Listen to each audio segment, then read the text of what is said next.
A peal of deafening manic laughter burst forth as if it were about to tear through the heavens. Within the vast expanse of the Tianlong Empire there was no one who could stand it. He stood at the very peak like a blazing sun hanging high in the firmament radiating endless light. He was that one and only supreme existence. At this very moment a man knelt trembling below him, staring up in terror at this arrogant, untouchable figure. A cold snort escaped from above. He looked down from on high at the pitiful wretch at his feet, his gaze filled with undisguised contempt and scorn. His very posture seemed to declare that the person before him was nothing more than a speck of dust, yet dared to challenge the authority of the crown prince. A fool courting his own destruction. Then in an utterly indifferent tone, he declared that before the crown prince someone like this was not worthy of possessing the abyssal dragon bloodline physique. He warned the man never to test his limits, for the consequences were far beyond what he could bear. As for what had happened today, it was merely a small lesson. After speaking, he waved his hand to signal the attendants behind him to clean up the scene, pointedly instructing them to leave nothing that could be used against him. He added that they knew well what fate awaited them should they fail. At the order, several of his men moved at once. With swift, practiced motions they dragged a youth who was barely clinging to life toward the edge of a bottomless abyss. Without mercy, they shoved him over the brink. A piercing scream tore through the sky as his figure vanished into the endless darkness below. A thunderous boom echoed from the depths. With a resounding crash, Long Feng slowly opened his eyes and stared blankly at his surroundings. I'm actually still alive. He murmured to himself, memories flashing through his mind, how his cultivation had been crippled, how he had been cast down from the abyss of 10,000 fathoms. And yet here, he was waking in this place for reasons he could not fathom. Long Feng had been born in a remote mountain village, an ordinary child of humble farmers. Yet fate had chosen to turn his life in a startling direction. At last year's awakening ceremony, Long Feng unexpectedly awakened the exceedingly rare Abyssal Dragon Physique, shocking the entire village. With such outstanding talent, Long Feng was naturally chosen by Qinglong Academy, admitted ahead of time to study within its halls. From then on he embarked upon a martial path filled with both trials and opportunities. On Longshan Continent, this vast world that revered strength above all, such a path could decide a person's entire destiny. Sect and academy alike were as numerous as stars, yet the mightiest were the 3 sects and 4 academies: Tianlong Sect, Tianfeng Sect, Dishan Sect, and the 4 academies of Qinglong, Baijuqiue, and Xuanwu. On this flourishing martial continent, cultivators were divided by strength into distinct realms, from martial trainee and martial practitioner all the way up through martial master, martial spirit, martial sect, martial lord, martial king, martial emperor, martial venerable, martial sovereign, martial saint, and the legendary martial god. Each realm marked a deeper comprehension and command of power, and to become a peerless expert was the lifelong pursuit of every cultivator. During the awakening ceremony, Long Feng had stunned everyone, and full of joy had dreamed of stepping onto the grand stage of the world, becoming a revered martial expert one day, and bringing his parents a life of peace and happiness. But reality betrayed his hopes. Precisely because he awakened such a powerful, unique physique, he aroused the jealousy of the Tianlong Kingdom's foremost prodigy, the Crown Prince. Leading to the tragedy before his eyes, he was lured to the abyss of 10,000 fathoms, his dantian ruined, and cast into a bottomless darkness. He remembered how 3 days earlier Li Dahai from the same village had come to visit, warmly inviting Long Feng to explore the abyss and search for rare medicinal treasures. Rumor had it that a miraculous pill capable of enhancing one's physique had been unearthed there, and Li Dahai had come specifically to invite Long Feng along. At the time, Long Feng had suspected nothing. They had grown up together, playing side by side since childhood. He had thought this adventure would be harmless. Never did he imagine that Li Dahai, whose own talent was mediocre, would, for the sake of advancing on the martial path, betray him without hesitation and side with the prince who envied Long Feng. Now as Long Feng slowly opened his eyes and looked down at his unharmed, intact body, his heart was filled with disbelief. He could not understand how, after having his dantian destroyed and plummeting into such a terrible abyss, he could still be alive, let alone that every past wound had vanished without a trace, as though his suffering had never occurred. More astonishing still, Long Feng realized that his cultivation had actually stepped into the realm of a martial trainee. The martial trainee realm was reached only when one's bones, muscles, and meridians had been tempered to their peak, triggering a fundamental transformation. Such a change granted a marked enhancement to every aspect of the body. Faced with what he was seeing, Long Feng felt completely at a loss. By common reckoning, almost no one in this world reached the martial trainee realm before the age of 8. Most people could only step onto the martial path after taking part in the awakening ceremony at 7. After that, they had to spend long years studying basic martial knowledge and slowly completing the stages of body refinement, bone tempering, and meridian expansion. Only once the meridians were successfully opened could one truly step into the realm of the martial trainee. Yet now, at such a tender age, Long Feng had already passed this threshold with ease, a fact that defied all expectation. Even those with exceptional talent needed 2 or 3 years to reach this step. Yet through a sudden calamity, Long Feng had gained a tremendous opportunity, effortlessly surpassing the meridian expansion stage and stepping straight into the martial trainee realm. Recalling all that he had been through, this boy from a poor farming family, honest, kind, and simple at heart, began at last to grasp how harsh the martial path could be and how unfathomable the human heart. Long Feng clenched his fists so tightly that his nails dug deep into his palms as he swore in his heart this humiliation and hatred would not go unavenged. No matter the cost, he vowed he would one day make his enemies pay. Yet even as he sank into this resolve, a wave of powerlessness surged through him. He knew all too well that he was but a commoner with no power, no influence, and no one to rely on. How could someone like him hope to contend with such enemies? Most daunting of all was the Prince Qi Xiaotian, gifted with the Fire Dragon Physique and a natural affinity for fire arts. At only 12 years of age, he had already reached the martial trainee realm, his strength extraordinary. Nor was he alone. At his side stood 4 formidable guards, all loyal and skilled, each having reached the martial practitioner realm and ready to protect him at every moment. Facing such an enemy, revenge seemed an impossible dream, little more than a fool's fantasy. And yet Long Feng did not succumb to despair. Instead, he buried his hatred deep within his heart, turning it into fuel for his journey and steeling his resolve to grow stronger. When the restless surge in his heart finally calmed, Long Feng drew in a deep breath and focused all his attention on examining the condition of his own body. Yet the moment he truly examined himself, what he discovered left him utterly stunned. An ordinary martial artist in the vein tempering realm possessed the strength of barely 10 oxen, but the power surging through his body at this moment was equivalent to 20. Such an exaggerated level of power already approached the limits of bone-tempering realm martial artist could attain. A bone-tempering cultivator was said to wield the might of a full 30 oxen. In the world of martial cultivation, the realm of a martial disciple is clearly divided into 3 stages: the early vein tempering, the middle bone tempering, and the later sea tempering. At the entry level of the vein tempering realm, a martial artist can exert at most the strength of 10 oxen. Once one cultivates to the bone tempering realm, that power can be increased to a fearsome 30 oxen. As for the final sea tempering realm, it grants a staggering might equal to 60 oxen. Not only that, Long Feng was shocked to discover that beyond his strength, surpassing the vein tempering realm, a mysterious orb, as black as ink, was quietly suspended in the depths of his mind. This sudden change stirred up waves in the calm he had just regained. Only after a long while did Long Feng dare to gently guide his consciousness, inching it toward the mysterious orb. At first he was filled with worry, afraid some unknown disaster might befall him. But as the distance between his consciousness and the orb shrank, without any abnormal reaction, his suspended heart finally eased. Growing bolder, he unconsciously quickened his advance. However, just as Long Feng lowered his guard, the unexpected occurred. His consciousness was suddenly dragged into the orb by a powerful force. No one knew how much time passed before Long Feng, trapped within the orb, finally awoke. Panicking, he scrambled up from the ground and nervously scanned his surroundings, only to find that everything was shrouded in darkness. Only a roughly 50 zang wide circular area around him held a faint glow. At the very center of this round patch of light stood a stone table, and on it rested what seemed to be some sort of object. Mustering his courage, Long Feng tiptoed toward the stone table. When he drew near and looked closely, he saw a delicate white jade box resting upon it. It was called a treasure box for good reason. In the cultivation world, only objects of exceptional value were stored in such fine white jade containers. This kind of white jade was also an excellent material for crafting transmission talismans, and thus extremely rare. After confirming there was no apparent danger, Long Feng finally summoned his courage and carefully lifted the lid of the jade box. But at that very moment, a streak of black light shot out like lightning and struck the center of Long Feng's brow. His body froze where he stood as if pinned in place. No one knew how much time passed before Long Feng slowly returned to himself, only to discover in astonishment that the black light was in fact a mysterious cultivation. The cultivation method was called Devouring Heaven Art, and from its name alone one could sense its dread power. It could consume any substance visible or invisible. As Long Feng obtained this miraculous art, his dantian quietly began to change. The once crystalline pure white chi cyclone there gradually turned into a deep pitch-black vortex, rotating at a slow yet steady pace. Long Feng also came to understand that the orb residing in his mind was called the Devouring Heaven Pearl. As his cultivation realm rose, the bright space within the pearl would expand step by step. Even more astonishing, the Devouring Heaven Pearl contained an independent inner world whose flow of time was utterly different from reality. 1 day outside equaled 10 days within. Although his physical body could not enter the Devouring Heaven Pearl, this did not prevent Long Feng from sending his consciousness inside to cultivate. Every achievement he gained through training within the Pearl would be faithfully reflected in his real body. At the same time, the interior of the Devouring Heaven Pearl existed like a vast storage space. Whether living or lifeless, all kinds of things could be stored within it. However, if the target possessed life and struggled to resist, the chance of successful storage would drop sharp. Devouring Heaven Art was divided into 9 layers, each containing endless subtleties.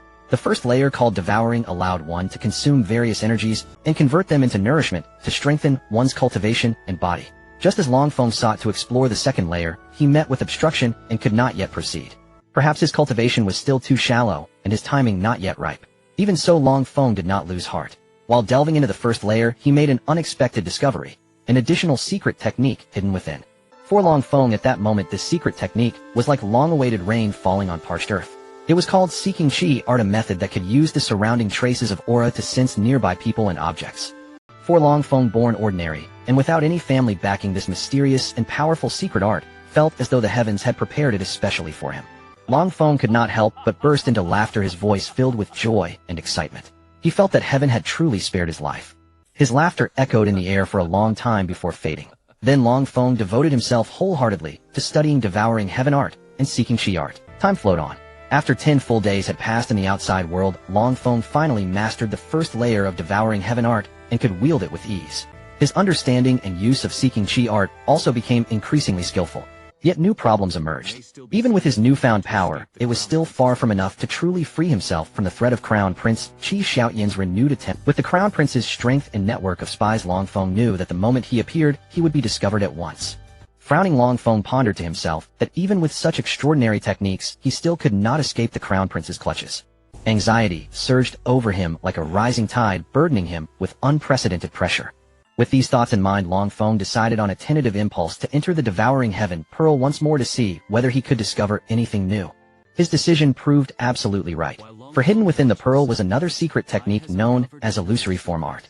This wondrous illusory form art could not only alter a person's appearance and physique, but even more impressively adjust the aura they emitted so that their disguise became nearly impossible to discern.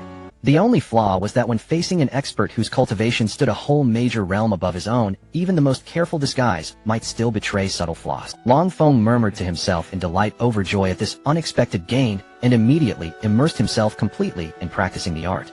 Though only a single day had passed outside, Long Feng had already fully mastered illusory form art. After making a few small adjustments and using it with ease, he nodded in satisfaction and praised its effectiveness. With this, he knew that others would be unable to realize he was still alive. Relying on this art, he could move unseen and draw close to the Crown Prince, quietly preparing for the plans to come. Have you heard? That Oncephamus, much-admired prodigy, the young Long Feng, has vanished without a trace. One student lowered his voice, speaking with a hush of Another student replied in a similarly hushed tone. Yes, I've heard a little. They say he has been missing for several days now, and even the Academy elders have been alarmed. He continued, today they even summoned several people connected to Long Feng to question them, yet it seems they learned nothing of real value. Just then another student cut in saying, hey, do you know, around 10 days ago I saw Long Feng walking with Li Dahai toward the direction of the Wanzhong Abyss. Yet afterward only Li Dahai returned. Long Feng has been nowhere to be found. Think about it. Li Dahai has always been that prince's little follower, and that prince has long harbored jealousy toward Long Feng. He broke off for a moment, glancing warily around. Only after confirming that no one else was paying attention did he lower his voice again and say, could Long Feng's disappearance be connected to them? One of the others quickly hissed, hush, do not spread this. Loose tongues bring danger. On this same day the sun shone bright in a cloudless sky. It was the annual entrance examination. At the gate of Tianfeng Academy, a boy of about 11 or 12 stood quietly. Determination shone in his eyes, filled with boundless hope and expectation for the future as he prepared to take this exam that could decide his fate. On closer look, he was clearly no ordinary child. This was Long Feng, hidden beneath a transformed appearance. At this moment, Long Feng had cleverly altered his appearance to resemble a boy of about 12 or 13 so that he could blend into the crowd and enter Tianfeng Academy without drawing attention. Tianfeng Academy stood within Tianlong Kingdom, where the Tianlong sect resided. As the greatest academy in the kingdom, it enjoyed immense renown, recruiting each year a new cohort of gifted youths to be carefully nurtured. Most of these students upon graduation chose to serve in Tianlong Kingdom, seeking official posts and a life of wealth and honor. Yet a very small number of students nursed far greater ambitions. They were unwilling to be confined to the kingdom alone, yearning instead for a wider world and higher realms of cultivation. For them, joining the Tianlong sect was one of the paths toward realizing their dreams. The Tianlong sect was among the most powerful forces on the continent, possessing countless resources and opportunities that others could only long for. It was said that in bygone days a martial lord of fearsome renown had once arisen from Tianlong Kingdom. Because of this, the Tianlong sect had bestowed upon the kingdom the name Tianlong, marking its honored and uncommon standing. Though Tianlong Kingdom no longer matched its former glory, it remained strong. Its most powerful figure was the ruler Qi Sili, whose cultivation had reached the early martial master realm, making him a dominant lord in his own right. At this time the martial arena was packed with people. Hundreds of children of similar age had gathered there. They were clearly all candidates for this year's entrance examination. These energetic youths were full of vigor, their eyes shining with a hunger for knowledge and strength. On the eastern VIP platform of the arena, 5 elders of about 50 years of age sat in a row. A calm and steady aura surrounded them, marking them clearly as high-ranking figures of the academy. Among them, an elder in a dark blue robe swept his gaze across the arena before speaking slowly. "It seems all who came to sit the entrance examination today have arrived. Since that is so, let us begin." He then continued, "The rules for this examination remain unchanged. We will proceed through 3 trials. The first is a test of potential. Only those who reach the bone-tempering realm before the age of 10 may pass. The second is a test of adaptability. You must traverse a corridor filled with mechanisms and traps to qualify. The final trial focuses on comprehension. If you can grasp the cultivation art recorded in the Academy's manuals within the time it takes 1 stick of incense to burn, you will have passed. I trust you all understand." When he had finished, the elder in a blue robe seated to his right took up the thread, saying, "The rules are clear. Now please proceed in groups of 10, entering the testing area in order." Soon several hundred people formed long lines and began the tests in an orderly fashion. Before long, it was Long Feng's turn. With the aid of his chi-seeking art and illusionary form technique, he passed the test with ease, then quietly joined the line of those who had already succeeded, waiting for the first trial to conclude. Next came the corridor of mechanical puppets designed to test adaptability. Many were nervous about this trial, for the strength of these puppets exceeded that of most ordinary bone-tempering cultivators. Long Feng too felt a trace of tension. Previously, he had been admitted through special exception and had never taken such tests. Now, to draw closer to the crown prince Qi Xiaotian and avenge himself, he had no choice but to participate in this entrance examination. The corridor of mechanical puppets was dim and mysterious, steeped in an ancient air. Along both walls, intricate mechanical devices and fine gears meshed tightly together, producing a faint clacking sound. Ancient stone slabs paved the floor, carved with strange symbols and lines like some secret code. With every step, one could feel the stones tremble faintly beneath the feet, as if passing on some hidden message. A thin mist hung in the passage, blurring the view. Within the haze, the vague forms of puppets could be seen. Some stood still while others moved, their motions stiff and mechanical, as though driven by an unseen force. Their forms varied. Some resembled humans, while others mimicked strange beasts. Their bodies gleamed with metallic luster, their engraved details exquisite. Faint lights glimmered within their eyes, as if they possessed wills of their own. The moment Long Feng stepped into the passage, a chorus of harsh mechanical sounds rose around his ears. In the next instant, a streak of dazzling red light shot toward him like lightning. Long Feng twisted aside with agility, narrowly avoiding it, though a few strands of black hair drifted. Tension tightened in his heart, and a sheen of sweat broke out on his forehead as his mind raced for a way through this crisis. Faced with endless traps and fierce puppet attacks, Long Feng darted left and right, driven into a wretched scramble. At a critical moment, a sudden thought flashed through his mind. He still had the chi-seeking art. That art could let him sense and discern changes in the surroundings. Resolute, Long Feng immediately activated the chi-seeking art. In an instant, the scene around him changed utterly in his perception. Attacks that had been vague and unpredictable now became sharply defined and clear. With his sharpened perception, Long Feng wove effortlessly through the dangers, moving with ease between the threats. Yet he was careful not to appear overly at ease, lest he draw suspicion from those watching in the stands. He continued to feign difficulty, dodging in a seemingly strained fashion and occasionally launching clumsy counterattacks. Time slipped by. As the trial neared its end, Long Feng finally broke through the layered obstacles and emerged, having passed the test. As time passed, the second trial concluded. Of the initial hundreds, barely over 100 remained, a stark testament to the trial's formidable difficulty. Well done. I am pleased you have all passed the second trial. However, this final trial will determine whether you are worthy of remaining here as disciples of the Feng Academy. So now your comprehension and insight shall be put to the ultimate test. The third trial was deceptively simple. One needed only to master the designated cultivation technique within the allotted time to gain admission. Yet failure meant immediate disqualification from the Feng Academy. The remaining 100-odd candidates entered the testing zone one by one, preparing for the final trial, the insight trial. Though exceptionally demanding for most, it posed no true challenge for Long Feng. After all, he bore the awakened Abyssal Dragon Physique, and crucially the temporal acceleration granted by the Devouring Heaven Pearl. Mastering such a rudimentary technique within the span of a single incense stick was effortless. Long Feng strode calmly into the testing zone, his gaze settling upon the manual resting upon the stone platform before him. This surely was the cultivation technique required for today's trial. With serene composure, he gently opened the book and studied its pages with meticulous attention. The manual was titled the Shadow Force Manual, a unique art enabling practitioners to condense their inner strength into the palms and drive it deep into thereby the damage erupted from within outward, unleashing devastating force. After thoroughly absorbing its principles, Long Feng took a slow, deep breath and closed his eyes, immersing his consciousness within the Devouring Heaven Pearl. He guided that mysterious, potent energy with exquisite care, tracing its flow and rhythm through his meridians.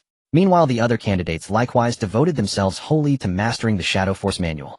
Some gestured animatedly with their hands, mimicking techniques in search of enlightenment. Others wore expressions of quiet triumph, clear signs of breakthrough, while still more furrowed, their brows locked in silence. Minute-by-minute, candidates gradually completed their preliminary mastery of the manual and withdrew from the testing zone, proceeding to the evaluation site for the final assessment of the third trial. Yet many chose to remain immersed in relentless study, seizing every opportunity to refine themselves. Among them stood out a young man named Li Dahai. Tall and poised, his bearing exuded an innate, unspoken authority. At that very moment, he unleashed the Shadow Force manual with full intensity, successfully manifesting 3 layers of Shadow Force. Such a feat was nothing short of astonishing.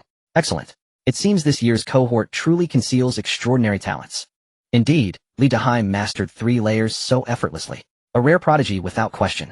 The examining masters exchanged murmurs of profound Precisely, my memory serves me well.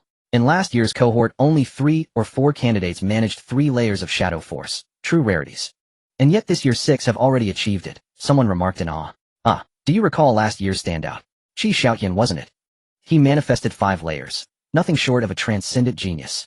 To attain such mastery at such a tender age within so brief a span, it defies. Who knows, might this year produce someone who rivals Qi Xiaotian, another interjected. Time slipped steadily onward, drawing near its appointed end. Only then did Long Feng emerge unhurriedly from the testing zone, walking toward the gleaming stone stele at the evaluation site, a towering monolith over a zhang tall, standing in solemn silent witness. Long Feng raised his gaze to the soaring stele and reflected inwardly how many layers of Shadow Force should he unleash. Enough to pass, yet not so much as to draw undue attention. He knew his strength far surpassed others, but also understood that excessive display could invite perilous complications. Thus at this pivotal juncture, restraint became his greatest challenge. How much power should he reveal? 1 layer, 2, or more? Each choice held weight, shaping the path ahead. He must neither surpass Qi Xiaotian nor fall too far short, for Long Feng had come to the academy precisely to draw near Qi Xiaotian and seize his long-awaited chance for vengeance. Hence timing was everything he needed to capture Qi Xiaotian's notice, yet avoid provoking envy lest history repeat itself in treacherous betrayal. In truth, within the Devouring Heaven Pearl's temporal domain, Long Feng had already mastered all 10 layers of the Shadow Force manual. Yet having access only to its foundational principles, he could not learn its higher-tier refinements. Still, even full mastery of this forbidden art was exceedingly rare, for the manual itself was incomplete. Were it whole, the Academy would never have chosen it as a trial text. Moments later, Long Feng resolved to exert precisely 4.5 layers of force. A subtle surge of Shadow Force flowed into the stele, and instantly every eye in the arena turned toward Long Feng's stone. Its luminous glow rose steadily, soon surpassing Li Dahai's 3 layers, finally stabilizing at 3.5. Brilliant. A senior examiner on the dais slapped his thigh in exhilaration, leaping to his feet with radiant delight. Truly a once-in-a-generation prodigy. Might he yet reach Qi Xiaotian's astonishing 5-layer threshold? Look, his aura is surging. He's broken through to the 4th layer. A gasp rippled across the field as figures flickered and Qi swirled. Impossible, someone whispered. Stunned disbelief etched across his face. Yet greater astonishment followed. The youth's aura continued ascending, unbroken, unrelenting. Could this boy truly be a centennial marvel? Murmured an elderly master on the dais, his silver hair catching the light, eyes alight with wonder and anticipation. At that instant, a blinding radiance flashed forth, like a meteor cleaving the night sky, brilliant and incandescent. Long Feng drew a measured breath, steadying his spirit. With unparalleled willpower and absolute command over his force, he anchored the shadow energy precisely at the delicate threshold between 4.5 and 5 layers, then slowly withdrew his palm. Well done. What is your name?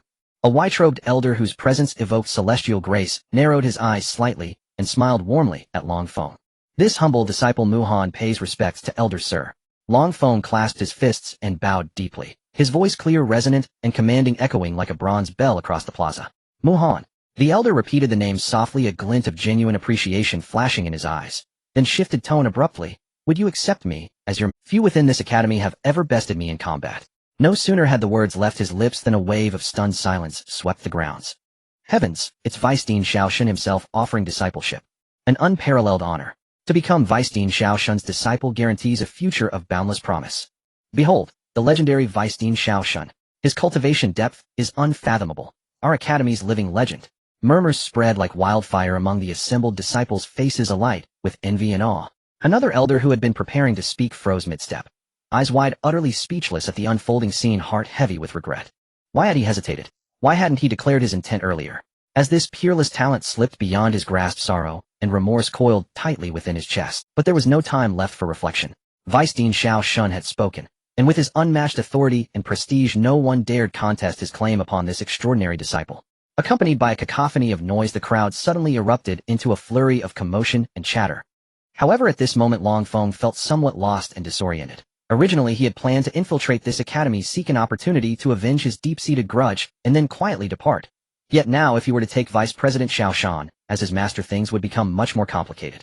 But then he thought if he could truly become a disciple under Vice President Xiao Shan, it wouldn't be such a bad thing. This way not only would no one dare to provoke him, but he would also likely receive personal guidance and even access to some precious cultivation resources. After a brief contemplation weighing the pros and cons, Long Feng ultimately resolved to accept this matter. After all, coming from an ordinary family background, he was almost completely unfamiliar with the path of cultivation, thus being taught by such a peerless expert was far better than wandering blindly on his own. Disciple Muhan pays respect to master. Long Feng respectfully performed a grand bow to Xiao Shan, and then called out loudly. Xiao Shan smiled as he looked at the young and spirited boy before him, a glimmer of admiration flashing in his eyes. Good. Very well, here, this is a gift I have prepared for our meeting.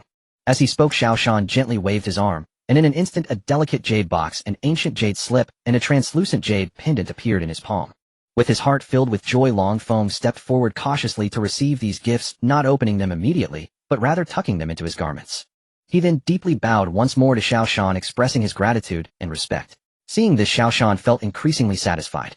After all, it was truly rare to see a child of Long Feng's age remain calm and composed in the face of such precious treasures, while still maintaining decorum.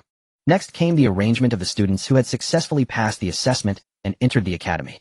Xiao Shan was in high spirits after accepting such a promising disciple like Long Feng, but he did not wish to remain here dealing with trivial matters, so he entrusted the subsequent tasks to other instructors, and then took Long Feng to his private residence within the academy. Once Xiao Shan had everything arranged, Long Feng finally had time to carefully examine the mysterious gifts he had received from his master.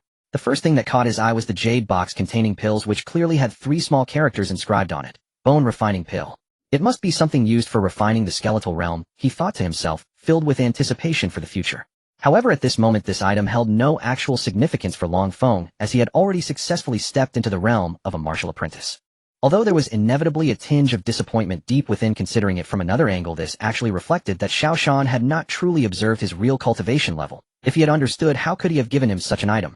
After some careful contemplation, Long Feng quickly came to understand the reason. After all, there are very few people in this world who have witnessed an 80-year-old child become a powerful martial apprentice. People with astonishing talent like him were exceedingly rare, naturally difficult to be discovered and understood by the ordinary populace. After a moment of thought, Long Feng then took out the second item, the jade slip. As he carefully opened it, a look of ecstatic delight instantly appeared on his face. It turned out to contain the legendary intermediate technique of the Dark Force. Xiao Shan must have believed that Long Feng, with his current level of strength, could fully utilize the Dark Force technique to approach the 5th level of Dark Force. Thus, cultivating this intermediate technique might bring about unexpected changes, even potentially unleashing an even more powerful Dark Force. In fact, it proved that Long Feng's assumptions were entirely correct. The reason Xiao Shan handed him this fragment of the Dark Force technique was indeed with that very idea in mind. Long Feng was filled with joy and immediately immersed himself in the practice. He first memorized the intermediate technique thoroughly, then entered the tenfold space of the Devouring Pearl, beginning his arduous training. Time quietly passed, and Long Feng was so engrossed in the realm of cultivation that he was oblivious to everything happening outside. It was not until a gentle knock on the door pulled him back to reality. He slowly opened his eyes, took a deep breath, tidied his clothes a bit, and then got up to open the door. Standing outside was a girl of similar age to Long Feng. She was exceedingly pretty, her features exquisitely carved, and her slightly chubby little face was now flushed red, resembling a ripe apple, endearing to behold. Her big sparkling eyes were filled with curiosity, openly staring at Long Feng, sizing him up. Long Feng felt somewhat uneasy under the girl's unabashed gaze, his face involuntarily flushed, and for a moment, he found himself at a loss. It turned out that this girl was the granddaughter of Vice President Xiao Shan. When she heard that her grandfather had taken in a gifted disciple, she was taken aback, and unable to contain her curiosity, secretly came to investigate, wanting to see what this treasure of her grandfather looked like. However, at this moment Long Feng had already used transformation techniques to alter his appearance. Although he couldn't be called handsome, he was decent looking, so he did not leave a particularly deep impression on Xiao Yaoer, causing her originally joyful mood to dampen. Yet just as she felt a bit disappointed, her lively eyes suddenly twinkled, her lips curling up, and she couldn't help but burst into a clear and melodious laughter, as if recalling something that brought her immense joy. "Excuse me, miss, what's wrong?" Long Feng couldn't help but ask. It's nothing." Oh no, there is something, of course there is something. Xiao Yaoer replied coyly, and before she could finish her sentence, she grabbed Long Feng's hand, and like a joyful little deer dashed towards the back mountain, constantly reminding him, no matter what happens later, you absolutely cannot tell my grandfather, okay? Your grandfather? Long Feng asked, his face full of suspicion. Oh dear, look at my memory, how could I forget such an important thing? My name is Xiao Yaoer, and my grandfather is your master Xiao Shan. Xiao Yaoer proudly introduced herself. After all, her grandfather was the vice president of the academy, with unfathomable strength, even surpassing the president. Unfortunately, she was unaware of why her grandfather had declined the position of president, willingly taking on the role of vice president. According to Xiao Shan, he came here for certain matters, not to be the president, which is why the current president Feng Changming gave up on having Xiao Shan take the position. Before long, Xiao Yaoer led Long Feng to a secluded cliff faced deep in the mountain's rear, a spot so easily overlooked it seemed deliberately hidden. High upon the sheer precipice, nearly imperceptible amid the weathered stone, lay a perfectly smooth surface, mirror-like in its flawless sheen. Just as Long Feng furrowed his brow, preparing to voice his bewilderment, Xiao Yaoer paused with a mischievous glint in her eye. Well, do you sense anything unusual here? Indeed, something is amiss, over there. Long Feng replied, lifting a finger toward the unnaturally polished expanse of cliff. Huh, not entirely foolish then. Listen closely. That very spot may conceal a treasure beyond price. Xiao Yaoer lowered her voice, casting a furtive glance around, before continuing. How can you be certain treasure lies there? From appearance alone, it seems merely smoother than the rest, nothing more extraordinary. Long Feng asked, his expression clouded with genuine confusion. Xiao Yaoer had been waiting precisely for that question. A faint, enigmatic smile touched her lips as she gently tugged Long Feng's sleeve and whispered, a few days ago while wandering alone, I chanced upon this cliff at dusk, and witnessed something extraordinary. Each sunset bathes that surface in an ethereal violet radiance. Moreover, a shimmering halo emanates from the rock itself, as though veiling a gateway to some unknown realm. Long Feng listened, skeptical yet intrigued, and countered, if it truly possesses such wonder, why have you not ventured inside yourself? Why summon me, a stranger, to accompany you? Is there truly a legendary artifact concealed within? His tone carried both doubt and guarded wariness. Xiao Yaoer flushed, slightly flustered, and confessed, truth be told, I've only recently attained the bone refinement realm. Scaling such a towering cliff remains far beyond my current strength. More crucially, I fear unforeseen perils should I enter unprepared. Upon learning that grandfather had recently taken on a prodigious new disciple, I resolved to invite you, hoping we might explore this mystery together, perhaps uncovering wonders none have seen before. Long Feng studied Xiao Yaoer's uneasy demeanor, silent for a moment. Then comprehension flickered across his gaze. A wry, half-amused smile curved his lips as he asked, so let me understand. You cannot scale the cliff alone, dread venturing solo, and thus recruited me as your reluctant ally, hoping I'd lend you strength. No sooner had the words left his mouth than Long Feng instinctively stepped backward, wary of her hidden intentions. Oh, just say yes or no. If not, I'll simply seek it. I thought such a prodigy would possess greater courage. Humph. Xiao Yaoer widened her eyes, her face alight with indignation and challenge. One hand rested defiantly on her hip, the other pointed straight at Long Feng, bristling with impatience. Long Feng sighed inwardly. He knew her temper was quick, but not this fiercely confrontational. Yet her provocation stirred a quiet defiance deep within him. After all, he was young, his blood still hot with ambition. How could he yield to such taunts? Besides, Xiao Yaoer was the granddaughter of Master Xiao Shun, his own mentor, and their bond ran deeper than mere acquaintance. Betrayal seemed improbable. As a martial cultivator, he was bound by duty to advance boldly into the unknown. A retreat would only erode his path toward true mastery. His present plight was dire, surrounded by enemies, hatred for Qi Shaodian burning like embers in his heart. Vengeance demanded relentless cultivation. Even if peril lurked within, his current status as a martial initiate hardly rendered him unworthy of testing fate. Perhaps genuine opportunity awaited. Would he dare let it slip away? Determination hardened in his eyes. Very well, I'll risk life and limb to accompany you. But should treasure be found, terms must be settled first. Half and half strikes me as fair and just. Do you agree? Long Feng declared, having weighed every consequence. Xiao Yaoer secretly rejoiced, but feigned reluctance. Humph. Fine, 50-50 it is. Consider yourself vastly overprivileged. Were it not for grandfather's deep regard for you, I wouldn't waste a moment on you. Though spoken sharply, her heart swelled with anticipation at the prospect of adventure alongside him. Thus, supporting one another with steady hands and shared resolve, they advanced cautiously toward the precipice. By the time they reached their destination, the sun had dipped low. Twilight edged ever closer to nightfall. For Long Feng, already a martial initiate, scaling such a cliff posed little challenge. Yet he feigned exertion, concealing his true prowess lest premature exposure jeopardize his carefully laid vengeance plot. As the last golden rays bathed the cliff, just as Xiao Yaoer had foretold, a mysterious violet luminescence began to pulse softly from its surface. Then, as though awakened by twilight's kiss, the entire cliff face shimmered, rippling outward in concentric waves of iridescent light. Hum. A low resonant hum filled the air. The instant Long Feng and Xiao Yair drew near, an irresistible force seized them, yanking them bodily into the cliff's loop. Thud! A violent disorienting vertigo seized them, worlds spinning, axes inverted, senses unmoored. Only when solid ground steadied beneath their feet did they slowly open their eyes, gazing around with cautious wonder. Gradually the nausea of spatial transference receded, leaving clarity in its wake. Without word they parted ways, each moving with practiced caution, sweeping the surroundings for signs, secrets, or threats. This place proved unmistakably an artificial grotto, a compact purpose-built retreat likely once used by a formidable cultivator for secluded cultivation. Within its chambers lay functional spaces, an alchemy chamber, a spirit weapon forging room, and in one corner traces of ancient beast habitation scattered for a faint scent lingering aura. At last a stone desk bore inkstone, brush, and paper, yet its purpose remained inscrutable.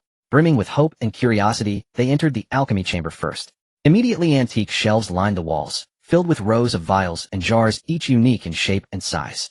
None were ordinary, every vessel exuded an aura of antiquity and arcane resonance.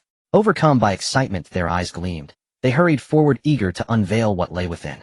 Xiao Yair acted swiftly, uncorking a jade vial. Instantly a pungent rancid stench erupted, so vile it made them gag. Caught unawares they recoiled, faces blanching, hands clamping over mouths, as they urgently circulated spiritual energy to purge the toxic miasma. Minutes passed before the pallor receded, yet their hearts still fluttered with residual dread. These certainly aren't pills that can raise cultivation, Xiao Yair frowned. They resemble a potent poison. I cannot tell which kind. Perhaps the medicines have spoiled from long storage. Another guest inwardly relieved that he had not inhaled too much of the scent. From then on they moved with caution, no longer daring to touch the jars lightly. They stood staring at the rows of bottles, hearts filled with bewilderment and confusion. In the end, Long Feng summoned his courage and decided to inspect the bottles one by one. When he carefully opened a jade vial, he discovered to his alarm that it contained a... Fortunately, he reacted swiftly and snapped the lid shut, averting what could have been a catastrophe. After a meticulous examination, they found the contents wildly varied. Some were pills meant to boost cultivation, some were spirit herbs used to temper bones, and others appeared to be provisions for feeding demonic beasts and spirit pets. Such a bewildering assortment of items made them wonder how and why these potions had remained perfectly preserved here without the slightest damage. They divided the pills evenly between them, then turned toward the alchemy furnace. The furnace still gave off a faint warmth as if it had only just finished a refining cycle. Long Feng quietly reasoned that perhaps Xiao Yair lacked a talent for alchemy, or simply had little interest in it, which explained why she ultimately chose to claim the precious Dan Ding carved with a Heilung pattern. After Long Feng placed the Dan Ding into the Shi Tianzhu, he paid it little heed, unaware that the cauldron's interior temperature was silently rising, seemingly continuing to refine some mysterious substance. Soon their eyes fell upon the refining chamber. Though its condition was a shadow of its former glory, many refining materials had not been properly preserved for reasons unknown. Yet those materials that had survived the passage of time were all of the finest grade, true rarities.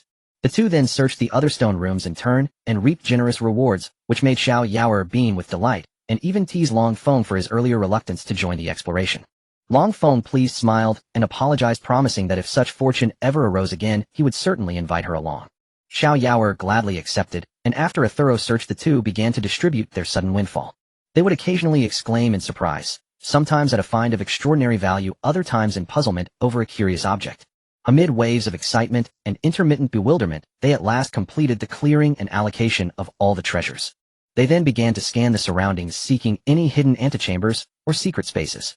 After all, by common practice, ancient cultivators often concealed particularly important items in secret chambers for safekeeping. As they prodded and probed, Long Feng's hand accidentally pressed down on a slightly depressed stone slab. In an instant, sharp spikes jutted forth from the slab and pierced his palm, blood trickling along the barb and seeping into the stone. When Long Feng felt the sting and hastily pulled his hand back, he was astonished to find his palm unscathed. Just then a crisp clack sounded from behind him. He spun around to see Xiao Yair lying unconscious for reasons unknown. Long Feng's heart leapt as he rushed forward, scooped her up, and cried anxiously, "What's wrong with you? Wake up." At that moment a mysterious low voice spoke. "Do not worry, she is unharmed. I merely put her into a temporary slumber, so she will not learn what is to come. You need not be so alarmed." The voice seemed to come from an age long past, carrying the weight of years and an endless sorrow. Long Feng shuddered, his heartbeat quickened, and a cold sweat broke out across his brow. He cast fearful looks about, trying to locate the voice's source, but found only silence and the soft rustle of wind through leaves. Who are you? We only stumbled in by accident and meant no offense. Please, kind elder, spare us. Do not punish us. We will leave at once." Long Feng stammered, his voice trembling and his legs growing weak. A weary sigh drifted through the air. Sigh. Come in. The sound seemed to cross endless ages laden with the weight of time. The hollow long Feng had been pressing suddenly erupted with deafening rumblings like a great beast roused from slumber. With that tremendous sound a mysterious ancient gateway slowly manifested before him. Long Feng's heart galloped and beads of sweat rolled down his forehead. Although the sigh had shown no overt hostility, who could be certain it was not a deliberate stratagem meant to lull them? Confronted by the unknown, Long Feng had no choice but to grit his teeth and force himself step by step toward the door. The mere 10 or so meters felt to him like a journey of hundreds of miles. Each step was fraught with hardship, as if invisible hands sought to bar his way. At last, when he mustered his remaining strength and crossed the threshold, the sight that met him left him dumbstruck. A blurred figure had appeared, as if emerging from primordial chaos. Upon closer inspection, it was a peculiar skeleton seated upon a meditation mat, exuding an unsettling aura that chilled the heart. At first glance the skeleton seemed human, but a careful look revealed two sharp horns sprouting from its skull, like the legendary dragon's horns. A thin tailbone extended from its back, and twitched slightly, lending it an uncanny aspect. Long Feng widened his eyes and stared at the creature that was both like and unlike a man, a swirl of questions rising within him. What was this mysterious being's origin? Why did it appear here? What connection did it have with him? A cascade of riddles crowded his thoughts and plunged him into deep. Little one, do not be afraid. That you have come here proves you carry the blood of Yuan Long. Though thin, it is barely sufficient. At those words a chill crept up Long Feng's spine and spread through his body, making every hair stand on end. Could the owner of the voice mean him harm? For a moment he feared the worst, though he was soon to realize his dread had been premature. The voice continued, I was once the supreme being in this vast cosmos, on the verge of ascending to godhood of the righteous path, when misfortune struck, and I suffered a grievous accident. Betrayed by enemies' schemes, I narrowly escaped to this place by virtue of my strength and fortune, hoping to recover and one day avenge myself. Alas, first struck down by heavenly punishment, and then by my foes' plots, I could not turn the tide, and ultimately perished here. At the brink of death, I poured the last of my power into a strand of divine sense, left it behind to seek a fated successor, hoping that one day he might carry it. So that's how it is, but I must not let my guard down. After hearing this, Long Feng quietly pondered in his heart. The current situation remains unclear, and the enemy is likely hiding in the shadows, waiting for the right moment to strike. Although he breathed a temporary sigh of relief, he could not afford to be careless. At this moment Long Feng was acutely aware that he bore a heavy responsibility. A slight misstep could lead him into an irretrievable abyss. However, facing the enigmatic skeleton before him, he couldn't help but feel a sense of confusion and helplessness. Just as Long Feng fell into contemplation, he heard the skeleton speak again. All you need to do is promise me that you will take revenge for me in the future, and I shall grant you an immense opportunity. How about it? With that, the skeleton's glowing eyes fixed intently on Long Feng, as if trying to see deep into his soul. That gaze was filled with both expectation and a hint of threat, causing Long Feng's heart to race. He understood that this decision would affect his future fate.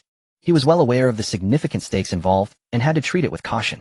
After much contemplation, Long Feng finally spoke slowly. Senior, my current strength is feeble, and I am surrounded by formidable enemies in a perilous situation. In this circumstance, I truly cannot boast that I can fulfill your request. However, if in the future I am fortunate enough to cultivate successfully and encounter a good opportunity, I will certainly do my utmost to assist you in avenging this deep blood feud. Apart from that, I truly cannot easily make other promises. I hope you can understand, Senior. As soon as he finished speaking, Long Feng nervously gazed at the skeleton before him. He silently prayed that his response would be met with the senior's approval and understanding. At the same time, he worried that failing to meet the other's expectations might provoke it and lead to unforeseen consequences. After all, in this world filled with unknowns and dangers, any small misstep could result in a catastrophic outcome. Very well. Very good. If you were to make a full commitment to me, even with your bloodline tied to the Yuan Long, I might just keep you around. However, at this moment, even though you have not given a straightforward agreement, it is enough to prove that you are not the kind of person who would go to any lengths for personal gain. Perhaps one day you may truly be able to avenge this deep blood feud for me. Next, all you need to do is sit cross-legged. Do not harbor any resistance, or I will impart all my knowledge to you, and remember not to forget your promise. I would never dare forget. Long Feng replied excitedly. As he spoke, a dark glow shot out from the skeleton's eyes, piercing directly into Long Feng's own eyes. In an instant, Long Feng's body became stiff like a statue, unable to move. Meanwhile, a monumental transformation was quietly unfolding within Long Feng's mind and dantian. The thoughts in his mind were gradually transforming into the form of spiritual sense. Spiritual sense is what a martial artist's consciousness evolves into after enduring countless hardships on the path of cultivation. In other words, only when consciousness evolves into spiritual sense can a martial disciple possess the capital and confidence needed to step into the realm of martial art. However, what was perplexing at this moment was that although Long Feng's consciousness was gradually transforming into spiritual sense, his cultivation level showed no signs of improvement. Fortunately, at this very moment, the vast expanse of his sea of consciousness was expanding at an astonishing rate. By the time all of Long Feng's consciousness successfully transformed into spiritual, since the scope of his sea of consciousness had already reached a breadth that martial artists at the late stage could only aspire to. It truly could be described as miraculous and unfathomable.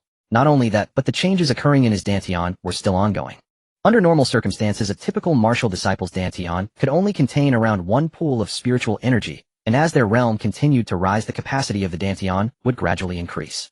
Once the spirals of energy in the dantian all transformed into liquid form, that martial disciple could leap over the dragon gate and advance to the realm of At this moment, Long Feng's dantian area had expanded to an astonishing 3 pools, and the spirals originally swirling within had miraculously transformed into a liquid state. As the spirals completed this astonishing transformation, Long Feng's cultivation level began to rise steadily. Time quietly passed, and no one could tell how long had truly gone by. Finally, Long Feng's cultivation level firmly stabilized at the delicate threshold between martial disciple and martial artist, as if merely needing a gentle leap to achieve a breakthrough. Ha. So that's how it is. A sudden boisterous laugh erupted, and then Long Feng opened his eyes as if awakening from a dream. He was astonished to realize that the remaining soul within the skeleton had inexplicably entered the Shirtian. Moreover, it was still laughing wildly and hysterically. Meanwhile, numerous fragments of memories that did not originate from himself inexplicably appeared deep within Long Feng's mind. Kid, I have always felt an inexplicable sense of familiarity with you. I initially thought it was merely because of the Yuanlong bloodline flowing through you. I never expected the true reason to be this Shirtian pearl. A hazy figure slowly began to speak. Upon closer inspection, this person was none other than the remaining soul within the skeleton. Senior, how did you come to know about the Shirtian pearl? What is even more astonishing is that you can so easily enter it. Long Feng's face was filled with fear, and his voice trembled slightly. After all, until this moment, only he alone knew of the existence of the Shirtian pearl. Moreover, based on the information he had to enter the Shirtian pearl, one not only needed his permission, but also his personal guidance. Yet this mysterious senior before him not only knew the Shirtian pearl inside and out, but could also come and go freely, which was entirely beyond Long Feng's imagination. The Shirtian pearl is mine. How could I not know how to enter and exit? The old man answered with a proud expression, but then his tone shifted, revealing a mixture of nostalgia and resentment. Furthermore, he hesitated, seemingly lost in some kind of memory. Seeing this, Long Feng began to speculate in his heart. Could it be that this senior accidentally discovered the magical Shirtian pearl and sought to claim it for himself? Thinking of this, Long Feng couldn't help but feel anxious, focusing intently on every movement of the other. Kid, I thought I would turn to ashes and disappear between heaven and earth, never to be found again. I never imagined that the heavens would favor me, allowing me to reunite with the Shirtian pearl in this life. With the power of this pearl, my remaining soul can gradually restore itself. If fate allows, perhaps I might even fully revive. From now on, I shall dwell within the Shirtian pearl, hoping you diligently cultivate and not waste your youth. Perhaps one day in the future, I will still need to rely on you. Rest assured, senior, I will not let you down. Long Feng earnestly replied. You must have integrated the memories of the past. The rest will depend on your own exploration. At this moment, I urgently need to rest and recuperate to restore my vitality.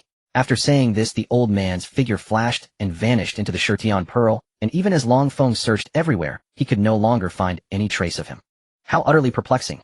Why can I not detect his presence at all? I do not even know your honorable elder's esteemed name. How then could you vanish so abruptly? Long Feng murmured to himself, his brow furrowed in bewilderment. As for my name, the time has not yet come for me to reveal it to you. To do so now would surely invite calamity upon you. Unwarranted and unjust. You need only know that our surnames are the same. Just as Long Feng whispered these words, the mysterious elder's voice suddenly resonated within the space of the Devouring Heaven pearl, its sudden emergence sending a jolt through Long Feng's entire body, nearly making him leap in shock. Startled to the very core of his being, Long Feng trembled violently, his breath catching before gradually regaining his composure after a long breathless moment. Taking a deep, steadying breath, Long Feng calmed his racing heart and began carefully sifting through the memories seamlessly integrated by the enigmatic Elder Long.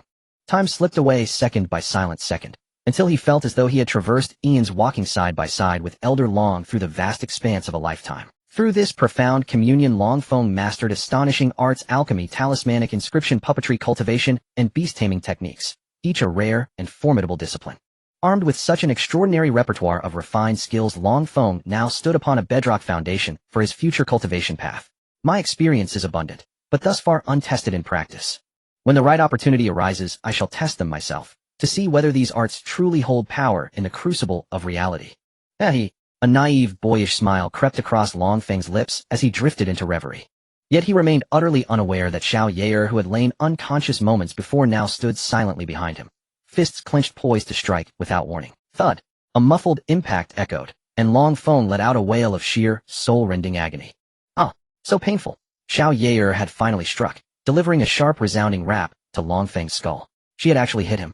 When Long Feng turned, he found Xiao Yair standing with her hands clasped behind her back, head bowed, her cheeks flushed with unmistakable embarrassment. She had assumed he would awaken dazed and foolish, just as she had.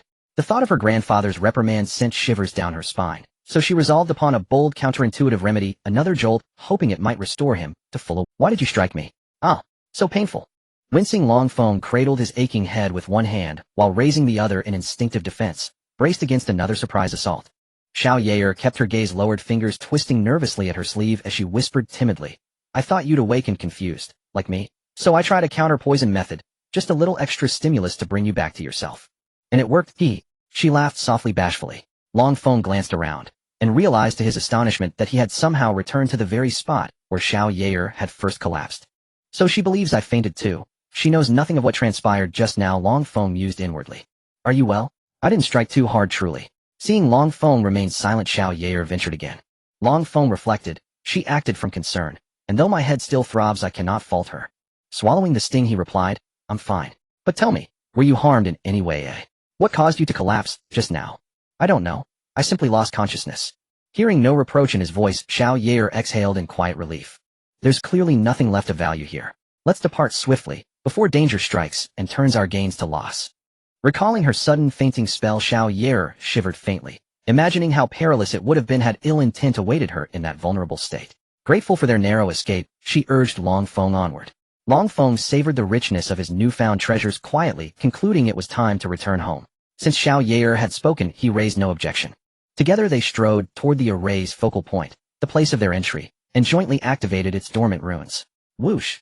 At last, sunlight. Didn't I say it? This place concealed priceless treasures. You doubted me at first. I misjudged, hesitated, wavered in my certainty. Long Feng smiled warmly, self-deprecatingly. As they stepped beyond the array's boundary, dawn's first pale light washed across the eastern horizon, heralding a new. Laughing and chatting, they made their way back to the mountain peak, where Xiaoshan resided. Just as they prepared to part ways, a stern, slightly irate voice rang out, Hold! Where, pray tell, did you two run off to last night? And why return only now? Xiaoshan sat rigidly at a stone table, his gaze piercing and unblinking. Clearly he had waited all night, vigilant, unwavering. Oh, grandfather. We merely explored the rear mountains, and tested your prized disciple's mettle, of course. Xiao Yair's voice chimed like a lark's song, bright, clear, and brimming with playful charm. She darted to Xiaoshan's side, seizing his hand, and shaking it gently, her eyes sparkling with mischief and affection. Long Feng, more reserved, bowed deeply before Xiaoshan, and said humbly, Forgive us, master. We should have sought your permission before departing. His tone was sincere, edged with quiet remorse. Though Xiaoshan's expression remained grave, his eyes betrayed deep, abiding concern. Gazing steadily at Long Feng, he intoned, Never act so recklessly again. Do you understand? At this, Xiao Yair pouted, deliberately feigning indignation. Oh. It was me who dragged Long Feng along. Blame me if you must. Her eyes held his, daring him to scold. Not her, but her beloved grandfather. True to form, Xiaoshan faltered instantly. He waved his hands frantically. No blame, none at all. I only feared for your safety. Next time tell me beforehand. I'll send guards to accompany you. A tender, indulgent smile softened his features, a man utterly disarmed by his granddaughter's cunning sweetness. This scene revealed beyond doubt the depth of his adoration for Xiao Yair.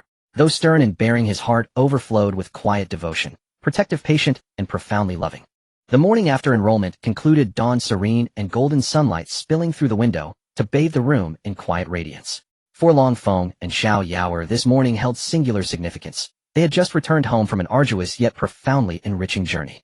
The previous evening, Xiaoshan had issued them a stern admonition: henceforth, should either of you need to depart for any reason, you must inform me in advance. Lest, humbly accepting this counsel, Long Feng and Xiao Yair solemnly pledged their adherence to the rule. Yet scarcely had Long Feng settled back into his quarters when a crisp, rhythmic knock shattered the stillness. A quiet sigh escaped him. He had hoped only for rest, yet now such tranquility seemed a luxury beyond reach. With faint resignation, he rose slowly and made his way toward the door, half expecting Xiao Yao's playful visit. At the threshold, Long Feng anticipated the mischievous charm of Xiao Yao's face, but instead stood a gatekeeper disciple from Shaoshan's mountain peak. A flicker of surprise crossed his features. He could not fathom the purpose of this unexpected summons. "Might you be Senior Brother Muhan?" A voice rang out. Long Feng turned, and there stood a young man clad in azure robes gazing at him with quiet reverence. He nodded. "Yes." Then, curiosity stirring within him, he asked gently, "May I inquire what brings you here?" The gatekeeper disciple stepped forward respectfully and announced, "Senior Brother Qi has sent word requesting your immediate presence. He wishes to speak with you on urgent matters." He paused briefly, his expression tinged with quiet apprehension, fearing he might have disturbed Long Feng's cultivation and drawn reprimand. Long Feng instantly grasped the meaning. At the mere mention of Senior Brother Qi, he understood the intent behind the summons.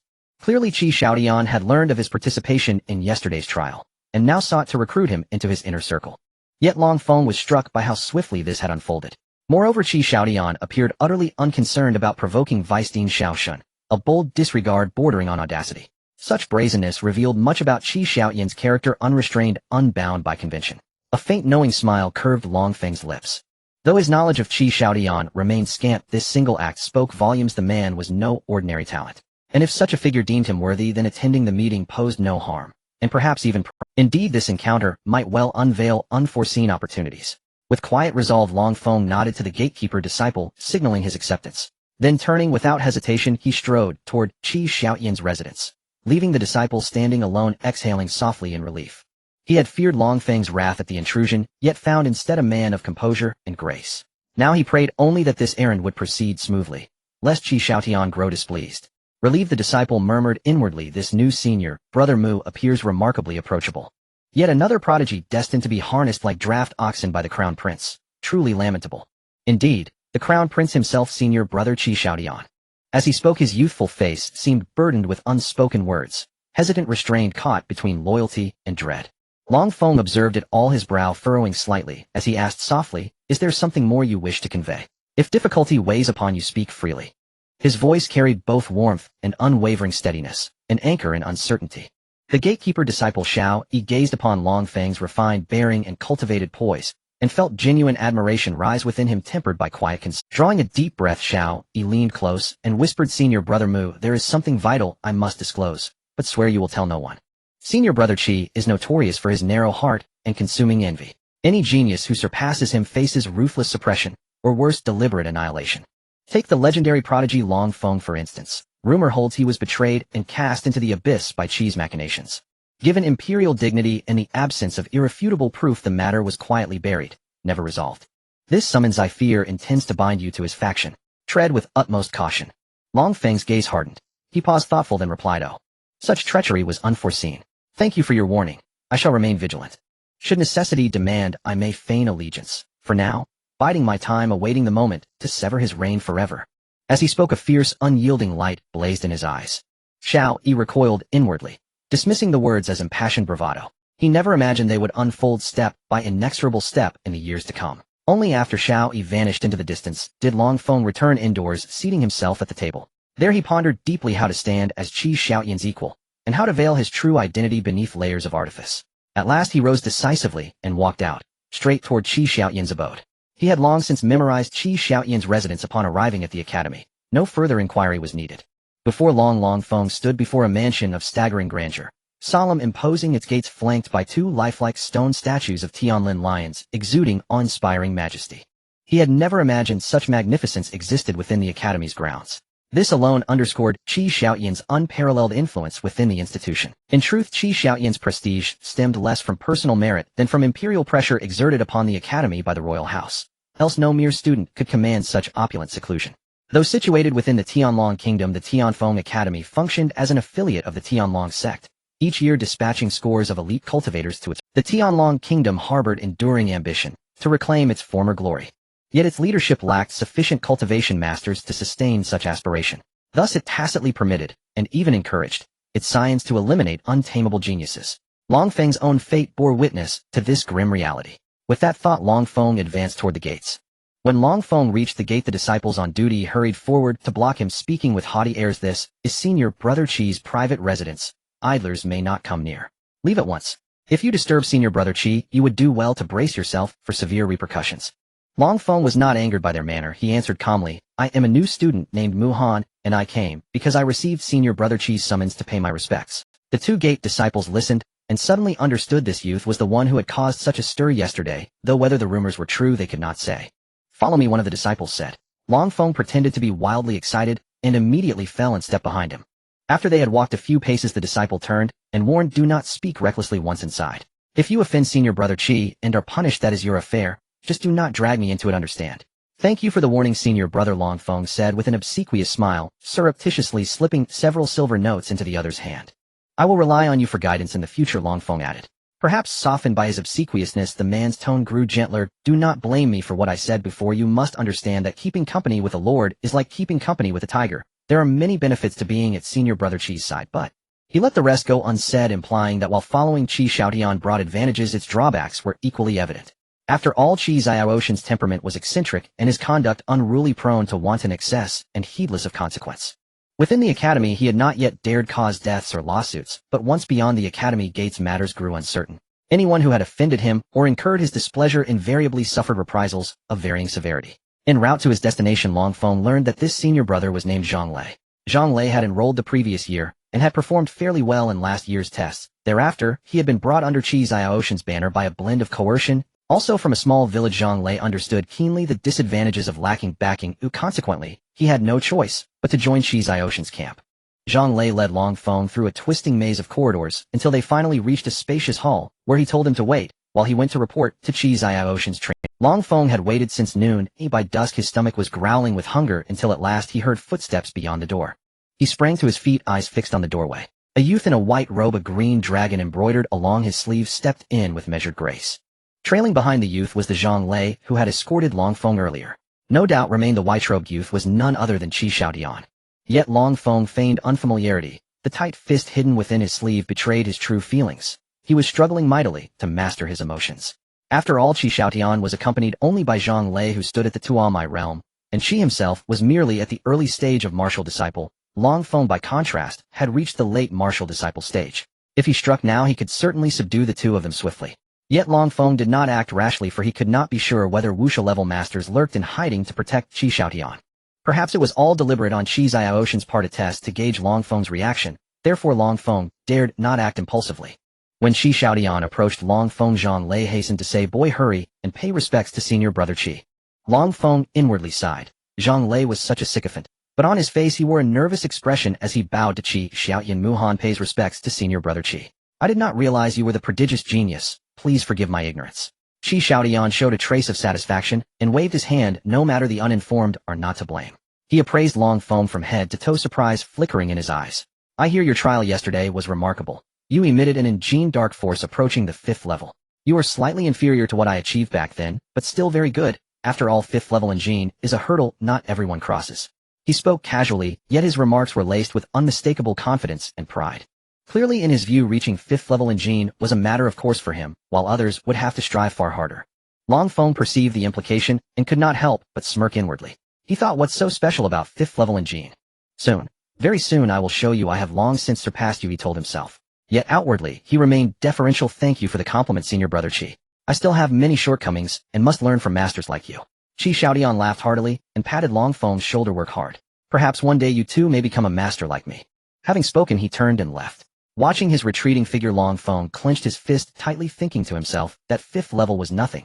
I have long since reached. At the same time, he realized that in this world strength alone commanded respect. Only by possessing formidable power could one earn others' esteem and recognition. Yes, senior brother Qi is truly a prodigy. How could I possibly be compared to you? Your accomplishments are simply beyond reach, Long Feng exclaimed with. Qi Xiaotian drank in the flattery, a touch of vanity on his face, yet he feigned modesty. "Haha, you're flattering me. However, your awareness shows you have some discernment. Only by clearly recognizing one's shortcomings can one continue to improve," he added. Long Feng nodded repeatedly, his show of admiration as endless as a river. Qi Xiaotian then slapped his shoulder with force and said earnestly, "Good. Young men should possess such awareness. I, the prince, see in you material to be molded. If you are willing to join my banner and roam the Jianghu with me, you shall surely achieve. What say you?" Long Feng had been waiting for this and answered without hesitation, "I am honored by your favor, senior brother Qi. I could not wish for more. To follow a genius like you would be my life's fortune. Please continue to watch over and instruct me, senior brother Qi. When he had finished, Long Feng launched into unending praise, extolling Qi Xiaotian as unmatched in heaven or earth, leaving Zhang Lei gaping beside them. Zhang Lei murmured to himself, this fellow is incredible, a consummate flatterer. Compared to him, my own obsequiousness is negligible. Yet they did not know Long Feng's eager flattery concealed ulterior motives. He sought to use Qi Xiaoshan's influence to get close, searching for an opportunity to avenge past grievances. If they were to learn Long Feng's true intent, they would no doubt treat him far less complacently. All of you step forward. Upon hearing these words, Zhang Lei immediately turned to Qi Xiaotian with a look of utter bewilderment, then scanned the surroundings anxiously, his heart brimming with confusion. Long Feng's breath caught. His mind raced. Just as I suspected earlier, Qi Xiaotian deliberately appeared unaccompanied by guards solely to test me. Thankfully I restrained myself just now, had I acted rashly the consequences would have been catastrophic. Thereafter Long Feng mimicked Zhang Lei's demeanor, glancing around blankly and fixing Qi Xiaotian with an expression of feigned innocence. At that very moment, 4 figures materialized within the hall. Among them stood an elderly man clad in gray robes, his aura calm and profound, betraying cultivation of extraordinary depth. Flanking the elder were 2 middle-aged men dressed in black surcoats, one gripped a massive battle axe, the other a broad cleaver. The 4th figure was a graceful middle-aged woman, her figure lithe and alluring, her curves voluptuous, and arresting especially the swell of her bosom, which seemed poised to burst forth. She now stared intently at Long Feng, her gaze sweeping him from head to toe, her expression that of a predator sizing up coveted prey, leaving him deeply unsettled. Qi Xiaotian first held Long Feng's gaze for a long moment, then gestured toward the gray-robed elder and declared, "Allow me to introduce you properly. This is Elder Hao Feng, a master whose cultivation has reached the latest stage martial realm, truly formidable indeed. And these two," Qi Xiaotian continued, pointing to the surcoat-clad men, "are Elder Kuda and Elder Kuyu. Both are masters of the mid-stage martial realm, no ordinary cultivators by any measure." Lastly, Qi Xiaotian turned his gesture toward the elegant woman who had not once averted her eyes from Long Feng, smiling warmly. "This is Elder Lu Yeqiu, also a mid-stage martial realm master. Muhan, should you earn Elder Lu's patronage and mentorship, your future prospects will be boundless, certainly no less brilliant than serving under me." As he spoke, Qi Xiaotian cast Long Feng a glance laden with inscrutable meaning. Yet Long Feng remained utterly perplexed, unable to fathom the hidden intent behind. At that moment Lu Yeqiu, the enchanting mature beauty, cast a languid coquettish glance toward Qi Xiaotian and purred, her voice dripping with playful reproach. "Young master, pray cease teasing this humble servant. That said, this young lad does strike my fancy quite profoundly." Hearing this exchange, Long Feng felt a deep, visceral discomfort crawl across his skin. After all, he was merely 8 years old. His transformed appearance merely lent him the semblance of a 12-year-old boy. Yet Lu Yeqiu's unabashed attention left him profoundly unnerved. A faint tremor rippled through Long Feng's body, and this subtle movement, unbeknownst to him, drew Lu Yeqiu's immediate notice. She mistakenly interpreted it as excitement, utterly unaware that it stemmed instead from profound revulsion churning deep within him. Yet paradoxically, this unconscious reaction inadvertently smoothed the path ahead, diminishing latent risks and rendering his carefully laid plan all the more seamless. Seeing Long Feng pledge allegiance without hesitation, Qi Xiaotian's spirit soared, so much so that he personally ordered an opulent banquet prepared in honor of the guest. During the feast, Long Feng spoke with polished flattery, lavishing praise upon Qi Xiaotian and the 4 martial masters present, his sycophantic eloquence delighting them all immensely. Thus they generously bestowed upon him various items they deemed superfluous, spiritual herbs, weapons, and more. Long Feng feigned reluctance, protesting several times before finally accepting the treasures with feigned rapture. Qi Xiaotian mused inwardly, though Long Feng lacks my innate brilliance wielded astutely, he may yet prove remarkably useful. Though Qi Xiaotian now bore the title of Crown Prince, he knew well the precariousness of his position within the imperial court. Sovereign Qi Sili had sired numerous offspring, many of exceptional talent. His siblings, too, burned with ambition, each harboring fierce aspirations for supremacy. Thus, though Qi Xiaotian presently occupied the throne's shadow, none could guarantee how long he would remain there. Hence, upon encountering a talent like Long Feng, he pursued him relentlessly. If persuasion failed, annihilation would follow, to prevent such a force from bolstering rival factions and impeding his own ascension. Indeed, it was precisely because Long Feng had awakened the Abyssal Dragon Physique, yet refused to swear fealty, that Qi Xiaotian had schemed to lure him to the 10,000 Zhang Abyss, ostensibly to eliminate him. The 4 martial masters each harbored distinct motives. Elder Hao Feng, the gray-robed sage, saw immense latent potential in Long Feng, believing even modest favors bestowed now might yield vast returns on his Taoist path later. Kuda and Kuyu, however, gave little thought to strategy. Merely gratified by Long Feng's deference, they impulsively gifted him numerous treasures. Lu Yeqiu's captivating gaze never strayed from Long Feng's form throughout the banquet, repeatedly serving him delicacies and pouring wine, her inner thoughts veiled in enigma. Though these items held little value in Qi Xiaoyan's or the master's eyes to Long Feng, who possessed the heaven-devouring art, they were priceless. Through the first layer of the heaven-devouring art, its devouring technique, he could absorb the spiritual energy or sentience inherent in any object to amplify his own strength, an ability unique to him, his most closely guarded secret. The banquet stretched deep into the night. It was Long Feng's first time drinking wine. Had he not already attained the latest martial disciple realm and exercised strict self-restraint, he would have long since succumbed to intoxication. Afterwards, swaying unsteadily, he returned to his quarters, only then circulating his qi to purge the wine's effects entirely, before retrieving and meticulously examining the artifacts he'd received. Having sorted them, he stabilized his abruptly elevated cultivation. By dawn's first light, his foundation was fully consolidated, and he immediately turned his focus to the fused memories bestowed by the enigmatic Elder Long. Memories vast and labyrinthine. Though overwhelming in scope, once organized, these memories yielded tremendous insight, granting him precise knowledge of each artifact's nature and function. Upon completing this synthesis, every facet of Long Feng's being had undergone profound refinement. His accumulated knowledge of cultivation, and his comprehension of its principles, now rivaled that of a martial saint, though he had yet to test them in practice. Yet should he witness any technique or principle firsthand, understanding would ignite instantly within him. Such mastery revealed the staggering power of the mysterious Elder Long. Grasping the magnitude of that strength, Long Feng finally understood why Elder Long had withheld both his true name and the identity of his enemies, to shield him from crushing psychological burden, lest it fracture his Tao heart, or even birth an inner demon. While Long Feng stabilized his cultivation realm and refined his martial path within his residence, the entire Tianfeng Academy brimmed with palpable tension and fervent anticipation. Especially those disciples under 15 years of age who had already attained the martial apprentice realm grew restless, each embarking upon rigorous methodical training. For in half a year's time the Academy Grand Competition would commence, a contest not merely internal, but one bearing profound weight upon the Academy's prestige, and the ultimate victor would represent Tianfeng Academy against the other three academies within the Tianlong sect's domain. Elite masters from the Academy would also participate, presenting an unparalleled opportunity to demonstrate one's true strength. An outstanding ranking in this competition, or even catching the eye of a powerful faction, would assuredly illuminate one's future path. Moreover, such recognition would dramatically expedite access to vital resources. Thus, every disciple sharpened their resolve, eager to prove themselves on the grand stage. Yet ever since returning from Qi Xiaoyan's residence, Long Feng seemed transformed, appearing only briefly at mealtimes, otherwise sequestering himself within his quarters, immersed in relentless cultivation. Xiao Yaoer visited him repeatedly, only to gaze helplessly at his tightly shut door. She knew he was preparing for the grand competition with final fierce determination. Frustrated by repeated failures to see him, her mood soured to the brink of eruption. More than once she nearly stormed inside and dragged him out herself. Still, though she longed for Long Feng's company, Xiao Yaoer restrained herself, not out of indifference, but because Vice-Dean Xiao Shun had personally assigned Long Feng to compete in the grand competition 6 months hence.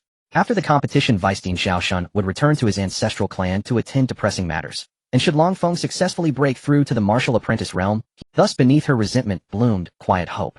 Having grown up beside her grandfather at Tianfeng Academy since childhood, her memories of the clan were virtually non-existent, let alone any recollection of her parents' faces. Such thoughts invariably plunged her into melancholy. Each time, she wandered alone to the rear mountains to clear her heart, and it was precisely there that she serendipitously discovered a hidden place of rare fortune. During this period, Qi Xiaotian dispatched envoys to seek Long Feng repeatedly. These meetings were often trivial, mere introductions to subordinates or acquaintances orbiting Qi Xiaotian's inner circle. Yet even so, they proved profoundly beneficial to Long Feng. First, they revealed the vast scale of Qi Xiaotian's influence. Second, through these interactions, Long Feng gleaned intelligence regarding potential adversaries arrayed against. On one such occasion, Long Feng learned a startling revelation. Qi Xiaotian's third younger brother Qi Yang and fifth younger sister Qi Luofei both harbored ambitions for the imperial throne and openly sought to challenge him. Even more formidable emerged Qi Xiaotian's sixth younger brother Qi Xinfu. His mother was the younger sister of Zui, Siming Minister of War, granting her firm control over the ministry's authority. In the imperial court, only Chancellor Liu Yaowen could rival her power. Notably, Qi Xiaotian's own mother was Chancellor Liu Yaowen's daughter. Thus the chancellor frequently exploited this familial link, inflating his seniority to undermine was. This veiled struggle had long ceased to be secret within court circles, yet its intricate web of alliances and betrayals ran far deeper than appearances suggested. Also among them stood the ninth princess Qi Yuewei, a prodigy awakened with the ice sparrow physique and deeply cherished by Emperor Qi Sili himself, her mother being the daughter of an outer sect elder of the Tianlong sect. Truly hers was a lineage of extraordinary distinction. Though Qi Yuewei harbored no designs upon the throne, her formidable pedigree and peerless talent instilled deep wariness in Qi Xiaotian. prompting him to monitor her every move with unwavering vigilance. Qi Xiaodian possessed intimate knowledge of the networks and priceless treasures wielded by these princes and princesses. Thus, while arrogant, even haughty, Qi Xiaodian was equally shrewd, wielding stratagems and political acumen with practiced precision. As time accelerated toward the grand competition's final month, Feng exhausted every precious treasure and spirit herb he had acquired, finally ascending into the ranks of true martial cultivators. Such astonishing progress left observers speechless. At this moment, Feng deliberately suppressed his aura to the threshold of the martial apprentice realm's early stage. This allowed him to meet the competition's eligibility criteria, while avoiding suspicion, envy, or undue scrutiny, particularly from Qi Xiaodian. After all, given his innate talent and nearly half a year's diligent effort, attaining the martial apprentice realm was perfectly plausible and utterly unremarkable. When Feng conveyed this triumphant news to Qi Xiaodian, the latter rejoiced beyond measure, bestowing upon him lavish treasures without hesitation. He lavished praise upon Feng, vowing that continued diligence would secure his ascension to the throne and grant Feng noble titles, royal fiefs, and boundless. Yet deep within Feng's heart burned boundless hatred, making any alliance with this despicable enemy unthinkable, let alone aiding him in the struggle for imperial. Instead, he quietly sought the perfect moment for vengeance. It seems I must find an opportune opening to approach Qi Xiaodian's younger brothers and sisters. My solitary strength remains insufficient to execute a flawless revenge and avoid incurring Emperor Qi Sili's wrath or even death. I must leverage the power struggle itself. Otherwise, who knows how long it will take to reach the martial spirit realm. Alone success feels improbable. Upon returning to his residence, Feng murmured aloud to himself. Though now possessing considerable cultivation, he keenly perceived a glaring deficiency in his offensive capabilities. Without hesitation, he plunged into arduous training. First mastering a palm technique suited to his current realm, the grasping dragon and controlling crane art. Once perfected, it would enable him to seize distant objects midair and effortlessly cleave gold and stone barehanded. Next, he devoted himself to studying footwork. The free and unfettered wander art possessed miraculous properties. Even at its earliest stage, it granted instantaneous movement across 100 meters, while mastery rendered the practitioner's form elusive, ethereal, as if dissolving into thin air. Such transcendent footwork was indeed the ultimate art of evasion. As for weapon-based combat, Feng chose the peerless 10,000 sword technique. True to its name, its essence lay in unleashing hundreds, nay thousands, of sword shadows from a single blade, launching devastating assaults. At its zenith, legends claimed it could summon 10,000 swords simultaneously. Faced with such a torrential downpour of blades, enemies could only surrender, helpless before inevitable annihilation. As the martial competition drew near, nearly everyone immersed themselves in frenzied cultivation, striving to push their latent potential to its absolute limit. Yet amid this fervor, certain scions of wealth and power, spoiled scions of privilege, continued to stroll carefree through bustling streets and alleys, even lingering in taverns and other places of amusement. One crisp morning, Xiao Yair lifted her chance at last, and successfully intercepted Feng, pleading with him to accompany her on an outing. Since arriving in the imperial capital, Feng had spent almost all his time within the academy grounds, leaving him no opportunity to explore the city itself. When Xiao Yair appeared, persisting in her request to venture out together, Feng reflected inwardly excessive devotion to cultivation may yield unintended consequences. Occasionally loosening one's grip, even briefly, might yield unforeseen breakthroughs. Thus he accepted her invitation with genuine willingness. Along the way, Xiao Yair glanced left and right, her gaze flitting restlessly from stall to stall, brimming with curiosity. Yet fearful of appearing childish, she restrained herself with visible effort. Feng sensed her inner conflict and merely smiled faintly, saying nothing before proceeding deliberately from stall to stall, observing each with quiet attentiveness. Gradually seeing his easy composure, Xiao Yair shed her restraint and surrendered joyfully to the moment. By dusk, she eagerly dragged Feng toward the capital's grandest tavern, eager to feast heartily.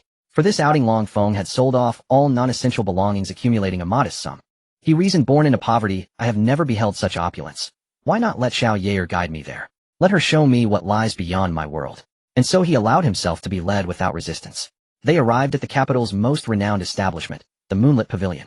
Here not only were the finest wines and rarest ingredients served, but each delicacy possessed unique alchemical properties, capable of enhancing cultivation or tempering the sinews and bones of practitioners across various realms. It was thus no surprise that even moderately affluent cultivators frequented this place for its culinary excellence.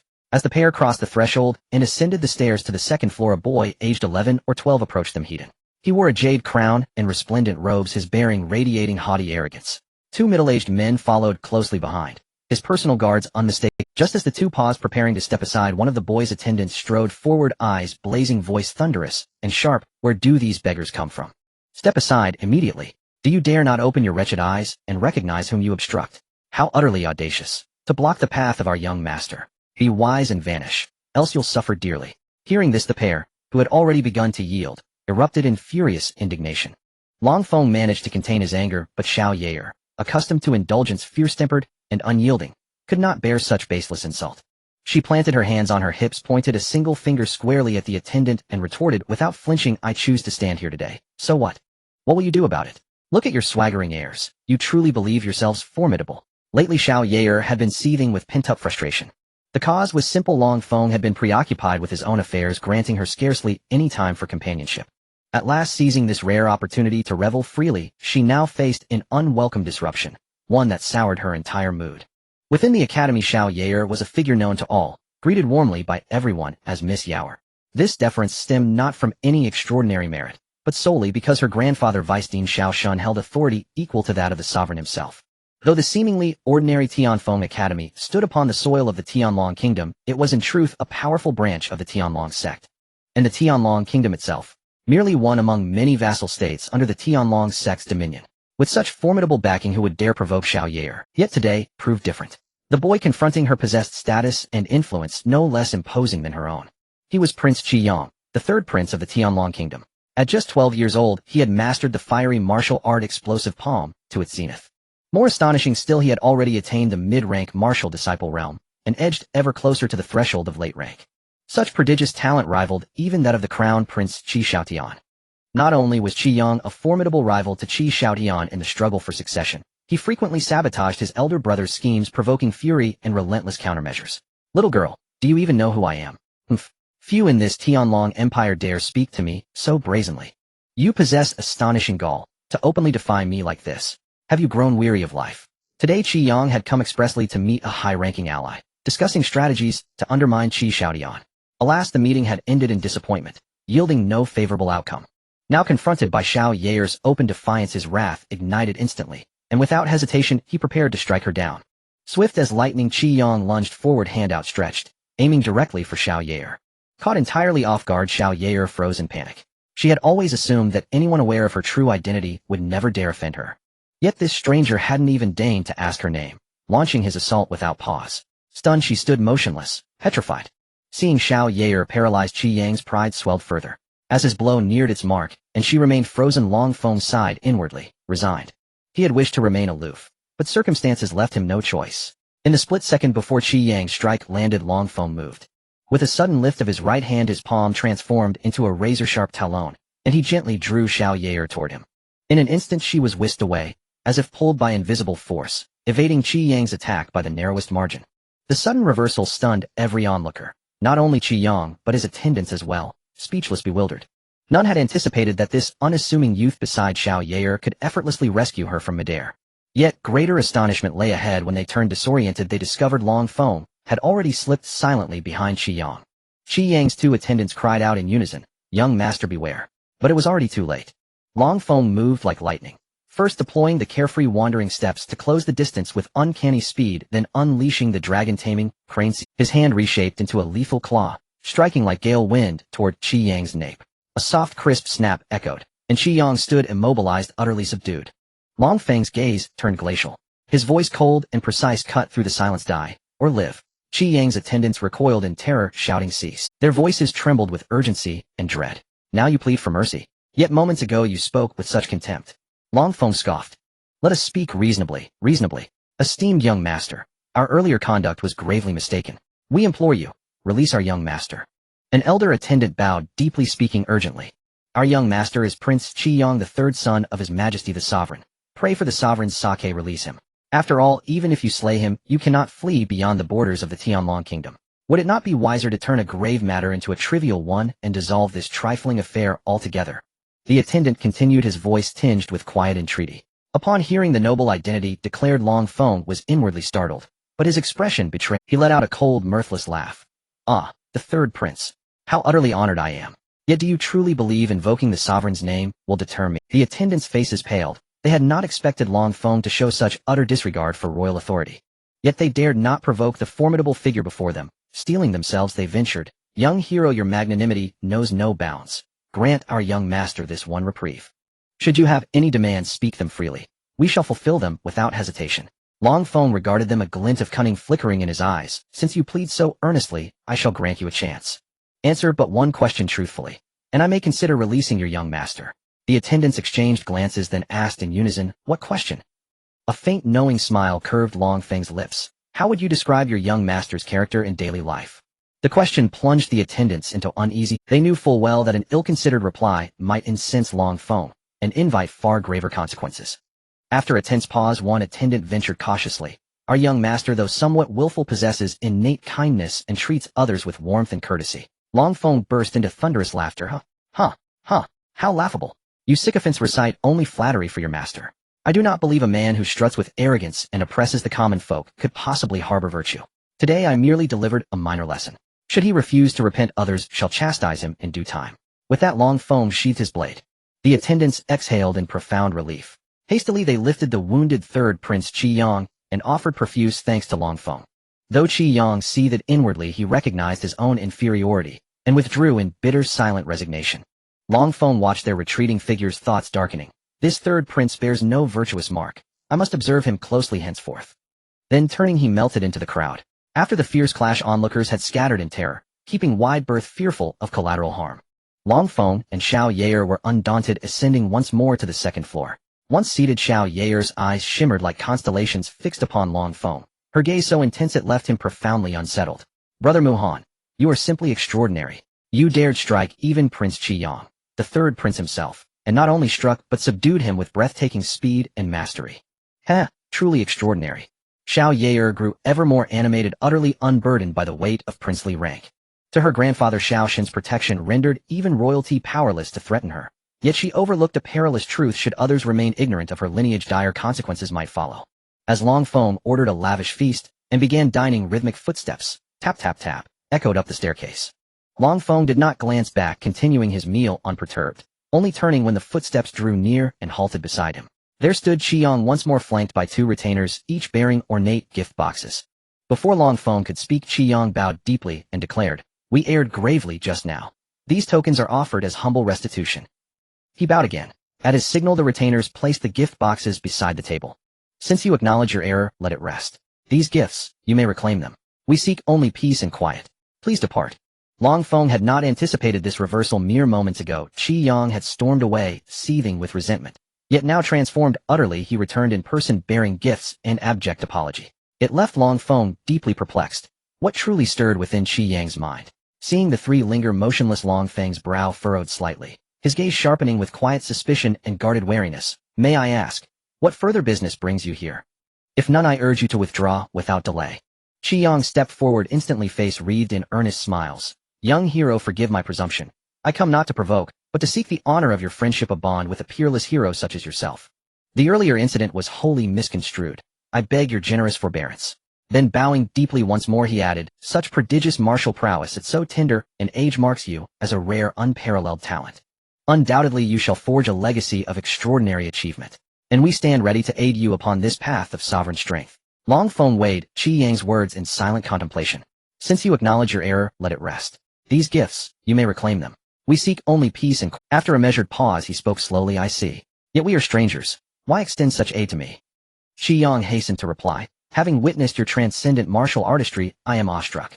To count you among friends would be the highest privilege we could ever hope to attain." Indeed, moments after departing in fury, Qi Yang recalled something vital. Growing ever more convinced he had acted rashly, squandering the chance to ally with such a peer. Without hesitation, he reversed course, assembled sumptuous gifts, and hurried back to offer sincere apology, fortuitously arriving just as Long Feng and his companion remained. At that moment, Qi Yang's heart swelled with anticipation. He yearned for Long Feng's recognition and patronage. Certain such genius would prove decisive in the coming struggle. Having seen Long Feng subdue him with effortless ease, so young yet wielding such overwhelming power, Qi Yang calculated that securing his allegiance would grant immense advantage in the royal contest. Thus he returned, "My name is Muhan. You seek to recruit me, to assist you against your siblings in the succession struggle. Let me speak plainly. Prince Xiaoshan has already approached me, and I have pledged allegiance to his faction. I suggest you withdraw now, lest the crown prince misinterpret your Long Feng started inwardly at these words, but revealed nothing, offering instead a faint, composed smile. "Ah, young hero Muhan, you're renowned. Since you have sworn fealty to my elder brother's camp, we shall press no further. Still, I ask you, does pledging to one faction truly preclude cooperation with others? The path of the martial cultivator is never smooth. It brims with uncertainty and peril. Sometimes choosing a wise ally or steadfast partner may carry one farther steadier and higher. For in this world there are no eternal enemies, only enduring interests. Thus I believe ample room remains for dialogue, mutual understanding, and fruitful collaboration between us. Do you not agree? Having spoken, Qi Yang held Long Feng's gaze steadily, knowing his sincerity and acumen must resonate with this formidable youth. And Long Feng fell into deep reflection, reassessing the intricate web of power unfolding before him. Qi Yang displayed no signs of discouragement after hearing Long Feng's words. Instead, a slight smile appeared on his lips as he spoke again. My elder brother is typically cunning and treacherous, and his methods are incredibly ruthless. He would resort to beating or scolding those under his command at the slightest inconvenience, and some even met with a tragic end. The boy who recently awakened the deep dragon physique was a victim of his schemes and perished. This fact was witnessed by my subordinates, and is by no means an exaggeration. Originally, I intended to recruit that boy and nurture him carefully, but regrettably, I was preoccupied with urgent matters and couldn't rescue him in time, which is true. Long Feng was taken aback upon hearing this. He never expected that Qi Yang, who had just been so arrogant and domineering, possessed such a broad mind and demeanor, and he couldn't help but feel a sense of admiration for him. At the same time, Long Feng realized that the Qi Yang he had seen earlier might have merely been a deliberately crafted facade. In reality, this third Prince Qi Yang was calm and strategic, truly a dragon among men. Oh, is that so? If the third prince says this, aren't you afraid it might reach the crown prince's ears? Long Feng continued. After all, there are many spies within him. What do I have to fear? Third Prince Qi Yang confidently replied. My reason for saying this is not out of fear of him, but rather because I do not wish to see the tragedy of brothers fighting each other. Otherwise, with my strength, he would have long since lost his life by now. Oh, that sounds rather profound. Long Feng asked in confusion. Then please elaborate, Third Prince. Firstly, in terms of talent, I do not fall short of him. Third Prince Qi Yang smiled slightly, and continued. Although he possesses the Fire Dragon Physique, and is hailed as a genius, what few know is that I also have the Fire Dragon Physique. Not only that, I am now nearing the late stage of a martial apprentice, while he remains stuck in the mid-stage. Therefore I have absolute confidence in my strength. However, in the eyes of others, I am merely a good-for-nothing playboy. With a hint of disdain, Third Prince Qi Yang remarked. How could they know that I have already secretly allied with the majority of the court? Once the opportunity arises, I will defeat them all at once, allowing them to witness the true me. After hearing these words, Long Feng couldn't help but feel a surge of surprise. It turned out this third prince was so skilled that he could arrange everything so thoroughly without anyone. He couldn't help but ponder, perhaps I can truly leverage the power of this third prince. This deep conversation continued until late at night, and in the end Long Feng decided to collaborate with this third prince. However, the most crucial task at hand was to participate in the Academy's grand competition and strive for outstanding results. Only in this way could he acquire more precious resources and effectively enhance his cultivation level through the devouring power of the first layer of the Devouring Heaven Technique. Time flew by like a white horse passing through, and soon the day of the grand competition arrived. On that morning, Long Feng was immersed in his training when he suddenly heard a frantic knocking at the door. Brother Muhan, get up quickly. The grand competition is about to begin, and if you don't hurry you might miss the preliminary round. Xiao Yaoer shouted anxiously from outside the door. Upon hearing this, Long Feng was jolted and self-reprimanded.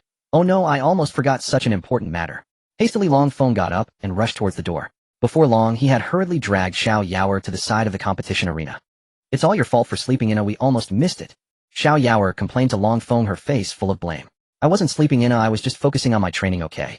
Long Feng lightly flicked Xiao Yaoer's forehead with his hand, and replied with a smile. You're just making excuses. Xiao Yaoer pouted in dissatisfaction.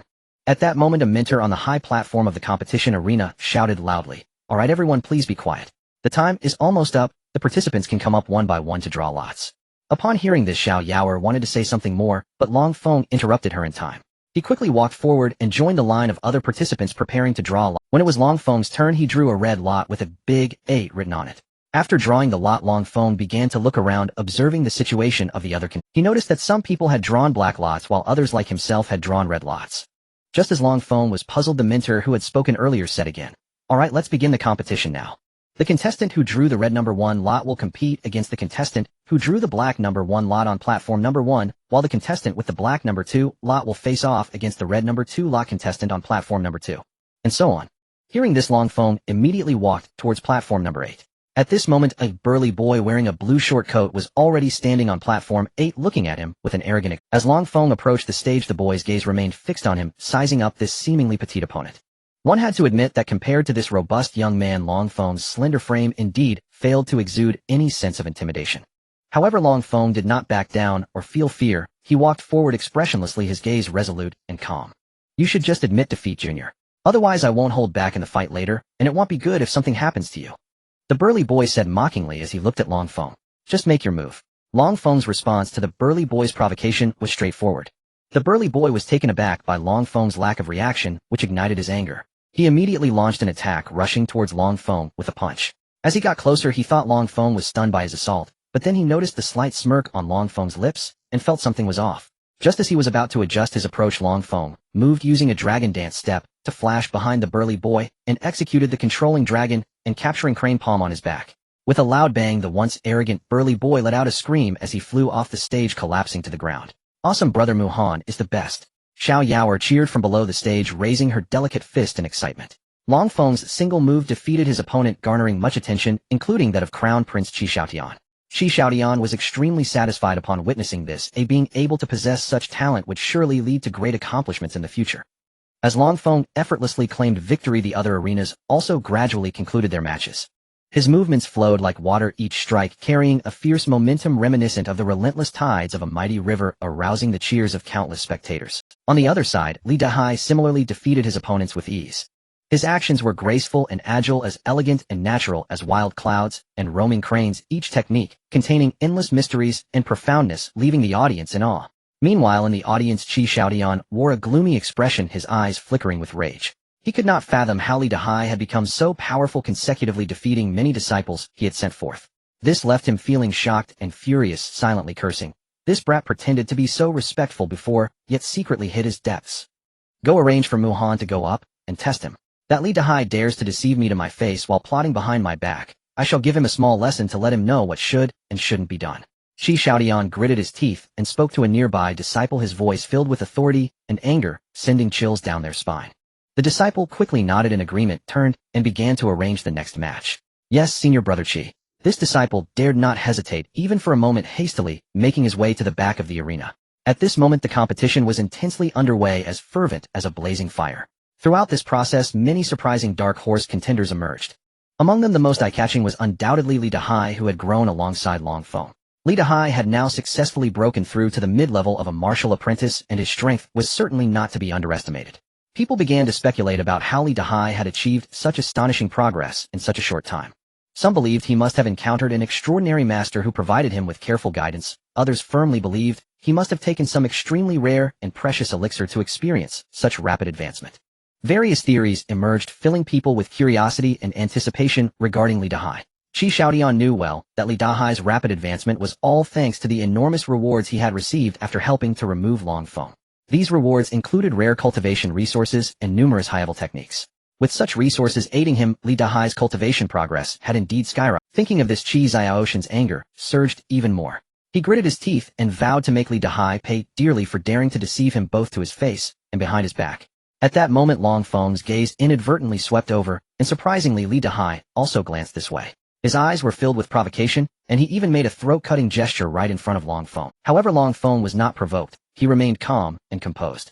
Not long ago, Li Dahai had received a secret letter from the 6th Prince Qi Xian, learning that Long Feng had dealings with the 3rd Prince, who appeared to be making efforts to win Long Feng over. Originally, Long Feng had overshadowed him during the entrance examination, and now hearing this news, Li Dahai's anger surged even more. Li Dahai could not tolerate anyone being more accomplished than him, just as he had previously betrayed his childhood friend, Long Feng, driven by jealousy that Long Feng's talents were greater and garnered Qi Xiaotian's favor, while Long Feng refused to join Qi Xiaotian's side, thus providing him with an opportunity. The atmosphere at the competition site was heated, with the contestants nervously and orderly competing. In the blink of an eye, they had arrived at the exhilarating round from 20 to 10. As expected, Long Feng's opponent was none other than his childhood friend, Li Dahai. When Long Feng stepped onto the arena, Li Dahai was already waiting there. At this moment, Li Dahai appeared full of confidence, believing that with his recent rapid cultivation advancement, dealing with Long Feng would be effortless. However, Li Dahai was unaware that when Long Feng entered the academy, he was already at the martial apprentice level, and now he had further advanced to the martial artist realm. Muhan, I never thought you would dare to step onto the stage. From the moment you stole my honor during the entrance exam, your future was destined to end here. Li Dahai revealed a smug smile and taunted. I have heard of this person. He showcased sufficient talent during this year's entrance exam, and was taken as a disciple by the Vice Dean. One must know that the Vice Dean is one of the most respected figures in our academy. Becoming his disciple is truly enviable. However, he has hardly been seen since then. I wonder how his cultivation is now, as someone echoed. Indeed, this Li Dahai senior brother Li is also favored by senior brother Qi and has already reached the mid-level of a martial apprentice. His strength is quite impressive. This Muhan has only joined the academy for a little over half a year. No matter how talented he is, he can't possibly reach the mid-level of a martial apprentice. Another person chimed in. Yes, I think Muhan will stop here in this competition. Another commented. Hearing the flattery from the audience, Li Dahai became even more smug, slightly raising his head, his face filled with pride. However, he completely failed to notice the faint glimmer of killing intent in Long Feng's eyes. Let's get started. Show me what capabilities you, the treacherous friend, have gained through betrayal. Long Feng looked disdainfully at Li Dahai, unwilling to waste even a moment more on words. He tightly gripped the long sword in his hand, its sharp blade glinting coldly, as if expressing the anger and determination within its master's heart. Upon hearing Long Feng's words, Li Dahai's expression instantly turned serious, but he quickly regained his composure. He sneered, "Humph. So Qi Xiaodian already knows the truth, what of it? Now I have broken through to the mid-level of a martial apprentice, my strength has greatly increased. As long as I can slay you here today, the sixth prince has promised to provide me with even richer cultivation resources, allowing me to elevate my abilities even faster. After the competition ends, I will leave this place and distance myself from Tianlong Academy and the imperial capital. By then, even if Qi Xiaodian knows the truth, ha ha ha." Li Dahai laughed arrogantly, seemingly already envisioning a bright future. However, Long Feng remained unmoved by his laughter. For he knew well that no matter how Li Dahai plotted, it could not change the fact that he had betrayed his friend. And for such a faithless person, Long Feng felt no need to say anything. At this moment, Long Feng's mind was singularly focused on one thought: to wield the sword in his hand to uphold justice and make this traitor pay the price he deserved. With an indifferent gaze, Long Feng tightly gripped the sword hilt, its tip pointed directly at Li Dahai, and spoke coldly. "Let's begin. Today let me witness what extraordinary abilities you possess gained by trading a friend's life." Faced with Long Feng's contemptuous attitude, Li Dahai erupted in fury, gripping the giant sword tightly, the blade radiating a fierce green light. He roared, his body shooting towards Long Feng like an arrow. In an instant, the powerful aura of a mid-level martial apprentice surged forth like a tidal wave, causing the nearby disciples with cultivation levels below that of a martial apprentice to change color and retreat several meters. Such a formidable aura. Is this truly senior brother Li's strength? Even at just the mid-level of a martial apprentice, he is already so fearsome. He truly is extraordinary. I really wonder if Muhan can withstand this earth-shattering blow from senior brother Li. People discussed animatedly, their eyes all focused on the two about to clash on the stage. Long Feng observed the situation before him without the slightest flicker of emotion, his icy gaze fixated on Li Dahai, who was charging towards him at high speed. Li Dahai felt that Long Feng was surely stunned into inaction by his terrifying aura, a surge of joy rising within him as he increased his speed. Look, isn't Muhan frozen in place by senior brother Li's attack, standing there motionless? Even I, at the mid-stage of a martial apprentice, felt immense pressure facing senior brother Li's strike, let alone Muhan, who is merely at the early stage of a martial apprentice. Wait, something's off, take a closer look. At that moment, Long Feng slightly tilted his body, evading the fierce attack, and without hesitation struck out with his left hand towards the back of Li Dahai. Ah! As a piercing scream echoed, the once proud Li Dahai now knelt on the ground, his right hand gripping the hilt of his sword, while his left hand clutched his chest, spitting out a mouthful of blood. Long Feng did not continue his assault, but coldly remarked, "Is this the power you gained by sacrificing your friend's lives? It truly disappoints me." After rising, Li Dahai slightly bent his legs, leaning forward in a combat stance while shouting in anger, "Don't get too proud. I was just careless a moment ago, and you took advantage of it." Without finishing his words, Li Dahai began to channel his true energy with all his might, his eyes becoming sharp, as if he could see through all illusions. Gripping the sword hilt tightly, he shouted, "Dominating Dragon Slash." As he shouted, a powerful aura erupted from him, distorting the surrounding air.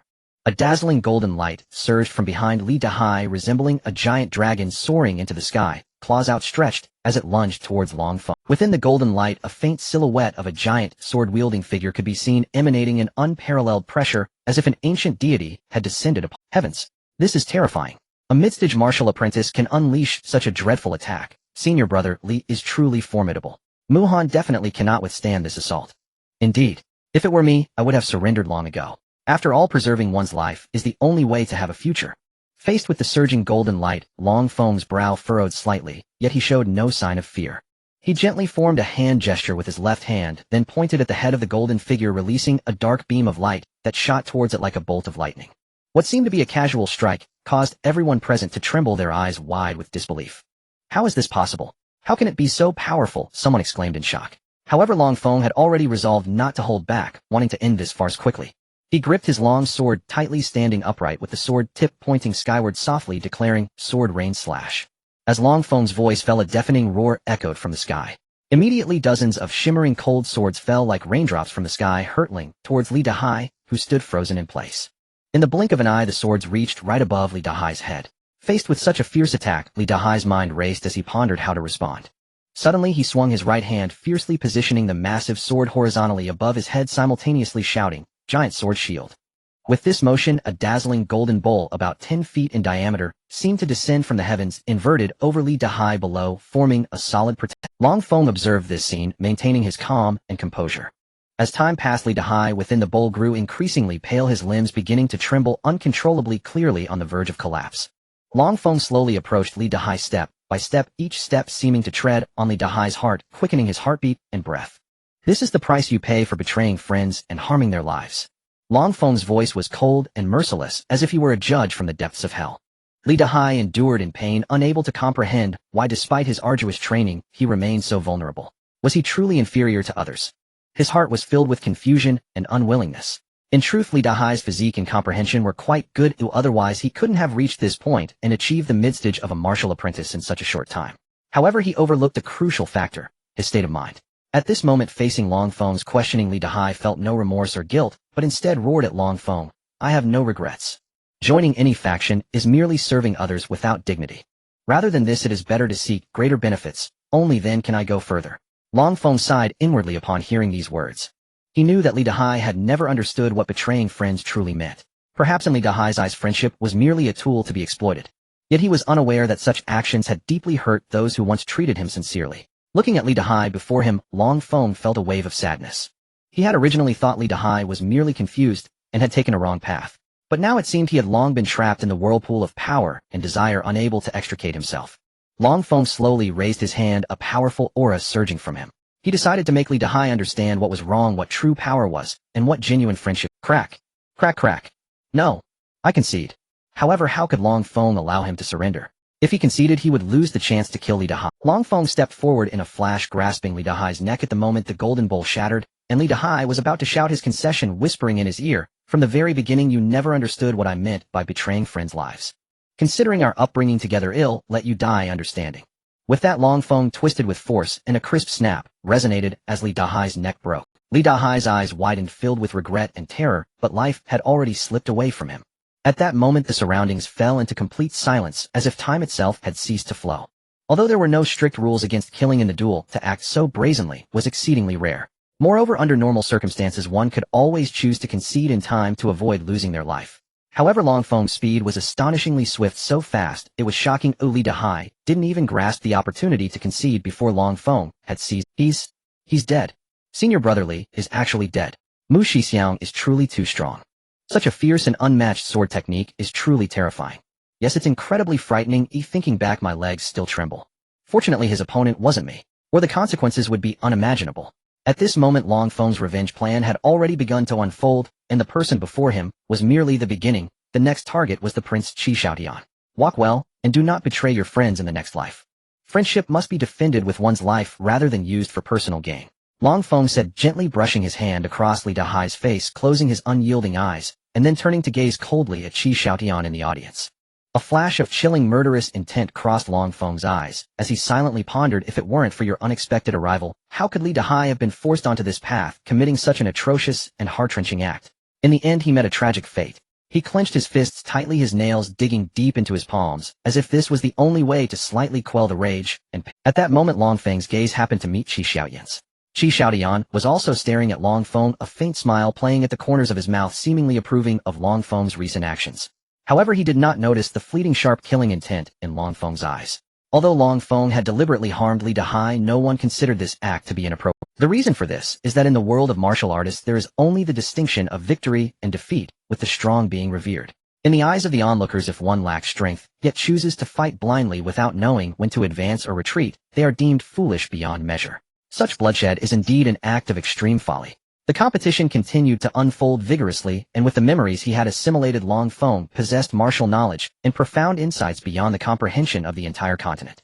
This kind of battle was as easy as pie for Long Feng, and while he secretly rejoiced, he couldn't help but feel a twinge of embarrassment. After all, given Long Feng's current state, whether due to the memories of the Elder Long or his own entry into the ranks of martial artists, it could be said that he was simply overpowering those students who were only at the martial apprentice level. If it weren't for Long Feng's desire to fulfill his plans, he would never participate in such meaningless competitions. Unsurprisingly, Long Feng successfully made it into. Next came the even more intense competition of advancing from 10 to 5, and all the contestants who made it into the top 10 were undoubtedly experts who had reached the late stage of the martial apprentice realm. As for students like Long Feng who were merely at the mid-stage of martial apprenticeship, they had mostly been eliminated in the earlier rounds. To avoid drawing too much attention as a mid-stage martial apprentice, Long Feng decided to choose to break through himself in battle. When the competition to advance from 10 to 5 officially began, Long Feng was surprised to discover that his opponent was actually Mo Yin, another capable subordinate of Qi Xiao. Coincidentally, Qi Xiaotian had just received a secret message informing him of Mo Yan's betrayal, as he had already joined forces with the 6th Prince Qi Xian. Of course, all of this was actually the result of Long Feng's meticulous planning after reaching an agreement with the 3rd Prince Qi Yang that night. The objective was very clear: to sever Prince Qi Xiaoshan's right and left arms, placing him in a predicament where he had no one to rely on and no one dared to use. Upon taking the stage, Long Feng received Qi Xiaoshan's order: eliminate Mo Yin. Long Feng did not ask further as he understood the reasoning behind it, but he must not reveal any flaws to avoid raising Qi Xiaoshan's suspicions. For Qi Xiaoshan's arrangement, Long Feng had actually anticipated it. After all, at this moment, the only students remaining in the arena were Long Feng and Mo Yin, who had once betrayed Qi Xiaotian. And Mo Yin was one of the culprits who had pushed Long Feng into the abyss in the bottomless chasm. Originally, Long Feng had been calculating to annihilate that group of people in one fell swoop on the battlefield. But who could have anticipated that things would not unfold as those guys didn't even get the chance to spar with Long Feng before falling one after another, being eliminated. As for Mo Yin, it was hard to say whether he was lucky or unlucky. This encounter undoubtedly signified that his martial career was nearing its end. Muhan, congratulations. You actually made it into the top 10. Though we are both disciples of Qi, I won't hold back. Mo Yin, seemingly oblivious to his current situation, smiled brightly and started chatting with Long Feng upon seeing him as his opponent. Don't worry, you won't be my opponent. And Long Feng paused here, looking up at Mo Yin, his eyes filled with a hint of mockery and disdain. He curled the corners of his mouth slightly and continued, moreover, senior brother Qi already knows about your betrayal and has sent me to eliminate you. This is the fate you will face today. With those words, Long Feng ceased to speak further and turned to gaze at the audience. At that moment, Qi Xiaotian was seated there, his expression serious as he observed the happenings on the stage. When he noticed Long Feng's glance, he slightly nodded, indicating. After receiving Qi Xiaoshan's response, Long Feng felt a sense of relief in his heart. He silently thought, fortunately the plan is flawless without any flaws. Once I eliminate all your people, I can take my time to deal with you later. What does this mean? What do you mean by betraying senior brother Qi? Muhan, could there be some misunderstanding? Mo Yin exclaimed in surprise upon hearing this and immediately inquired of Long Feng. No need for further words. Hurry up and make your move, or you may find yourself with no chance left. Long Feng did not wish to explain further, as in his eyes whether Mo Yin had truly betrayed Qi Xiaotian was no longer important, for everything was merely a conspiracy premeditated by Long Feng and the 3rd prince. Someone must be secretly sabotaging this. Once this competition is over, I will naturally go find senior brother Qi to clarify everything. Mo Yan's face was filled with anger. I fear you may not have that opportunity. Long Feng, seeing Mo Yin was about to continue, felt a twinge of impatience. To him today, Mo Yin was bound to face a dead end. Thus, he resolutely decided to take the initiative and launched an attack on Mo Yin. I'm not afraid of you. With this roar, Long Feng unleashed a deadly move from the Tianyu sword technique. Kill. Mo Yin, seeing that Long Feng had completely disregarded his explanation and directly attacked him, felt a surge of anger. Clang, clang, clang. On the arena, Long Feng and Mo Yin kept running and weaving, appearing to be in extreme danger, but in reality this was a carefully orchestrated layout by Long Feng to achieve a breakthrough to the late stage of martial apprenticeship. Break for me. Suddenly Long Feng let out a loud shout, spewing a mist of blood. The students below exclaimed in amazement. He really broke through to the late stage of martial apprenticeship. This is truly astounding. Indeed, to break through a bottleneck in the midst of battle is something unheard of. Mo Yin gazed at Long Feng, inwardly astonished. He had assumed his relentless assault would sufficiently suppress his opponent. Yet he never anticipated that Long Feng would successfully break through to the latest stage martial apprentice realm amid such dire straits. This sudden transformation plunged Mo Yin, once brimming with confidence, into unprecedented pressure. What difference does it make that you've reached the latest stage martial apprentice realm? I have long stabilized myself within this realm. My strength far surpasses yours. Had I not deliberately tempered my foundation and refined my hastily ascended cultivation, I would have already advanced into the martial cultivator realm. You, a mere novice who has just entered the late stage, how dare you presume to stand against me? Mo Yin sneered, coldly seeking to shatter Long Feng's morale with words. Yet despite his sharp tongue, his movements grew increasingly fierce, his hands striking with ruthless precision. He knew no further variables could be permitted to sway the battle's outcome. A victory must be secured without delay.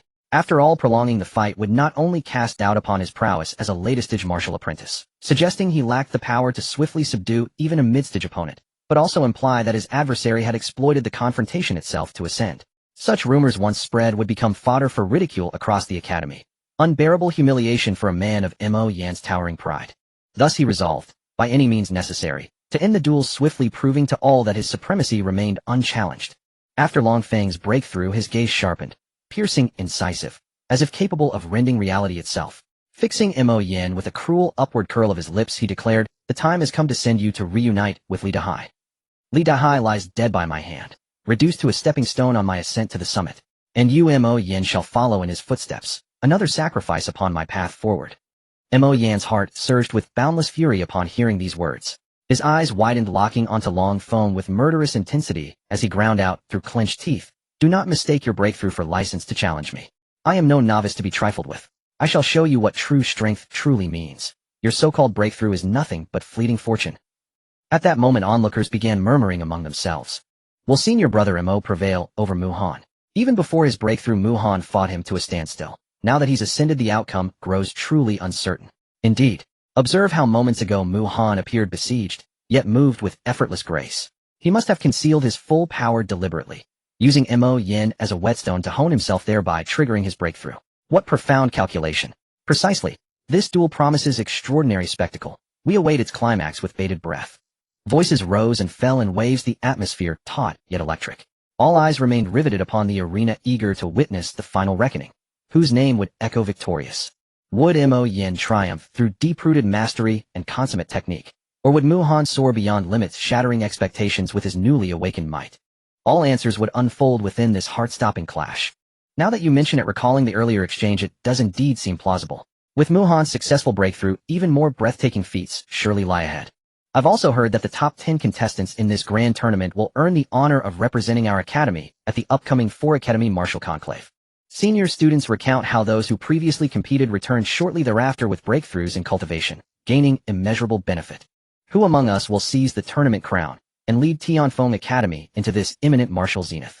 Below the arena, voices intertwined and enraged beyond restraint. Mo Yin launched his first strike, unleashing his signature art, the Mozhang Sword Manual. A thunderous cry erupted from his throat, flying rain Mozhang's sorrow. At that instant, a violent gale erupted across the competition platform.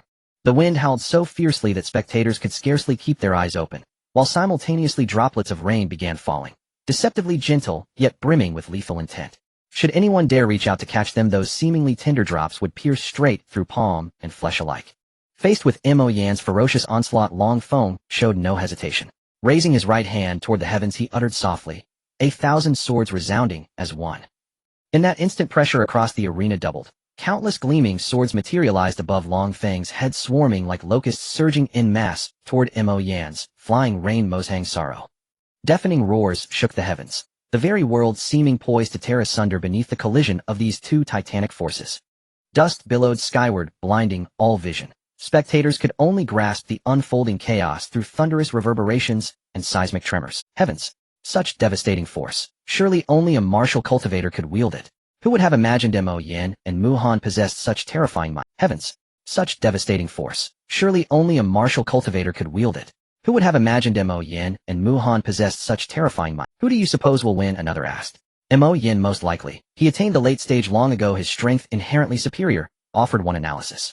Yet I believe Mu Han holds the edge. Even at mid-stage he matched Mo Yin blow for blow. Now elevated to late-stage victory, seems well within reach, countered another voice. Voices overlapped in spirited debate, each asserting conviction, each enthralled by the duel's raw intensity and mystery. Eyes remained locked upon the swirling dust, blinking not once, fearing to miss a single revelation. Yet as the haze slowly lifted, the sight before them left jaws agape. Mo Yin lay motionless upon the ground, lifeless, silent. Beside him, crimson blood spilled outward like tide, vivid visceral proof Mo Yin was irrevocably slain. Stunned silence fell upon the crowd, disbelief etched across every face.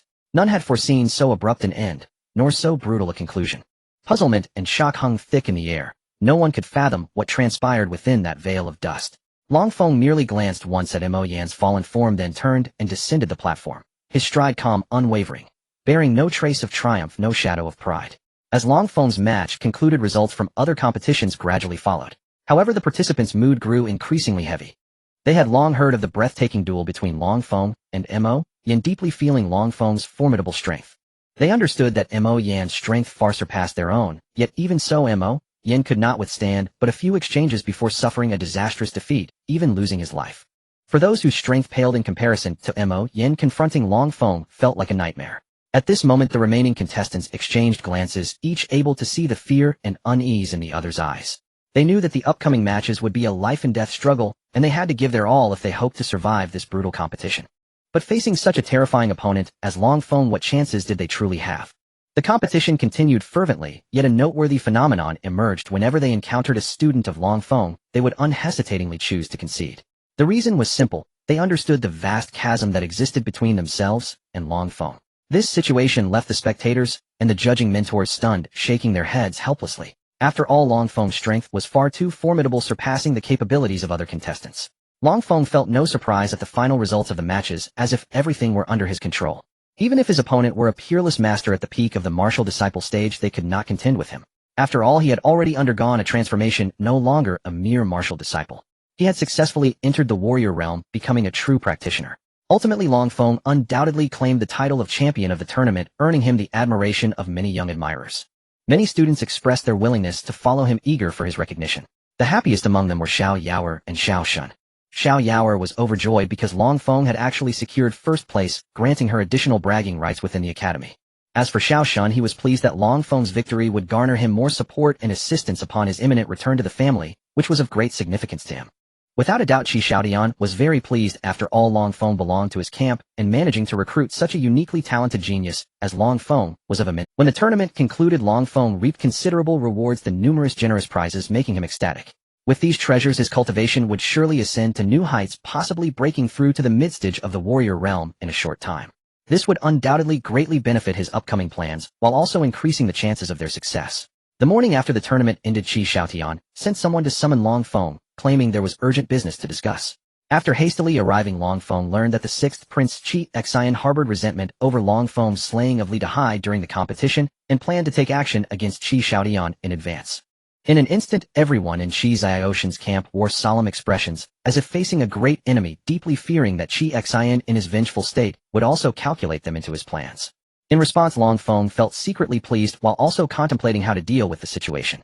After all, although the 3rd Prince Qiyang had made an agreement with Long Feng, he worried that Qiyang might not withstand the pressure from the other 2 princes and abandon their cooperation, so he could only act according to circumstances.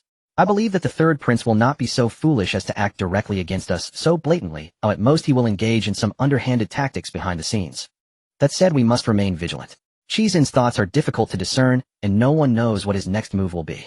Others nodded in agreement, expressing their support for Gao Feng's perspective. Long Feng pondered for a moment and said, "Elder Gao is right, we must be fully prepared. We need to guard against Qi Xin's underhanded moves while also finding ways to strengthen our own power. Only then can we stand invulnerable in this power struggle." Everyone concurred and began discussing specific countermeasures. Some suggested increasing manpower as a precaution, others recommended utilizing various resources to expand their influence, while others proposed forming alliances with other factions to collectively resist the 3rd Prince Qiyang. Listening to everyone's opinions, Long Feng gradually formulated a plan. Hearing Elder Gao's words, the brothers Kuyu and Kuda exchanged glances before nodding in agreement, saying, "Elder Gao is absolutely right. Regardless of whether they truly have the strength to confront us head-on, even if they do have that ability, they would likely not dare to act recklessly. After all, the other princes and princesses are watching closely. I don't think the 3rd prince would be foolish enough to engage in something that could lead to mutual destruction, allowing others to profit from the chaos. That said, we also cannot let our guard down." Lu Yiqiu frowned slightly, her beautiful eyes flashing with wisdom as she softly reminded them. By noon, the discussions concluded, and everyone walked back to their respective quarters, each deep in thought. At that moment, Long Feng quietly caught up with the graceful. He softly asked, "Senior Lu, I wonder if you have some free time now. Could we sit down and chat? I have some matters I wish to consult you about, and I hope you can generously impart." Seeing Long Feng take the initiative to approach her, Lu Yiqiu was quite surprised, secretly delighted within. She began to silently calculate what might happen next. As she thought, Lu Yiqiu grew more and more excited, nearly forgetting to respond to Long Feng's invitation. Long Feng, noticing Lu Yiqiu's prolonged silence, mistakenly assumed she was unwilling to accept his invitation, and a wave of disappointment surged within him. For if he could not spend time alone with Lu Yiqiu, his subsequent plans would not be able to proceed smoothly. If Senior Lu finds it inconvenient, then I must have been too impulsive. Please forgive me. Long Feng said helplessly, turning to leave. Hey, wait, Muhan brother, I never said I wouldn't agree to you. Don't be so anxious. When Lu Yiqiu came back to her senses, she hurriedly stopped Long Feng, wrapping her arms around his, and softly whispered in his ear. Long Feng felt the softness of her arm, and his heart fluttered. He almost lost control. He took a deep breath to calm himself, and quickly broke free from Lu Yiqiu. Oh, you're still shy? You can't be a virgin, can you? That makes sense. You're only around 11 or 12 years old, so you probably haven't had the chance to encounter these matters. Lu Yiqiu, surprised that Long Feng shyly broke free from her arm, couldn't help but tease him. Her voice held a hint of mockery and allure, causing Long Feng's face to instantly redden. He lowered his head, unable to meet Lu Yiqiu's gaze, feeling secretly annoyed at his own loss of composure. Lu Yiqiu seemed oblivious to Long Feng's embarrassment. She continued to lean closer to him, gently blowing a breath, and smiled. But it's okay, elder sister can teach you. Long Feng's body trembled slightly as he felt a rush of warmth enveloping him, intermingled with the unique fragrance of Lu Yiqiu. His heartbeat quickened and his breath became somewhat hurried as he struggled to maintain his composure in the face of Lu Yiqiu's advances. Stammering, Long Feng hurriedly said, "Thank you, Senior Lu, for your kindness, but I have matters to attend to, so I must take my leave." As he finished speaking, he quickly rushed away. Watching Long Feng's retreating figure, Lu Yiqiu's lips curled slightly, revealing an almost imperceptible smile. She thought to herself, this little guy is quite interesting. Thus she hurriedly chased after him and grabbed his arm, saying, "Did you not just say you had something to discuss with me? Why the rush now? Come on, what do you need from me?" Immediately regretting his hasty words, Long Feng was not good with words to begin with, and now he felt even more nervous, fearing that he might say something wrong and annoy. Yes, I do have something I wish to ask you about, but this isn't the right place to discuss it. How about I invite you to Mingyue Tower, and we can eat and chat? Long Feng silently congratulated himself for his quick thinking, hastily shifting the topic and inviting her to Mingyue Tower. He secretly prayed that he could successfully complete his task this time. Lu Yiqiu found Long Feng's nervousness somewhat amusing. Being a person of cheerful disposition, she couldn't help but want to tease him upon seeing his demeanor. "Alright then, but today, my dear little brother, I will treat you to a splendid meal," Lu Yiqiu said with a playful laugh, a glint of mischief flashing in her eyes. Long Feng felt a tightening in his chest upon hearing her words. He knew she was joking, but he still worried that his wallet wouldn't hold up. Amidst Lu Yiqiu's teasing, the two arrived at a private room on the second floor of Mingyue Tower. Lu Yiqiu had no intention of deliberately overcharging him for the food and drinks. Before long, exquisite dishes and drinks filled the table, emanating an enticing aroma. They wasted no time and began to eat. After all, they had hurried over early in the morning, not even having time for breakfast, and were now quite hungry. "Muhan, didn't you say you had something to consult me about? Why are you now just focused on eating? You're not trying to use the excuse of consulting me to invite me to dinner, are you? Trying to plot something against me, dear sister?" Lu Yiqiu blinked her beautiful eyes, looking at Long Feng with a teasing smile. Long Feng inwardly sighed. This woman was indeed difficult to deal with. However, after the earlier incident, he was now able to control his emotions well. Facing Lu Yiqiu's teasing, he merely smiled faintly and did not react excessively. He put down his chopsticks and said softly, "Senior Lu, you jest. How could I have such audacity? The truth is, I recently came across an item, but I have been unable to determine exactly what it is. I thought that since you are knowledgeable and experienced, you might have some information regarding it, so I specially set up this banquet to invite you to help me identify it. Please stop calling me senior all the time, that makes me feel old. I'm only a bit older than you. From now on, just call me sister, or I might get angry." Lu Yiqiu looked at Long Feng with a mock frown, deliberately putting on a stern face. Long Feng felt somewhat awkward upon hearing this. After hesitating for a moment, he quietly said, "That might not be appropriate." "What's inappropriate about it? Do you think I'm unworthy of being your sister?" Lu Yiqiu widened her eyes and pretended to be angry. Long Feng hurriedly waved his hands, explaining, No, that's not what I meant." "Then it's settled. From now on, you will call me sister, understood?" Lu Yiqiu looked at Long Feng, triumphantly, seemingly pleased with her threat. Long Feng reluctantly nodded, and then cautiously called out, "Sister Lu." Now that's right, good little brother." Lu Yiqiu laughed sweetly. After Long Feng finished speaking, he immediately took out the prepared drunken gold fragrance from his pocket and handed it to Lu Yiqiu, saying, "Sister Lu, this is a gift I specially prepared for you. Please have a taste." In fact, this bottle of drunken gold fragrance was not an ordinary spice, but a treasure Long Feng had obtained earlier from the cave of a mysterious elder. According to the memories he had integrated, this drunken gold fragrance was an extremely precious spiritual medicine that could enhance a cultivator's cultivation. However, it could only be directly consumed by those at the martial spirit realm or above. If a lower-tier martial artist accidentally drank even a drop, they would fall into a coma lasting 3 days. Long Feng had taken out this bottle of drunken gold fragrance with his own plans and intentions. He had long ago planned to have Lu Yiqiu drink it, then take advantage of her unconscious state to capture her within the Devouring Heaven Pearl. For within the Devouring Heaven Pearl Long Feng was an invincible being free to act without any restrictions.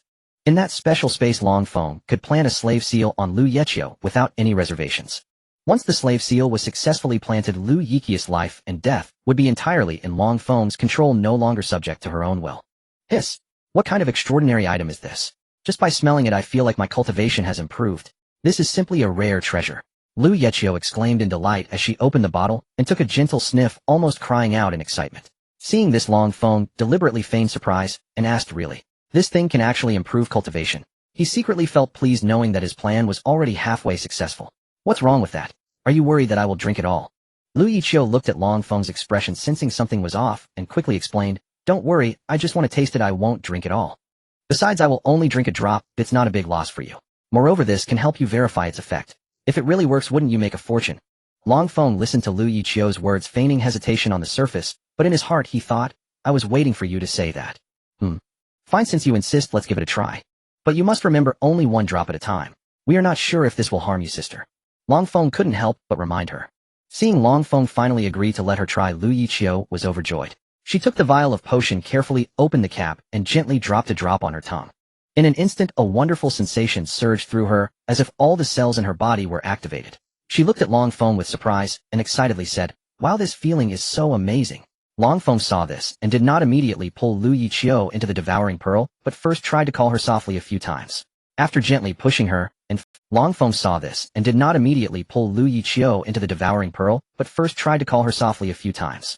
After gently pushing her, and finding she was completely unresponsive, he finally breathed a sigh of relief. At this moment, Long Feng secretly rejoiced at his correct judgment. He then focused his mind, channeling the mysterious power within him, towards Lu Yiqiu. With a soft shout from Long Feng, receive. Lu Yiqiu, who was sprawled on the table, instantly vanished without a trace. When Lu Yiqiu reappeared, she was already in the internal space of the Devouring Pearl. For Long Feng, this was the first time he had absorbed a living being into the Devouring Pearl, so his mood was inevitably a bit excited. After calming himself down, Long Feng faced Lu Yiqiu and swiftly formed complex hand seals. After a moment, an extremely intricate, obscure, and profound rune slowly emerged before Long Feng. This was Long Feng's first time casting a slave seal, and although he had practiced repeatedly before, he still dared not let his guard down at this moment. As Long Feng's speed of forming the seals quickened, a rune emitting a faint glow appeared before him. Once the entire rune was completed, Long Feng softly shouted, go. The glowing rune quickly sank into Lu Yiqiu's forehead. As the rune entered her, Lu Yiqiu immediately let out a pained moan. Not long after, Lu Yiqiu slowly opened her eyes, filled with confusion. She felt that her cultivation had reached the late stage of a martial artist, but her whole body felt utterly drained. Are you awake? Long Feng looked into Lu Yiqiu's eyes and gently asked. After spending nearly 3 days in the Devouring Pearl, Long Feng finally released the unconscious Lu Yiqiu. What just happened to me? Lu Yiqiu rubbed her temples, feeling her head was extremely heavy, as if it had been struck repeatedly. Check your consciousness, see? Long Feng said little, but his gaze revealed a hint of mystery. Lu Yiqiu closed her eyes and concentrated on checking her consciousness, see? When she saw the slave seal emitting an eerie glow within it, her face instantly turned pale, and her body involuntarily trembled. This is the slave seal. Lu Yiqiu screamed in terror and despair. What have you done to me? Why is there a slave seal in my mind? She stared wide-eyed at Long Feng, her eyes flickering with anger. After saying this, Lu Yiqiu attempted to stand up, preparing to attack Long Feng. However, just as she was about to move, Long Feng simply thought a command. Immediately, Lu Yiqiu let out a piercing scream, ah. The sound of her pain echoed throughout the room, resonating in the air and sending chills down one's spine. I advise you not to entertain any unnecessary thoughts or actions, otherwise I can't guarantee what extreme measures I might take. Long Feng's voice was calm as water, but the underlying threat weighed heavily on Lu Yiqiu like a mountain, making it hard for her to breathe. Huff, huff. Lu Yiqiu supported herself with one hand on the table, while the other tightly covered her head, gasping heavily. Her forehead was covered in beads of sweat, her face pale as paper, clearly having just gone through an extremely terrifying ordeal. After a moment, she looked up at Long Feng again and said calmly, why? We seem to have no grievances, and I even helped you a lot before. Why do this? Long Feng was quite surprised by how quickly Lu Yiqiu regained her composure. Because Long Feng began to perform a mysterious technique, and his body gradually changed. Before long, a boy appearing to be around 8 or 9 years old appeared before Lu Yiqiu. Because my real name is Long Feng. I wonder if you still remember me. The boy's voice carried a hint of melancholy and nostalgia. Long Feng, are you the one who was killed by Chi Xiaoshan's schemes? It can't be, he clearly said he had crippled your dantian, and then threw you into the abyss. No one can come out of the abyss alive, let alone you, with a crippled dantian. Lu Yichio's face was filled with disbelief as she stared wide-eyed at Long Feng.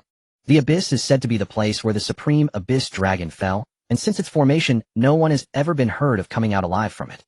Lu Yichio's tone was filled with shock and confusion. The place where the Abyss Dragon fell. Upon hearing this, Long Feng couldn't help but feel a strange sensation in his heart, as if something was calling to him. He secretly pondered, could it be that all of this is destined? I awakened the Abyss Dragon Physique, yet unfortunately suffered persecution and fell into the deep abyss. And this place turned out to be the legendary place where the Abyss Dragon fell. Is there truly a connection? Recalling what Elder Long had once said, Long Feng became even more convinced that he had an intricate connection with the Devouring Pearl. The Devouring Pearl was once Elder Long's possession, and now it appears in my hands. Perhaps this is a divine arrangement. If not, I might have already perished in the depths of the abyss. How could I have this fortune today? The more Long Feng thought about it, the more miraculous it seemed, as if an invisible hand was silently guiding his destiny. He felt a deep sense of gratitude, knowing that surviving this great calamity would surely bring blessings. As for the path ahead, he must be even more cautious. After all, in this world full of unknowns and dangers, a moment of carelessness could lead to irreversible consequences. Nothing is impossible. Long Feng's tone was incredibly firm, as if he had everything under control. The facts are right before our eyes. As for why I have not died, and can continue to cultivate, the reasons behind this are not something you can comprehend at this moment. All you need to understand now is this. I am your master. From this day forth, if I tell you to go east, you must not go west. If you dare to harbor even the slightest rebellious thought, I can easily extinguish you at any time, anywhere. Long Feng looked at Lu Yichio, whose face was filled with disbelief, and a subtle smile crept onto his lips. Lu Yichio, on the other hand, appeared utterly despondent, as if all life had drained from her. However, when she heard Long Feng mention that there might be a chance for freedom in the future, the heart that had long been filled with despair suddenly reignited a flicker of hope. I, the servant, will wholeheartedly serve my master, and would never dare to harbor the slightest thought of betrayal. Lu Yichio dared not meet Long Feng's eyes, lowering her head and speaking with a trembling voice. At this moment, Lu Yichio's heart was filled with contradictions and turmoil. On one hand, she felt helpless and sorrowful about her fate, on the other, she yearned to escape her current predicament and regain her freedom. Caught in this complex web of emotions, she could only choose to temporarily submit to Long Feng, hoping that through her efforts, she could eventually earn his recognition and trust. Long Feng did not concern himself with Lu Yichio's thoughts at this moment, and said, "Good, now that you know who I am, you can probably guess what I will do next." Qi Xiaotian, out of jealousy, plotted against me, but he never expected that I would survive and turn misfortune into fortune. Enslaving you is just one step of my return. Next, you must pretend that nothing has happened. Do not call me master, as still refer to me as brother, so as not to raise suspicion from Qi Xiaotian and others. Yes, bro. Lu Yichio seemed to have fully grasped the situation, almost unconsciously about to call him master. At the same time, she was speculating, am I merely a part of his plan? Could it be that lead to heist betrayal of Qi Xiaotian was something Long Feng intentionally allowed Qi Xiaotian to discover? And then there's Mo Yin. Logically, Mo Yin should not betray Qi Xiaotian. Could this also be part of Long Feng's plan aimed at gradually cutting off Qi Xiaotian's support? The more Lu Yichio thought about it, the more unbelievable it seemed, and the more uneasy she felt. The cold sweat on her back had already soaked her dress. Long Feng observed Lu Yichio trembling slightly, her dress soaked with sweat, and he had already guessed what she was thinking. He spoke softly, "Some things, as long as you understand in your heart, do not need to be overly scrutinized. You only need to know that as long as you truly serve me, I will not mistreat you. The freedom you desire is not as distant as it seems." "Yes," Lu Yichio replied helplessly. She knew she had no way out, and could only comply with Long Feng's arrangements. Seeing that Lu Yichio had completely recognized reality, Long Feng began planning his next actions. "You should leave first. After some time, when the opportunity is ripe, secretly invite the brothers Kuda and Kuyu here. The specific location remains unchanged. I will personally subdue those two brothers at the right moment. Only then can we find an opportunity to draw out Qi Xiaotian." Lu Yichio had a vague understanding of Long Feng's calculations. After all, Qi Xiaotian is ruthless and exceptionally cautious in his actions. Under normal circumstances, without sufficient security guarantees, he would never easily step outside the Feng Academy's residence. He would only show himself when the four of them were defending together. Thus, the primary task now is to eliminate all four of Qi Xiaotian's guards. After Lu Yichio left, Long Feng sat quietly and pondered for a long time. His eyes occasionally sparkled with wisdom, while at other times they revealed a hint of worry. He knew that the upcoming plan was crucial. If there were any missteps, it could lead to total failure. Time passed quickly, and in the blink of an eye, 3 days had gone by. On that morning, while Long Feng was deep in thought in his study, someone suddenly came to convey a message stating that Lu Yichio had sent someone to request his presence. A spark ignited in Long Feng's heart. He knew this must mean Lu Yiqiu had found the right opportunity. Thus he immediately stood up and hurried to the agreed-upon location. When Long Feng arrived at the designated place, he found Lu Yiqiu had been waiting there for quite some time. He saw her standing there with a respectful demeanor, and upon noticing Long Feng's arrival, she hurried forward. Long Feng was very satisfied with Lu Yiqiu's performance, and thought to himself, it seems Lu Yiqiu has gradually adapted to her role as my subordinate, and can execute my orders. After exchanging greetings, Long Feng straightforwardly asked Lu Yiqiu about her plan. Lu Yiqiu, have you found the opportunity? When exactly? Where is the location? There was a sense of urgency and anticipation in Long Feng's voice. Lu Yiqiu slightly bowed and respectfully replied, reporting to my master after various tests and observations, I have finally found an excellent opportunity to secretly invite the brothers Kuda and Kuyu out. The time is set for the evening 2 days from now, and the location will still be here. Moreover, I followed your instructions and informed them of the miraculous effects of the potion named Drunken Golden Fragrance that you obtained. While speaking, Lu Yiqiu cautiously observed the subtle changes in Long Feng's facial expression. When she saw that Long Feng was not angry about her leaking the potion's matter, the heavy stone in her heart finally fell, and she spoke more fluently and naturally. I deliberately let them notice that my cultivation has reached the later stage of a warrior successfully piquing their interest. Thus they took the initiative to contact me and inquired how I could improve my cultivation so rapidly. I then naturally shared this secret with them and instructed them to keep. At the same time, I indicated that you might have extra potion that could be considered for gifting or selling to them. Once they arrive at the designated location, as agreed, we can. At this point, Lu Yiqiu abruptly stopped, saying no more. She knew that with Long Feng's intelligence, he must have already grasped the subsequent plan. Well done, you performed exceptionally well this time. Then let's execute this plan. I will personally handle it when the time comes. Just be adaptable. Long Feng smiled, nodding in satisfaction, and giving high praise to Lu Yiqiu's performance. Long Feng listened carefully to Lu Yiqiu's account, secretly pondering that this plan was quite ingenious, and had a high probability of success. He couldn't help but admire Lu Yiqiu's cleverness, his eyes sparkling with appreciation. Then Long Feng and Lu Yiqiu further delved into some key details of the plan. With an extremely meticulous attitude, they analyzed various potential situations one by one and discussed corresponding strategies together. During this process, Long Feng fully utilized his wisdom and experience, constantly offering constructive suggestions, making the entire plan more refined and feasible. After an extensive discussion, the two finally reached a consensus. At that moment, Lu Yiqiu glanced at the time, and then apologized to Long Feng, stating she had other urgent matters to attend to, and had to leave first. Long Feng understood Lu Yiqiu's busyness, smiled, and nodded, indicating it would not delay her time. Then Lu Yiqiu hurriedly bid farewell, and turned to leave. Watching her retreating figure, Long Feng felt a surge of emotion. He knew that the upcoming actions would be fraught with challenges. He was already fully prepared and determined to give his all to face whatever was to come. Time passed swiftly, and soon the day agreed upon by Long Feng and Lu Yiqiu arrived. Long Feng arrived early at the designated location, standing quietly there. Before long, a stunning woman dressed in a splendid red outfit entered, accompanied by 2 men in gray robes, her face filled with excitement. The newcomers were none other than Lu Yiqiu and the 2 brothers Kuda and Kuyu. At this moment, both brothers wore expressions full of excitement. They could hardly contain their inner excitement, especially after hearing from Lu Yiqiu about the miraculous liquid that could enhance one's cultivation, something they had never encountered. Just a single drop could allow Lu Yiqiu to directly step into the later stages of a martial artist. If they were fortunate enough to obtain even a drop of such a liquid, they too could break through to the later stage.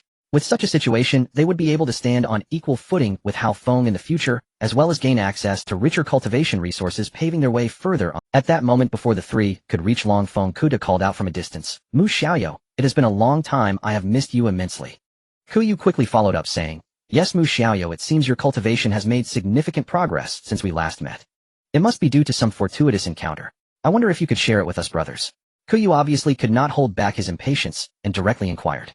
Long Feng was not surprised by this situation. After all, it meant he no longer needed to beat around the bush to mention the drunken golden fragrance. Indeed, I did gain some insights by chance which allowed me to enhance my cultivation so rapidly. I believe Lu Jianpei has already mentioned this matter to the 2 of you. Long Feng replied frankly. Kuda and Kuyu exchanged glances, silently nodding in agreement. Initially, they had some doubts about Lu Yiqiu's claims, but seeing that Long Feng did not deny the matter of fortuity, it seemed that what Lu Yiqiu said about the liquid that could rapidly enhance cultivation was indeed true. Thus Kuda cleared his throat, and said, "I wonder if you still have that miraculous liquid mentioned by Lu Daoyu. If so, Kuyu and I are willing to purchase it at a high price. Of course, if you have any other conditions, feel free to mention them. As long as they are within our capabilities, we brothers will do our utmost to accommodate you." After speaking, Kuda fixed his gaze on Long Feng, an eager look flashing in his eyes. He understood that such a liquid capable of rapidly enhancing cultivation was undoubtedly a rare treasure. Obtaining it would greatly benefit his own training. Kuyu chimed in, yes Xiaoyu. We brothers are quite sincere, and we hope you will agree to our request. He too stared intently at Long Feng, anxiously awaiting his response. Feigning contemplation, Long Feng responded after a moment. Indeed, I still have 2 drops of drunken golden fragrance liquid. I originally intended to use them after breaking through the martial artist realm, but... Kuda and Kuyu, sensing Long Feng's hesitation, quickly interjected, but what? Mu Xiaoyu, if you have any difficulties, please feel free to speak. As long as you are willing to sell that miraculous liquid to Kuyu and me, we will certainly help you in every way we... The thing is, this liquid is too miraculous. I hope that after you two obtain it, you won't disclose it to others to avoid unnecessary trouble for me. Upon hearing this, Kuda and Kuyu were overjoyed and quickly responded, of course, the fewer people know about such a treasure the better. If you could sell it to us brothers, we would never forget this great kindness. If there is ever a need for our assistance in the future, just let us know, and we will never refuse. Long Feng smiled and said, then I thank both of you seniors.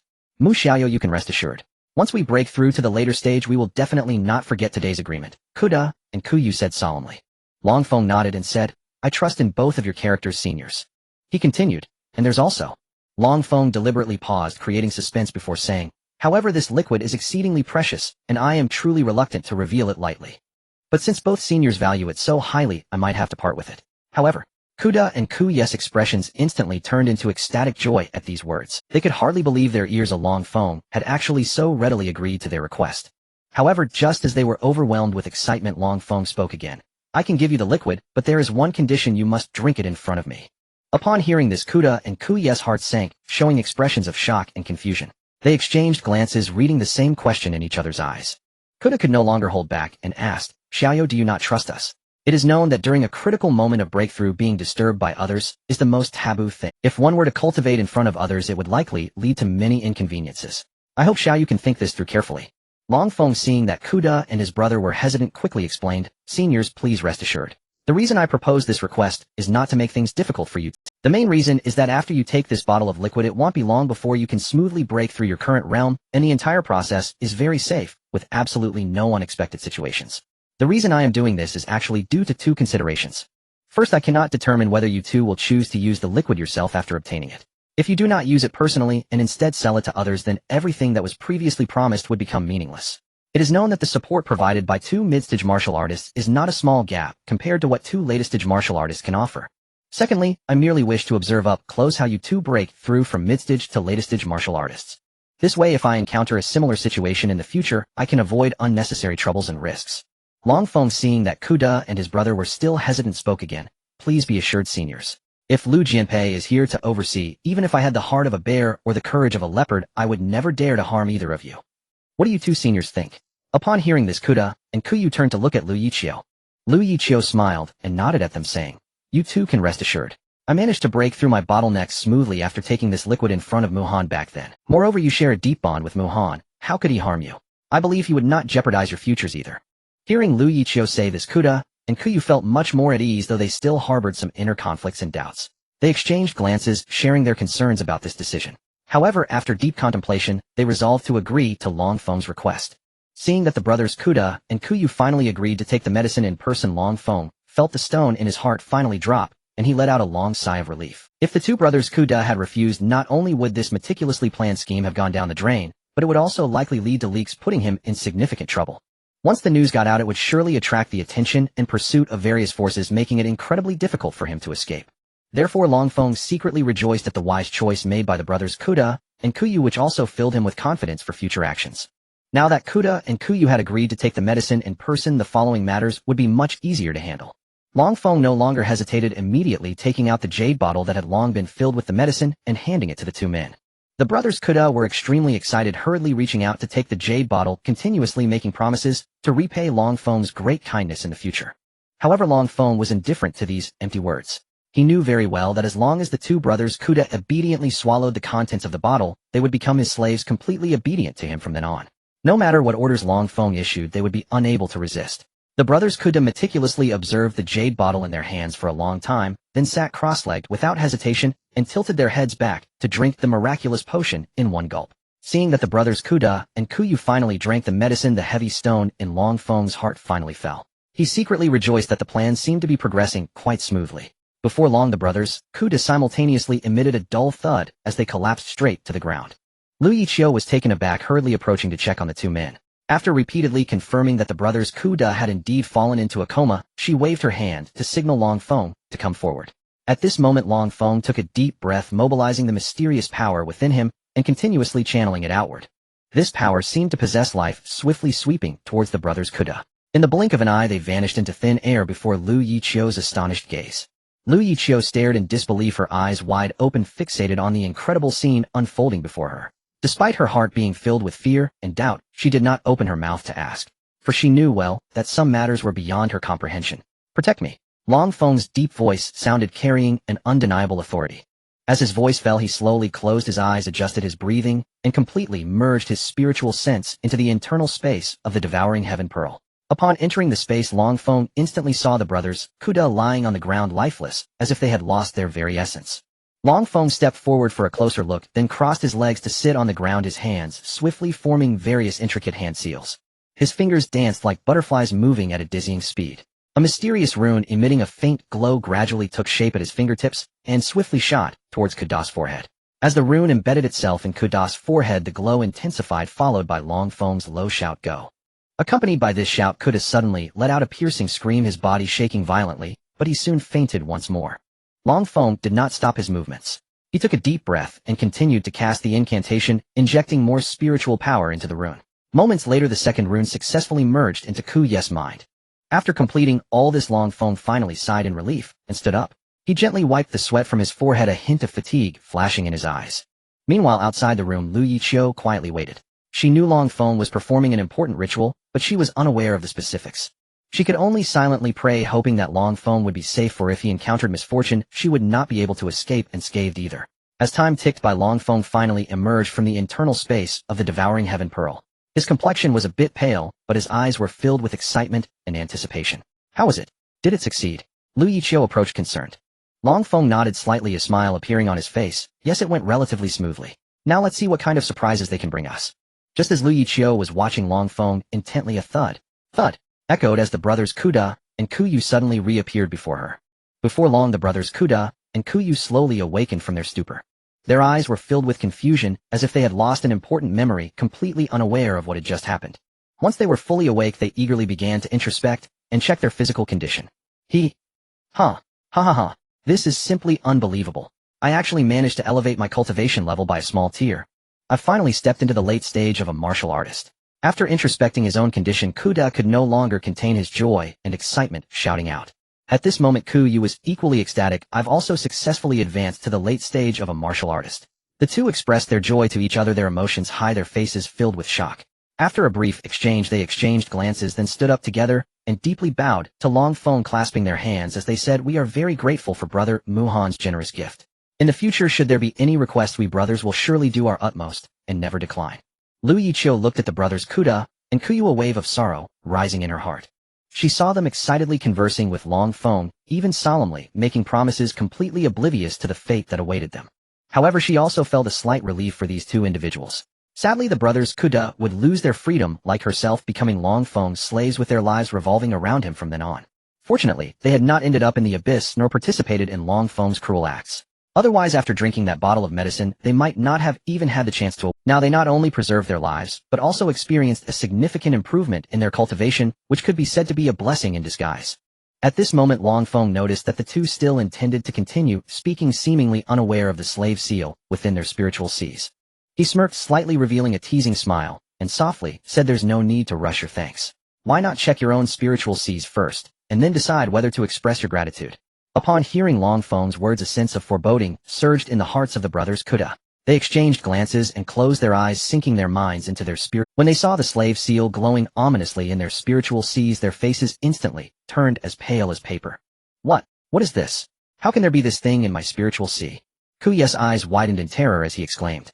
His voice was filled with despair and helplessness, as if he were witnessing the end of the world. Next to him, Kuda was equally frightened, trembling as he pointed at the slave seal, stuttering with questions. What is going on here? Why has this thing appeared in our spiritual seas?" Long Feng looked at the two people in a state of panic, unable to help but chuckle inwardly. He knew that these two had completely fallen under his control. From now on, they would become his most loyal servants, forever unable to defy his commands. Surprisingly, after conducting a detailed inspection of his own sea of souls, Kuda discovered the existence of the slave mark. However, he did not react with the same overwhelming fear and screams as Kuyu. On the contrary, Kuda first displayed a look of astonishment, but soon his expression transformed from shock to anger, then to profound despair. This is actually a slave mark. When exactly did you plant this slave mark in my sea of souls? Was it just when we took the potion to prepare for our breakthrough? But why did I have no awareness of it at all? Kuda then began to mutter to himself. Besides, it seems we have no significant ties or grudges against each other. By acting this way, it appears you can only obtain 2 latest-stage warriors as slaves. Beyond that, it seems there are no other benefits to be gained. After all, using just 2 drops to safely elevate a mid-stage warrior to the late stage, with such a miraculous potion, looks like a huge loss in exchange for 2 latest-stage cultivators. This shows that Kuda is not only well-informed, but also possesses a meticulous mind, remaining calm and composed in the face of events. What? A slave mark? Damn beast, I will kill you. Kuyu shouted in disbelief, his eyes wide open.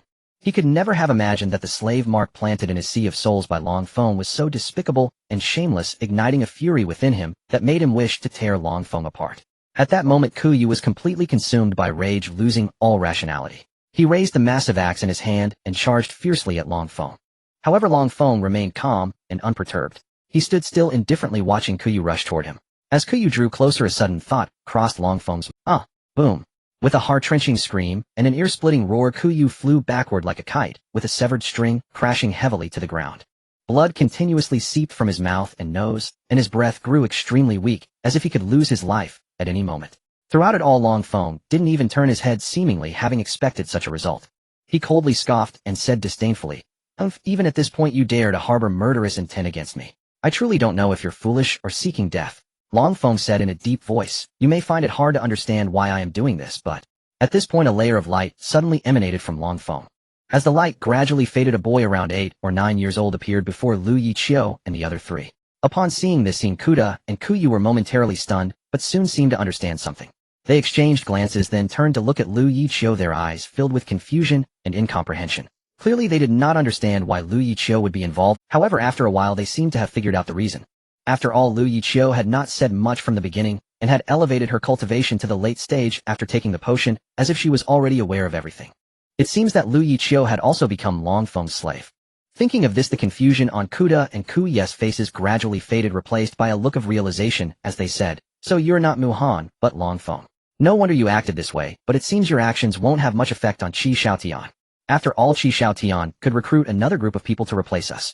Long Feng, upon hearing this, slightly raised the corners of his mouth, revealing a teasing smile. Of course I won't give him that opportunity, Long Feng said softly, a glimmer of cunning flashing in his eyes. After all, aren't you all still by his side? Why would he need to go out of his way to recruit others? Don't you think? After hearing this, the expressions of Kuda and the others changed slightly, as they exchanged glances, secretly speculating about Long Feng's intentions. Are you suggesting that we continue to stay by Qi Xiaotian's side? Or do you mean, for the 3 of us to assassinate Qi Xiaotian? Kuda frowned, his tone filled with confusion and concern.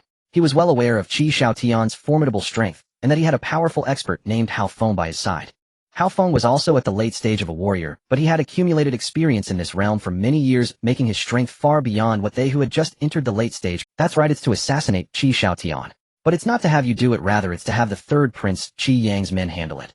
Long Feng's eyes flashed with a hint of ruthlessness. As long as Qi Xiaotian is killed, all problems will be resolved. As for Hao Feng, there's no need to worry, I naturally have ways to deal with him. Long Feng's words left Kuda and the others in silence. They knew that this task was extremely dangerous, but they also understood that if they did not take action, they would never escape Long Feng's control. Only by fully obeying Long Feng's commands would there be a slight chance of regaining their freedom in the future. Next, Long Feng first had Kuda demonstrate his unique healing techniques to fully heal Kuyu. After all, if Kuyu were to really die, it would not only greatly impact their subsequent actions, but would also leave everyone feeling regretful and guilty. After a period of careful treatment, Kuyu's condition gradually improved, recovering to a significant extent. At this point, Kuyu finally recognized reality. He no longer resisted, but like Kuda, he earnestly worked for Long Feng, for only in this way would there be a chance to regain freedom in the future. At this moment, the 4 of them sat together again, discussing how to deal with the formidable Hao Feng next. They knew that Hao Feng was already a master who had entered the late state. If they still employed the previous method of making him take the potion, it was very likely that not only would they fail to incapacitate him, but it would also prompt Hao Feng to directly break through to the martial master realm. If that happened, the troubles they faced would be far more than just a little. As everyone pondered deeply, Long Feng suddenly had a brainwave, and came up with a brilliant idea. In that case, why don't we try increasing the dosage of the potion, and set up a clever formation based on that? Long Feng said confidently. Thanks to the rich knowledge and experience passed down to him by Old Long, he was now fully capable of setting up a simple, yet practical formation capable of countering a martial master. This undoubtedly brought new hope to everyone. The reason Long Feng had not directly used a formation to deal with Lu Yiqiu Kuda and Kuyu was very simple. Even if using this formation could defeat the three of them, the result would only lead to their demise, and not merely inflict serious injuries. If he were truly to slay them all, it would undoubtedly alert and draw the attention of Qi Xiaotian. In that case, luring Qi Xiaotian out from his heavily fortified and tightly guarded mansion would become nearly impossible. After Long Feng and the others concluded their discussion, they each departed to begin preparing for the upcoming plans. Upon returning to his residence, Long Feng immediately immersed himself in a new round of cultivation. However, this time he was not focused on enhancing his own cultivation level, but rather on the path of formations. After all, the formations he set up would play a crucial role in the upcoming plans. Hao Feng's strength was well known to everyone. His capability to serve as the chief guard for Qi Xiaotian was certainly not to be underestimated. The success of this operation hinged on whether the formations set by Long Feng were intricate enough to deal a heavy blow to Hao Feng. If there were the slightest oversight, allowing Hao Feng to find an opportunity to escape the consequences would be utterly unimaginable. At that time, if Hao Feng managed to escape back to Qi Xiaotian's side, not only would all of Long Feng's painstaking plans turn to dust, but he would also inevitably fall back into Qi Xiaotian's pursuit, putting his life in grave danger. Meanwhile, Lu Yiqiu and his companions were racking their brains to lure Hao Feng out, but Hao Feng truly lived up to his reputation as an elder powerhouse, showing a maturity and composure that contrasted sharply with Lu Yiqiu and the others' impulsive nature. Lu Yiqiu and his group had secretly met with Hao Feng several times, but they had not been able to find a suitable opportunity to trick him out. Now Long Feng and the others' plans were at a standstill. That day, the third prince, Qiyang, suddenly sent someone to deliver a secret letter stating that there was an important matter to discuss with Long Feng and hoping to arrange a time to meet. After reading the letter, Long Feng thought that the plans concerning Hao Feng might have to be put on hold for now. Since that was the case, he might as well see what this third prince wanted from him. Perhaps he could even get a bit of assistance from the third prince.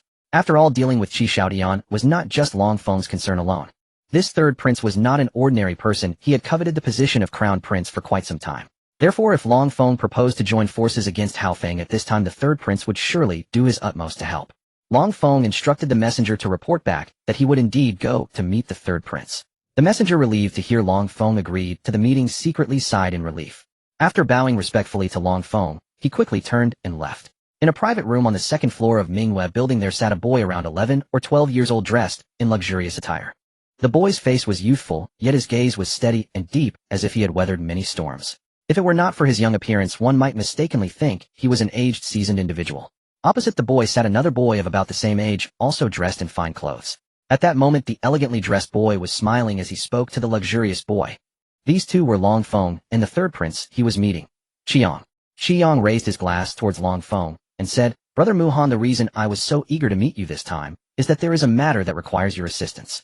Long Feng, seeing that Qiang finally came to the main topic of the meeting, set down his glass and pretended to look troubled as he said, "Your Highness, with so many talented individuals around you, I am merely an ordinary citizen with limited abilities. I fear I may not be able to help much. The situation is as follows. Previously, the chief guards was sieging beside Qi Xian was ambushed while out on a mission. He is currently hiding at home to recuperate, and those who have recently visited him have returned disappointed. I wonder if you have heard of this matter, Brother Muhan." Qiang leaned closer to Long Feng, lowering his voice. "Oh, has such a significant event occurred? Do you happen to know who is responsible, Your Highness?" Upon hearing this, Long Feng became intrigued and eagerly pressed for more details. "Speaking of which, this matter is quite coincidental. Not long ago, I was out on a mission with my subordinates, and while passing by the banks of Listening Wind River, was just about to cross the river. Suddenly, I heard sounds of fighting coming from the woods by the riverbank. So we quietly approached to investigate." Qiang paused deliberately at this point, building suspense. "Guess what?" He looked at Long Feng, a hint of a mysterious smile on his face. "I would appreciate it if Your Highness could enlighten me." Long Feng responded in kind, showing his interest. A soft chuckle escaped from Qi Yang's lips as he fixed his intense gaze on Long Feng. "The fighters were none other than Zhuo Xijing, the chief guard beside my sixth brother, and his opponent was Qintong, the chief guard by my fifth sister. At that time, both seemed to have lost themselves in the fight, unleashing all sorts of ultimate techniques, making the scene exceptionally intense. Just as they were locked in a fierce battle, suddenly a massive and ferocious striped, white-eyed tiger sprang out like lightning. The appearance of this tiger added even more unpredictability to the already tense and thrilling battle. Due to the earlier intense fight, both Zhuo Xijing and Qintang were already injured, and upon facing this sudden ferocious tiger, they had no choice but to pause their act. "I see. It seems that Zhuo Xijing, who is beside the sixth prince, is quite formidable. To be able to hold his own against a master like Qintang is no small feat. It's said that Qintang is an elder powerhouse on par with Feng, Long Feng remarked with a hint of admiration. However, a trace of doubt arose in his mind. But what does this have to do with the matter that your highness mentioned needing assistance? The problem lies with that striped, white-eyed tiger. You see, the location where Feng and the other person were fighting is precisely within the tiger's territory. This tiger, known as the bloodthirsty tiger, is naturally ferocious and possesses the strength of an early-stage martial disciple from birth, while an adult bloodthirsty tiger can even reach the martial master level. Furthermore, bloodthirsty tigers have a particular liking for a plant called phantom moon grass. This phantom moon grass grows about 1 foot 3 inches tall, has 9 leaves, and its shape resembles that of a fox's tail. Legend has it that a sleeping potion made from mature phantom moon grass can put a martial master level cultivator into a deep slumber for half an hour. Moreover, this potion is completely colorless and tasteless, making it difficult to guard against. Qi became increasingly excited as he spoke. Upon hearing the name phantom moon grass, Long Feng couldn't help. He had been at a loss for how to deal with Feng, and if he could obtain this phantom moon grass, wouldn't that resolve his current predicament? Thinking of this, he felt a surge of joy within himself.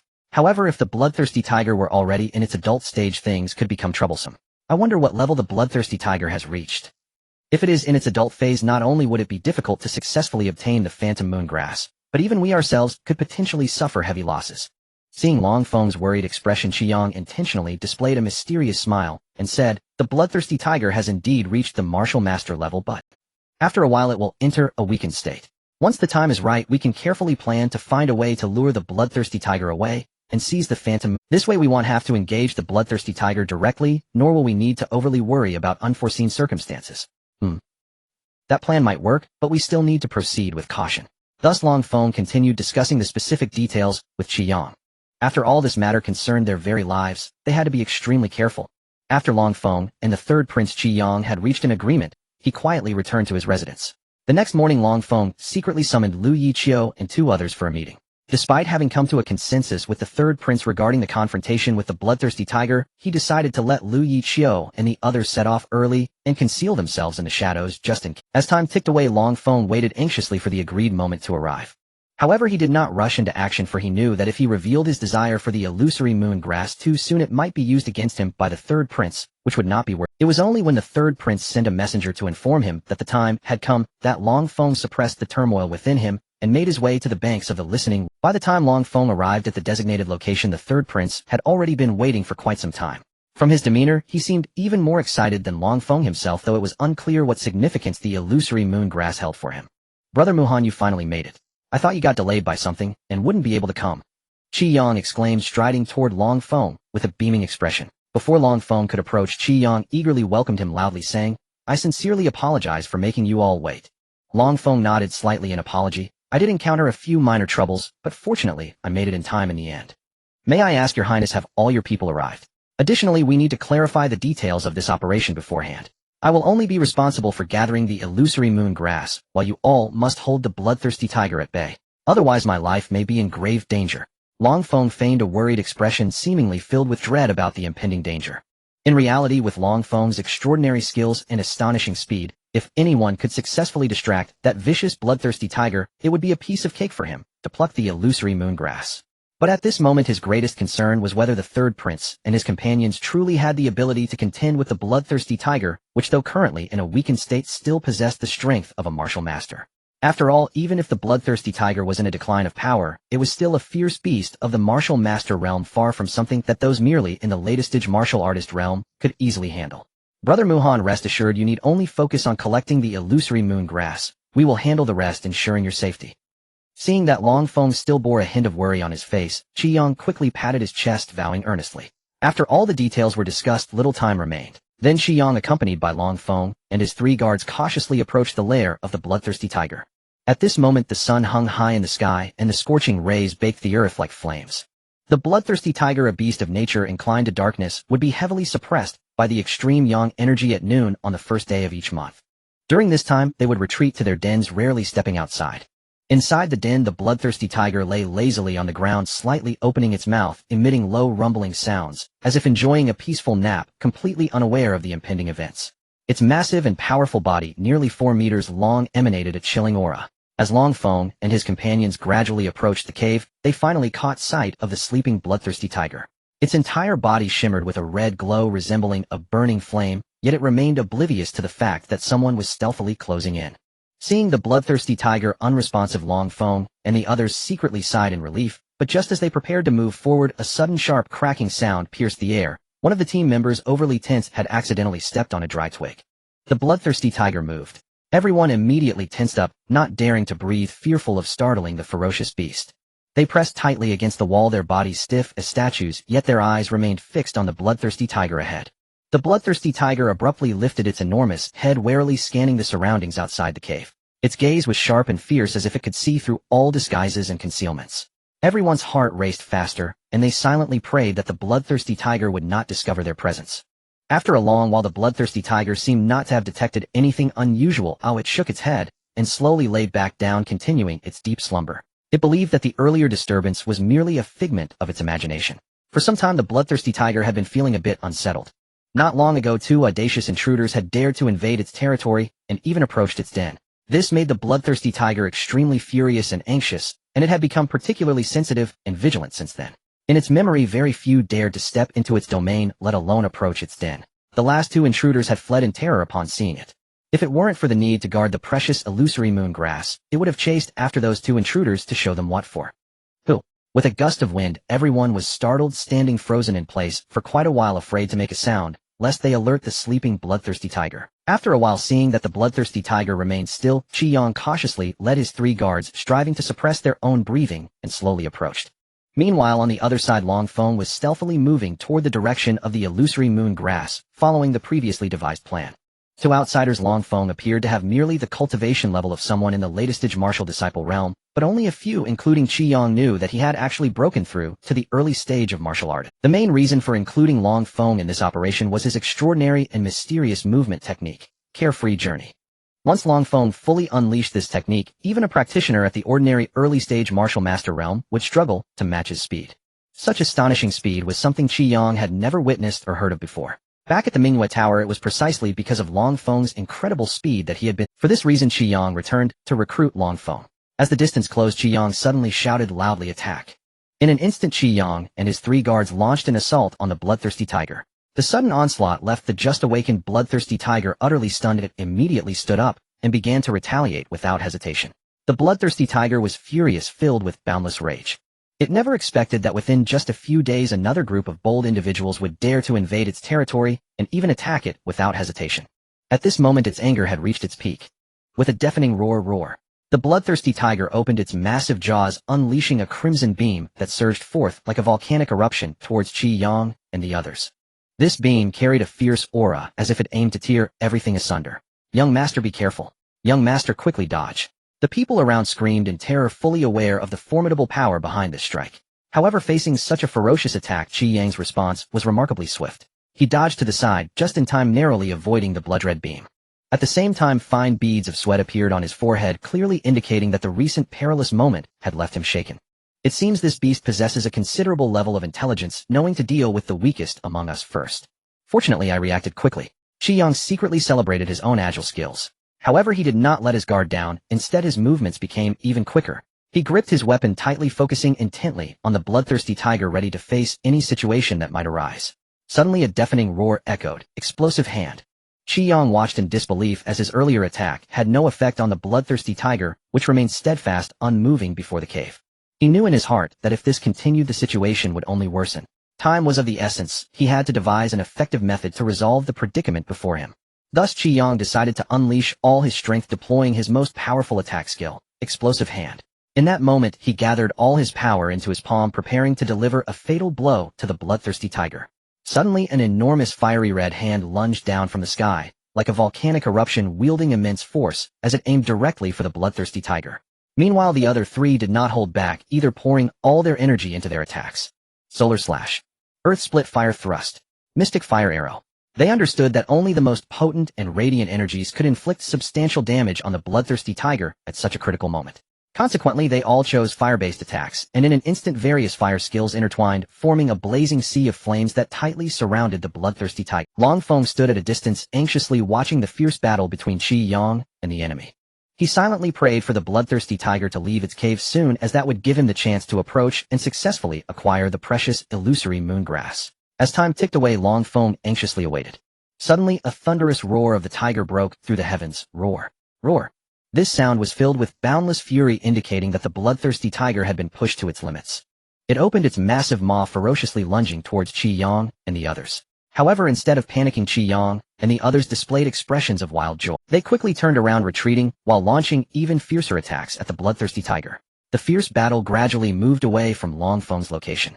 Long Feng fixed his gaze on their figures, only breathing a sigh of relief once he confirmed that the bloodthirsty tiger and Qi Yang had moved far away. At that moment, Long Feng finally encountered a rare opportunity. He cautiously approached the bloodthirsty tiger's cave, each step taken with great care. Upon reaching the cave entrance, Long Feng did not rush in, but instead paused to carefully observe his surroundings. After confirming there were no potential dangers, he swiftly darted inside the cave like a specter. As he entered, Long Feng immediately spotted a small grass located at the center.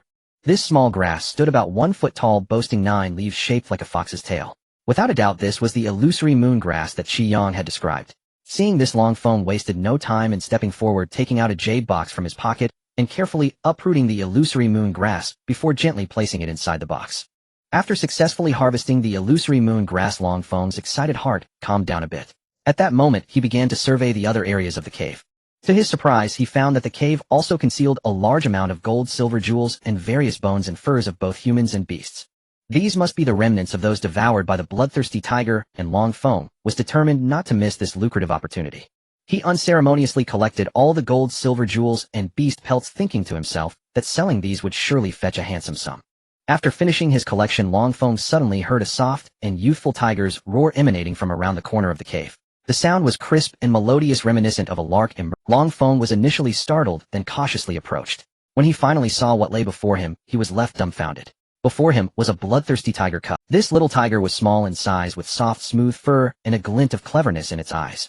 It was vigilantly staring at Long Feng, continuously emitting low growls, as if warning him not to come any closer. Seeing that Long Feng did not flinch, the bloodthirsty tiger cub's growls grew even louder, the sound deafening, as if to inform Long Feng that this was its territory and he should leave immediately. However, Long Feng noticed that this bloodthirsty tiger cub was different from ordinary little tigers. It exuded a unique aura, giving off a mysterious and formidable. Long Feng felt a surge of joy in his heart. He believed that this bloodthirsty tiger cub was not only clever, but also likely possessed special abilities or talents. If he could tame it and nurture it as his companion, it would undoubtedly become a significant asset in the future. Once the master-servant contract was successfully signed, Long Feng sealed a set of beast cultivation techniques and transformation methods learned from Long Lao into whether he could escape safely then was still an unknown. Therefore, Long Feng resolved to sign a master-servant contract with the bloodthirsty tiger cub, believing it might prove useful in the future. Once the master-servant contract was successfully signed, Long Feng sealed a set of beast cultivation techniques and transformation methods learned from Long Lao into Currently, this bloodthirsty tiger cub was still young and did not know how to cultivate. Once it grew to a certain stage, the seals on these techniques would automatically lift, allowing it to begin its cultivation. After completing everything, Long Feng once again carefully observed his surroundings, confirming there were no anomalies before decisively dashing out of the bloodthirsty tiger's cave. Before long, Long Feng safely reached the location where he had been hiding, quietly waiting for Qi Yang and the others to return. He patiently waited until near evening, when he finally heard footsteps approaching from a distance. He cautiously peeked out, and indeed saw Qi Yang and his group, who had lured the bloodthirsty tiger away, walking towards him. When they saw that Long Feng had been waiting here all along, they understood that he must have accomplished something great. Despite everyone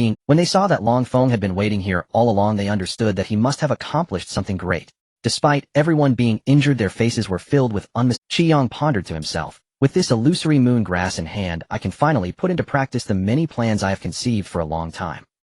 The position of prince is practically within my grasp.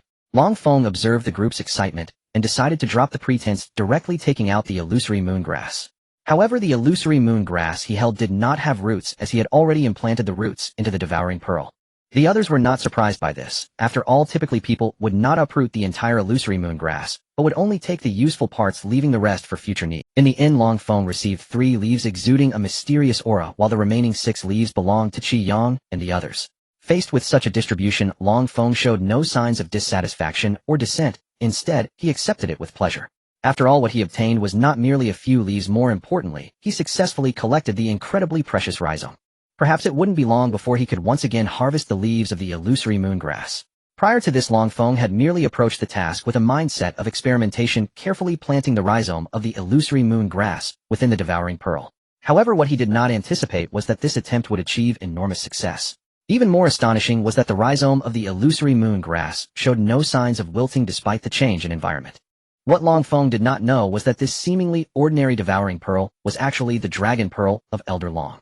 The dragon pearl is regarded as one of the most cherished treasures of the dragon clan, accompanying every dragon in life. To assess a dragon's strength, the key lies in the scale of its internal world within the dragon pearl and the rate of time acceleration. Specifically, the more vast and boundless the internal world of the dragon pearl, and the higher the time acceleration ratio, the stronger the dragon's power and heritage. Once Elder Long found himself in an utterly hopeless situation, certain to perish. Yet he never imagined that his dragon pearl would end up on Long Feng. This dragon pearl seemed to be a part of his body, almost like an extension of his form. Through this wondrous and mysterious connection, the remnants of his soul could cling to it and gradually restore his incomplete spiritual power. Nonetheless, the recovery process was exceedingly long and arduous. If relying solely on natural recovery, it would likely take countless years. Fortunately, with Long Feng's assistance, this time was greatly shortened. Long Feng himself possessed the Abyss Dragon Physique, a constitution that shared the same origin as Elder Long. As Long Feng grew stronger, the devouring pearl would double its absorption of the aura emanating from him, thus accelerating the recovery process of the. In this way, it indirectly brought immense benefits to Elder Long's residual soul. Qi Yang and the others had sustained some injuries, but upon obtaining the precious illusory moon grass, they did not linger, they turned to leave. Long Feng silently watched Qi Yang and the others as they gradually moved out of sight, then shouted towards the nearby, "Woods, come out now." As soon as his voice fell, a graceful and captivating woman emerged from the dense forest, accompanied by two tall and imposing middle-aged men. They approached Long Feng with steady strides. It seems this third prince is indeed an extraordinary individual. Given their absolute advantage in both numbers and strength, he still generously distributed 3 of the invaluable illusory moon grass leaves to me. Such an act alone is enough to prove that this third prince possesses remarkable character. If it were anyone else, upon learning that I had successfully acquired the illusory moon grass, they would likely find it difficult to part with such a rare treasure, so close at hand. After all, human nature is inherently greedy. If faced with such a rare treasure, how many could resist its allure? However, this third prince was not blinded by greed. Instead, he displayed an extraordinary demeanor and magnanimity. Such admirable qualities are truly commendable.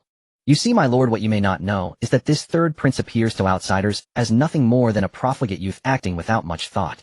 However, the truth is not so. As I understand it, this third prince acts with great prudence and possesses profound depth. On the surface, he appears frivolous, but in reality, he is meticulous and thoughtful.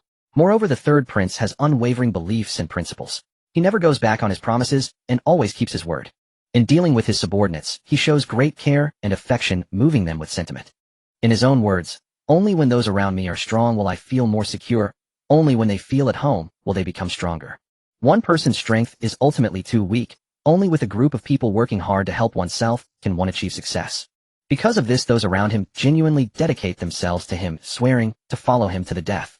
I see Long Feng's side. It appears that this third prince indeed possesses extraordinary talent and leadership charisma, qualifying him to become a ruler. Let's go back now. With the successful acquisition of the illusory moon grass, we can begin refining the soul confusion incense.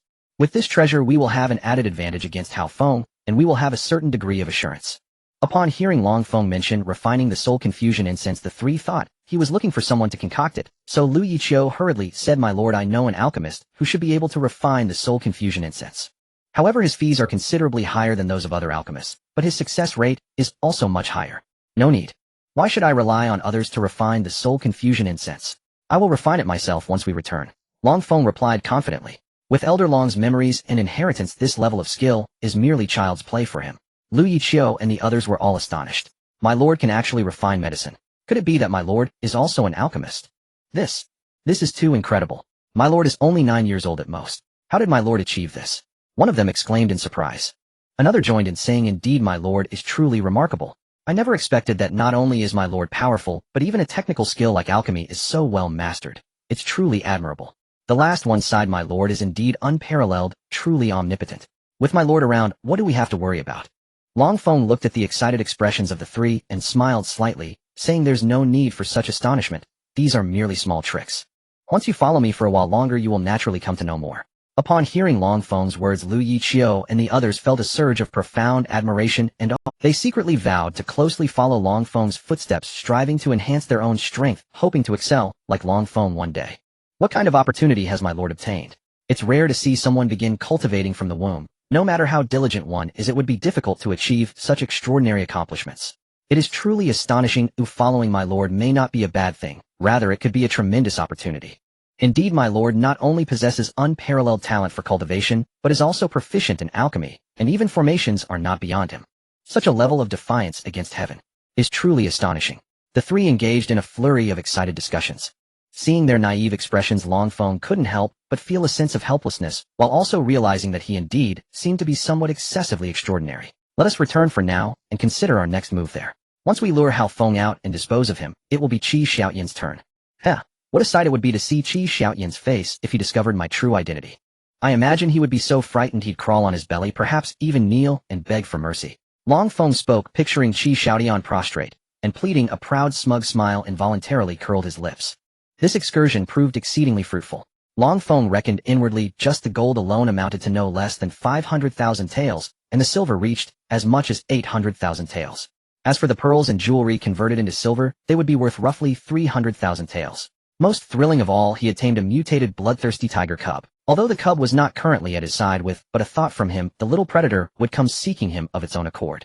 Such was the marvel of the master-servant pact. Even across 10,000 miles the bonded servant could keenly perceive the master's summons. Of course, if the distance were too vast, or a powerful formation severed the link, it might not be so simple. Yet such circumstances were rare, and could be largely disregarded. Back in his lodgings, Long Feng closed his eyes, folded his legs, regulated his breath, and slipped into meditation to calm his mind. Once his heart settled, he began to rehearse again and again in his mind the exact method for refining the Maihan Xiang bewildering incense. He repeated every step and every nuance until he was certain the process had been engraved upon his memory. Only then did Long Feng slowly open his eyes and prepare to begin refining. Earlier he had already visited the capital's largest alchemy guild, meticulously selecting and purchasing the auxiliary ingredients required and a superior quality. Long Feng inhaled deeply, drawing in spiritual energy qi and cautiously channeling it into the cauldron before him. Since he had not yet broken through to the Wuxia realm, he could only inject a portion of his qi to kindle the flame. This method bore an obvious flaw. Throughout the refining, he had to continuously feed qi into the cauldron, and it was difficult to precisely control the temperature of the fire. Only upon reaching the Wuxia realm could one achieve qi externalization. At that stage the body could briefly hover, though true aerial flight remained beyond reach. A cultivator at that level could more freely command their strength, better managing every link of the refinement process. Long Feng adjusted the cauldron's temperature with care, ensuring everything remained at the optimal setting. Then gingerly he placed a precious ingredient into the pot, and began to. Before long the huashu seed yielded a single crystalline drop of medicinal liquid.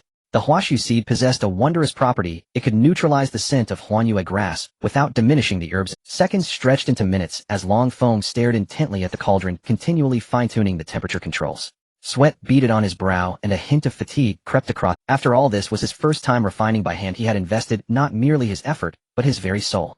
Fortunately, no mishap occurred during the process. When he saw the Maihan Xiang at last come into being, an indescribable surge of exhilaration rose within him. Though his body was exhausted, his heart thrummed with excitement. Despite his ample theoretical knowledge and accumulated experience, he had never truly practiced before. This success not only vindicated his ability, but also laid a firm foundation for his future in alchemy. He settled once more into a cross-legged posture to regulate his breath, cultivating a serene state. Gradually, he felt the ebb and flow of power within him, as if his being were answering the world's spiritual energy. At last he felt restored to his peak. Long Feng then set about refining the remaining 2 portions of Maihan Xiang.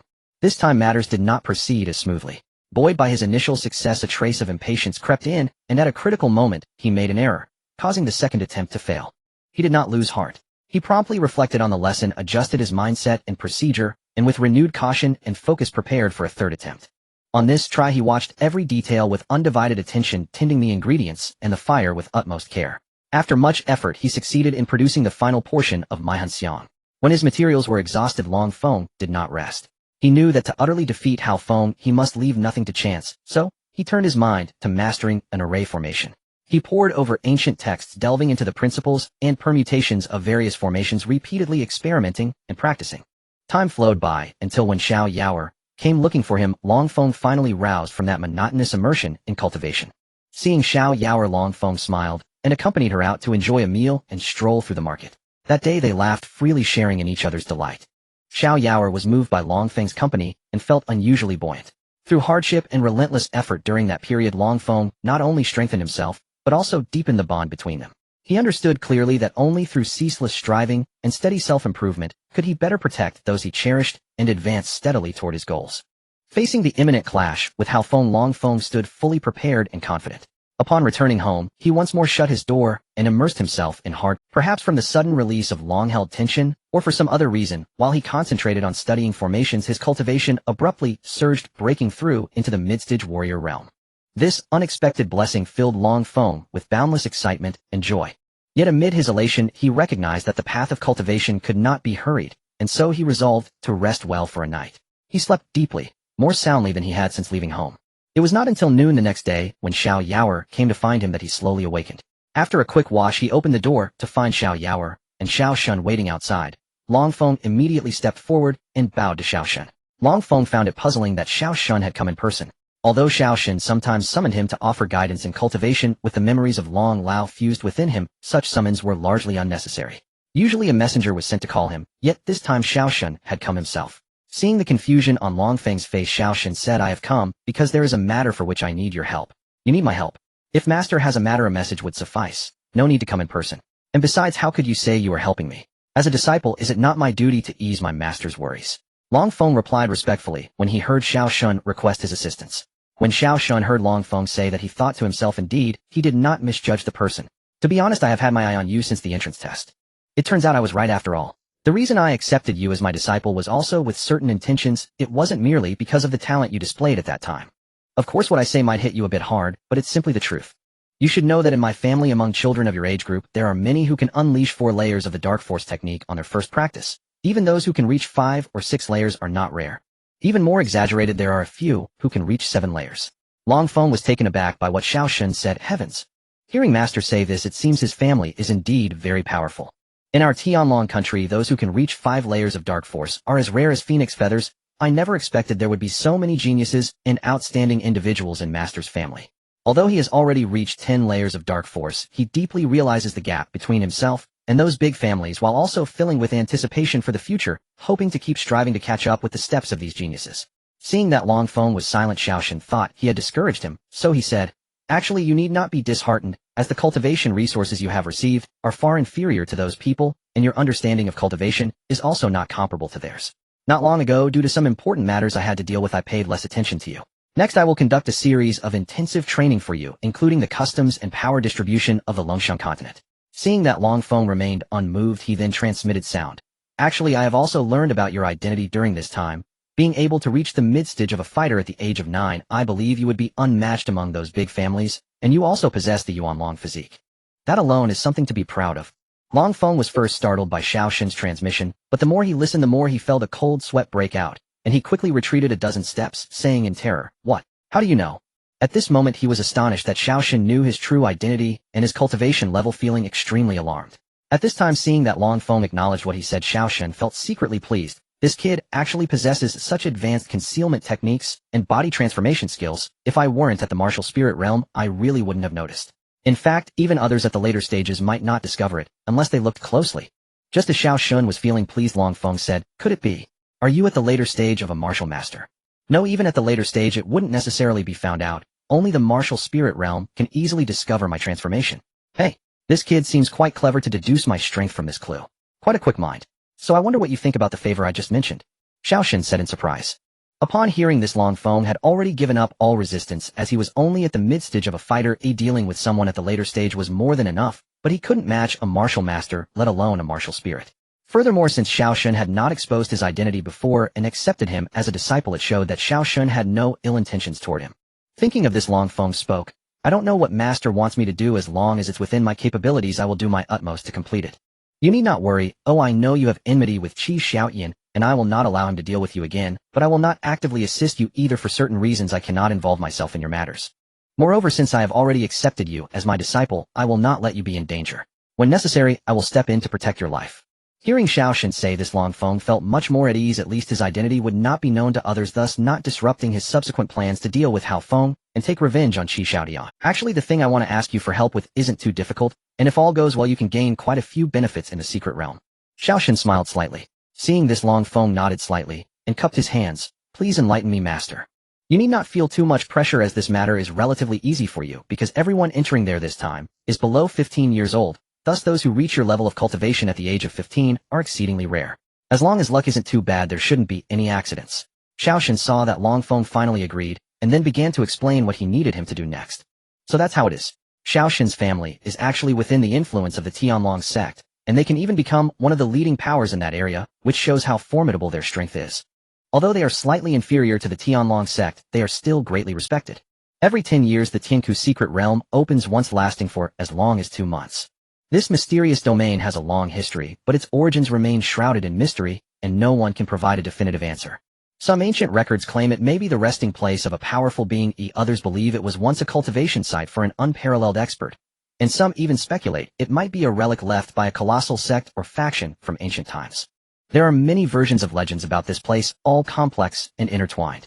However, the most alluring aspect is the countless rare spiritual herbs and various rare mineral resources within the Tianku secret realm. These precious treasures undoubtedly attract countless adventurers seeking to explore. However, it should be noted that this place is not only filled with treasures, but also teems with various dangers. Among them, the ubiquitous demon beasts, magical beasts, and savage beasts possess considerable strength, and a slight misstep could lead to disaster. Thus one might wonder, since it only opens once every 10 years after such a long time, the various spiritual herbs and treasures within must have been consumed long ago, right? However, the truth is not so. This is precisely the mystery of the Tianku secret realm. The various rare spiritual herbs and treasures inside have almost never experienced any decrease, as if they are continuously replenished, inexhaustible. Initially, when this secret realm first opened, only mortals under the age of 15 could enter. But with each opening for reasons unknown, the regulations later changed to allow practitioners below 15 years old who have reached the bone refinement realm to qualify for entry. And until 100 years ago, when the Tianku secret realm opened its doors again, even practitioners at the later stages of fighters were allowed to step inside.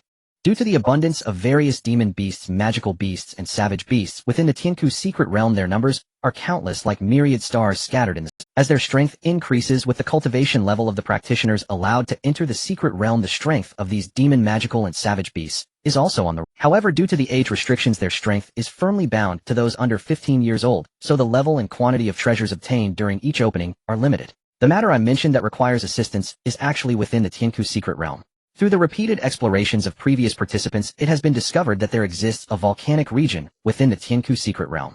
In this area there resides a group of Chihua lizard. The Chihua lizard has a particular fondness for fire attribute spiritual objects or fire attribute demon beasts. There is also a spiritual fruit regarded as a sacred treasure by the Chihua lizard, the fire pomegranate. This fire pomegranate has the effect of sharpening one's vision. At this moment Xiaoshan was wholeheartedly explaining this to Long Feng. It turns out that since the Chihua lizard has lived in this volcanic region since birth, over the years they have been harmed by the mist and ash generated during volcanic eruptions, causing their eyesight to gradually decline. However, the Chihua lizard particularly enjoys lingering in the scorching places and cannot leave the volcanic region. Therefore, they can only rely on consuming fire pomegranates to alleviate their vision problems. As time passed, the quantity of fire pomegranates became increasingly scarce, gradually turning into the holy fruit in the hearts of these Chihua lizards.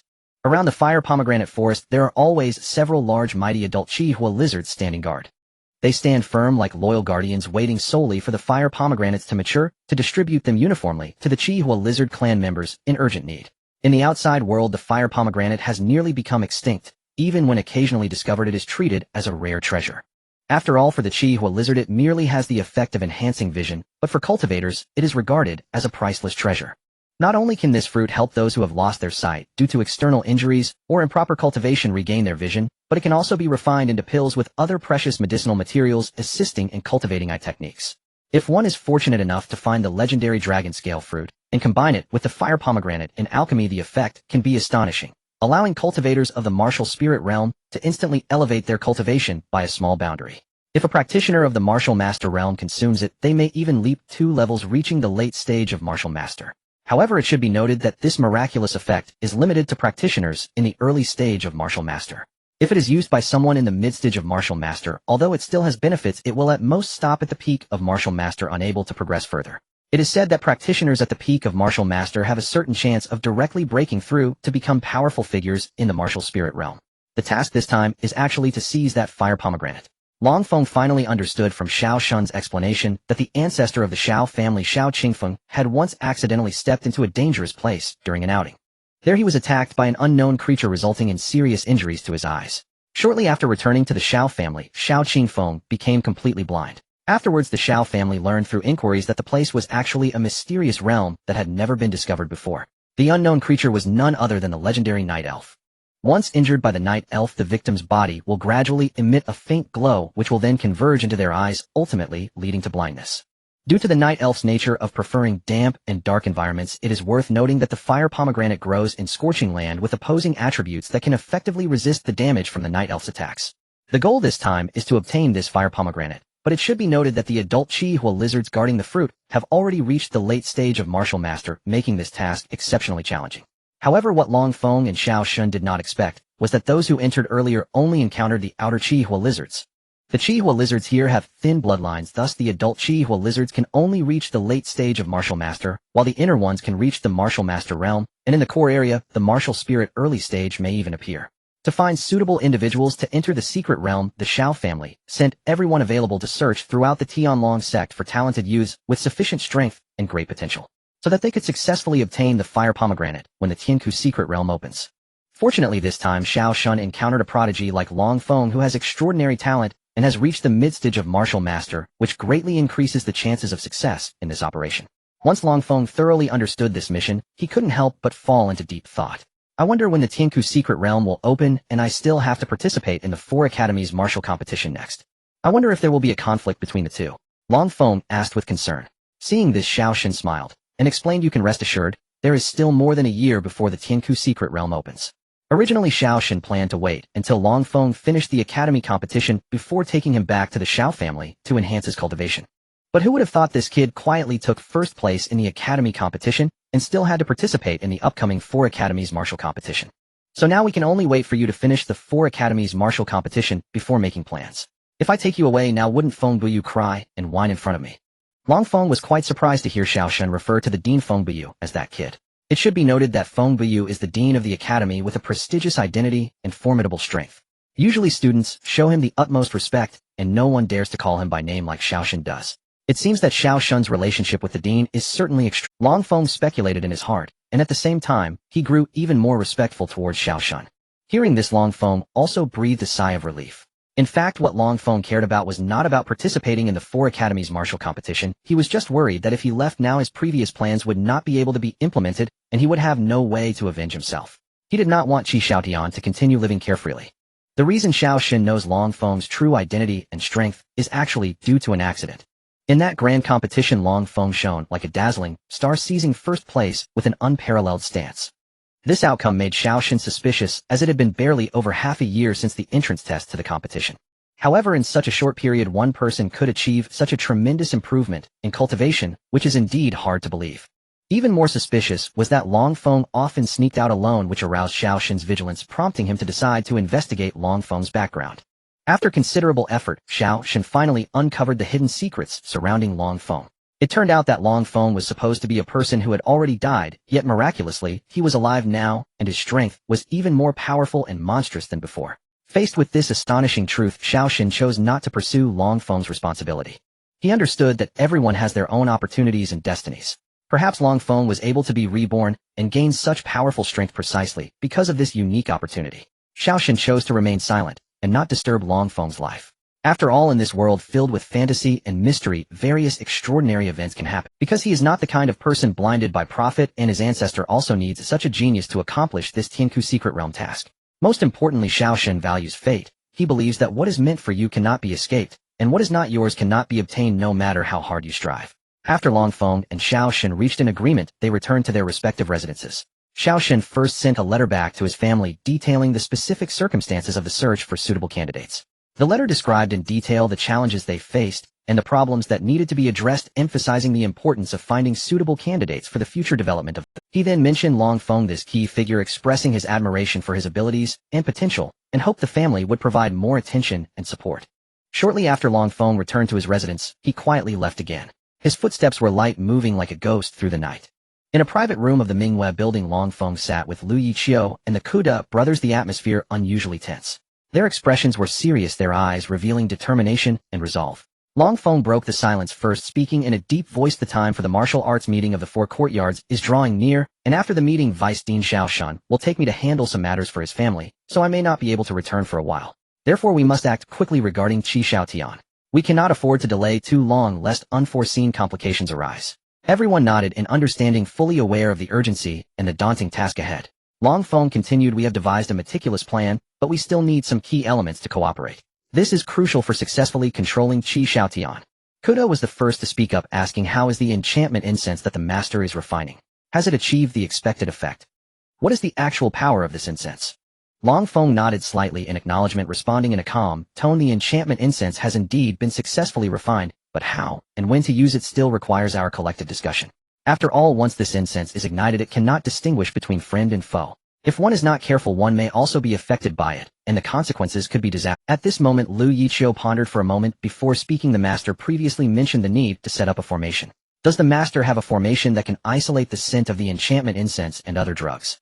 Upon hearing this, Long Feng's eyes lit up with surprise, and he exclaimed, "Ah! With your reminder, I indeed recall a formation that can perfectly achieve both isolating the scent of the enchantment incense and trapping the enemy. Let me return to prepare the necessary materials, and we can proceed with our plan." At this point, Kuyu said, "Master, actually I should be able to arrange a meeting with Hao Feng, but I need that mysterious potion from you.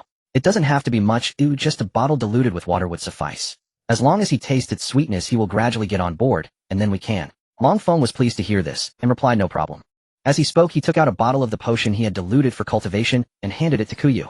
"When you can arrange to meet Hao Feng, notify me in advance, so I can set up the formation. Let's proceed with this for now. Everyone go back and prepare." Long Feng's tone was filled with confidence and decisiveness.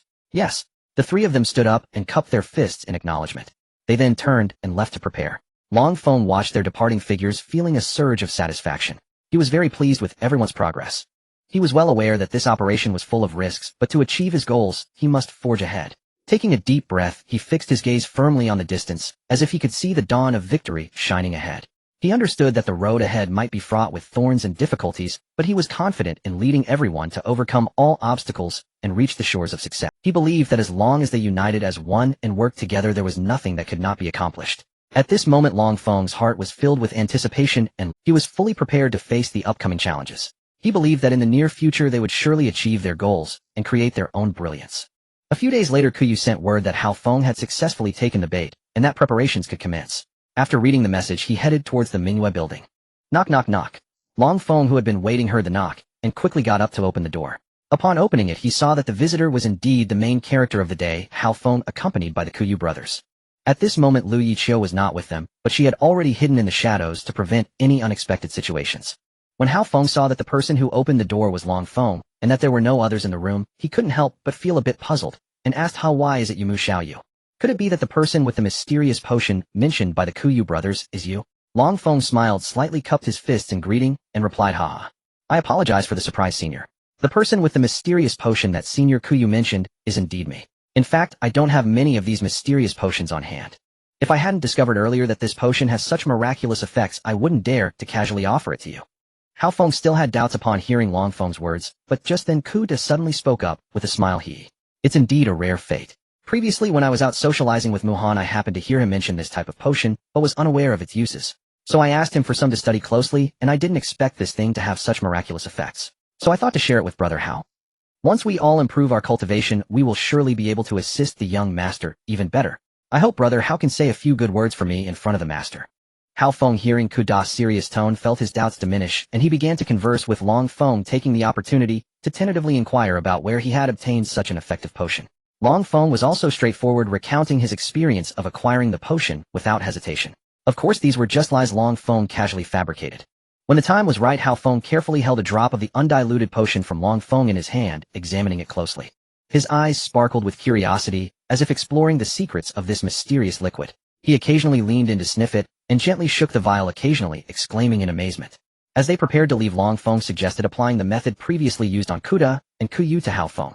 At this moment, Hao Feng was exhilarated by obtaining such a miraculous treasure, and his vigilance had dropped to its lowest point. Without hesitation, he agreed to take the potion on the spot. Hao Feng laughed heartily, then sat cross-legged to adjust his breathing. Moments later, he resolutely opened the vial and swallowed the potion, closing his eyes to begin his cultivation.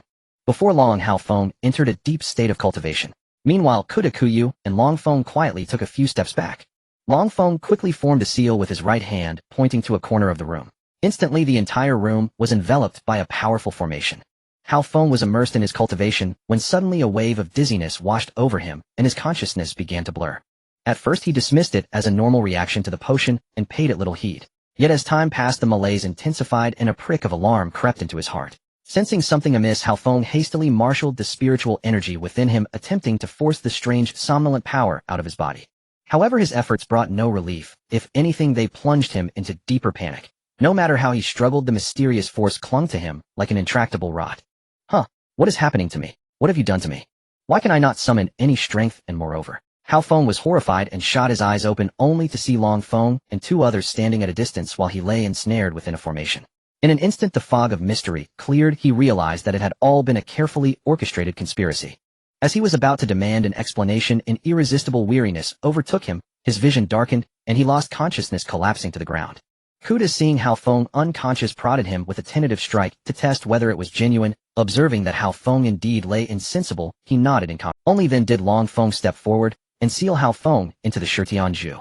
What followed was far simpler. Before long, Feng planted a slave seal upon Feng within the Shirtian-ju.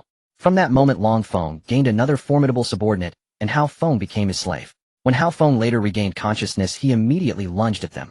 Yet under the control of Feng's slave seal, he was forced to resign himself. Once matters here were settled, the final step remained: lure Qi Xiaotian out and hand him over to the third prince, for they themselves could not act directly. Each prince and princess bears a royal talisman that preserves their life. Should any non-royal inflict mortal harm upon them, the talisman will instantly teleport the Feng had intended to lure Qi Xiaotian out of the academy and kill him outright, but Feng intervened and revealed the reason. Upon learning the secret, Feng and his companions broke out in a cold sweat. It was fortunate they had not acted rashly, especially Feng, for had he struck at Qi Xiaotian earlier, it would have been a suicide mission. After taking the potion, Feng indeed achieved what Feng had predicted. He successfully ascended to the martialist rank. Although Feng found it hard at first to accept his new status as Feng's slave, the fact that Feng had enabled his breakthrough to the martialist rank dulled much of his. Afterward, Kuda and the others extolled Feng's virtues, insisting he did not treat them as mere slaves, and most importantly declaring that Feng had promised to restore their freedom one day. In time, Feng's bitterness wholly subsided, and he accepted his new identity. Once everything had been arranged, Feng and his companions returned to their dwellings to attend to personal matters. Before departing, Feng sent word to the third prince, Qi Yang, claiming there was a matter of importance to discuss. The next morning Qi Yang replied, and personally led Feng to the appointed meeting place. Brother Muhan, may I ask what urgent matter brings you? The third prince, Qi Yang, invited Feng to sit in the hall, and having barely taken his seat, could not contain his. I have a matter concerning Crown Prince Qi Xiaotian. Might the third prince be interested? Oh. Please, Brother Muhan, elaborate. Recently Qi Yang, having obtained the Phantom Moon Herb, had been maneuvering against the other princes and princesses. He had been hesitant to move against Crown Prince Qi Xiaotian. The prince's bodyguards, rumored to have been blessed with extraordinary fortunes, had apparently already reached the late stage of the warrior realm. This frustrated his plan to use the Phantom Moon Herb against Qi Xiaotian, forcing him to await a more opportune moment. So when Feng casually mentioned he had information about Qi Xiaotian, Qi Yang's interest was immediately piqued. Seeing the third prince's interest, Feng could not help but say, I possess a stratagem that can lure Qi Xiaotian out of his fortress of safety and lure him far from the imperial city to Wanzhongyuan. By then, if you bring your foremost experts, it will be sufficient to eliminate him on the spot. Well, Qi Yang hesitated, troubled by the thought of confronting Qi Xiaotian's for latest-stage warrior bodyguards. What is it? Does His Highness the third prince have reservations? Or is he unwilling to move against Qi Xiaotian? Feng asked, sensing the prince's hesitation. It is not that I spare him out of brotherly sentiment, the prince replied, but rumors say the 4 guards at Qi Xiaotian's side have already attained the late stage of the warrior rank. Our strength is insufficient to take him. If he manages to escape back, the consequences would be catastrophic, explained the third prince. I see. Then His Highness need not worry. These lesser obstacles I have already dealt with. At the appointed time your men need only strike, though I will still require your personal hand for the final step. Upon hearing this, Qi Yang felt some unease, yet was reassured by Feng's air of confidence. Thus he would harbor no further hesitation. As for the final step Feng mentioned, he understood all too well only a member of the royal family could pass judgment, and judgment in this context meant execution. They discussed the finer details, and when their arrangements were complete, the third prince rose and departed, dispatching men to make preparations at Wanzhongyuan. Feng returned to the academy and gathered Feng and the 3 others to pay a visit to Qi Xiaotian. What urgent business brings you to see me? Qi Xiaotian sat on the main seat of the hall, his demeanor arrogant and somewhat displeased. A few days earlier, while idly roaming the academy, he had noticed a beautiful woman and had expended great effort to have his men seize her. Just as he planned to take liberties with the woman in his chambers, he had been interrupted by these men. His mind was full of her image, and he spoke with distracted impatience and a touch of agitation. Hao Feng astutely caught the note of displeasure in Qi Xiaoshen's tone and hurriedly said, "Your Highness, the matter is this: you have surely heard the legends surrounding the origin of Wanzhong Yuan, have you?" "The legend of Wanzhong Yuan's origin? What do you mean? Have you really come in such haste on account of this?" Qi Xiaotian bristled at once. The tale had long been in circulation, yet across the years no one had ever proved its veracity. "Your Highness, please do not be hasty, will allow me to finish. Some days ago my brothers and I were on official business, and passed by Wanzhong Yuan, where we suddenly detected an unusual phenomenon. At first we thought our eyes were playing tricks upon us, but before long the bizarre spectacle became increasingly pronounced. Moreover, Kuyu interjected eagerly, Wanzhong Yuan seemed to be accompanied by faint haunting roars of a dragon. We could not help but wonder whether the legends of Wanzhong Yuan might actually be true. Thus we resolved to descend together into the chasm's depths to investigate. To our astonishment, we discovered there a wondrous place where the density of spiritual energy exceeded that of the Academy's training tower by several-fold." Lu Yiqiu immediately echoed, "Indeed, and that place seems to hide some ineffable mysterious objects that can lead to enlightenment during cultivation. We spent 2 days in closed-door cultivation there, and as a result, everyone successfully broke through their original bottlenecks. At this point, they all unconsciously emitted their own aura. As expected, after revealing a hint of their aura, Qi Xiaotian began to show some interest.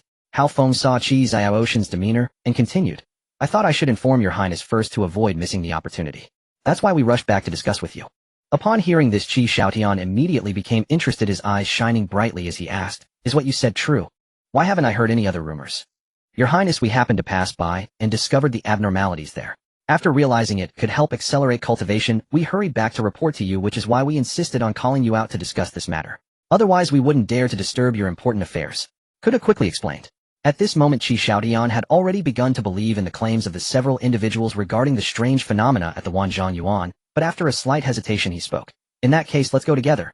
Then we shall set off immediately, as time is of the essence, and I feel more at ease with you all accompanying me." With that he waved his hand, signaling everyone to follow in his footsteps. Long Feng looked at Qi Xiaoshen's eager demeanor and couldn't help but feel a sense of triumph. "Haha, as long as you dare to go to that place, combined with the traps set by the third prince in advance, you will surely have no escape. At that time I will finally be able to avenge my years of blood feud, and then go participate in the 4 Academy Martial Arts Conference, without any worries." Qi Xiaotian hurriedly followed Long Feng and the others racing out of the academy towards Wanzhong Yuan. Just as Qi Xiaotian stepped out of the academy gate, he happened to be spotted by Vice Dean Xiaoshen. Long Feng was actually among Qi Xiaoshen's group. Vice Dean Xiaoshen decided to discreetly follow them, as he keenly sensed that this might very well be the prelude to Long Feng launching a lethal attack on Qi Xiaotian. Meanwhile, Vice Dean Xiaoshen was filled with curiosity about what kind of means Long Feng planned to use against Qi Xiaotian.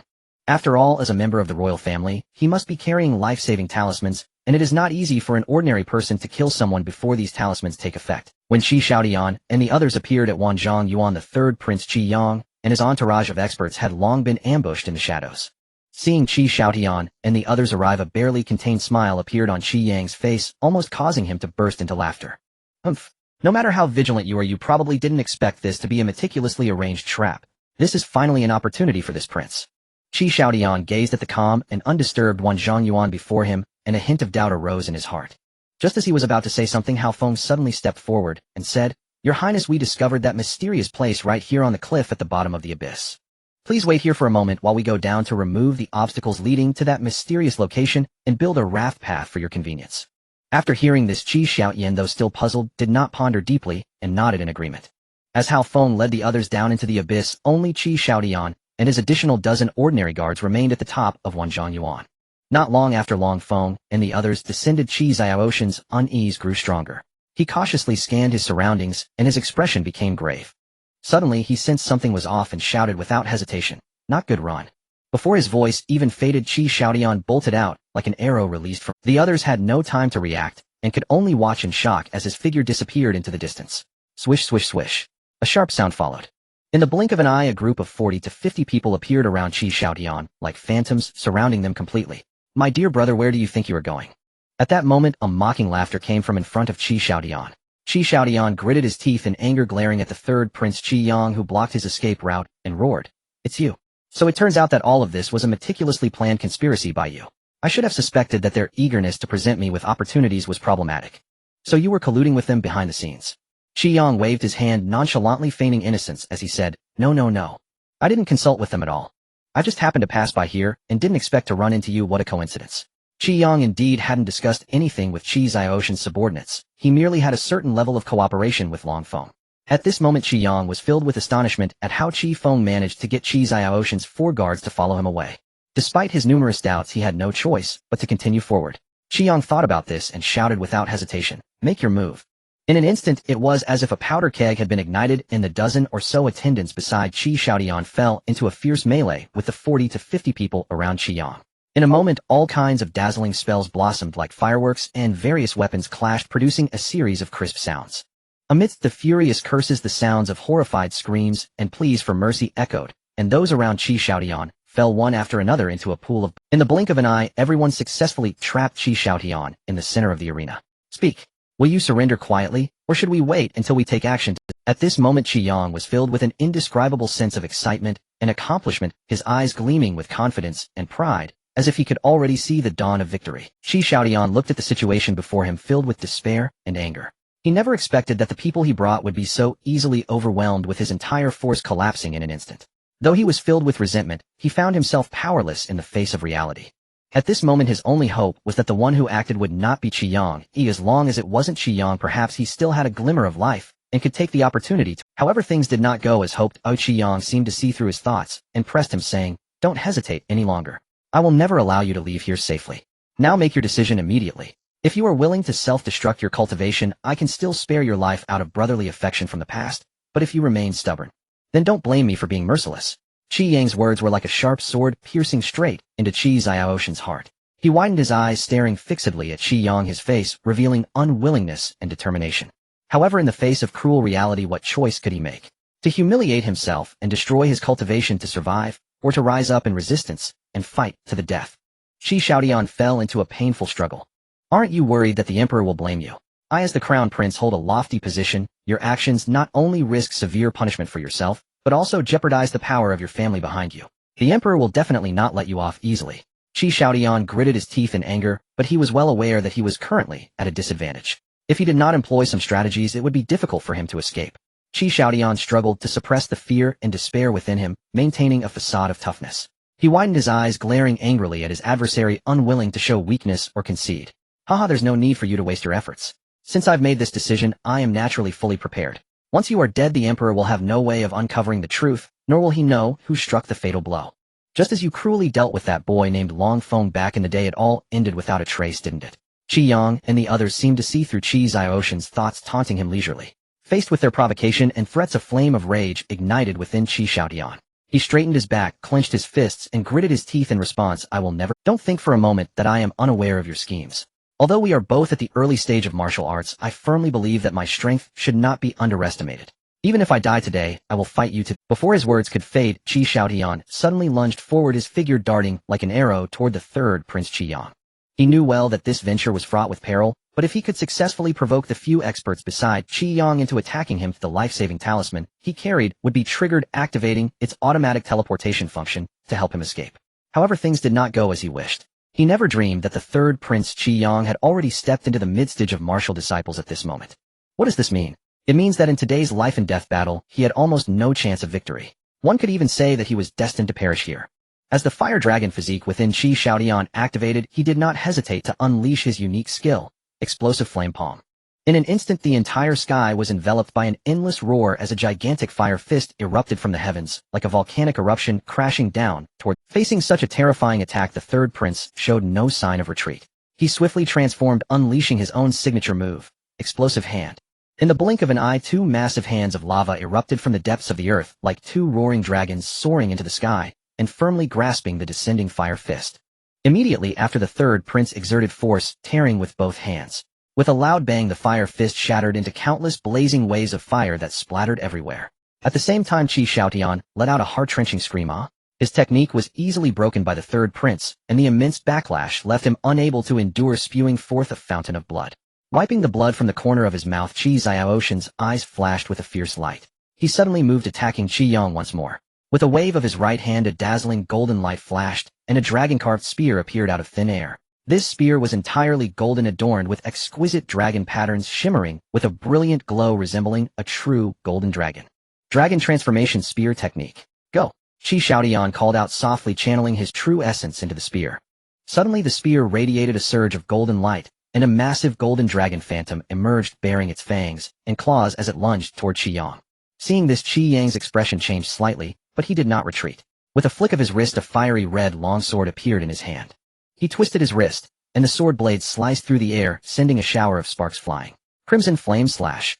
With Qi Yang's furious shout, the longsword in his hand erupted with blazing flames, forming a massive crimson sword light, dazzling like a blazing sun. This sword light carried an unparalleled might, slashing toward the golden dragon phantom that was charging at it.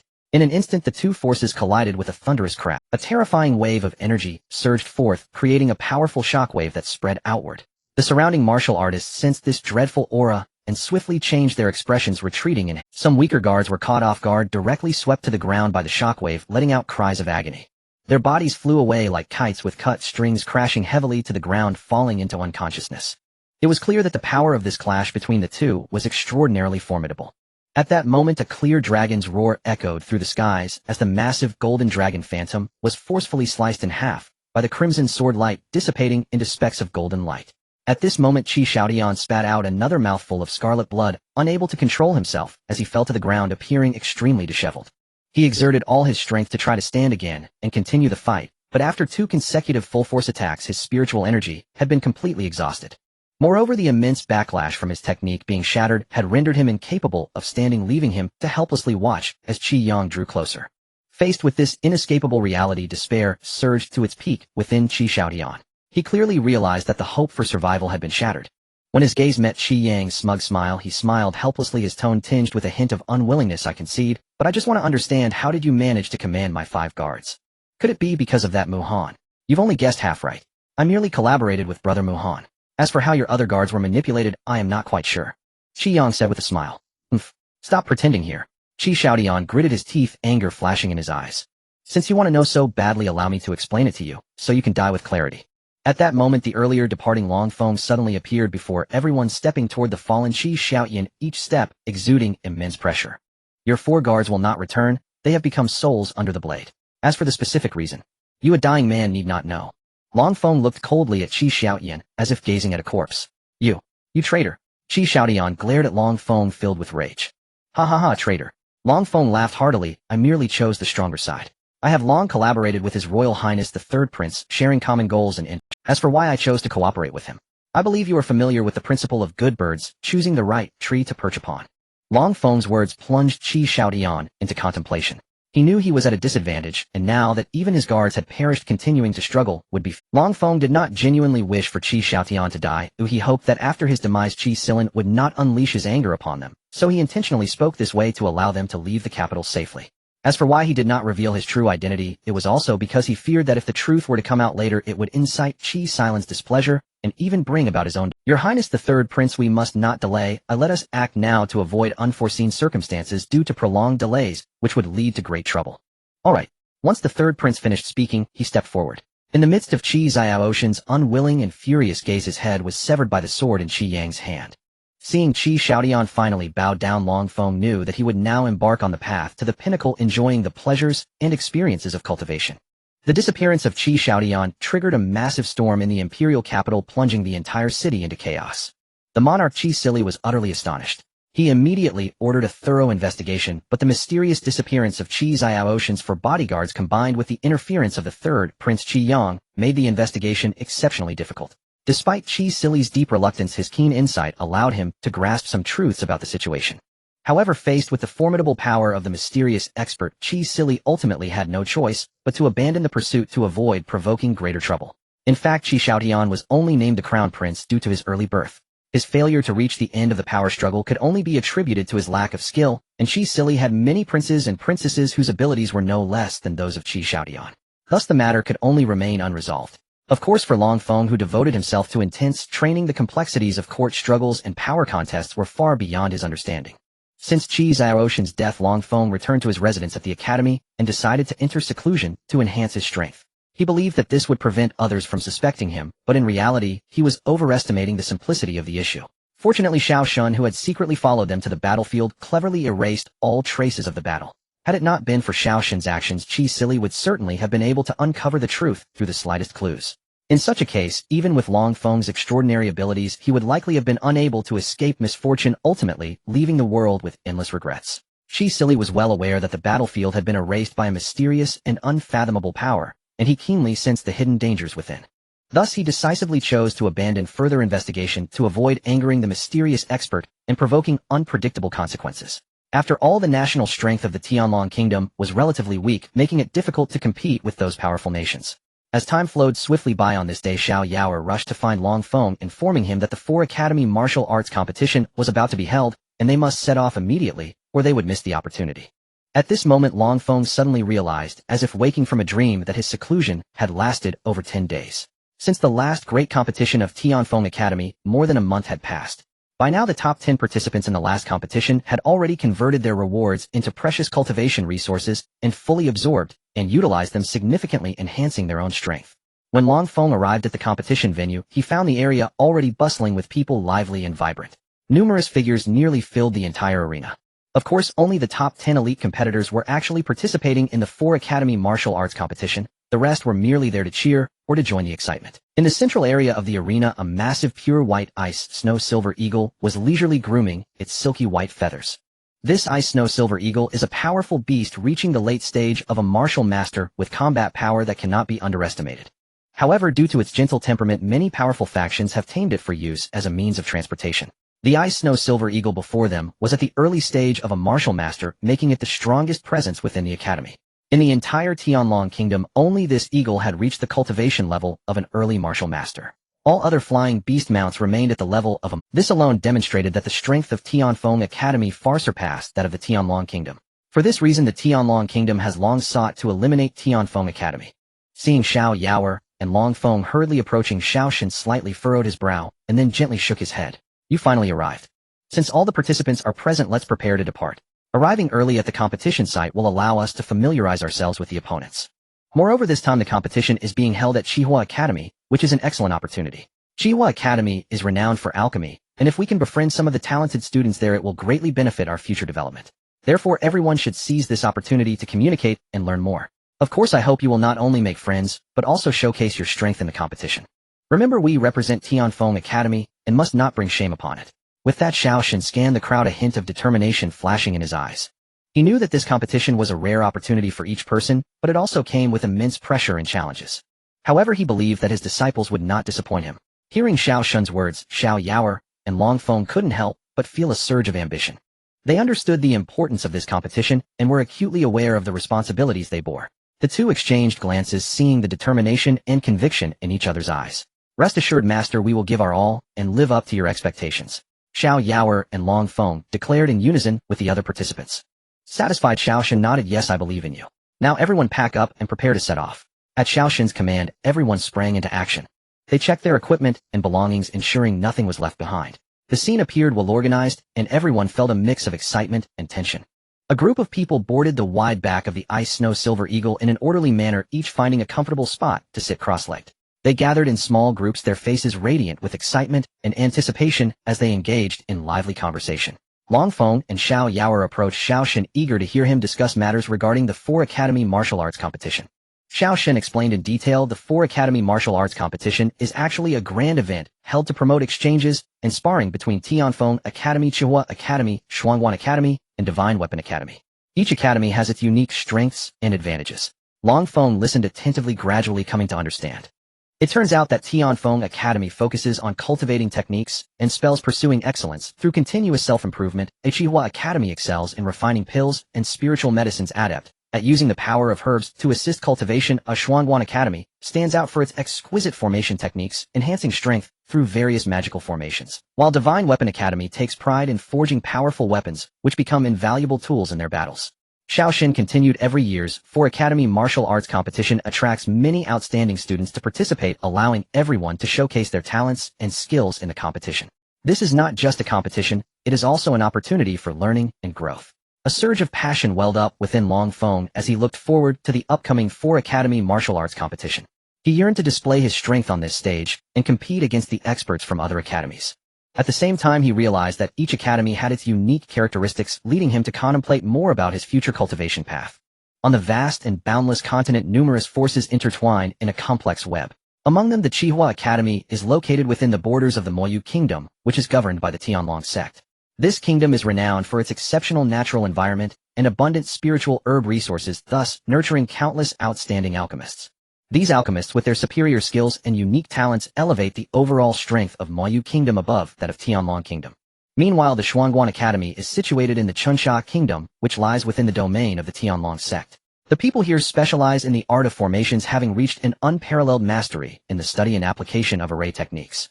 Although the overall strength of Chunsha Kingdom is comparable to that of Tianlong Kingdom, its production of array items is unmatched. Because of this, it attracts a large number of enthusiasts eager to study the path of formations and share knowledge. Lastly, there is the Beiyang Kingdom, which falls under the jurisdiction of the Tianlong. This nation is famous for its abundance of various rare ores, which are undoubtedly the best materials for forging divine weapons. It is no exaggeration to say that the number of weapon refiners within Beiyang Kingdom is the highest.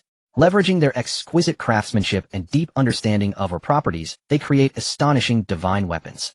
On this vast and boundless continent, Tianlong Kingdom, Chihua Kingdom, Chunsha Kingdom, and Beiyang Kingdom shine like four brilliant pearls embedded in the remote northwest of the Tianlong sect. This place is remote, resembling a paradise, and is little known. Legend has it that the ancestors of the four nations once embarked on a journey to the Tianlong sect, and with their exceptional talents and tenacious will they successfully entered the sect and became inner disciples. After completing their studies, they returned home to expand their territories, founding nations, and blessing their people. After hundreds, or even thousands of years of ups and downs, the four nations, despite experiencing several rises and falls, have ultimately survived resiliently, not being swallowed by the river of time. Traveling from Tianlong Kingdom to Chihua Kingdom is a long journey that takes over a month. Although the ice and snow silver sculpture has reached the initial stage of a martial master, facing such a distant journey, appropriate rest is still needed along the way. However, this journey did not bore the group. Instead, it became a rare opportunity to broaden their horizons and experience the exotic customs of foreign lands.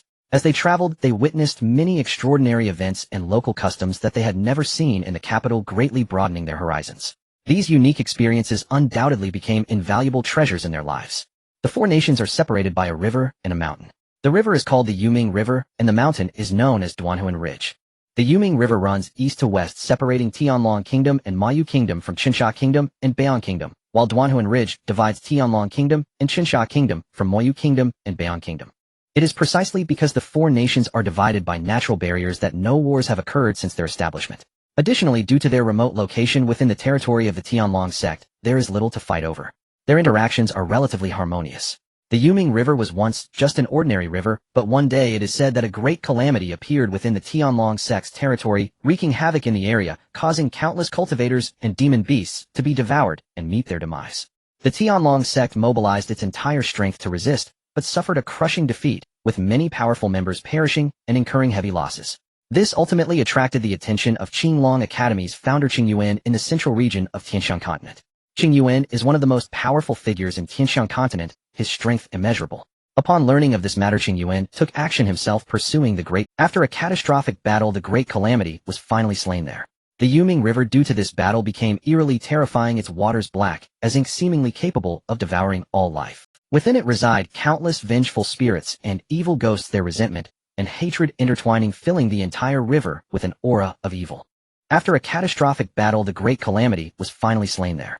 The Yuming River, due to this battle, became eerily terrifying, its waters black as ink, seemingly capable of devouring all life. Moreover, every so often the Yuming River would unleash massive waves accompanied by terrifying roars, as if those vengeful spirits and evil ghosts were venting. During these tidal periods, everyone keeps their distance, for anyone who approaches would be influenced by that mysterious power, losing themselves and ultimately falling into the river, unable to escape forever.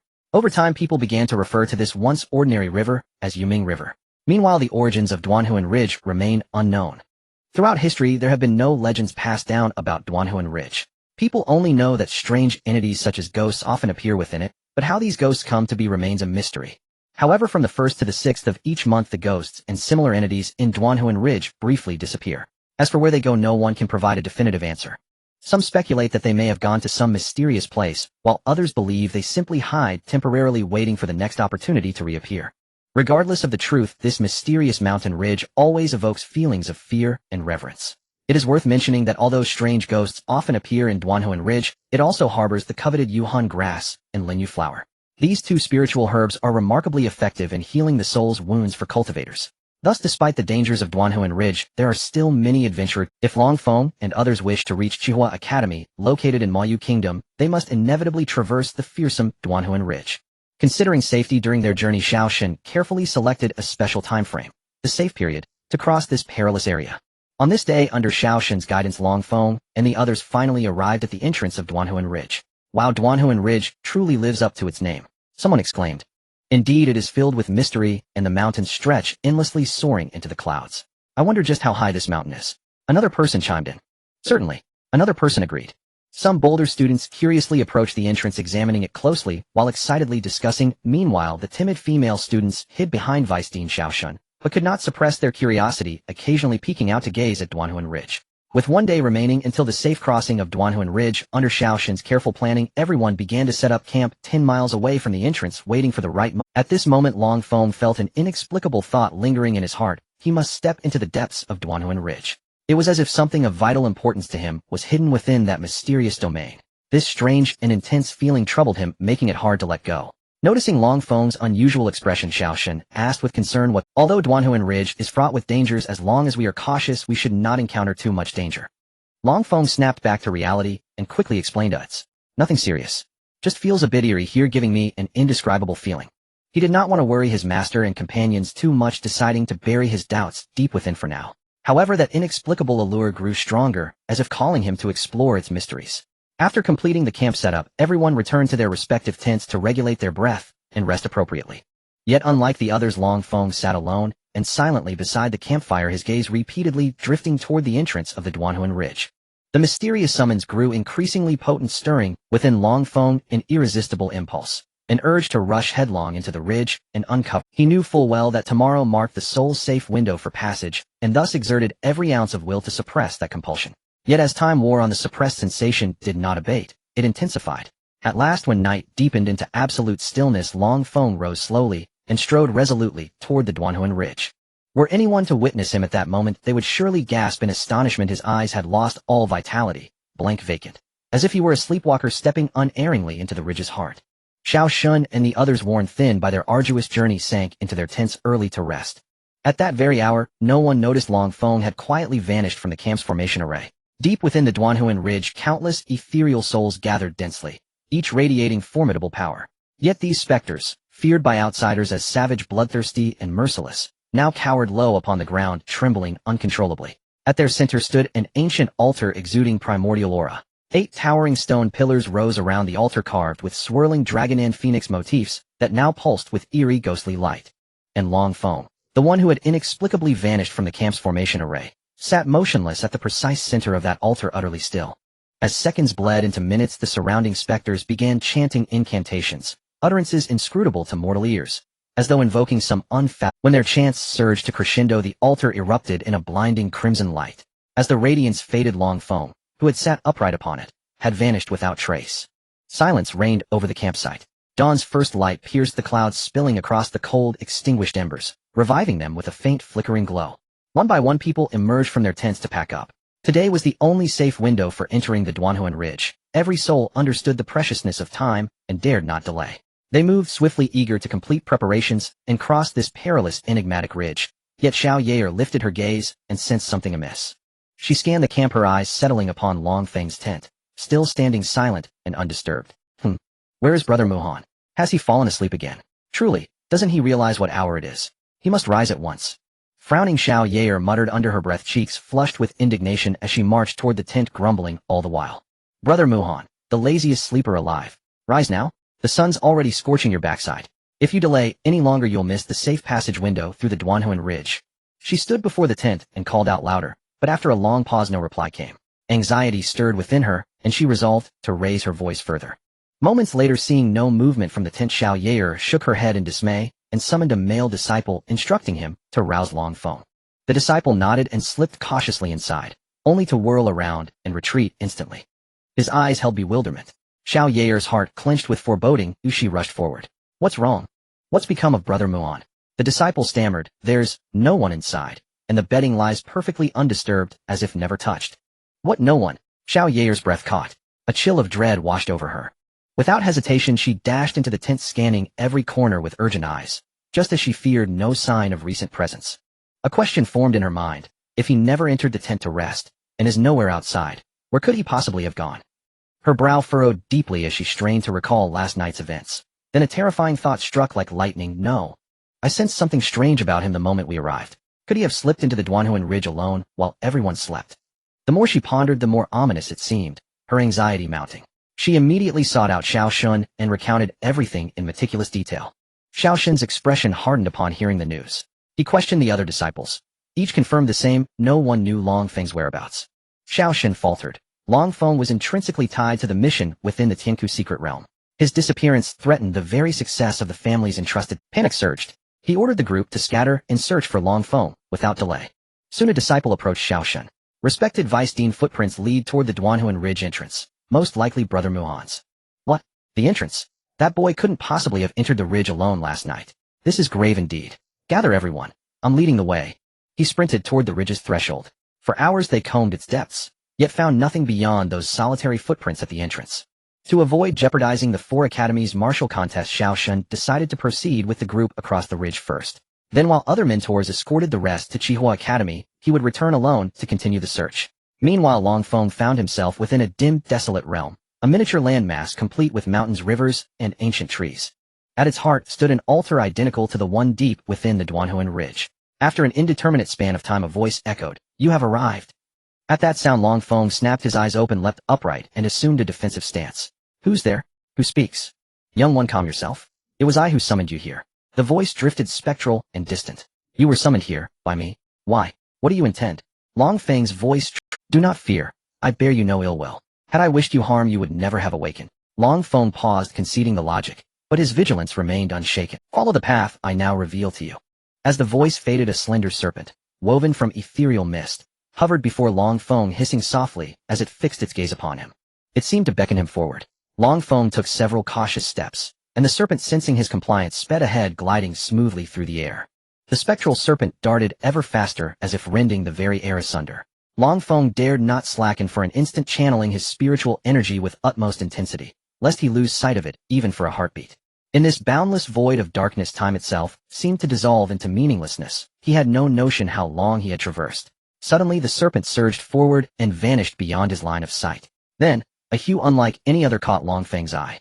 In the distance loomed what appeared to be a mountain range, yet exuded an ineffable aura of mystery. "We must be nearing our destination," Long Feng mused inwardly. As he drew closer, the silhouette of that mountain gradually sharpened into unmistakable clarity. Yet when Long Feng finally beheld the true form before him, his eyes widened in shock, his face contorted with terror. This was no mountain. It was a colossal ancient. It lay motionless across the abyss, towering like a sovereign peak. Its bones gleamed with the lustrous sheen of violet jade, smooth as polished mirror, radiating an aura that chilled the soul. Long Feng followed the skeletal spine forward, and there, looming before him, rose a gargantuan skull. Its cranium bore the unmistakable majesty of a dragon's, crowned by 2 imposing antlers that shimmered with eerie luminescence. Within its hollow eye sockets burned twin flames, violeting green, evoking echoes of forgotten glory and transcendent power. Though this celestial dragon had perished eons ago, leaving only its ossified remains, the sheer weight of its residual aura still pressed upon the spirit like a suffocating tempest. Even from 100 li away, Long Feng felt his legs rooted to the ground, immovable. Awe swelled within him. What manner of being is this? And what cataclysm could have felled such a titan here? Before this awe-inspiring spectacle, his curiosity ignited, unquenchable, insatiable. He resolved to draw nearer, to unravel the enigma of this sacred skeleton. Closing his eyes, Long Feng stilled his breath and stirred his blood, igniting the abyssal dragon lineage coursing through his veins to its absolute zenith, letting its resonance flood every fiber of his being. Though the oppressive force still weighed upon him, it was now far less overwhelming than the paralyzing dread he'd first endured. Drawing a deep, steadying breath, Long Feng summoned his courage and stepped forward once more, resolute. Yet after advancing some 20 li, he halted again. Now even his abyssal dragon constitution strained under the bone's terrifying aura, teetering on the edge of collapse. For though his abyssal dragon blood ran true, it remained but a fraction awakened, insufficient against such primordial might. Just as Long Feng hesitated whether to press onward, a profound, unfathomable force surged forth from the deepest recesses of his mind, spreading instantly throughout his entire being. As that mysterious energy permeated him, Long Feng felt the suffocating pressure recede, gradually, then wholly dissolving. His heart leapt. Turning his awareness inward, he discovered the source was none other than the heaven-devouring pearl. Emboldened by its aid, exhilaration flooded his features, brightening his countenance. He advanced once more, cautiously, deliberately, toward the skeleton. With every step the pull intensified, resonating deep within his marrow.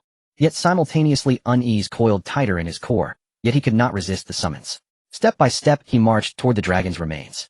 Those mere dozens of leagues stretched before him like a 1,000-mile pilgrimage, grueling, interminable. Time bled away measureless, until at last Feng stood beneath the colossal ribcage of the ancient dragon.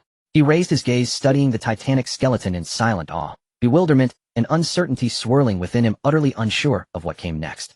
Well done, young one. I confess, I did not expect you to pass my trial so deftly. Now you shall be granted the chance to inherit my legacy. Just as Feng stood baffled before the skeleton, that enigmatic voice echoed once more. Though you have indeed surmounted my first trial, and stood at my side, that alone does not entitle you to my inheritance. A second trial awaits you. Feng's expression shifted to incredulity. So, merely reaching your side constitutes passing the first trial? The voice replied, calm and certain, precisely. To stand here, before me, is to have passed the first trial.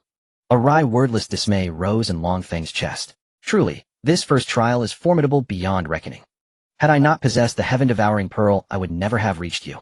No wonder after millennia you remain without a worthy successor. A flicker of doubt kindled in his mind, toward the very nature of this being's standards. Though inwardly churning, Feng bowed low, and spoke with reverent humility. May I ask, venerable elder, what form shall your next trial take? Your first trial proved arduous beyond measure. Surely the next will test me no less severely. Ha ha ha, young one, fear not. Over countless millennia many have reached my side, but few endured the trials thereafter. None satisfied my criteria, thus none inherited my true Tao. The second trial demands you perceive the nether force dwelling within my bones using your spiritual sense. Succeed, and you pass. Nether force? What is this? Could it be? Though startled by the unfamiliar term, Feng did not falter. Instead he delved into the memories of Elder Long, and suddenly a torrent of knowledge flooded his consciousness, vast and unrelenting. So dense and profound was the influx that comprehension eluded him at first. Yet as he unraveled layer upon layer, the arcane truth of the nether force began to reveal itself.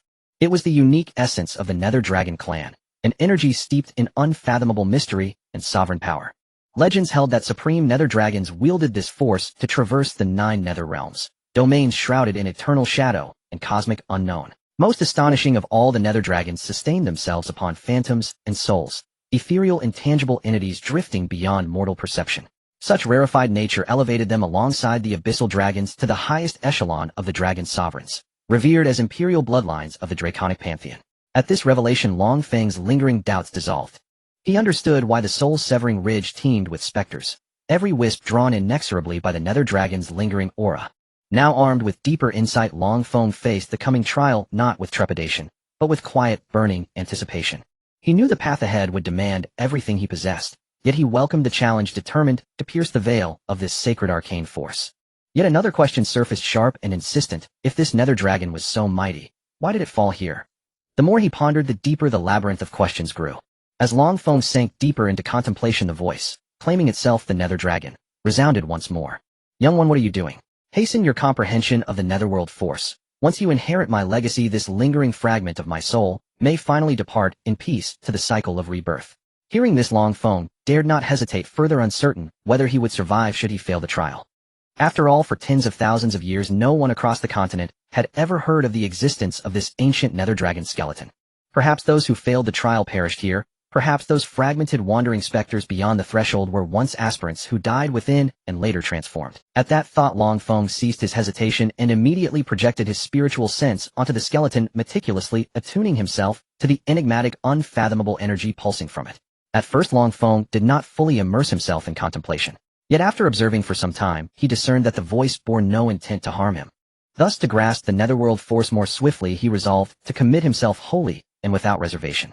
Time slipped away as the miniature figure formed by Feng's spiritual sense entered the colossal dragon's skeleton and wandered aimlessly through its internal passage. Along the way, he keenly sensed a mysterious force unlike any he had ever encountered. Through repeated exploration and experimentation, he realized, this must be the legendary netherworld force. Yet now he found himself at an impasse, unsure how to approach this overwhelming power. Earlier he had attempted to let his spiritual sense touch it, but the moment he drew near, his consciousness was mercilessly consumed. After several failed attempts, Feng grew cautious, no longer daring to risk his spiritual sense near that perilous force. All he could do now was follow these passageways forward. For Feng noticed that the deeper he advanced,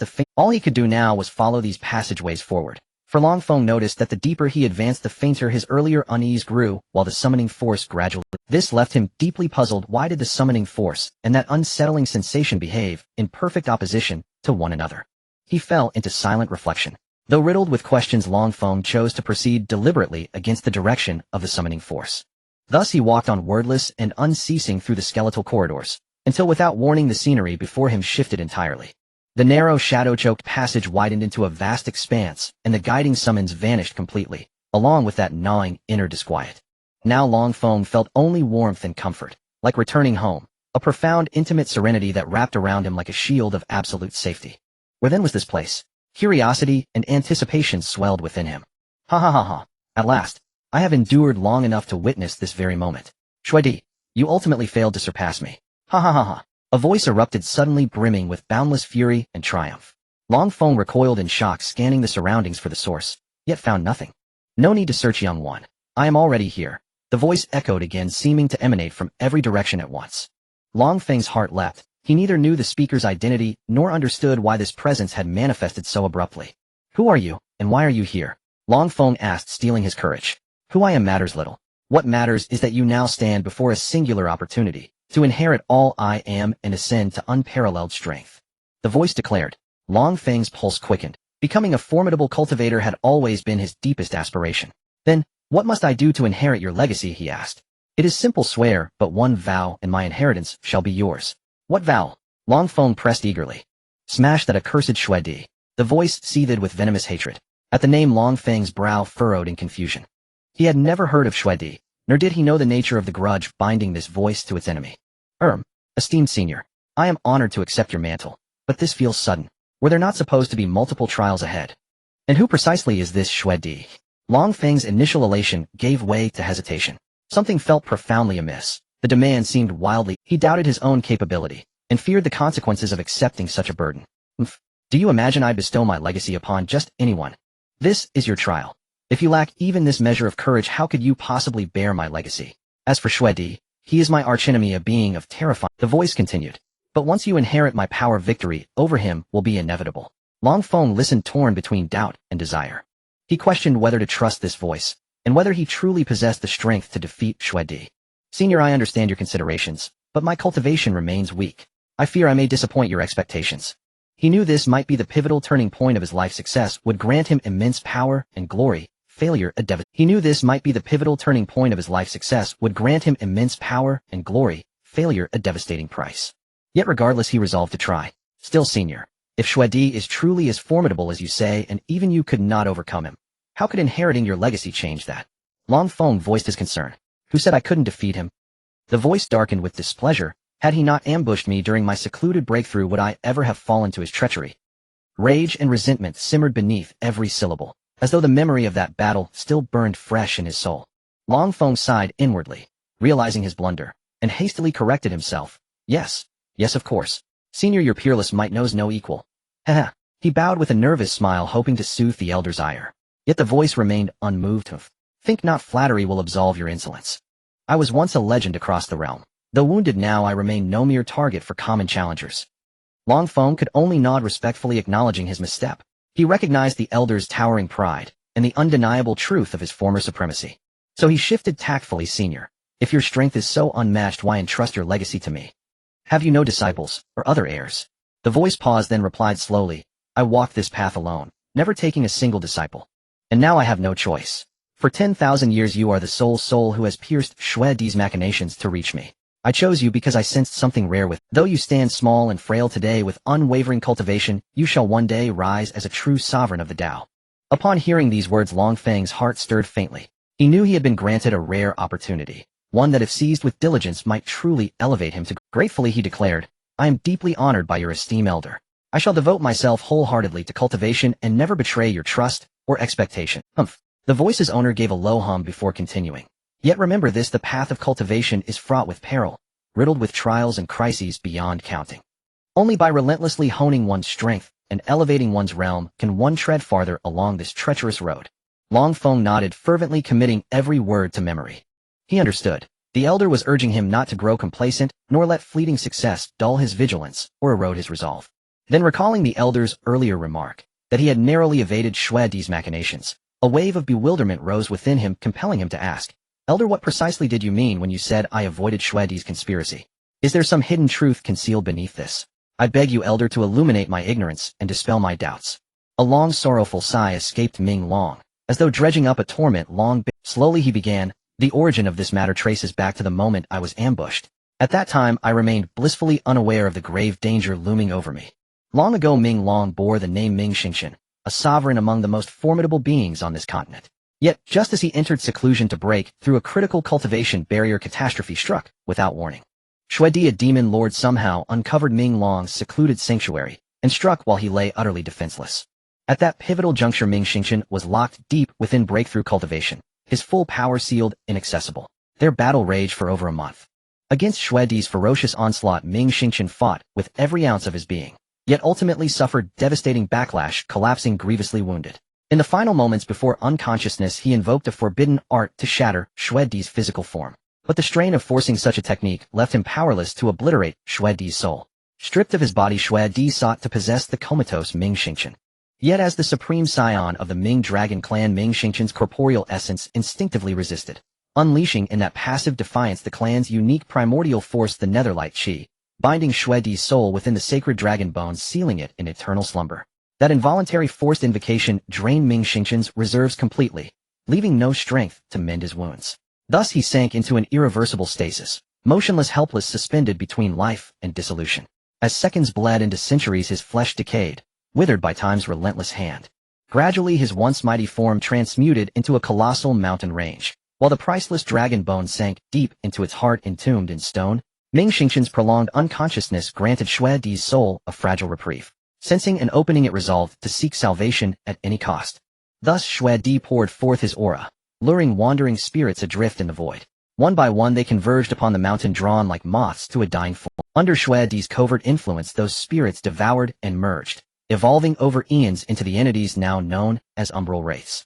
These wraiths now haunt the mountain ceaselessly, bound to Shwedi's will, scouring the valley of severed souls for martial cultivators who dare enter its bounds. Shwedi's design was precise: to coax those cultivators into awakening the netherlight chi, then tempt them with promises of legacy to extract the very seal. In doing so he might not only shatter his bonds, but seize Ming Xingqian's indomitable dragonbone vessel and achieve rebirth. Yet across tens of millennia few ever reached the bones. Fewer still could awaken the netherlight chi slumbering within them. Shwedi had grown indifferent to Long Feng's arrival, holding little hope he would master the netherlight chi. After all past aspirants had arrived swifter, more effortlessly, their cultivation far surpassing his. What Shwedi could not foresee was that Long Feng's progress had slowed, not from weakness but from a mounting visceral dread that gnawed at his spirit. Moreover, Long Feng carried the bloodline of the abyssal dragon, and bore the dragon pearl bestowed by Elder Long. It was this resonance, this kinship of essence, that stirred Ming Xingqian's dormant awareness, guiding Long Feng unseen into his inner sanctum. A chill ran down Long Feng's spine as the truth unfolded. He thought, "Thank the heavens I heeded my instinct, not the siren call, when choosing my path. Had I followed that lure instead, ruin would have been inevitable." With that he addressed the spectral figure before him. "Elder Ming, though I stand here before you, how may I receive your legacy, and then vanquish Shwedi's imprisoned soul? Defeating Shwedi can wait. Once you inherit my legacy, subduing him will be effortless." Ming Xingqian's tone held quiet certainty. "And when that day comes I shall reclaim command over the netherlight chi that binds him. Restoring my physical form will merely be a matter of time." Long Feng bowed his head slightly. "Then, Elder, I humbly request your legacy." With that he settled into lotus position, still centered, ready to receive. Seeing Long Feng prepared, Ming Xingqian uttered no further word. His spectral hands wove intricate seals, channeling streams of arcane potent energy from his essence straight toward Long Feng's brow. Time flowed like molasses. As the final seal pierced Long Feng's forehead, his body convulsed. Then his own hands began tracing the same incantatory patterns mirroring the Elder's art. Ming Xingqian's already translucent form grew even fainter, evidence that this transmission exacted a steep toll upon his already frayed existence. When Long Feng completed the sequence and lowered his hands, he opened his eyes, two beams of profound shadow-wrought light piercing the air before him. Noticing Ming Xingqian's intensified translucence, Long Feng blurted, "Elder, are you well? It matters not. So long as you destroy Shwedi's soul, all shall be restored." Ming Xingqian, touched by Long Feng's sincerity, felt warmth stir within his fading consciousness. "Elder, what must I do next?" Long Feng pressed gently. "I have already imparted the mastery of netherlight chi to you. Given your abyssal dragon bloodline, your constitution is more than sufficient to wield it, for now. Yet you must cultivate it further yourself. Only when netherlight chi blooms within your own meridians can you resist its corrosive influence from without. Ming Xingqian explained, and Long Feng withdrew his awareness into the devouring heaven pearl to begin cultivating netherlight chi. Meanwhile, beyond the valley, in the realm of the Crimson Flame Academy, 15 days remained until the 4 Academy martial contest. Yet Xiaoxin still had found no trace of Long Feng within the Valley of Severed Souls, frustration tightening his chest like iron bands. Countless students of Tianfeng Academy now trembled inwardly with unease and anxiety.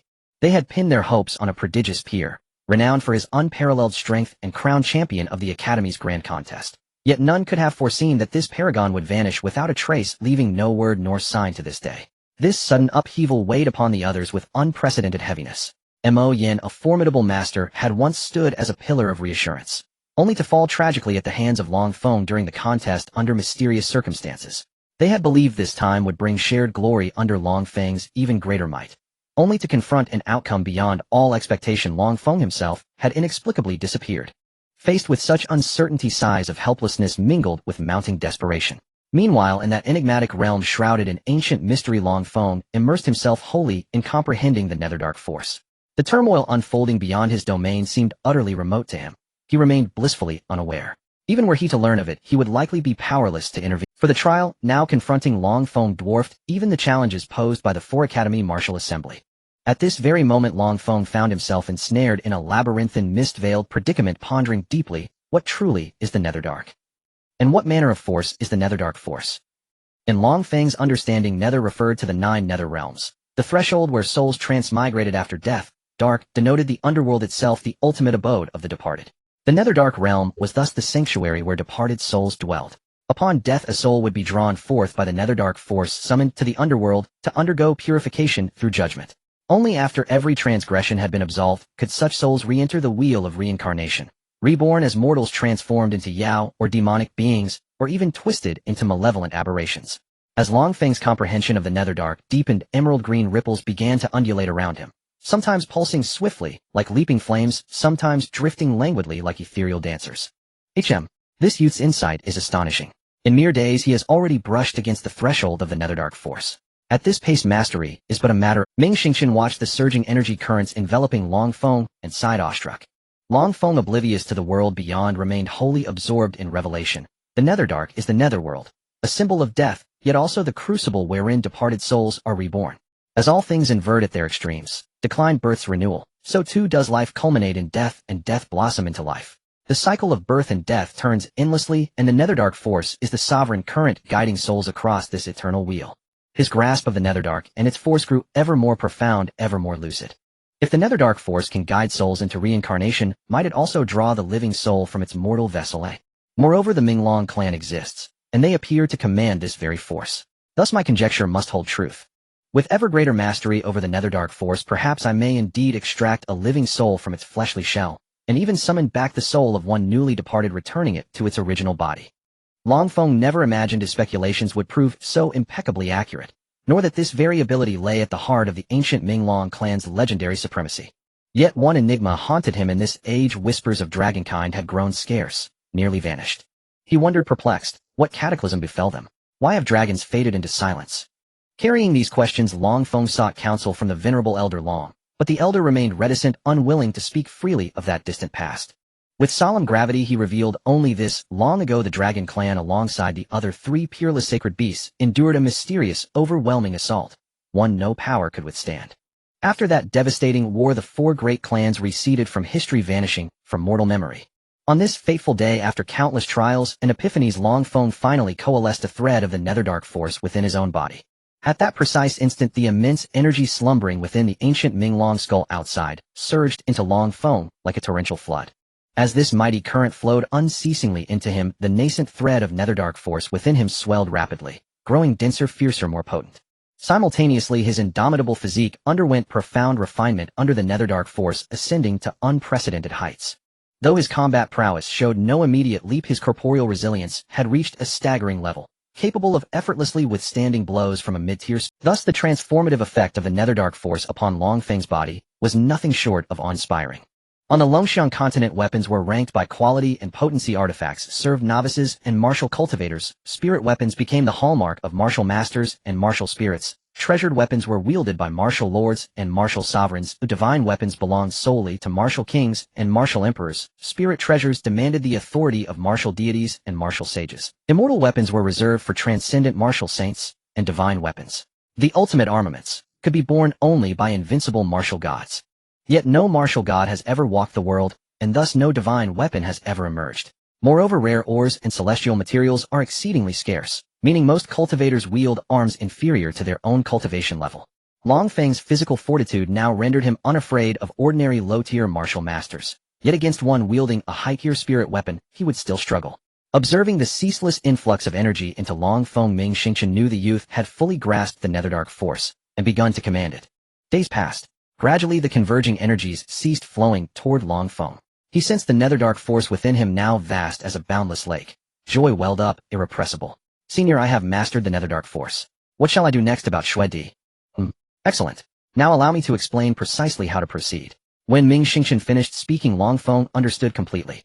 In truth, this task was neither simple nor insurmountable. First, you must track the arcane summons emanating from Xuedi to locate the dragon bone he concealed. Next, you must steadily infuse the dragon bone with potent netherdark force, a process demanding unwavering focus and patience. Upon completion, employ the unique sealing art I shall impart to you, reinforcing the seal's power. Only thus may you gradually erode and ultimately annihilate Xuedi's tenacious soul. Each step interlocks with the next. Any misstep would unravel all prior effort.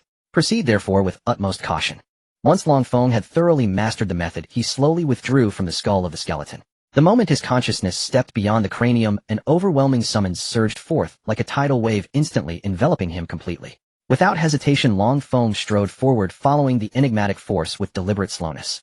After arduous traversal, he finally arrived at the midpoint of the skeleton's spinal column, the very locus where Xuedi's soul was sealed. At that moment, Xuedi, witnessing Long Feng's arrival at his place of confinement, felt a surge of elation. He had earlier feared the young man might lose his way in the labyrinthine void, yet now realized such concern had been unwarranted.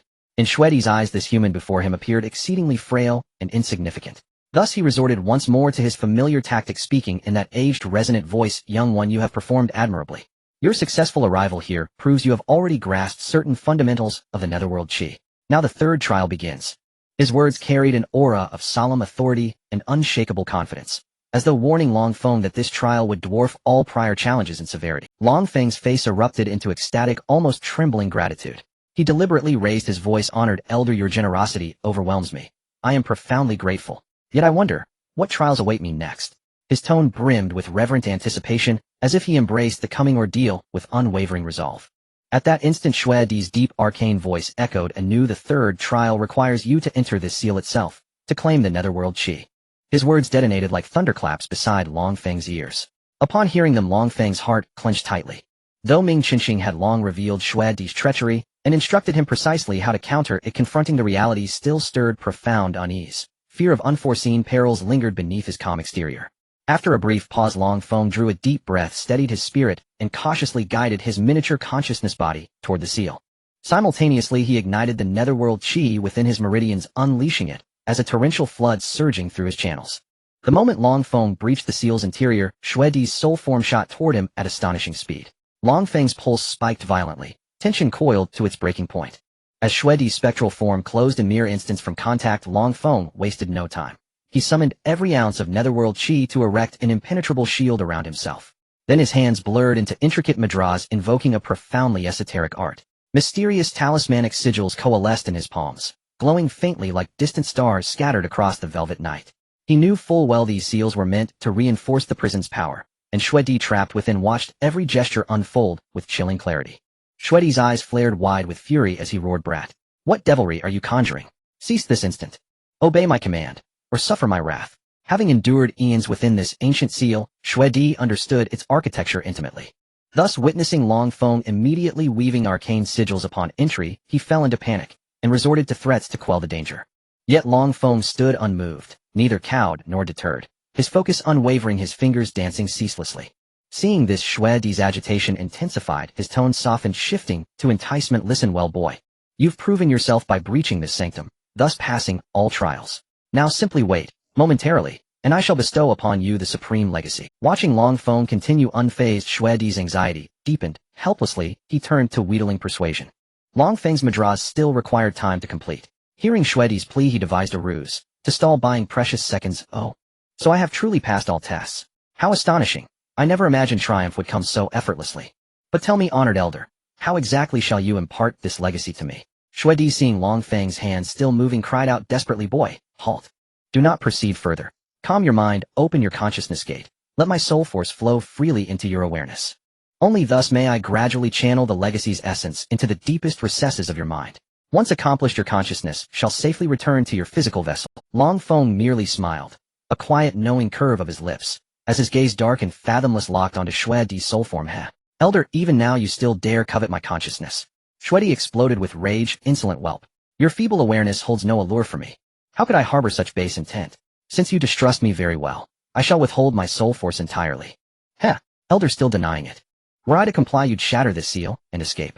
Even if you spared my body, your nature ensures I'd never leave alive. A ruthless being like you eliminates every threat without mercy. A sly, knowing smile flickered across Long Feng's lips. Xuedi seethed inwardly, astonished that this seemingly green youth proved so tenacious, impervious to coercion, and unervingly perceptive of his hidden motive. Watching Long Feng near completion of the sealing ritual, and utterly powerless to stop him, Xuedi burned with desperation. Strengthen the seal would bind him and once Ming Qinxing regained his strength, vengeance would be absolute, leaving Xuedi no path but annihilation. With cooperation refused and force impossible, Xuedi saw only one recourse: compel Long Feng to depart immediately. With a heavy sigh he conceded, since you cling so stubbornly to ignorance, refusing this legacy, I shall not coerce you. Leave this place now. This sanctuary rejects your insolence. Go, before I revoke even this courtesy. Long Feng had expected renewed threats, or even direct assault, but never this abrupt reversal demanding his departure. He paused, startled, until catching the fleeting glint of fear and dread in Xuedi's eyes. In that instant he understood Xuedi was helpless. His feigned dismissal was merely a gambit, to lure him away and reclaim freedom. So Long Feng intensified the seal's reinforcement, then shook his head with theatrical regret, fixing Xuedi with a wry, inscrutable gaze. My apologies, elder. I confess your legacy intrigues me deeply. Perhaps you'd still consider bestowing it upon me. Silence settled, deep, resonant, and charged with unspoken tension. Xuedi watched Long Feng persist in his obstinate, clinging assault. A furious heat rose within him. Very well. If you so earnestly seek death, then today I will grant your wish.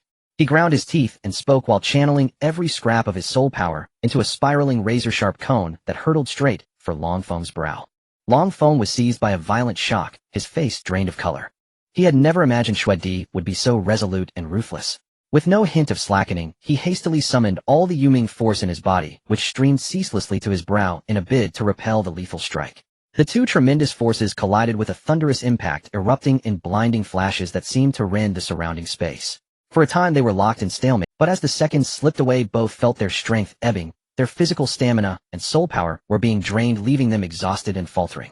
At that moment, as Long Feng clung to consciousness and racked his brain for an escape, he was taken aback. Xuedi suddenly unleashed an exceptionally sinister stratagem, the clone technique. Xuedi's soul power abruptly split in two. One half remained entangled with Long Feng's Yuming force, binding him fast. The other, like a specter, circled silently to Long Feng's back, and seizing the moment of distraction, slipped into his body through the nape. Sensing danger, Long Feng tried to react, but he was a beat too slow. Xuedi's soul force surged into Long Feng's mind with lightning speed, striking the citadel of his consciousness. Although he now retained only a tenuous consciousness, if that awareness were seized by another, Long Feng's sea of souls would likewise fall under their dominion. Without hesitation, Long Feng withdrew a large portion of the Yuming force gathered at his brow and poured it continuously into his mind. As Long Feng's Yuming force reached his mind, Xuedi had already begun to devour and corrode parts of it. Seeing this, Long Feng hurriedly marshaled his Yuming force to cover the remaining spaces, striving to stabilize the situation. Alas, events did not favor him, because Long Feng had siphoned off so much Yuming force to safeguard his mind. Xuedi's other half slipped through the opening and swiftly shattered Long Feng's brow defenses. Earlier their contest outside the consciousness had been fierce and evenly matched. Now that the struggle had shifted into Long Feng's mind, his disadvantage became ever more. Long Feng had planned only to stall a little longer, long enough to complete the sealing secret technique. Who could have foreseen that Xuedi would be so bold and merciless, willing to grievously wound his own soul power in order to seize Long Feng's consciousness? Caught unawares by this sudden turn, Long Feng was utterly unprepared. In an instant, the mental bastion he clung to shrank at an alarming pace. Anxiety swelled within him, yet he was powerless. Caught unawares by this sudden turn, Long Feng was utterly unprepared. In an instant, the mental bastion he clung to shrank at an alarming pace. Anxiety. Ha ha ha. Heavens indeed favor me, Xuedi. Damn brat. You forced me to expend so much soul force that even the chance to seize Ming Xingqian's body has been utterly squandered. No matter. I shall make temporary use of this brat's shell. After occupying Long Feng's consciousness, Xue Di could not hide his exultation. Although he had lost the prospect of possessing Ming Xingqian's body, at least now, he could break free from this prison of dragon bone. Once he fully dominated Long Feng's flesh, there would still be opportunity to claim Ming Xingqian's dragon bones. By devouring the souls bound within them, he could restore himself to his former strength. With Long Feng's consciousness under his control, the surging Yuming force around could no longer threaten Xue Di. After a brief period of adjustment and acclimation, Xue Di effortlessly mastered Long Feng's consciousness and stepped forth from the dragonbone prison that had bound him for tens of thousands of years.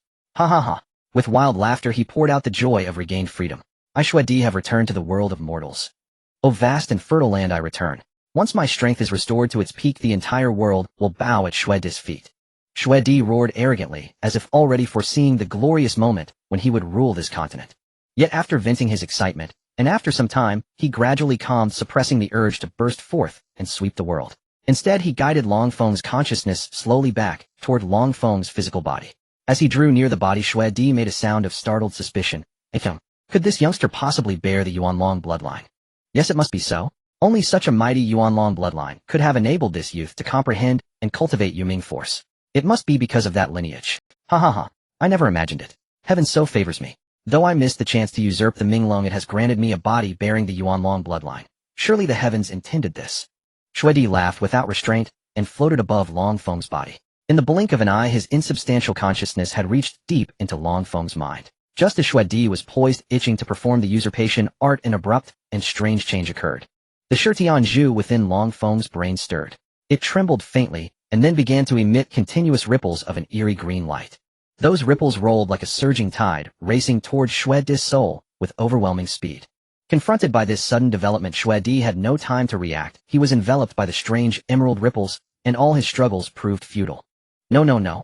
What is this thing? Let me go at once. How could such a thing be hidden in this fellow's mind? Xue Di's face filled with terror as he screamed hoarsely, heavens! Thighs! Could this be the legendary Yuanlong Longzhu? No. This cannot be. It is by no means a mere dragon pearl, it has become a peerless treasure. At the sight of the Shitian Zhu, Xue Di reacted as if confronted by the most dreadful thing in the world, struggling desperately. Yet all was in vain. What is happening to me? I was fighting Xue Di. Something is wrong. Because Xue Di had been firmly constrained by the Shitian Zhu's unleashed power, Long Feng's consciousness was liberated. Long Feng slowly opened his eyes and strove to recall what had just occurred. He suddenly realized he was still amid the battle and felt a jolt in his heart. This is inside the mind of my physical body. Then Xue Di. With that thought, Long Feng began to examine his surroundings carefully. After a thorough search, he finally located Xue Di's soul body near the deep core of the brain. At this moment, Xue Di was completely subdued by the Shitian Zhu's emanating energy and could not move. It seemed Long Feng suddenly understood something. Without hesitation, he lunged toward Xue Di. Haha, didn't expect that, did you, elder? In the end, your efforts fail. Fate plays its tricks. You insolent brat, do not grow arrogant. Once I break free, I will grind you to powder and scatter your soul. Seeing Long Feng dare to mock him, Xue Di howled with uncontrollable rage. Long Feng gazed at him, a faint disdainful smile tugging at his lips, but he said nothing. Long Feng's soul form settled cross-legged with serene composure, facing Blood D's soul form directly, as if pondering something profoundly significant. You wretched brat, what is your true intention? Release me at once. Or when my kin arrive, even if you grovel at my feet begging for mercy, I shall show you no leniency whatsoever. Blood D watched Long Feng sit so calmly before him, and an undercurrent of panic surged unbidden within his heart. At that moment, Long Feng sank deep into memory. Visions of the first layer of the Devouring Heaven art, Devouring, which he had acquired earlier from the Devouring Heaven Pearl, flashing vividly across his mind's eye. He was filled with profound curiosity and anticipation toward this enigmatic cultivation technique, yet dared not presume whether it could truly devour another's soul. After meticulous deliberation, Long Feng resolved to conduct an experiment upon Blood D's soul form, to unveil the arcane profundity hidden within the Devouring Heaven art. Thus, amidst Blood D's terror-stricken hoarse screams, Long Feng's hands wove arcane seals with blinding speed like phantoms dancing in twilight.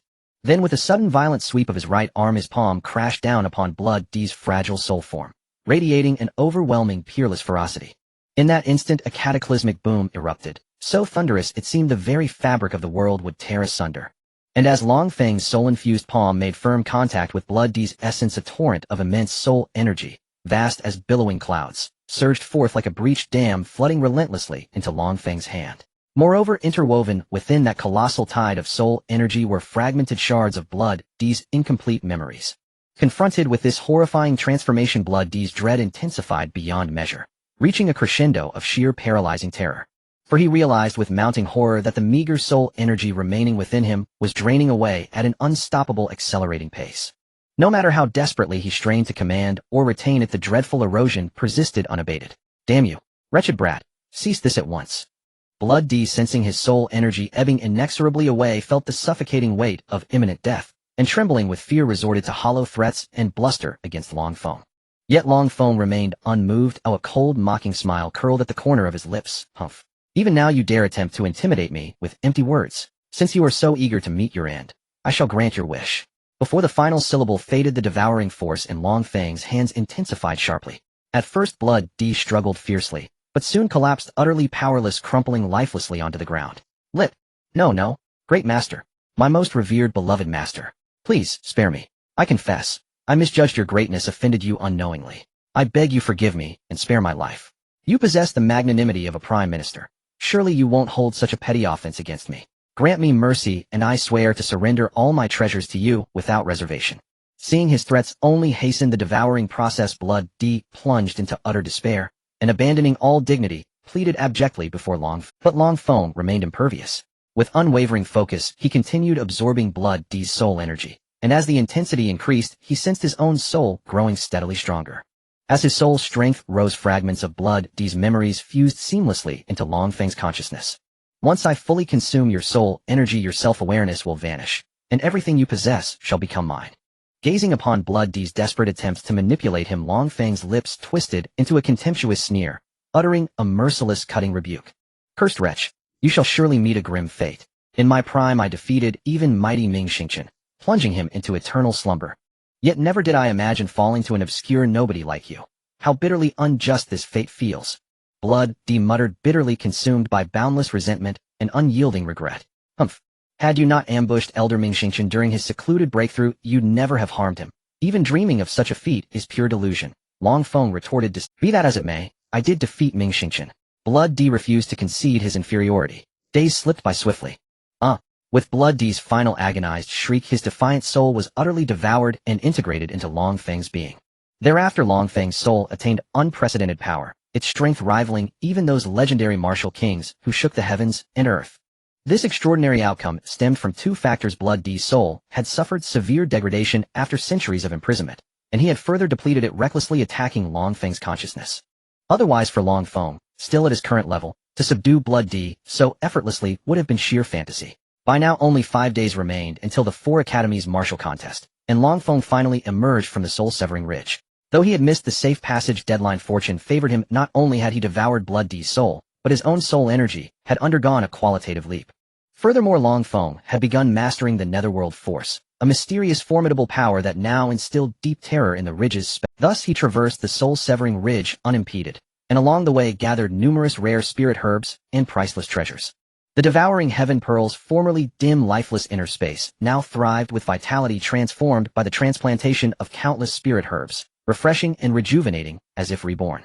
Remarkably, Long Feng's mastery of the Netherworld Force triggered a dramatic expansion of the pearl's internal realm, eventually spanning a staggering 1,000 li in every direction.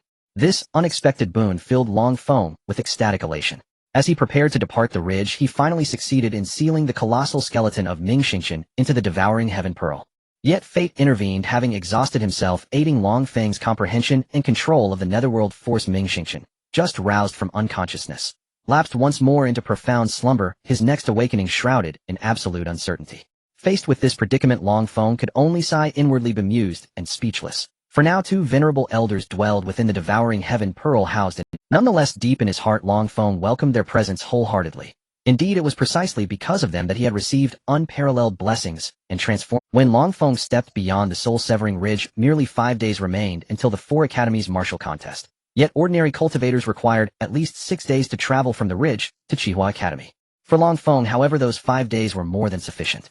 Long Feng stepped out of the soul break ridge, his gaze sweeping fiercely around him. He discerned the direction briefly, and then his figure flickered, racing away like a bolt of lightning, his speed astonishing. The next morning, just as Long Feng was pushing forward with all his might at breakneck speed, he suddenly heard intense sounds of battle not far ahead. A sense of alertness arose within him, and he immediately slowed his pace, quietly approaching the source of the sound to observe the situation.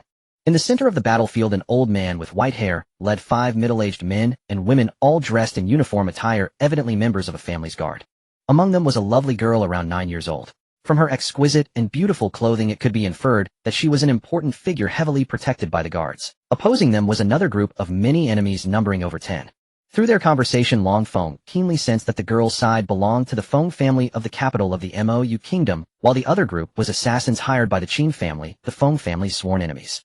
Initially, Long Feng did not intend to get involved in this conflict and planned to take a detour. However, just as he prepared to leave, his proximity and speed had inadvertently revealed his presence to the Qin family. I wondered why you dared to resist. It turns out you had hidden reinforcements.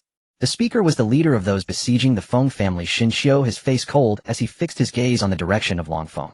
Xinxiu's real name was Shun Fei He, but due to his eccentric actions, and having killed a noble from the Heiyu kingdom, he became wanted and hunted.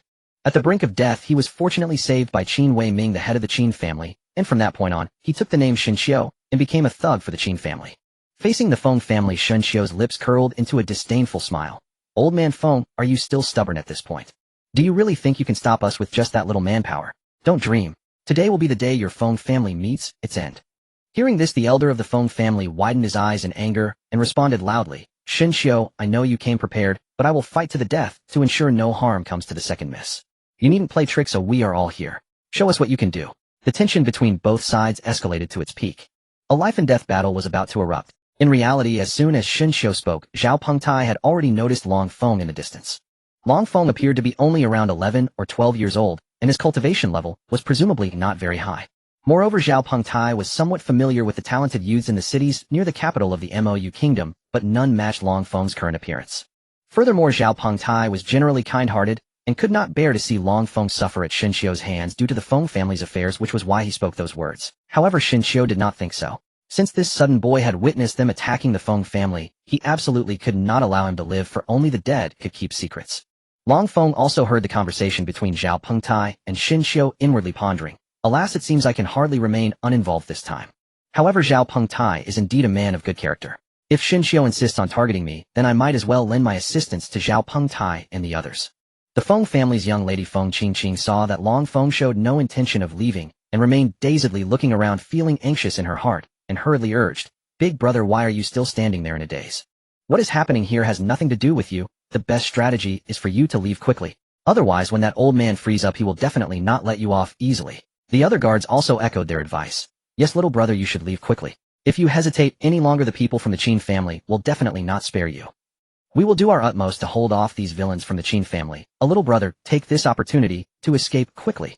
As they spoke, they poured all their strength into a reckless charge against the Qin family members. They understood that today it would be difficult to escape disaster, as the enemy not only had a late-stage warrior on par with Zhao Pengtai, but also 3 or 4 early-stage warriors and 8 or 9 late-stage martial disciples supporting them. In contrast, their side had only 1 late-stage warrior, 3 early-stage warriors, and 2 late-stage martial disciples, all while bearing the duty of protecting the mid-stage martial disciple, the second miss.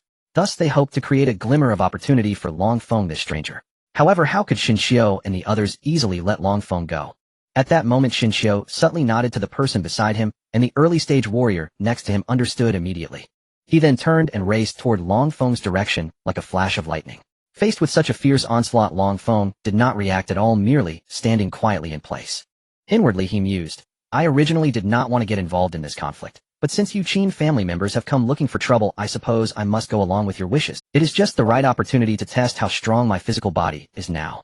The Feng family members saw Long Feng still standing there motionless, showing no intent to resist, and couldn't help but shake their heads and sigh. Someone anxiously shouted, it's over, how can this kid not understand to resist at all? Even if he is weaker than the opponent, he should at least try to escape. Now this really invites big trouble. Another person chimed in, yes, it's such a pity. If we could successfully hold off the Qin family, perhaps he would not get caught up in this. Meanwhile, the Qin family members burst into laughter as if they had seen something absurdly comical. Huh? That foolish kid, is he really stupid, or has he been scared silly by Wu San? He just stands there motionless. Someone said with a laugh, I think that kid must know he cannot defeat Wu San and has given up resisting. Another person chimed in, exactly. Wu San is a strong early-stage warrior. That kid looks to be just 11 or 12 years old. No matter how talented he is, he can't possibly be Hu San's opponent. Another added in, and for a moment various mocking voices rose and fell continuously.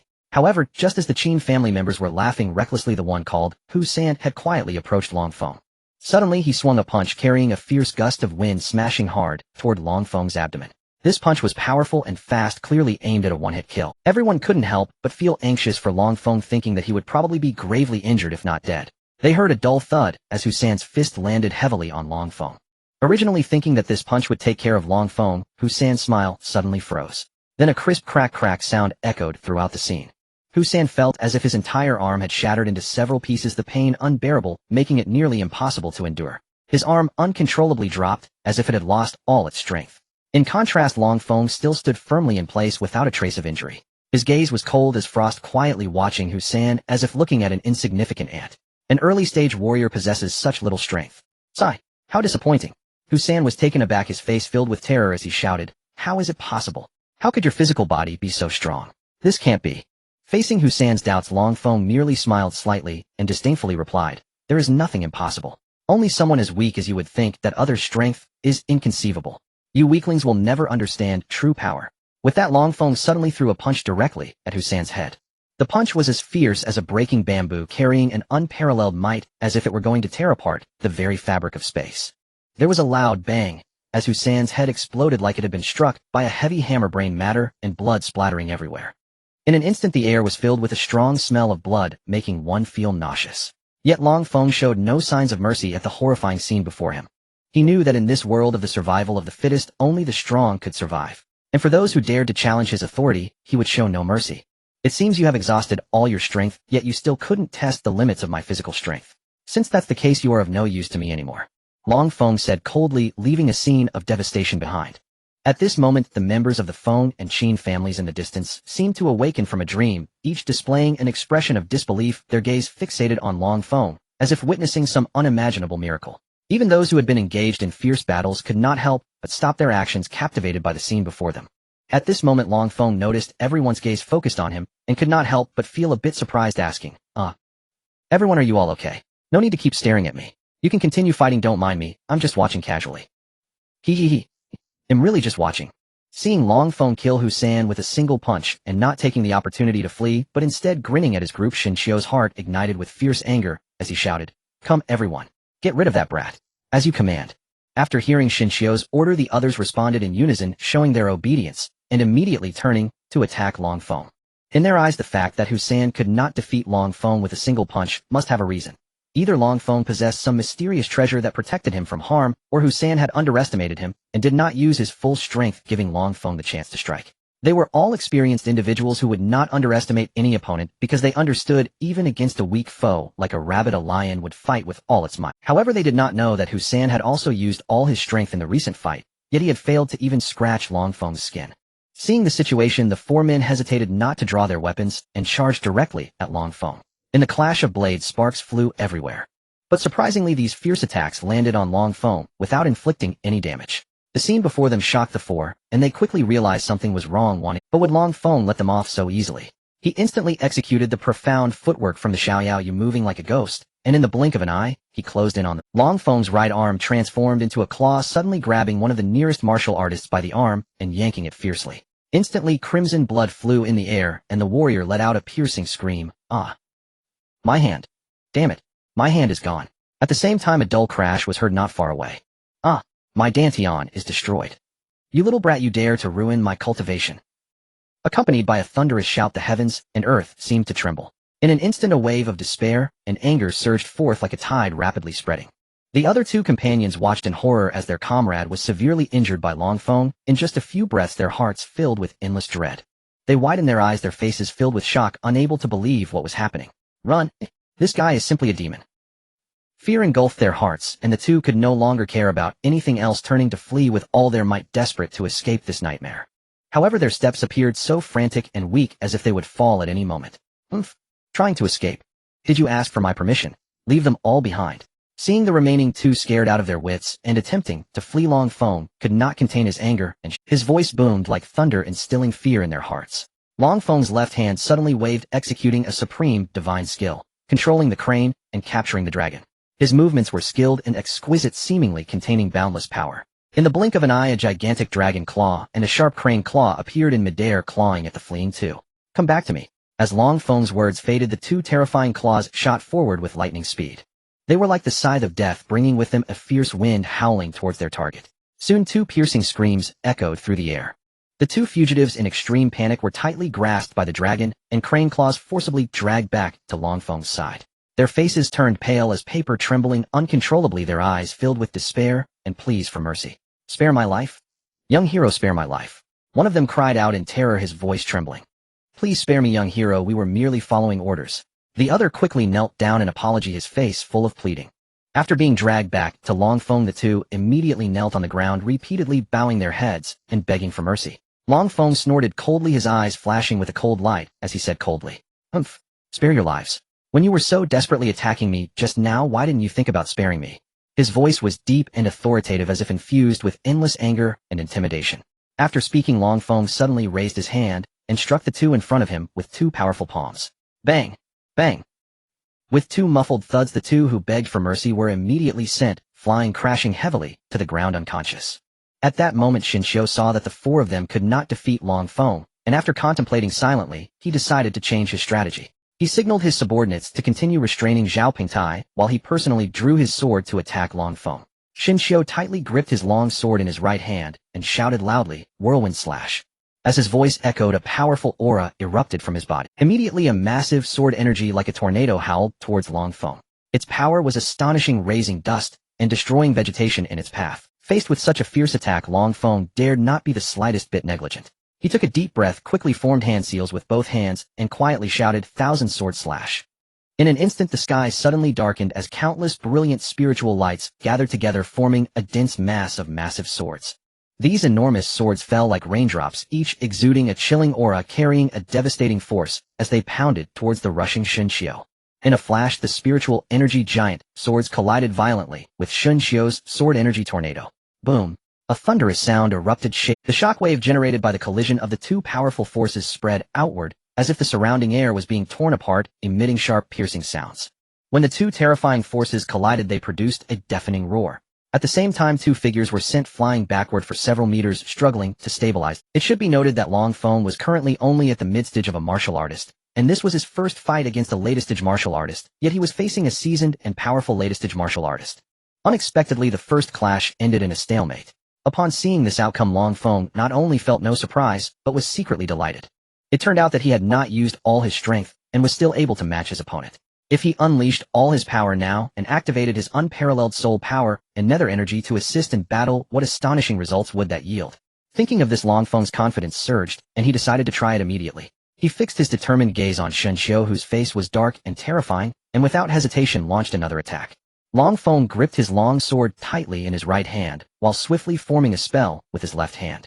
A continuous flow of mysterious and powerful nether energy began to gather and coalesce in his left hand, ultimately transforming into a massive scythe, pitch black and radiating chilling air. Just as Long Feng completed this preparation, he faced Xinxiu directly. In an instant, he raised the black scythe high with his left hand and struck down towards Xinxiu with tremendous force.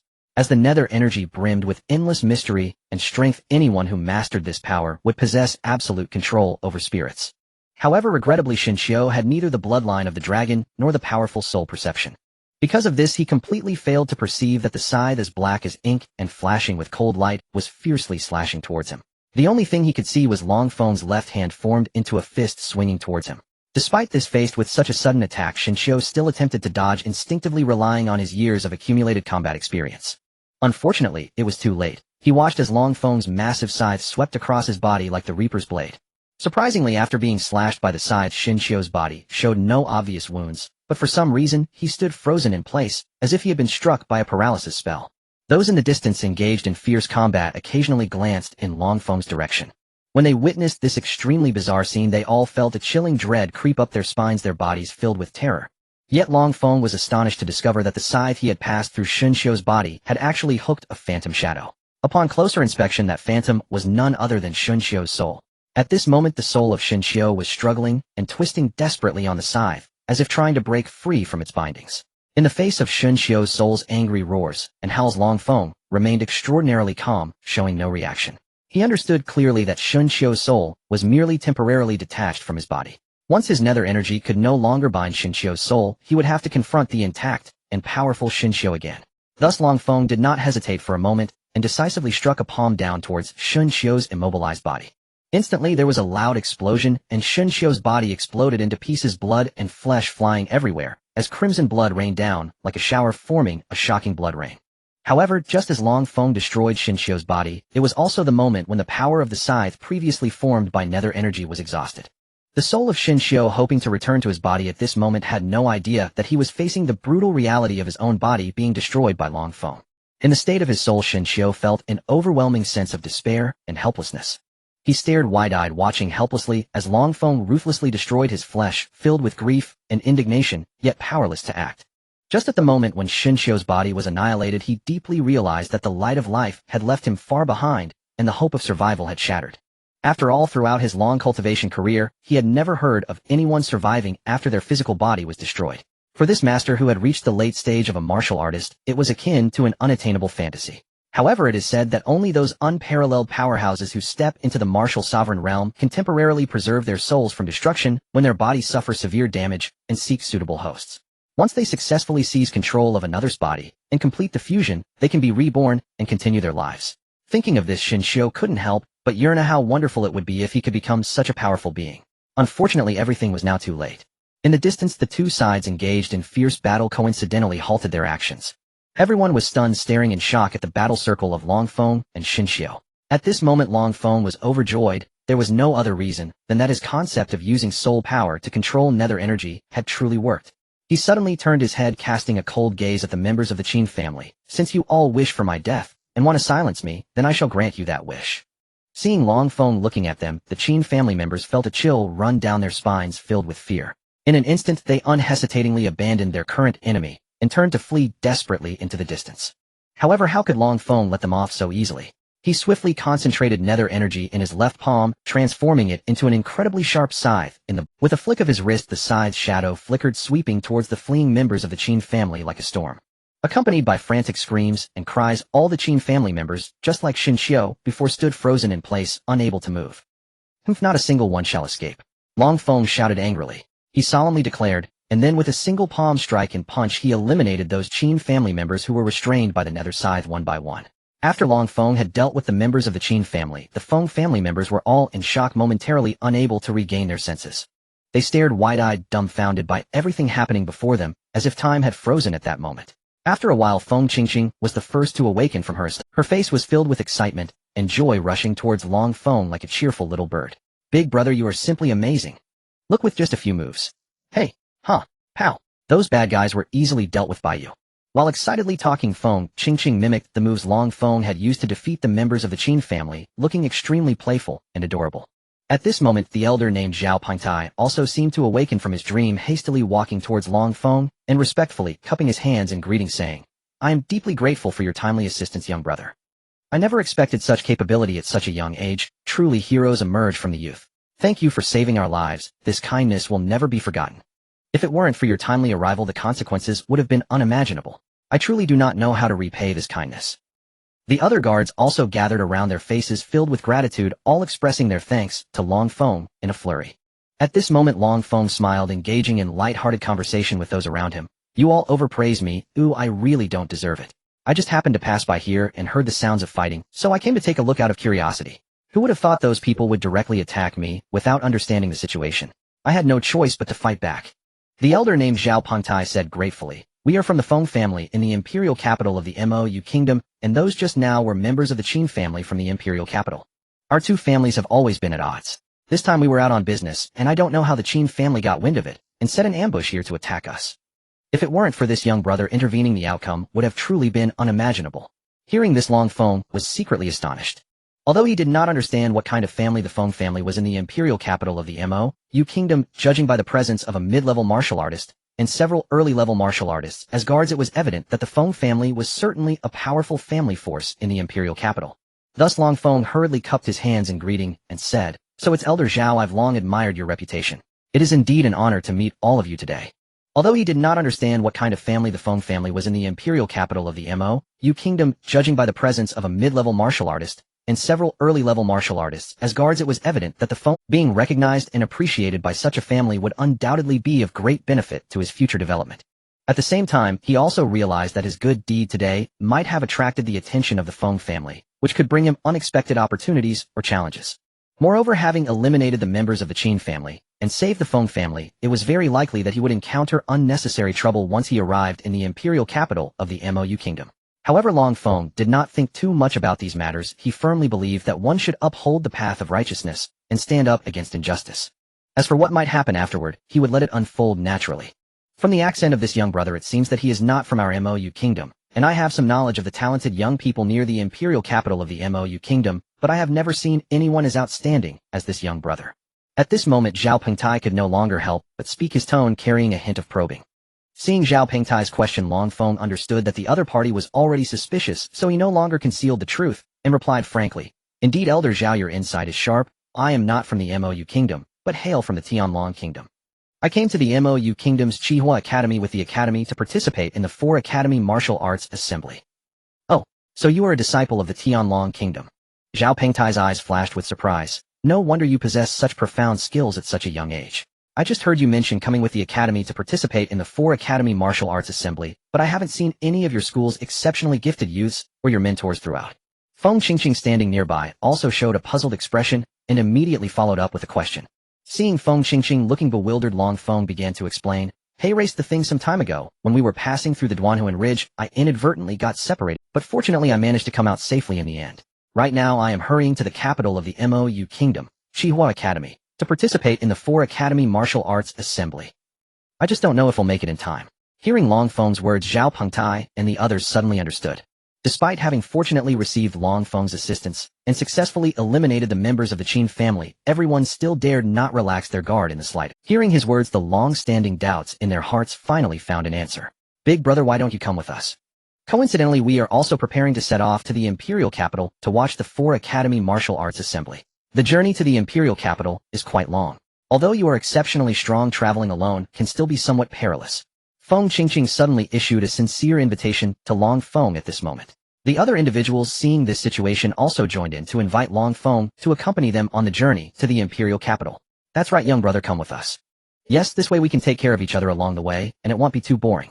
Faced with such enthusiastic and sincere invitations from everyone, Long Feng's heart couldn't help. However, after careful consideration, he still decided to proceed according to his original plan. First, if he chose to travel with the Feng family, he could indeed avoid quite a bit of trouble along the way. But due to the large number of people traveling together, the pace of their journey would likely slow down, potentially causing them to miss the date of the assembly.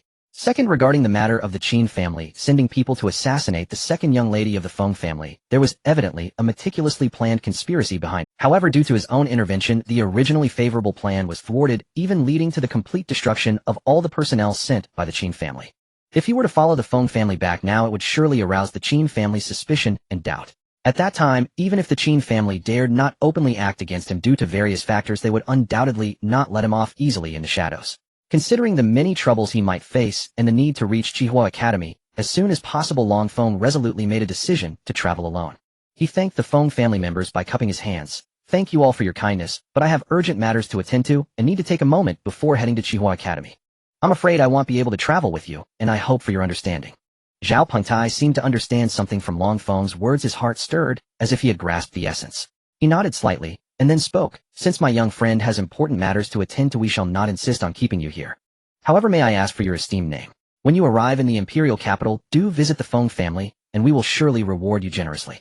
Long Feng knew that it was not the right time to reveal his true identity, so he only shared the name he used at the academy with the Feng family. "I am called Muhan. There is no need for heavy rewards. It was merely a small effort on my part," Long Feng replied humbly. "After the martial gathering concludes, I will certainly visit the Feng family. If there are any shortcomings at that time, I hope that Elder Zhao will be forgiving." Long Feng earnestly expressed his desire for Zhao Pengtai's understanding and support. Upon hearing this, a glint of appreciation flashed in Zhao Pengtai's eyes, while Feng Qingqing was even more excited. She exclaimed with a beaming face, "So you are the legendary Muhan. I had previously heard from my family that a remarkable genius had emerged from Tianfeng Academy. At first I thought these rumors might be exaggerated. However, witnessing it today, I realized those rumors were indeed too conservative. You are far more powerful in reality than what was said." Feng Qingqing could hardly conceal her inner excitement and admiration, her gaze fixed intently on Long Feng. It was as if she was looking at her idol. The group chatted for a while longer before they all began to cultivate and recover from their injuries. After some time, everyone's condition had most. At this moment, Long Feng stood up and bid farewell to everyone with a cupped fist gesture. Before leaving, the Feng family members handed him all the belongings they had scavenged from the Qin family. In fact, Long Feng had not intended to accept these items, but the Feng family members sincerely said, "Thanks to your assistance, Sir Long Feng, we were able to preserve our. These spoils rightfully belong to you alone." Upon hearing this, Long Feng felt it was difficult to refuse their kindness, so he accepted the possessions. Before parting, Feng Qingqing specifically approached and handed him her personal token advising, "If you ever need any assistance in the future, you can present this token at the Feng. As long as someone from the Feng family sees this token, they will understand everything and will certainly do their utmost to assist you. This way you can avoid many unnecessary troubles." Long Feng nodded appreciatively, indicating that he would cherish this friendship. He then turned to leave, carrying a full harvest, his figure gradually disappearing into the distance. The members of the Feng family watched his departing figure, their hearts filled with admiration and gratitude. After Long Feng turned to leave, Feng Qingqing couldn't help but ask Zhao Pengtai, "Elder Zhao, why did you not insist on keeping Muhan with us to return? Why did you let him leave alone so easily?" At this moment, Zhao Pengtai slowly began to explain, "My dear girl, you may not understand the reasons behind it. I believe that young friend Muhan is likely concerned that if he returns with us, it may delay his journey and cause him to miss the opportunity to participate in the martial gathering. Moreover, he assisted us in exterminating the Qin family. If he continued to travel with us back to the imperial capital, the Qin family would surely become suspicious of him, which would undoubtedly bring unnecessary troubles to young friend Muhan." After hearing Zhao Pengtai's words, everyone finally understood the reason why Long Feng did not return with them to the imperial capital. Zhao Pengtai looked at everyone, nodding and understanding, then said, "I never expected that this young friend Muhan, despite his youth, possesses such meticulous thoughts. Given time, he will surely accomplish extraordinary feats." While Zhao Pengtai and the others chatted, Long Feng had already quietly left. He traveled along a path for a distance before suddenly changing direction, racing towards the capital of the Mou kingdom like a swift wind. This time Long Feng was determined not to act recklessly as he had before. He frequently employed the chi-seeking technique, carefully investigating the surroundings to ensure outside the capital city of the Mou kingdom. At this moment, a boy who appeared to be only 11 or 12 years old was rushing towards the city at breakneck speed. When he was close to the city gate, he stopped, excitement written all over his face as he gazed at the majestic city gate. This boy was Long Feng, who had endured countless hardships. He took a deep breath and murmured to himself, "Huff. I finally made it. I wonder where my master and the others are now. They must be very worried about me." Thankfully, this journey has gone relatively smoothly. Had anything unexpected occurred, the consequences would have been unimaginable. Long Feng stared for a moment before joining the crowd in line to enter the city. In no time, he successfully entered the city. As soon as he stepped into the city, a clamor erupted, with various vendors' calls ringing in his ears. The aroma of various foods wafted through the air, making Long Feng, who had been eating dry rations and beast meat for a long time, drool. Long Feng decided to treat his stomach first before inquiring about his master's whereabouts. He did not hesitate and walked towards the bustling tavern in the distance. As soon as he entered, a waiter greeted him, saying, "Welcome. Please come inside." The waiter led Long Feng to an empty table. The waiter wiped the stool with a cloth and invited Long Feng to sit down, asking, "What would you like to eat, sir?" Although our establishment is not the best in the imperial capital, it ranks among the top, and we can almost satisfy anything you desire. Long Feng, feeling quite hungry, replied, "Just bring me whatever is good to eat. Not too much, just enough to fill me up." The waiter replied loudly, "All right. Please wait a moment. The food will be ready shortly." After the waiter left, Long Feng began to listen closely to the discussions around him. The reason he chose such a bustling tavern as his stop was simply to gather valuable information from the diverse guests. "Hey, have you heard? Tomorrow is the grand day of the 4 academies' martial gathering. The elite from various academies coming here are truly countless. Indeed, compared to previous years, the students participating this time are all exceptional, especially those leading figures who are truly extraordinary talents. Among the leading disciples of the 4 major academies, the most outstanding is undoubtedly Mo Tianqing from our Mou Kingdom's Red Fire Academy. It is said that he has reached the early stage of a martial artist, and his alchemy skills are unmatched in the world. Oh, such an impressive person exists. However, Feng Lansing from the Xianguan Academy is also no ordinary individual. It is rumored that he has also entered the early stage of a martial artist, and has considerable knowledge in formations. Moreover, Hao Zihua from the Divine Weapon Academy is also formidable, having likewise reached the early martial artist stage. It seems he has mastered the renowned forging techniques of the Divine Weapon Academy to perfection. It's just that I haven't heard that the representative disciple from Tianfeng Academy has appeared. There are some unverified rumors that the one named Muhan mysteriously went missing in the soul-breaking ridge. The truth of this matter is hard to discern. Everyone's faces were filled with astonishment and suspicion. Hiss!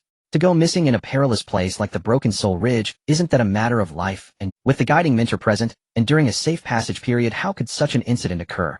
Someone couldn't help but draw a cold breath filled with confusion. It is said that the disciple entered the Broken Soul Ridge alone the night before the safe passage period. It wasn't until the next morning that everyone realized he had vanished without a trace. And Master Xiao Shun, the vice president of the Tianfeng Academy, searched the Broken Soul Ridge alone for more than half a month after escorting the other students here, yet he just returned from the mountains yesterday, reportedly still, without any leads on that disciple's whereabouts. The speaker's tone was heavy and the crowd's mood grew even more somber after hearing this. It was rumored that the other disciples of Tianfeng Academy casually revealed a piece of news that on the night they arrived at the Broken Soul Ridge, the leading disciple Mu Han appeared as if he had lost his soul. Who would have thought that he mysteriously disappeared the next day? Do you think it might be that some mysterious entity in the Broken Soul Ridge took him away? Tisk, don't say any more. If you keep talking like this, I won't even dare to enter the Broken Soul Ridge to gather spirit herbs in the future. Long Feng never expected that his master would disregard his own safety for him. Having searched so desperately within the Broken Soul Ridge for so long, he suddenly felt a deep sense of guilt, feeling unworthy of his master's concern. At this moment the waiter had already served all the dishes, but seeing Long Feng remain still, he curiously asked, "Guess the meals are all ready. Do you have any other requests?" "If there is nothing else, I shall take my leave first." Long Feng was lost in thought, and upon hearing the waiter's inquiry he awakened from his trance. "Oh, it's nothing. You can go about your business." Long Feng looked at the array of delicious dishes before him, and quietly mused, "Forget it. For now let's cast aside those troubling thoughts and focus on filling my stomach first." Thus he decided to temporarily put aside all worries and indulge in the satisfaction that came from the food. Long Feng devoured the sumptuous feast with the speed of a whirlwind sweeping through fallen leaves. In the blink of an eye the table that was once laden with dishes was completely cleared, the speed astonishing everyone around. The onlookers were left dumbfounded, unable to believe their eyes. After satisfying his hunger, Long Feng called the waiter to inquire about the locations of various academies, then rose and headed towards Tianfeng Academy. All along the way Long Feng remained restless, his mind constantly pondering how to explain his whereabouts to everyone. He knew that if he told the truth it might attract the attention of those with ulterior motives who could covet his opportunities, leading to inquiries and even persecution. Yet if he concealed the truth he would feel indebted to everyone's concern. It's better not to reveal the true situation to avoid unnecessary trouble for everyone. I could easily extricate myself, but others would likely find it difficult to escape the pursuit of those with ill intentions. Long Feng walked on with a heavy heart, his mind racing with thoughts on how to explain to everyone. Before he knew it, he had arrived at the location of Tianfeng Academy. The residences of the various academies were located near the most bustling and lively streets adjacent to the capital of the Mayu Kingdom, yet they maintained a certain distance from each other, avoiding excessive crowding. The design of these buildings was unique, taking into full consideration the distinct styles of each country's academies and their specific cultivation methods. Each academy had its own independent living area, meeting the daily needs of students while ensuring they could focus on their cultivation in a quiet and comfortable environment. From the meticulous layout of the academy residences, it must be said that the Mayu Kingdom truly excelled in this aspect. Moreover, the locations were very reasonable, positioned far from the bustling city to allow students to calm their minds for study and cultivation, yet not too far from the capital's vibrant districts, making it convenient for them to explore and experience the urban atmosphere. Such ingenious arrangements undoubtedly provided students with an ideal environment for learning and living. When Long Feng reached the entrance of Tianfeng Academy, a stern-looking guard immediately stepped forward to stop him. The guard stood tall, gazing firmly at Long Feng, and stated resolutely, "This is currently the residence of Tianfeng Academy. No one is allowed to intrude or disturb without permission. Please leave immediately." Long Feng was not intimidated by the guard's obstruction. He calmly took out a radiant identity token from his pocket and displayed it to the guard. This token represented his identity and qualifications as a disciple of Tianfeng Academy. After carefully examining the token, the guard nodded in acknowledgement. Then the guard led Long Feng towards Xiao Shun's residence. Along the way Long Feng silently followed the guard, his heart filled with anticipation and tension. Finally they arrived at Xiao Shun's residence. After completing his duty, the guard politely bid farewell to Long Feng and turned to leave, presumably with responsibilities to return to the entrance and ensure the safety of the entire campus. Long Feng quietly stood at the door of Xiao Shun's residence, hesitating for a moment. He took a deep breath, then slowly exhaled, as if trying to release the unease and tension within. "Who?" Long Feng took a deep breath, gathering his courage to raise his hand and gently knock on the door. "Knock, knock, knock. Master, I'm back. Are you inside?" Long Feng's voice trembled slightly, revealing his respect and longing for Xiao Shun. At this moment Xiao Shun was sitting at the table in the room, his face filled with worry. Since Long Feng went missing he had been anxious and constantly worried about Long Feng's safety. Suddenly he heard a knock at the door and someone calling him master. He thought it was just his imagination. After all, due to his excessive worry for Long Feng, he often experienced such illusions during this period. Xiao Shun's brows furrowed slightly, a wave of complex emotions surging within him. He felt that it might just be another figment of his imagination, especially since it had been such a long time without any sign of Long Feng. Moreover, he had searched the Broken Soul Ridge for over half a month, but found nothing. Initially, Xiao Shun thought that Long Feng was clever and resourceful, believing nothing serious would happen and that he might just be lost. However, as time passed, this notion gradually crumbled under the weight of everyone's discussions. After all, Long Feng had been alone in the Broken Soul Ridge for so long without emerging, likely encountering some kind of mishap. Thinking of this, Xiao Shun couldn't help but chuckle at himself. "Sigh, it seems I care too much about that brat. I wonder if he is still alive now. If I see him again, I must give him a good scolding." Meanwhile, Long Feng, standing outside the door, noticed there was no response from within and thought that perhaps his knock had been too soft for his master to hear. So he knocked harder and called out louder, "Bang, bang, bang. Master, it's Muhan. I'm back." As he knocked on the door, he shouted loudly, "Could it be that this time it's not an illusion? This brat has really returned," Xiao Shun exclaimed in surprise. He hurriedly got up to open the door, and upon seeing it was indeed Long Feng, he first felt joy but then suddenly remembered something and gave Long Feng a light tap on the "Ouch, master, what are you doing? I know I left without telling you, but you can't hit me so hard. Ouch, that hurts so much." Long Feng muttered loudly while holding his forehead. Xiao Shun, seeing this, feigned anger and said, "You actually thought of coming back. Why didn't you just die in the Soul Destruction Ridge? I shouldn't have gone looking for you. I should have let you fend for yourself in the Soul Destruction Ridge. Now you still remember me as your master." Long Feng knew he was in the wrong, but Xiao Shun's anger was clearly just an act. So he smiled and said, "Hee. Master, look, didn't I come back safely?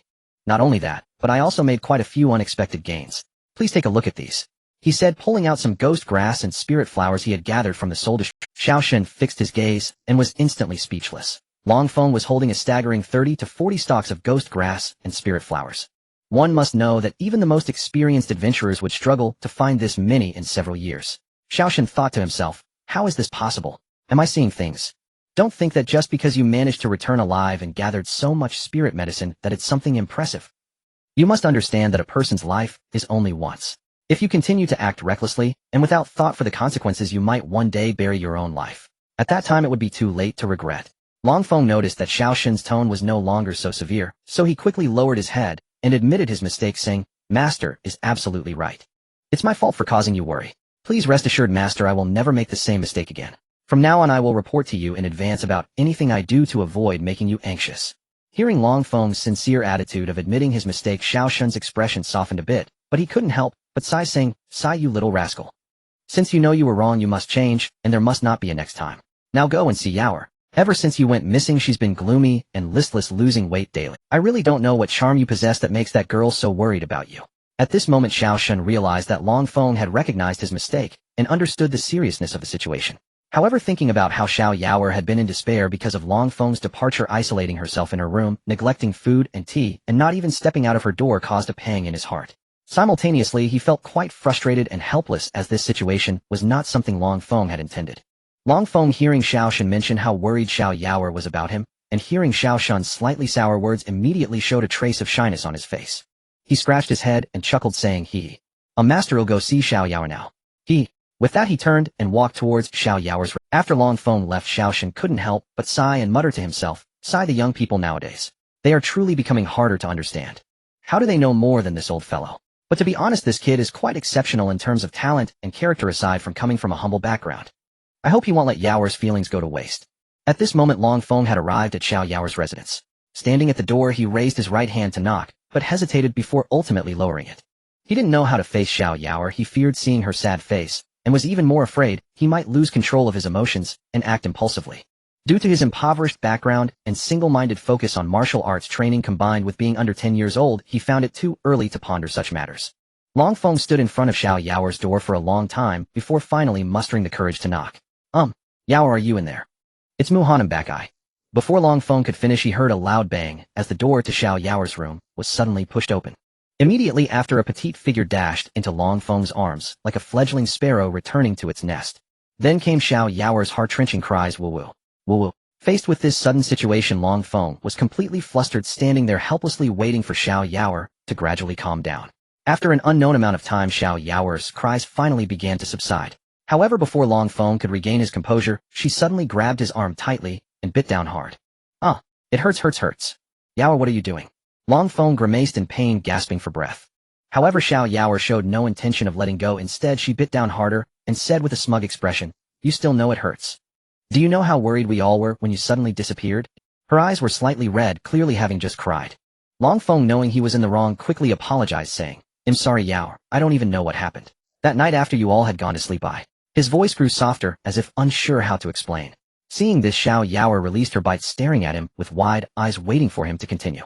Long Feng took a deep breath and slowly said, "I don't know why, but I suddenly felt dizzy, and by the time I came to, I found myself in the Soul Destruction Ridge.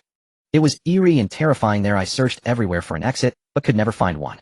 Later on I got lost inside, and walked for a long time before finally finding my way. Fortunately, I discovered some precious spirit medicine along the way. Oh, I guess it turned out to be a blessing in disguise." As he spoke, he took out several herbs, emitting a peculiar fragrance from his pocket, to show Xiao Yaoer, indicating these were his findings from the Soul Destruction Ridge. Xiao Yaoer took the herbs and examined them closely, but her thoughts were clearly not on the spirit medicine. "You must never do this again. Do you know how worried we were?" Xiao Yaoer chided. Long Feng nodded repeatedly, assuring her that he would not let this happen again. Watching Long Feng's sincere attitude, Xiao Yaoer's expression gradually softened. After chatting for a while, Xiao Yaoer accompanied Long Feng to the place prepared for him to stay, reminding him to rest, well, as the martial arts meeting of the 4 courtyards was to. Then she walked towards her own residence.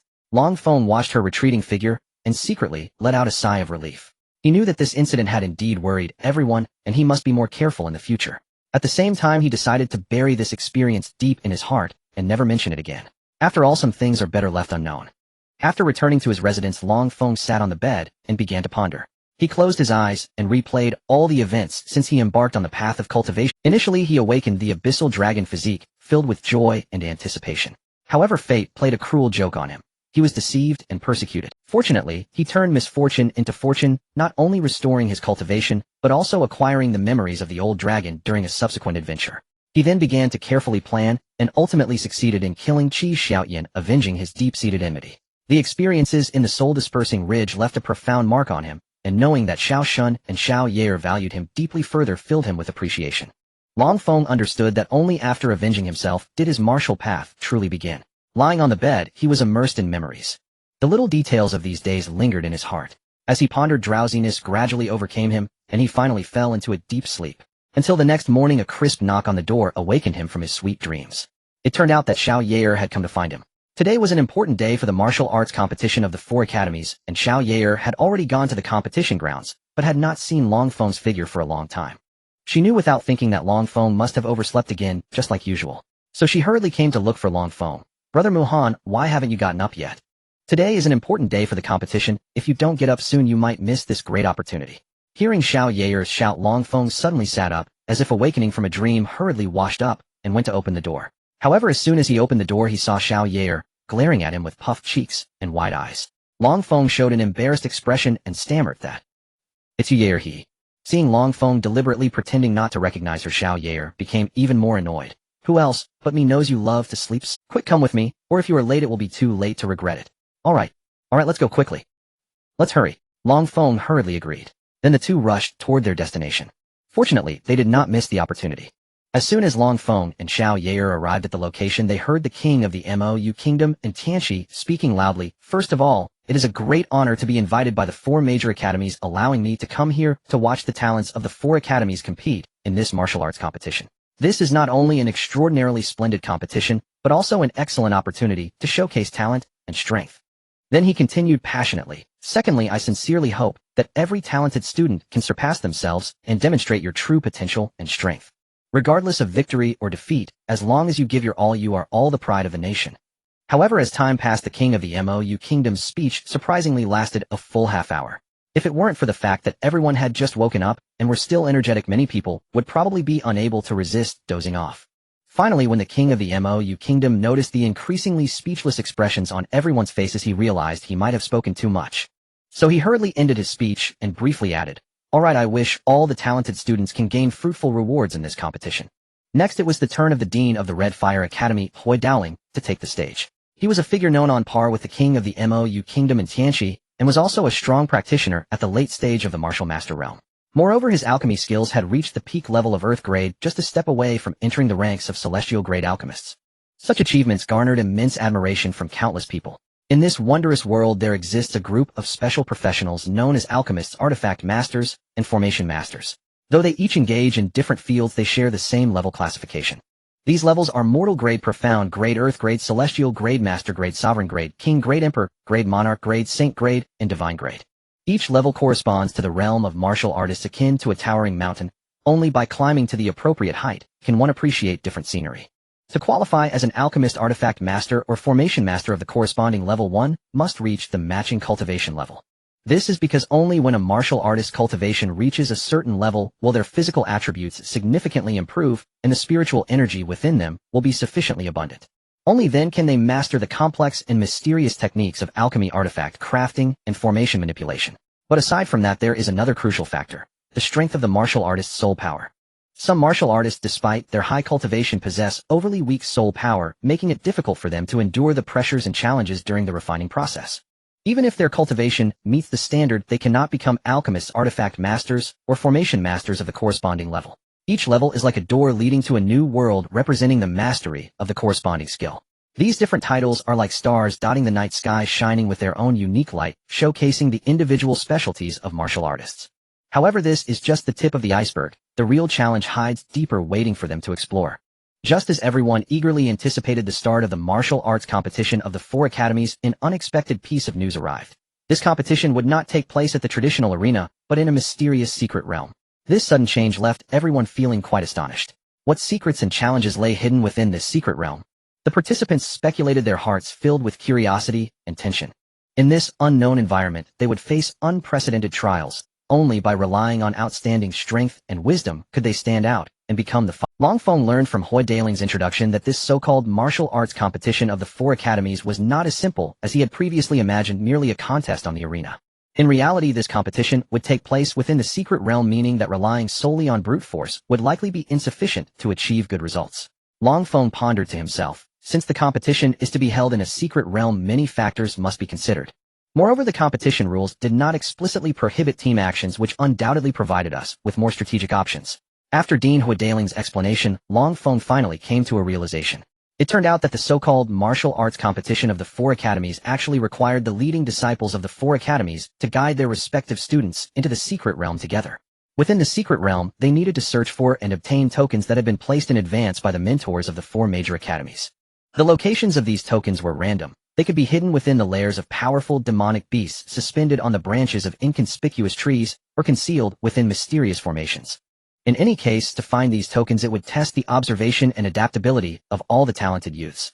Moreover, various pills, weapons, and formation tools were also placed within this secret realm. Feng understood that this would be a competition full of challenges and opportunities.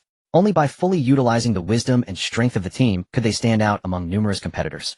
He decided to give his all and lead the students of his academy to achieve excellent results in this martial arts competition of the 4 academies. Accompanied by the deafening final call of Dean Hui Daling, let the mentors of various colleges step forward to open the secret realm together. Numerous mentors from different colleges stepped forward, each face radiating confidence and anticipation. They reached the entrance of the secret realm and simultaneously infused different colored and shaped runes into the swirling vortex. The vortex at the entrance of the secret realm began to spin wildly, its speed increasing as if it were going to swallow the entire space.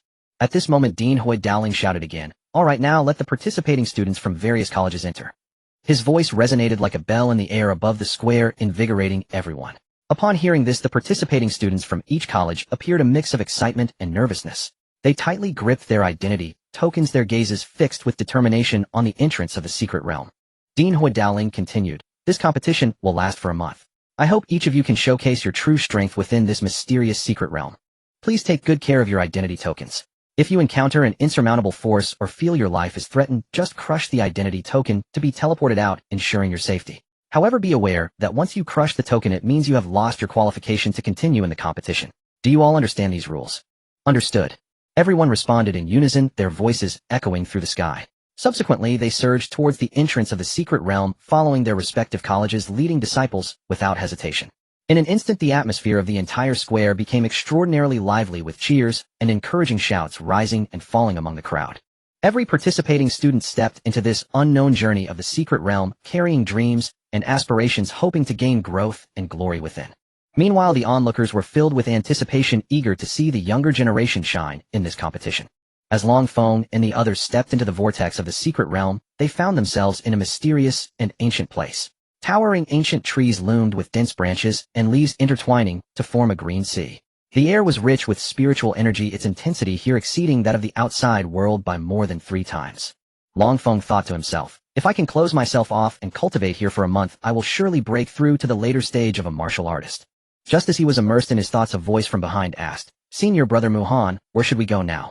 Long Feng turned around to see that the speaker was Wang Tao, who ranked second in the current competition of Tianfeng Academy. During the competition, Wang Tao was at the late stage of a martial apprentice, but after receiving the rewards, he devoted time to cultivation and has now reached the peak of a martial apprentice, just a half step away from the initial stage of a martial artist.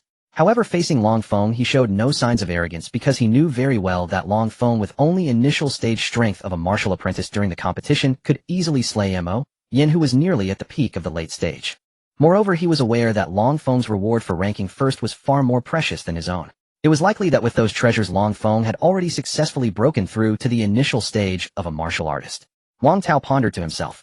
As expected, Long Feng had indeed used the rewards to successfully advance, but not directly from the late stage of a martial apprentice to the initial stage of a martial artist. Rather, he had further progressed to the mid-stage of a martial artist approaching the late stage. In fact, during the competition, Long Feng had already stepped into the threshold of the mid-stage of a martial artist. We are newcomers and know nothing about the situation here. Let's move forward a bit and explore the surrounding environment. Once we determine our specific location, we can formulate a plan. After all, it is said that the area of the secret realm is exceedingly vast, and our competition area is only limited to the outskirts. If we accidentally enter the inner layers, we might attract significant trouble. Long Feng returned to his senses and calmly analyzed. Everyone nodded in agreement, and then slowly moved forward together. Among the top 10 of this Tianfeng Academy competition, there were actually 3 girls. One of them was Long Feng, while the remaining 6 were all boys. During this journey, these 3 girls received special attention, currently positioned in the center of the group, enjoying treatment akin to being surrounded by stars. The group continued to advance, but encountered significant trouble. Strangely, no matter how hard they tried, they could not ascertain their specific position within the secret realm. This caused other students to begin to worry, and the observant Long Feng also noticed this. To stabilize everyone's emotions, Long Feng decided to inform them that he had already stepped into the realm of a martial artist. This way it could alleviate everyone's excessive anxiety. However, for the sake of caution, Long Feng did not disclose his specific cultivation level. When everyone learned that Long Feng had become a martial artist, the confusion and worries stemming from their inability to determine their location eased significantly. However, Long Feng was well aware that this was merely a temporary measure, a way to ease everyone's tension. To resolve the issue completely, he needed to quickly ascertain. Thus, under Long Feng's guidance, the group continuously changed their direction and traveled a considerable distance further. At this moment, Long Feng finally confirmed one thing: they were no longer in the outer area. As for why the teleportation array had randomly sent everyone to the inner area, and so close to the core location, he was utterly perplexed. As soon as this news spread, it immediately caused great panic among the other students. The reason was clear to them: in the outer area, only beasts and monsters below the realm of a martial artist would appear, whereas in the inner area, they might encounter various powerful beasts and monsters ranging from the initial stage to the peak stage of a martial artist. As for what terrifying existence lurked in the core area, no one knew. Thus far, not a single mentor from any institution had set foot in that mysterious domain. Even the heads of various colleges had their maximum cultivation levels only at the late stage of a martial teacher close to the peak. Faced with such an unknown and perilous situation, everyone felt anxious. In reality, it wasn't just Long Feng and his group. 3 teams from other colleges were also teleported to the inner area. However, those high-level individuals outside the secret realm were unaware that changes had already occurred inside. They were gathered together chatting and laughing, while only Xiao Shun wore a worried expression. Hua Dowling, sitting beside Xiao Shun, noticed his unusual demeanor and jokingly said, "Are you worried about the safety of your school's students, Vice Dean Xiao? You need not worry. As long as they do not enter the inner area, there will be no danger. Moreover, in the past competitions of our 4 main colleges, there has never been an incident of—" "Oh, it's nothing. I just feel an inexplicable sense of unease today," Xiao Shun replied. Upon hearing this, Hua Dailing's heart tightened. One must know that when a martial artist advances to the martial teacher realm, they tend to perceive some sense of crisis. He understood the strength of Xiao Shun, and for someone as formidable as him to feel disturbed must indicate that something unusual was afoot. Something must happen, as he thought of this, Hua Dailing's mood also sank. Under the patient comfort of Long Feng, although everyone still felt unwilling in their hearts, they could only helplessly accept this cruel reality. Subsequently, they closely followed Long Feng, cautiously advancing toward the outskirts of the secret realm. The reason for using sneak to describe this action is that in the inner region, they must move like ghosts, never walking boldly. No one could predict when and where those powerful martial master-level monsters and savage beasts would suddenly appear and deliver a fatal strike. Long Feng led everyone, constantly changing their direction as they inched closer to the outskirts of the secret realm. At times he would stop, allowing everyone to hide in the trees, quietly waiting for a period. At other times he would instruct them to dig a large pit and then hide inside. Initially, everyone was confused by Long Feng's actions, but soon they understood the reasons behind them. Once, due to a moment of hesitation, their figures were spotted by a junior martial master-level monster. The thick, bucket-like ice thorn snake immediately launched a pursuit, placing everyone in extreme danger. Seeing their companions' lives hanging by a thread, Long Feng resolutely decided to step forward. Risking the exposure of his own weaknesses, he unleashed the power of the underworld, successfully capturing the soul of the ice thorn snake and killing it, thus resolving the crisis. Although Dean Huidowling had previously stated that everyone possessed an identity token and could leave through teleportation, it should be noted that this was only applicable to the... At this moment, they were in the inner region, and if the teleportation function of the token malfunctioned, like the entrance's teleportation array, the consequences would be unimaginable. After that, everyone once again witnessed Long Feng's extraordinary strength as he was able to successfully slay that junior martial master-level ice thorn snake. It should be known that this ice thorn snake had an incredibly tough hide. The reason it was given the title Thorn was due to its indestructible skin, which even a junior martial master would find difficult to pierce. However, Long Feng managed to crush the ice thorn snake's skull with sheer strength without breaking its hide. This alone was enough to demonstrate Long Feng's power. From then on, everyone absolutely obeyed Long Feng's commands. However, in stark contrast, the fate of the other three academies was not so fortunate. They not only lacked the powerful secret technique that Long Feng possessed, Qi sensing technique, but also lacked Long Feng's strong spiritual power and exceptional ability. As a result, within just a few short days after entering the secret realm, they had already lost several companions. However, it is worth mentioning that Long Feng's earlier conjecture was very accurate. In the inner region, the teleportation function of the identity token was blocked by a mysterious force. For this reason, when the participants from the other three academies found themselves in dangerous situations, they were unable to teleport out in time and ultimately faced brutal eradication by powerful monsters. However, the students from the four academies failed to notice an important fact: the direction they were advancing toward was not leading to the outskirts, but rather all heading straight for the... On the sixth day of entering the secret realm, Long Feng and the others encountered a tricky problem once again. Why are we back here? It seems like we have been going in circles. After walking for a while, we ended up back here. Someone complained. It seems we are trapped in some kind of maze, but fortunately, there doesn't seem to be any danger at the moment. You said it, there's no danger for now, but if we can't find a way out, will we be trapped here for life? Someone echoed. For a moment, everyone began to discuss among themselves. However, Long Feng and Wang Tao walked aside in silence, carefully examining their surroundings. In fact, Long Feng had already sensed something unusual shortly after entering the formation, but strangely, he had not been able to locate the formation's eye. This formation appeared to be naturally formed, seemingly blending perfectly with everything around it. Only at this moment, when they had returned to the starting point, did Long Feng finally uncover a clue. On an inconspicuous rock, there was an extremely subtle pattern, barely perceptible, without close observation. This discovery made Long Feng feel elated, believing he was one step closer to breaking the formation. He raised his right hand and cast a rune toward that With a low humming sound, the previously still surroundings began to change uncontrollably, as if driven by a mysterious force. What's happening? Why is everything around us moving? Someone asked in panic. What happened to it? It's gone. Another female student pointed at a large tree beside her, exclaiming in shock. In the blink of an eye, the large tree that had been before everyone vanished without a trace. Before long, when everyone opened their eyes again, they were astonished to find that a winding path completely paved with stones had appeared before them. However, even more surprising was that the path they had come from had now disappeared. Long Feng gazed at the stone path before him, pondering for a moment before resolutely stepping. Seeing this, although the others were doubtful, they still followed closely behind him, taking cautious steps. After walking along the path for about half an hour, the view ahead suddenly became open and bright. A simple thatched hut surrounded by a babbling stream appeared before them, and behind the hut a dark and deep cave could be vaguely seen. At this moment, the entrance of the cave was flickering with multicolored strange lights, as if emitting some mysterious allure. Oh, what is that? How could there be a thatched hut here? Is someone living here?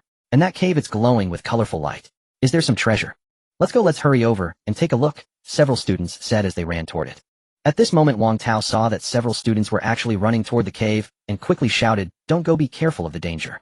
However, before he could finish, those students had already run far away. Upon seeing the layout here, Long Feng frowned, as if he sensed something.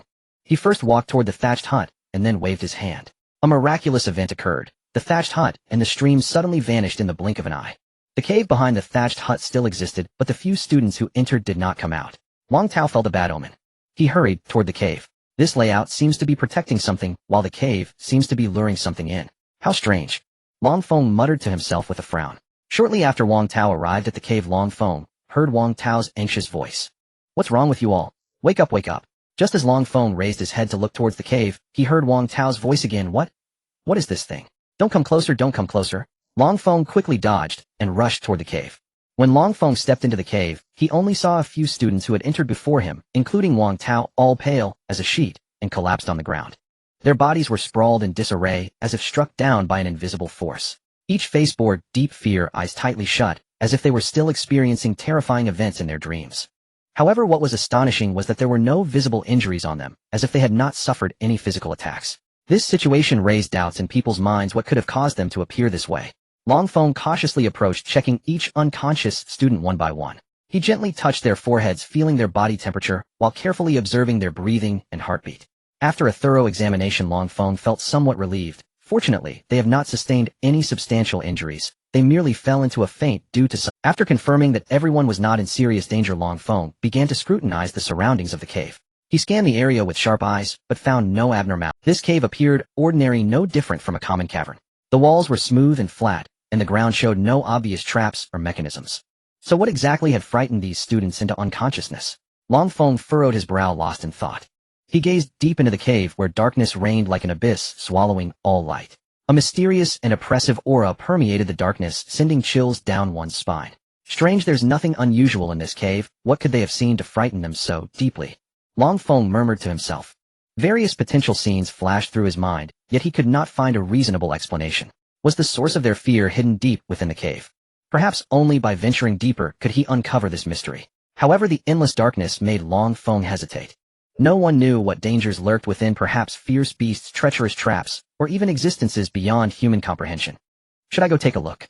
Long Feng pondered inwardly. On one hand, he was filled with curiosity about the unknown, eager to seek the truth. On the other hand, fear held him in indecision.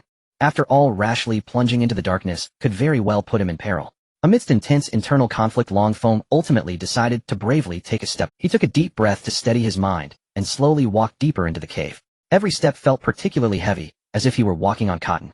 As he ventured further into the darkness, Long Feng's heartbeat quickened, and a tense atmosphere enveloped the entire space. He muttered to himself, without entering the tiger's den, how can one catch the tiger cub? If that's the case, then I shall take a look. If there is indeed danger, with my mastery of the carefree step technique, I should be able to escape successfully. As Long Feng continued to advance into the depths of the cave, an invisible pressure gradually descended upon him, and the deeper he went, the stronger this oppressive feeling. However, faced with such a situation, Long Feng did not choose to retreat. On the contrary, he felt a flicker of excitement rise within him. After all, for someone like him who was passionate about adventure, this thrilling sensation was truly irresistible. Long Feng firmly believed that opportunities often accompany risks. Having previously survived great dangers, he was certain that fortune would come next. Moreover, he had died more than once, so he did not take life and death too seriously. Long Feng continued onward for a while, when suddenly he stopped in his tracks. Roar! Woo! Roar! This sudden beastly roar echoed through the silent cave like distant thunder. Long Feng's heart jolted, and he quickly turned his ear to listen. The sound seemed to emanate from deep within the cave, faint and elusive, making it hard to grasp. He frowned slightly, pondering. Could it be that these people were frightened into unconsciousness by some beast? But what kind of beast could scare them to such an extent? Filled with uncertainty, Long Feng took a deep breath to steady himself and cautiously moved forward. As he walked, he murmured constantly, as if this would bolster his courage and alleviate the fear and anxiety within. Finally, a glimmer of light appeared deep within the pitch-black cave, illuminating the corner beyond. At that moment, a massive shadow suddenly appeared on the stone wall at the corner. The shadow resembled a small mountain, imposing and fierce, exuding a chilling aura. With the emergence of that enormous shadow, the panicked roars of others echoed as well. The sound was deafening, as if it aimed to break through the darkness and strike at one's very soul. Long Feng's heartbeat quickened even further, and a thin layer of sweat broke out on his forehead. He gripped his weapon tightly, his eyes wide open, staring intently into the depths of the cave, fully focused and prepared to confront any impending danger. Roar!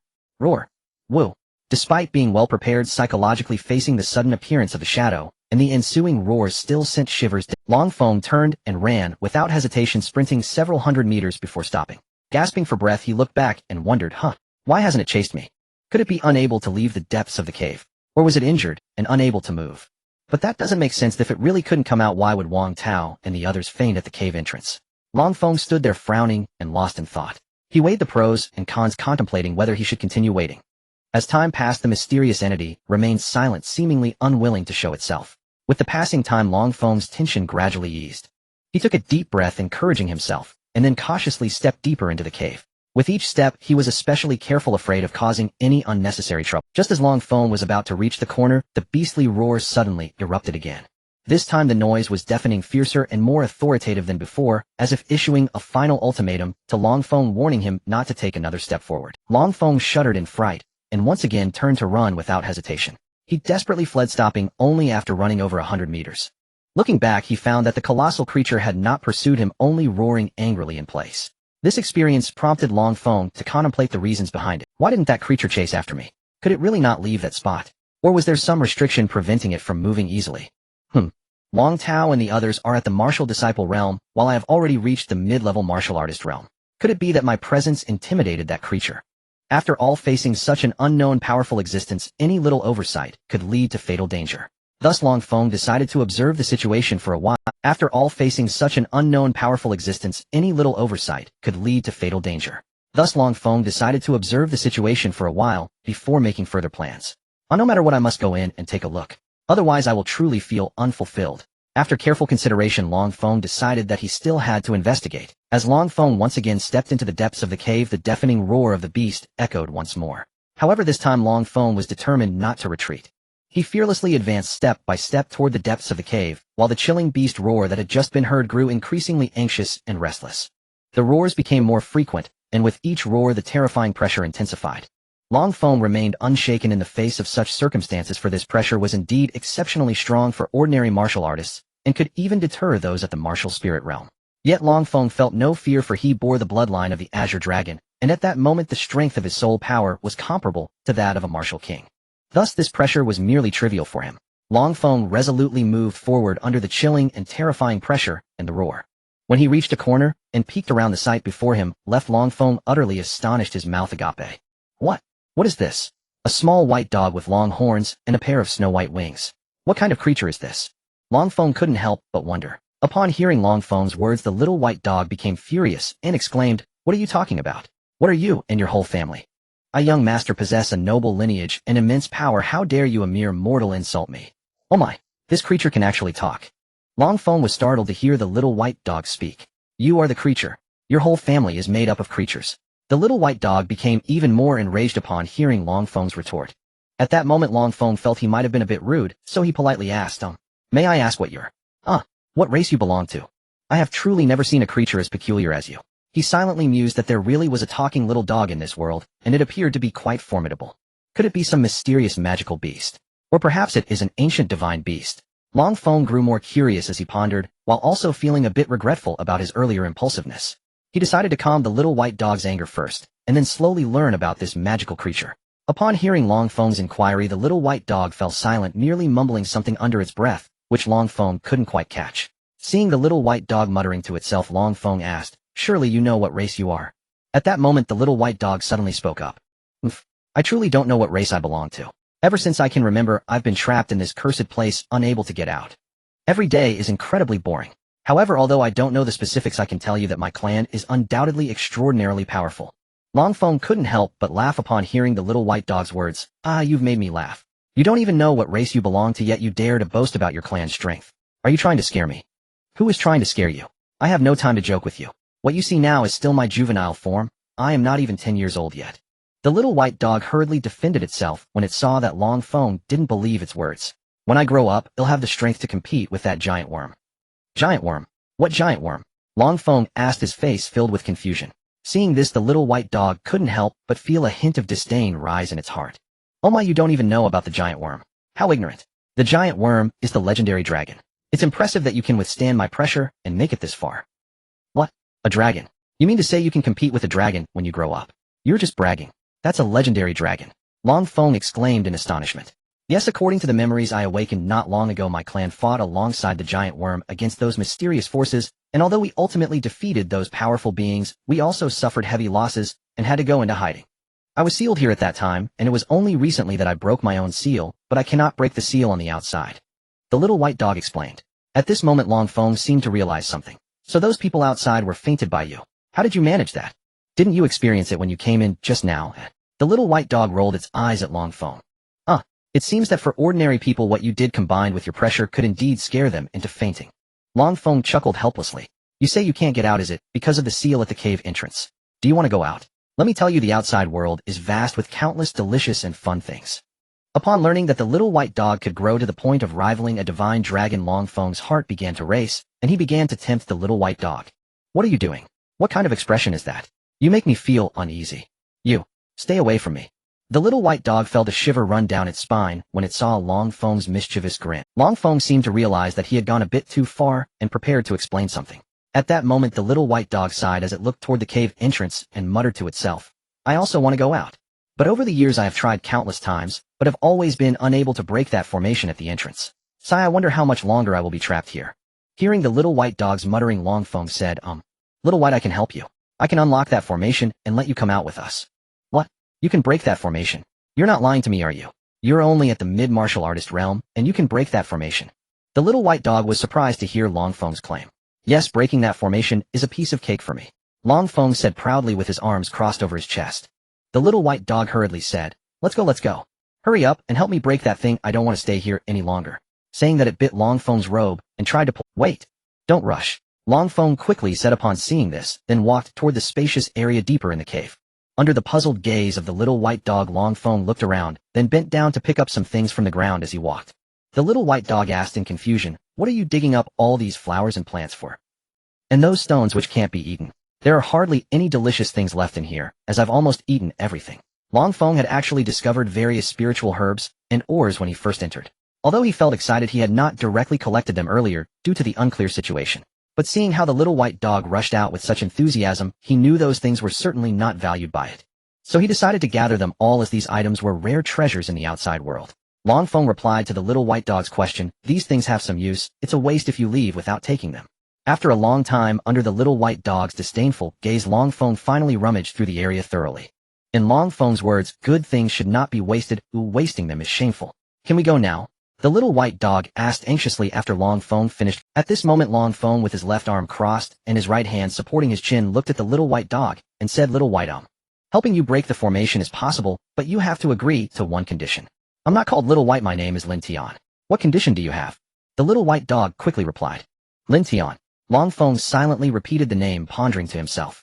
You must promise me that when we go out you will listen to me, and you cannot let others know that you can speak.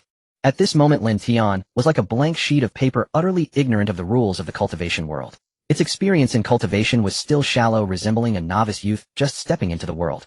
Because generally speaking, only demon beasts that have reached the martial spirit realm can speak. It is exceedingly rare for one like you, who is merely at the junior martial master level, to be able to do so. If others find out, it will certainly cause a huge uproar. They might capture you and train you as a combat tool or guardian beast. Even worse, they might force you to sign a master-servant contract, thus losing your freedom. Long Feng patiently explained to Lin Tian. After hearing this, Lin Tian seemed to understand the stakes involved, but its eyes still revealed a hint of confusion. Seeing this, Long Feng continued to persuade earnestly Lin Tian, the outside world is filled with dangers and challenges. If you inadvertently expose your special ability, it could lead to a fatal disaster. Therefore, for your safety, please be sure to follow my arrangements. After much contemplation, Lin Tian finally nodded, indicating its willingness to follow Long Feng's guidance, and promised not to speak easily when they went out. Long Feng looked at Lin Tian's obedient demeanor and secretly let out a sigh of relief. He knew the path ahead would be long and fraught with difficulties, but as long as they worked together, he believed they could overcome the numerous obstacles. You should first retract the powerful pressure you are releasing, and see if you can also hide the horns on your head and the wings on your back. Long Feng was acutely aware that Lin Tian's appearance was too peculiar at the moment. If they went out like this, it would certainly attract the attention of some ill-intentioned people, leading to significant trouble. Although Lin Tian was filled with doubts, it obediently began to hide its horns and wings, then asked, Is this how I should do it?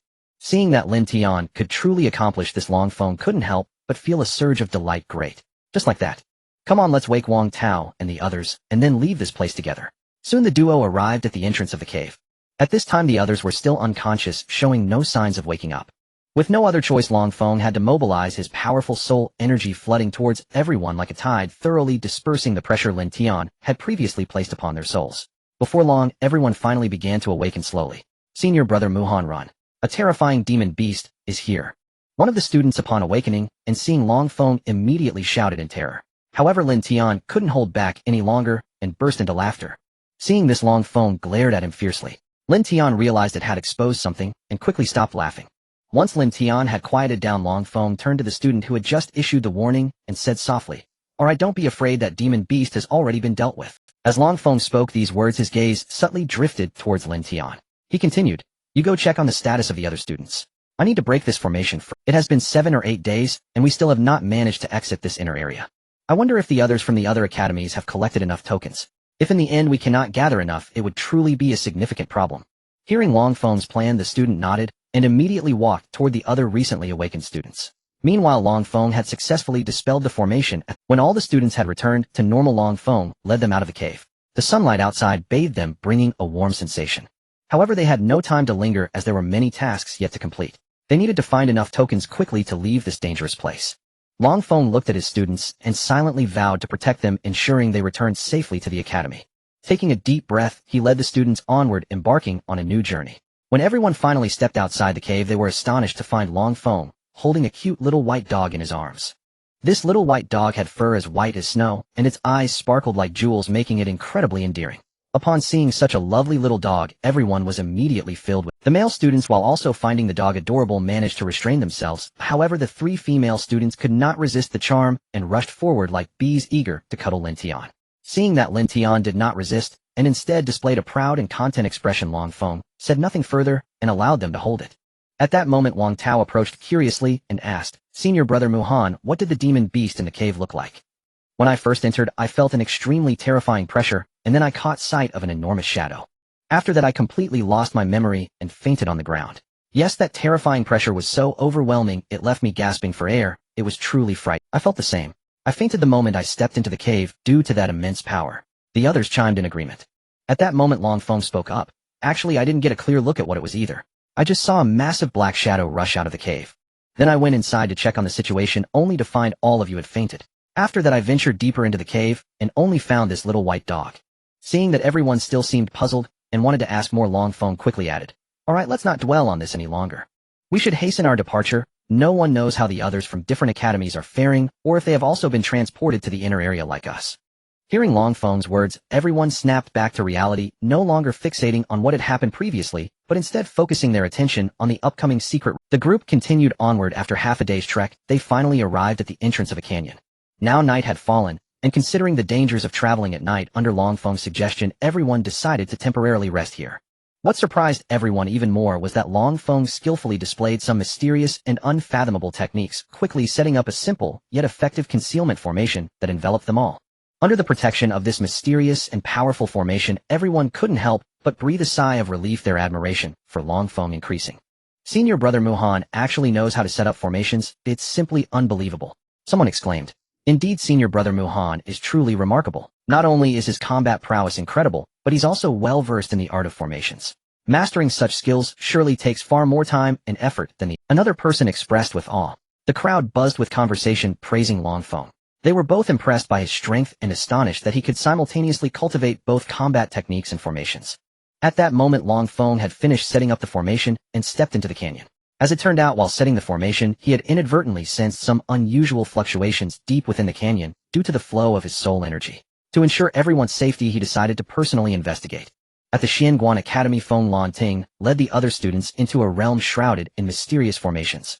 At first, a captivating fragrance of herbs wafted from a nearby valley, enticing everyone to follow its scent deeper. However, unexpectedly, when they reached their destination, they indeed discovered some rare and precious spiritual herbs. But before they could harvest them, they were trapped within a powerful and bizarre formation. Despite exhausting various methods to decipher this enigmatic formation, they were unable to succeed.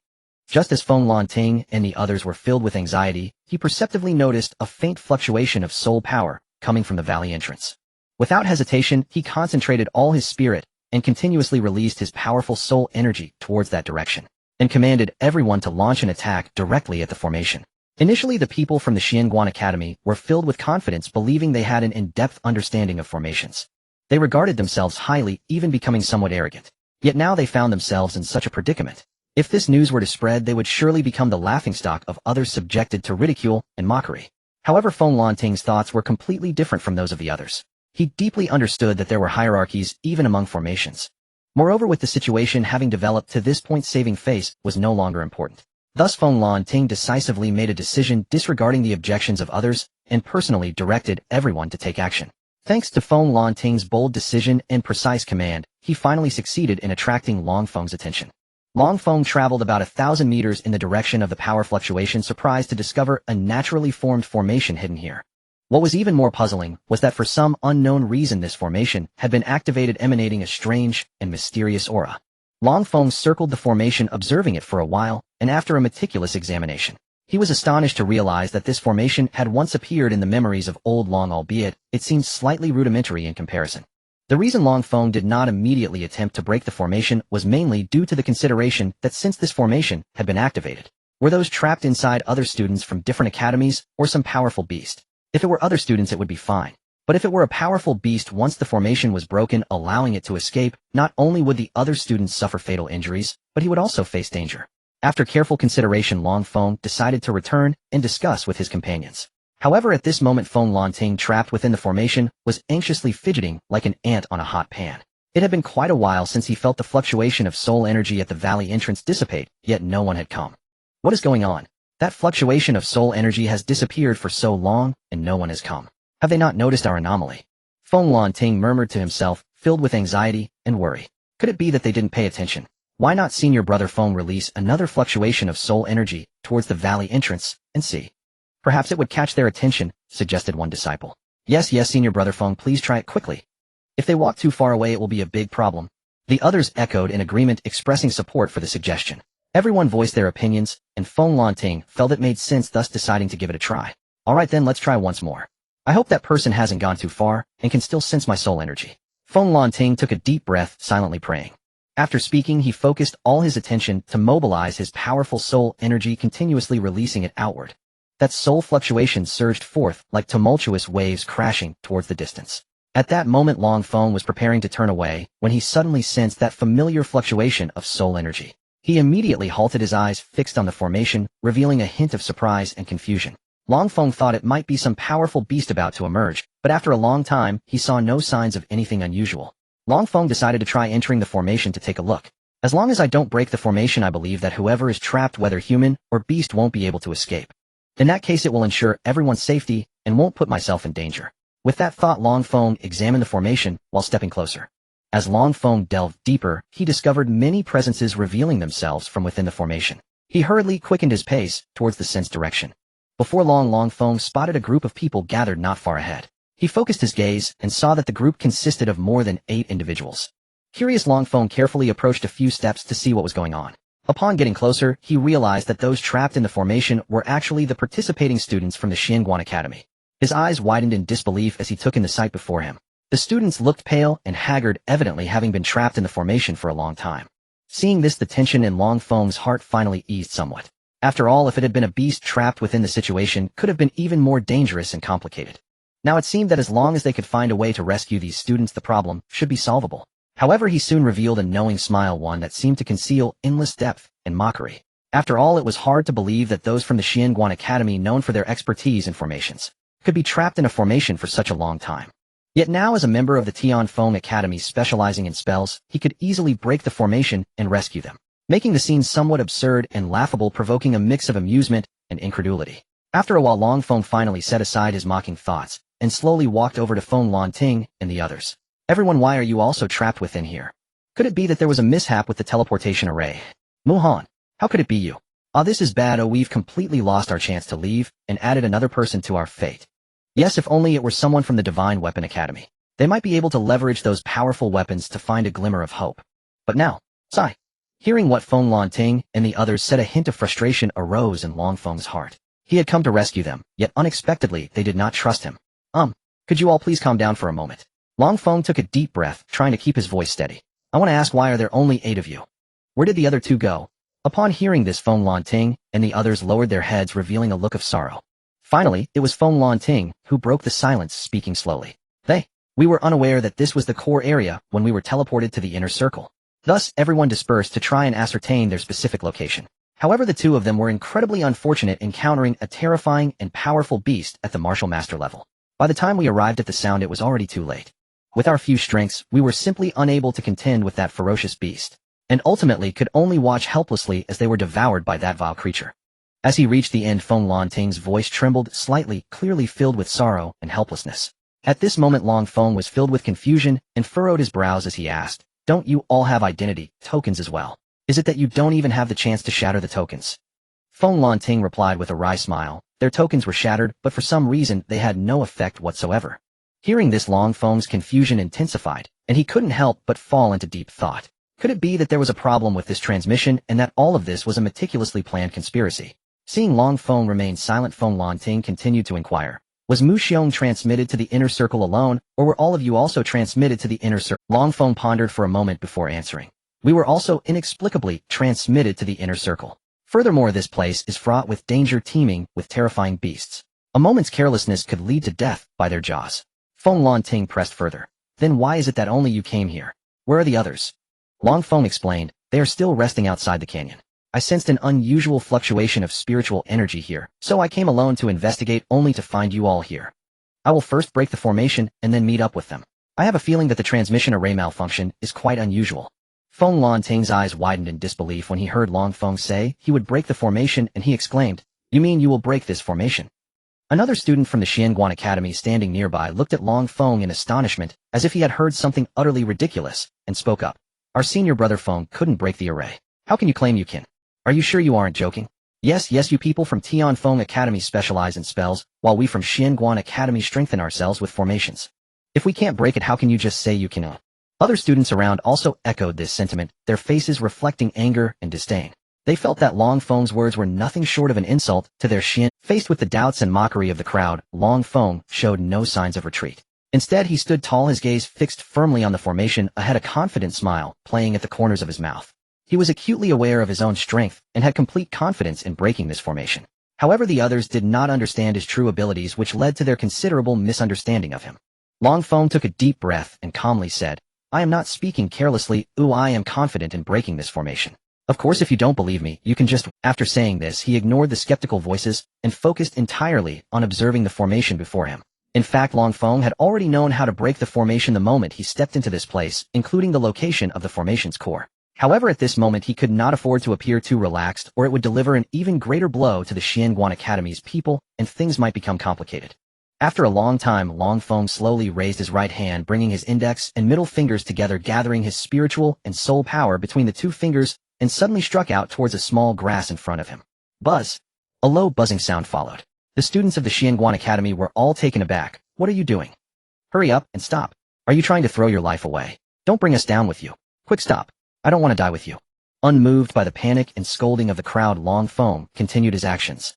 However, Feng Lanting, witnessing this scene, understood. Long Feng was not speaking falsely, he was indeed breaking the formation, and it seemed he had a very good chance of succeeding. Feng Lanting, hearing his own academy members insult Long Feng, could not help but shout in anger, shut your mouths. Normally you are all arrogant and overbearing, and I can choose to ignore it.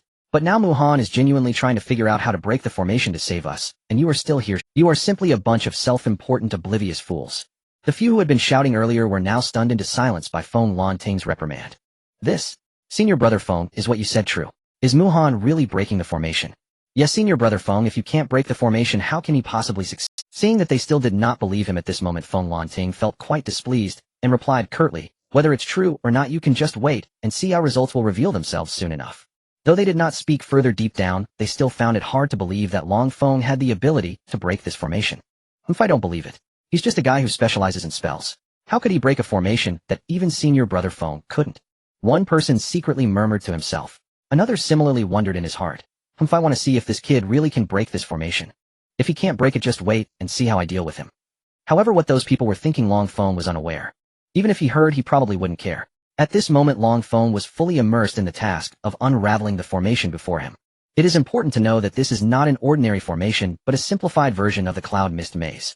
The real Cloud Mist Maze possesses such power that it can entrap unparalleled experts at the Martial King level. Even this simplified version can easily entrap experts at the Martial Spirit level. What is astonishing is that Long Feng could successfully break such a powerful formation with his mid-stage martial artist. His talent and strength are truly extraordinary. After a moment, Long Feng shouted, break. In an instant, the previously shrouded and mysterious formation suddenly became clear. Those students who had doubted Long Feng earlier were now wide-eyed, staring in shock at everything happening before them. Feng Lanting was also stunned, filled with shock and disbelief. For him, although Long Feng might have the ability to unlock this formation, he believed it would surely consume a significant amount of time and energy. However, reality far exceeded his expectations. Long Feng had effortlessly cracked the formation that had troubled them for days and left them at a loss. This was simply unbelievable. From what Feng Lanting knew, even his teacher Ji Fengyun would not be able to break such a formation as easily as Long Feng. It must be noted that Ji Fengyun was not only the dean of the Xianguan Academy, but also a powerful latest-stage martial master holding the title of a peak Earth-level formation master. Feng Lanting couldn't help but ponder who exactly is Long Feng. How could he exhibit such astonishing strength? Could it be that he is even stronger than his own teacher? Countless questions surged in his mind, making Feng Lanting even more curious about Long Feng.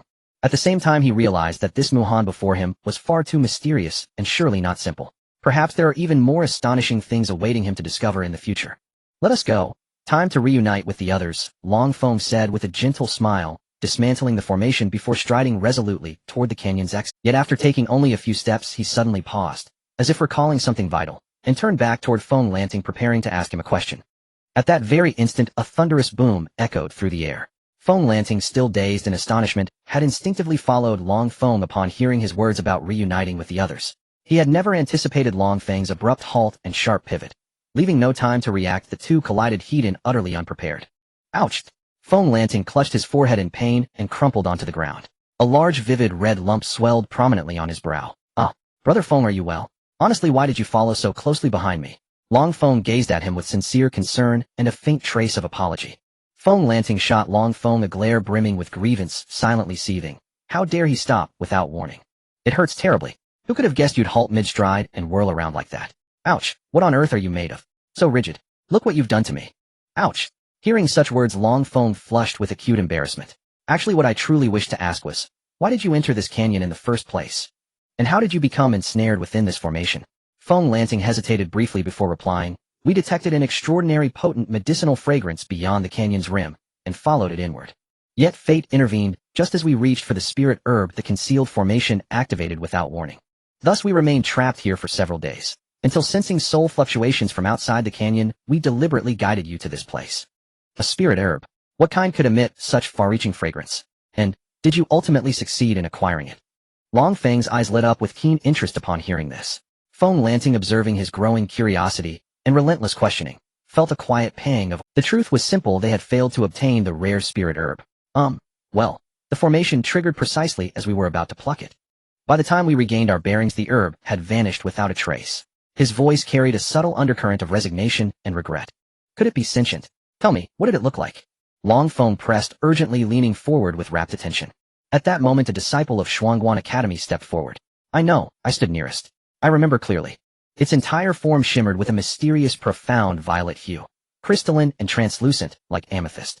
It bore 6 leaves, each veined with a soft pulsing violet luminescence, radiating vitality and arcane power. Even its partially obscured rootstock resembled ginseng in shape and structure. Upon hearing this meticulous description, Long Feng instantly delved into the vault of memories deep within his mind. Within moments he recalled several spirit herbs bearing striking resemblance, and swiftly sketched them all onto the ground. Then pointing to the drawings he asked the disciple to examine them carefully. This one somewhat resembles it, but not quite. The disciple hesitated, finger hovering over one sketch. Long Feng leaned in eagerly. How so? See, yours has 9 leaves, ours had 6. Moreover, its rootstock was markedly thicker than its stem, and its leaf patterns far more intricate, nearly inscrutable. As he studied the sketches intently, the disciple spoke with quiet precision.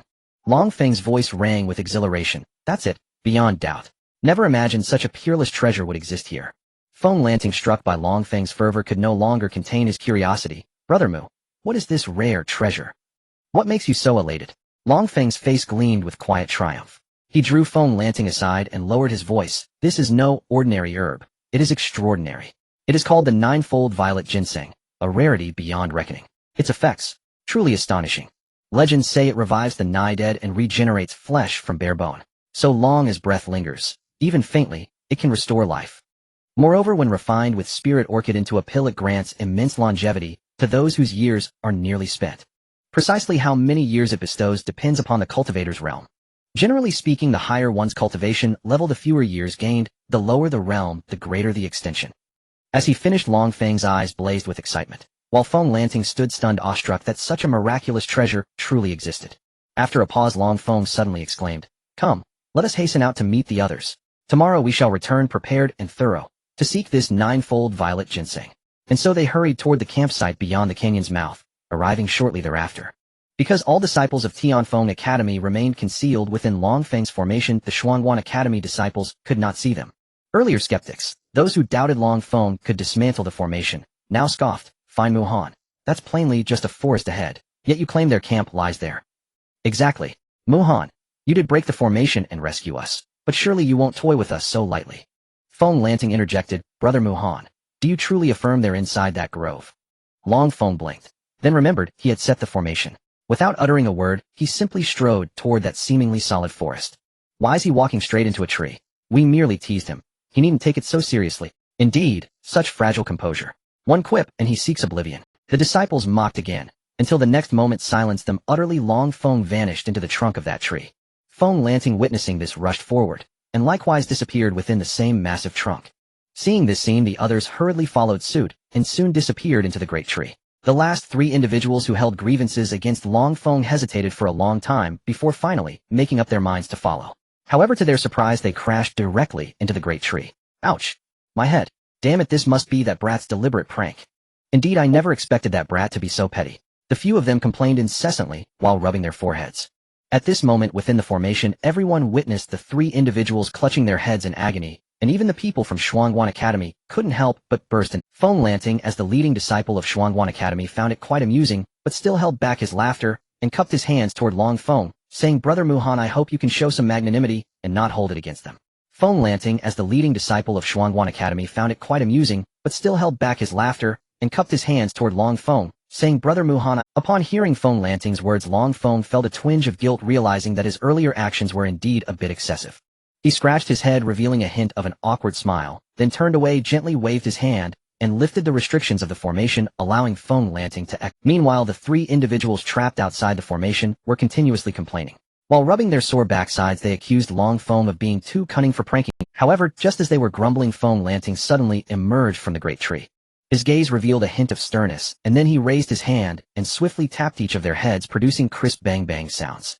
This sudden strike caused the three to feel an intense pain. Tears streamed uncontrollably down their faces, their expressions twisted in agony. One of them couldn't help but lament, "Ouch, that hurts. You hit way too hard." Feng Lanting looked at them, furrowing his brow, and said sternly, "I have repeatedly warned you to diligently study the path of formations. Yet you never listen, and now, when faced with a true expert, you realize your shortcomings. Do you still not understand the saying, there are heavens beyond heavens, and people beyond people? Only through continuous effort can you enhance your strength and no longer be easily defeated by others." The three of them, with expressions of deep regret, answered in unison, "Understood, Senior Brother Feng. We will definitely double our efforts to delve into the path of formations from now on." Seeing this, Feng Lanting ceased to elaborate further and led them toward the formation. Interestingly, at that moment, the three of them raised their hands in unison and cautiously approached the direction of the formation. It seemed they were indeed frightened by the formation earlier, and now they were still feeling apprehensive. Once the three entered the formation following Feng Lanting, they finally arrived in front of Long Feng. Under the astonished gazes of the crowd, they deeply bowed to Long Feng. "We apologize for our previous offenses. Please do not take it to heart, Brother Muhan."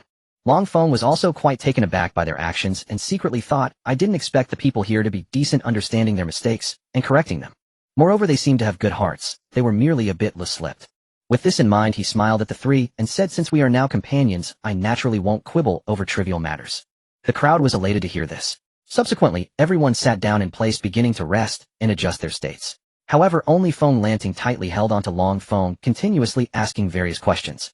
Undoubtedly, all these questions were related to formations. Initially, the people from Tianfeng Academy and Xuanguan Academy thought Long Feng was merely spouting nonsense. But after listening for a while the Tianfeng Academy people noticed nothing unusual, they couldn't help but feel a hint of doubt when they saw the astonished expressions of the Xuanguan Academy members. Was what Long Feng said not mere nonsense? As Long Feng explained in a clear and insightful manner, the people from Xuanguan Academy looked at him with faces full of reverence. They deeply felt that their past knowledge of formations was indeed too superficial. As time gradually passed, and the night deepened, just as Feng Lanting remained immersed in the discussion, Long Feng quietly moved aside, sat cross-legged, and began to rest. After Long Feng's detailed explanation, Feng Lanting felt as if he had discovered a whole new realm of the path of formations. He understood that he couldn't disturb Long Feng too much lest he annoy him and miss the good opportunity to continue learning such profound knowledge of formations in the future. Everyone, each lost in their thoughts, began to find places to rest. Long Feng, after meditating for a while, stood up, left the formation, and walked outside. As he walked, he used the chi searching technique to carefully check the surroundings. He continued walking until dawn before returning to the camp. That night exhausted him greatly. He had nearly traversed most of the areas outside the canyon and finally found what he needed. When Long Feng entered the formation, the others gradually stood up and approached him. Seeing this, Long Feng spoke directly, "Since everyone has rested well, let's hurry." At this moment the people from Tianfeng Academy looked at Long Feng with puzzled expressions and asked Brother Muhan, "Where are we headed next?" Long Feng then realized that he had forgotten to mention the destination, so he hurriedly explained, "We are going into the canyon to search for the 9 curved purple ginseng. That is an extremely rare treasure." At this time Feng Lanting and the others looked troubled and said, "How are we supposed to find it? So many days have passed, it's uncertain if they're still inside." "Everyone need not worry, I have already made ample preparations in advance.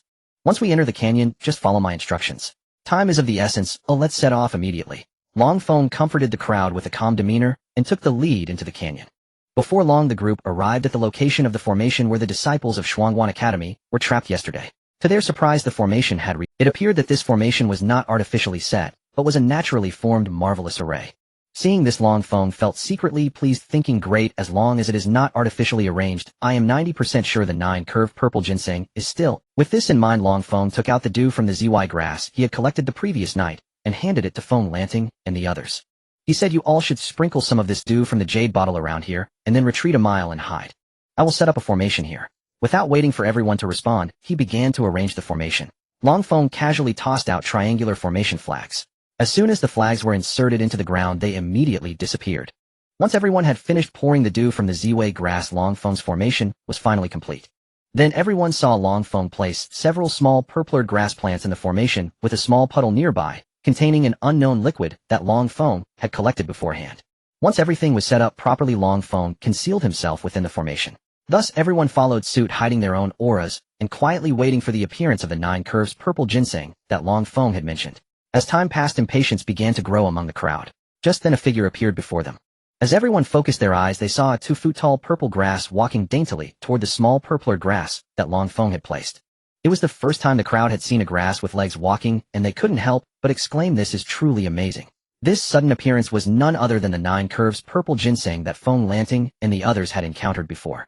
At this moment it displayed a 6-leaf form because it was still in the growth stage. Over time it would gradually mature and its leaves would increase. When Long Feng saw the 9 curves purple ginseng, he was filled with excitement, fully aware that his plan was already halfway successful. He had heard that once the 9 curves purple ginseng awakened its intelligence, it would become enamored with the dew from the Ziwei grass. This dew could accelerate its growth, enabling it to mature faster. Furthermore, wherever the 9 curves purple ginseng appeared, the presence of the Ziwei grass was all. Thus last night Long Feng had tirelessly traversed much of the canyon's outskirts, enduring numerous hardships to gather a considerable amount of Ziwei grass dew. However, because Long Feng had taken all the precious Ziwei grass dew, the 9 curves purple ginseng lost its vital nutrient source. It relied on its keen sense of smell to trace the scent of the Ziwei grass dew, searching tirelessly until it arrived here. At this moment the 9 curves purple ginseng was still unaware of any approaching danger, blissfully moving toward the core area of the formation that Long Feng had meticulously arranged. When Long Feng saw the 9 curves purple ginseng approaching the small puddle, the tension in his heart dissipated in an instant, and he couldn't help but breathe a sigh of relief. He thought to himself, Long Lao truly is a peak figure. Whether in alchemy, artifact refining, or formation techniques, he has reached the pinnacle. He never expected that the 9 curves purple ginseng would indeed be so fond of the Ziwei grass dew. At this moment everyone's eyes were fixed on the 9 curves purple ginseng, watching it step by step approach the core area of the formation that Long Feng had meticulously arranged, each person's heart racing with anxiety. Finally, just as everyone's hearts were pounding and the tension was at its peak, the 9 curves purple ginseng successfully reached the spot where the purpler grass was located. Everyone watched as it slowly extended its roots toward the small puddle beside the grass. However, perplexingly, despite reaching such a critical moment, the formation that Long Feng had meticulously arranged remained completely still, causing everyone present to feel exceptionally confused and anxious. Only Long Feng remained calm, intently observing the 9 curves purple ginseng as it continuously devoured and absorbed the liquid from the puddle. He patiently waited until the 9 curves purple ginseng was about to consume all the liquid before softly murmuring to himself, "Activate." With Long Feng's whispered command, the formation finally began to operate. Strangely enough, the 9 curves purple ginseng showed no signs of wanting to escape, as if it was completely unaware that it had been trapped within the formation. The formation set by Long Feng was called the Spirit Binding Array. As the name suggests, this formation's purpose was to bind those newly awakened spirits, rendering them temporarily incapable. Of course, if faced with a spirit possessing higher intelligence, an enhanced version of the Spirit Binding Array would be necessary to be effective. The liquid was a concoction that Long Lao had painstakingly researched and developed, which greatly benefited the spirits. Moreover, Long Lao had ingeniously added some anesthetic substances to it, making the paralyzing effects more pronounced the more these spirits consumed. The medicines that Long Feng had sought out last night had only been enough to create a small portion of this paralyzing liquid. That was why Long Feng had remained inactive, patiently waiting until the 9 curves purple ginseng was about to finish the liquid in the puddle before decisively activating the formation.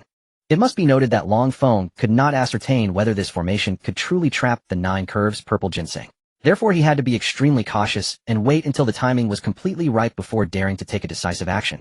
Long Feng slowly approached the immobile 9 curves purple ginseng. His steps were steady and firm, as if each stride contained boundless strength.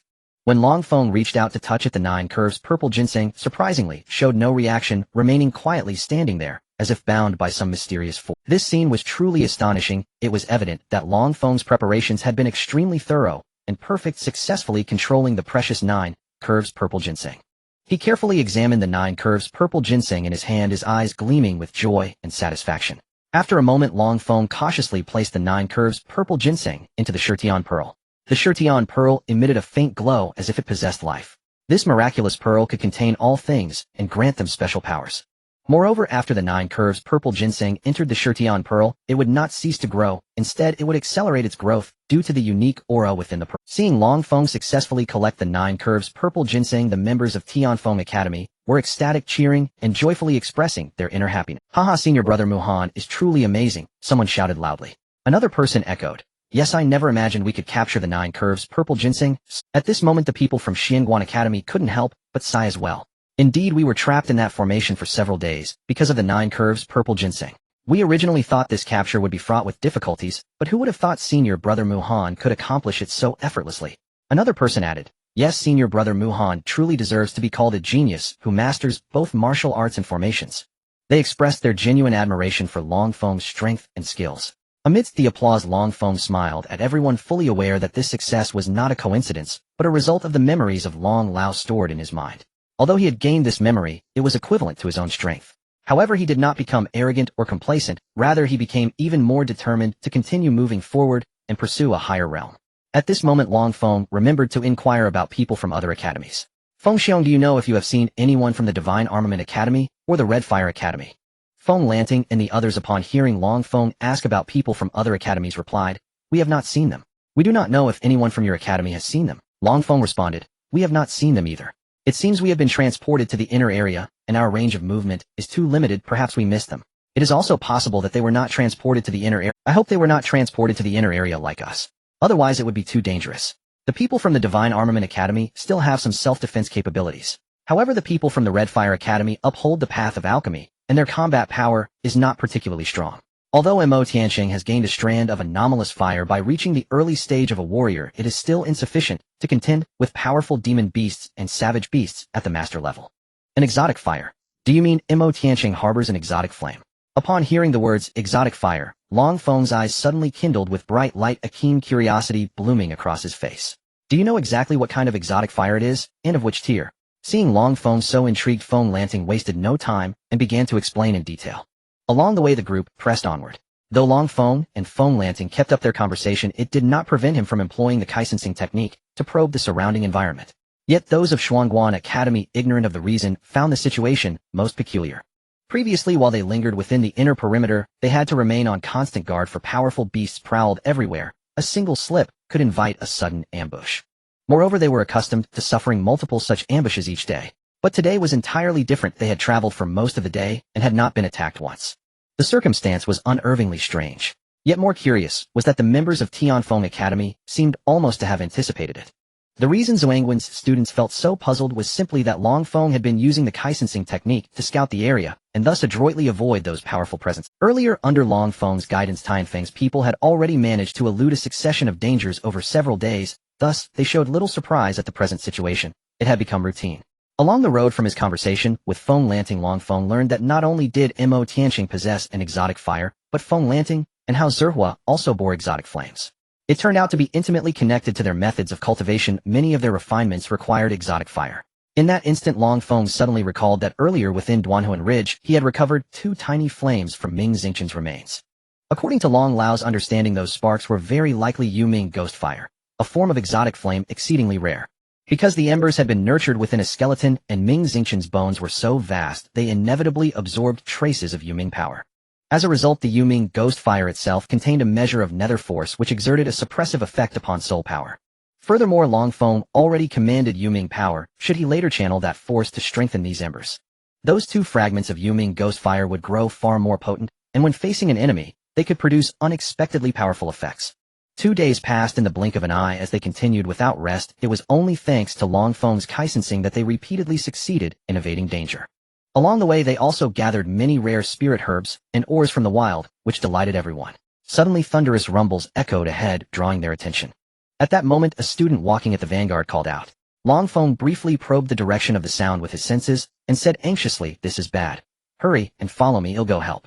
Before he finished speaking, his figure blurred, and he sped like a gale toward the source of the noise. The others, after a momentary shock, reacted and unleashed their footwork to close the distance. When they arrived at the scene, they could not help but draw a sharp breath. 6 disciples of Chihua Academy were locked in fierce combat. With a colossal, imposing frostblade, Long Feng, who had reached first, was engaged in a life-or-death duel with 2 other frostblade sword tigers. Not far off on the ground lay another tiger, its breath shallow, and life hanging by a thread clearly. Seeing this, the group immediately divided into 2 contingents. Some charged without hesitation to stand beside the Chihua disciples and fight shoulder to shoulder against the savage tiger. Others moved to assist Long Feng, helping to occupy one of the tigers and thus lighten his burden so he might catch his breath. These frostblade sword tigers had already reached the rank of junior martial master. The Chihua disciples, most of whom were alchemists by trade, carried an abundance of weapons and treasured implements upon their persons. If not for those arms and trinkets, they would likely have been torn to pieces and devoured by the tigers long before Long Feng and his companions arrived. Now that Long Feng finally had the chance to confront one alone, he felt noticeably relieved. "Thousand sword slash!" he roared. In an instant, a dense, shimmering cloud of swords appeared in the sky. Like a surging tide, it hurtled straight toward the frostblade sword tiger opposite him.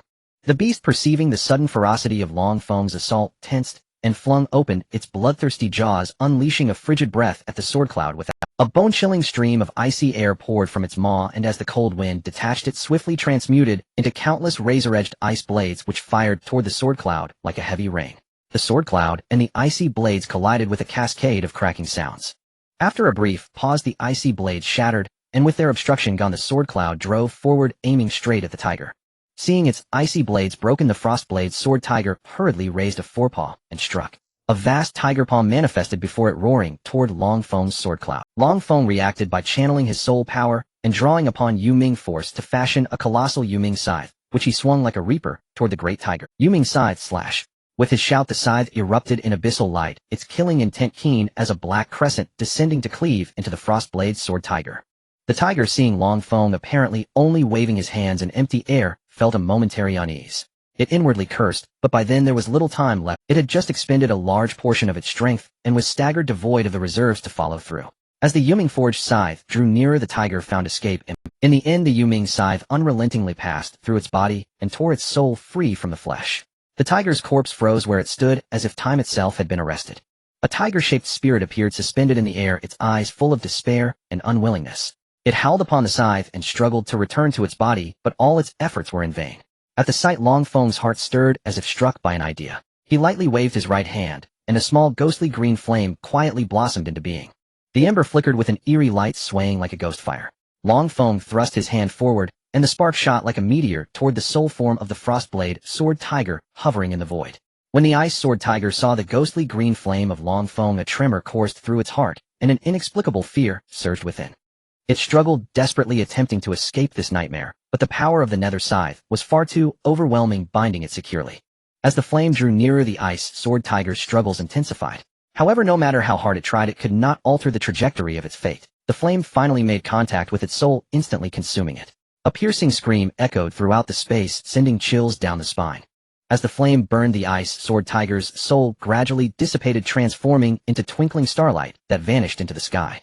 In an instant, the flame shifted shapes, sometimes leaping, sometimes swirling, as if performing a joyful dance. Evidently, this soul power exhilarated it. As the flame continued to devour, the soul of the ice sword tiger gradually faded until it completely disappeared. Indeed, this nether fire possessed a strong restraining effect on souls, effortlessly consuming soul power to enhance its own strength.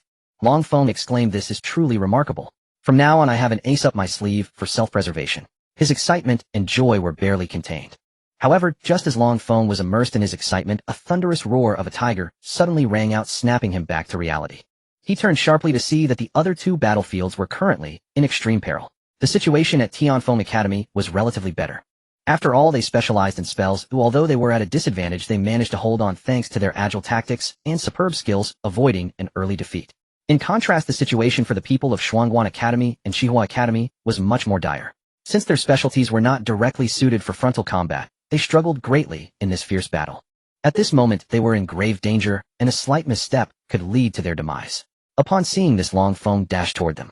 With a wave of his right hand, a fiery red longsword appeared in his grasp. This sword was the very one previously wielded by Shinqiu. This sword had already reached the level of a beginner's spiritual weapon, and Long Feng was quite fond of it when he obtained it. He charged forward and thrust the sword forcefully at the huge ice sword tiger's neck. Crack! Roar! It must be said the ice sword tiger's icy armor was incredibly hard. Despite using all his strength, Long Feng's strike only managed to create a slightly larger wound, unable to penetrate deeply, yet it was sufficient to inflict intense pain and anger upon the ice sword tiger. It ceased to heed the attacks of others, and turned to charge at Long Feng with all its might. Although the others felt a sigh of relief, they hurriedly warned, "Be careful. This beast possesses the strength of a junior martial master. And be wary of the icy aura it releases. This beast possesses the strength of a junior martial master. And be wary of the icy aura it releases." Thus, upon witnessing the furious charge of the ice sword tiger toward Long Feng, they could not help but worry. Long Feng's expression tightened, his figure darting like a specter as he employed the carefree step, skillfully evading the ice sword tiger's swift strike. Seizing this opportunity, Long Feng thrust his long sword again, aiming for the very wound he had just inflicted. This time, without the protection of that tough icy armor, the long sword easily pierced the ice sword tiger's hide, plunging deep within. A spray of fresh blood erupted, falling through the air and creating a curtain of crimson rain. The ice sword tiger let out a pained roar, its massive body crashing heavily to the ground. Roar! Long Feng's gaze was cold, offering no chance for it to catch its breath. He flickered and lunged toward the wound with another fierce thrust. This strike was as swift as lightning, carrying a fierce sword aura that pierced through the ice sword tiger's neck and emerged from its throat. The ice sword tiger's body trembled violently as it attempted to rise, but it was already beyond salvation. With its intense struggles, Long Feng's expression grew serious. He gripped his longsword tightly, trying to steady himself. However, the ice sword tiger's strength was simply too great, and ultimately he had to abandon the sword lodged in the beast's neck. The onlookers were left dumbfounded by this scene. They had originally thought that Long Feng facing the ice sword tiger alone would be exceedingly dangerous. But they did not expect that in just a few breaths the situation would change so drastically. What just happened? How could this ice sword tiger be slain in just a few breaths? Someone asked in astonishment. Indeed, when did this ice sword tiger become so easy to kill? Another person chimed in. Could it be that the ice sword tiger has weakened? Someone else questioned. However, Feng Lanting and Mo Tiansheng did not share the same surprise as the others. They exchanged glances and spoke in unison. It's not that the ice sword tiger is too weak or easy to kill, it's that Mu Han is far too powerful. Both of them were experienced martial artists and could clearly see the power behind Long Feng's earlier strike. That seemingly simple thrust contained boundless might and strength far beyond what an ordinary martial artist could achieve. Only an extremely powerful expert could accomplish such a feat. At this moment, Long Feng stood quietly aside, his gaze revealing a firm and confident demeanor. Everyone go assist those from Tianfeng Academy in dealing with the remaining ice sword tiger. Long Feng spoke to those struggling against the last ice sword tiger. The crowd was momentarily taken aback by Long Feng's decision not to continue attacking, but they quickly understood his reasoning. It was because they also needed to enhance their strength through such battles. Only by truly experiencing life and death struggles could they awaken their potential. Only through such battles could they elevate their abilities and recognize their shortcomings. Once they understood this, everyone rushed toward the remaining ice sword tiger. Seeing its companions slain, the ice sword tiger began to feel the urge to retreat. However, how could the others allow it to escape? They all charged at the ice sword tiger with all their might. In the end, the ice sword tiger, seeing no hope of escape, chose to fight with all its strength. Ultimately, it was still slain by the group. Though some were slightly injured, everyone laughed happily. For in one way or another they had come to understand some of their shortcomings and had varying degrees of gains. This would play a significant role in their future training. After resting, everyone cupped their hands in salute to Long Feng and said, "Thank you, Brother Mu Han, for your assistance." Next, the people from the three academies decided to work together in unity to prevent similar dangerous incidents from occurring again. After all, the current situation had already surpassed the scope of the competition itself. On the 12th day of entering the secret realm, Long Feng and his companions unexpectedly arrived at the core of this realm. This sudden turn of events sent a wave of inexplicable chill through everyone's hearts. In their original understanding, they had always believed that their direction of movement pointed towards the outside of the secret realm. But at this moment, they never expected to reach the core area. Even more unexpectedly, the people from the Divine Weapon Academy were also present, having arrived here before them. However, the Divine Weapon Academy now had only 6 members left, and the fate of the others was all too clear. They had forever fallen asleep within this mysterious realm. At this moment before them stood a towering 9-story tower, exuding an ancient and solemn aura accompanied by an overwhelming pressure. On the tower's body were inscribed the words Demon Suppression Tower. Once someone had attempted to approach this ancient tower, but due to its overwhelming pressure they ultimately failed. Long Feng had once tried to resist the pressure and move forward, but his speed was extremely slow and he found it somewhat strenuous. How about we leave this place quickly? I have a strange feeling that this place is shrouded in an odd atmosphere. I feel the same way, or it seems like someone is watching us from the shadows. We feel like prey that is being targeted. I also believe we should leave here as soon as possible. The competition lasts only a month, and we have already been here for more than 10 days. Perhaps if we go back now, we might still reach the periphery before the secret realm closes. At that time we can use our identity tokens to leave. If we delay too long, we might end up trapped here forever. Seeing this situation, several people couldn't help but speak up. Thus Long Feng and the leading disciples from the other 3 academies discussed for a while and ultimately reached a conclusion: they might no longer be able to leave this place. Otherwise, how could they have been advancing towards the periphery of the secret realm and suddenly arrive at the core area? Although many were too frightened to move recklessly, some bold and skeptical individuals mustered their courage and walked towards the outside. However, not long after, these individuals reappeared in this core area. After several such attempts, everyone gradually began to believe in Long Feng and the others speculate. Next, they had no other choice but to wait quietly in place. After all, as Long Feng had said earlier, if there truly existed some person or some mysterious force guiding them here, then this person or force would surely reveal itself or provide them with some hints. Time flew by, and as the seconds ticked away, the next day after everyone arrived at this place, the once overwhelming and majestic pressure of the 9-story tower began to gradually weaken. Everyone couldn't help but speculate in their hearts that this tower seemed on the verge of revealing its true form, and at this moment they could only act according to the situation and respond accordingly. After waiting until noon, when the pressure stopped decreasing, everyone suddenly realized that this was the best time to approach the tower.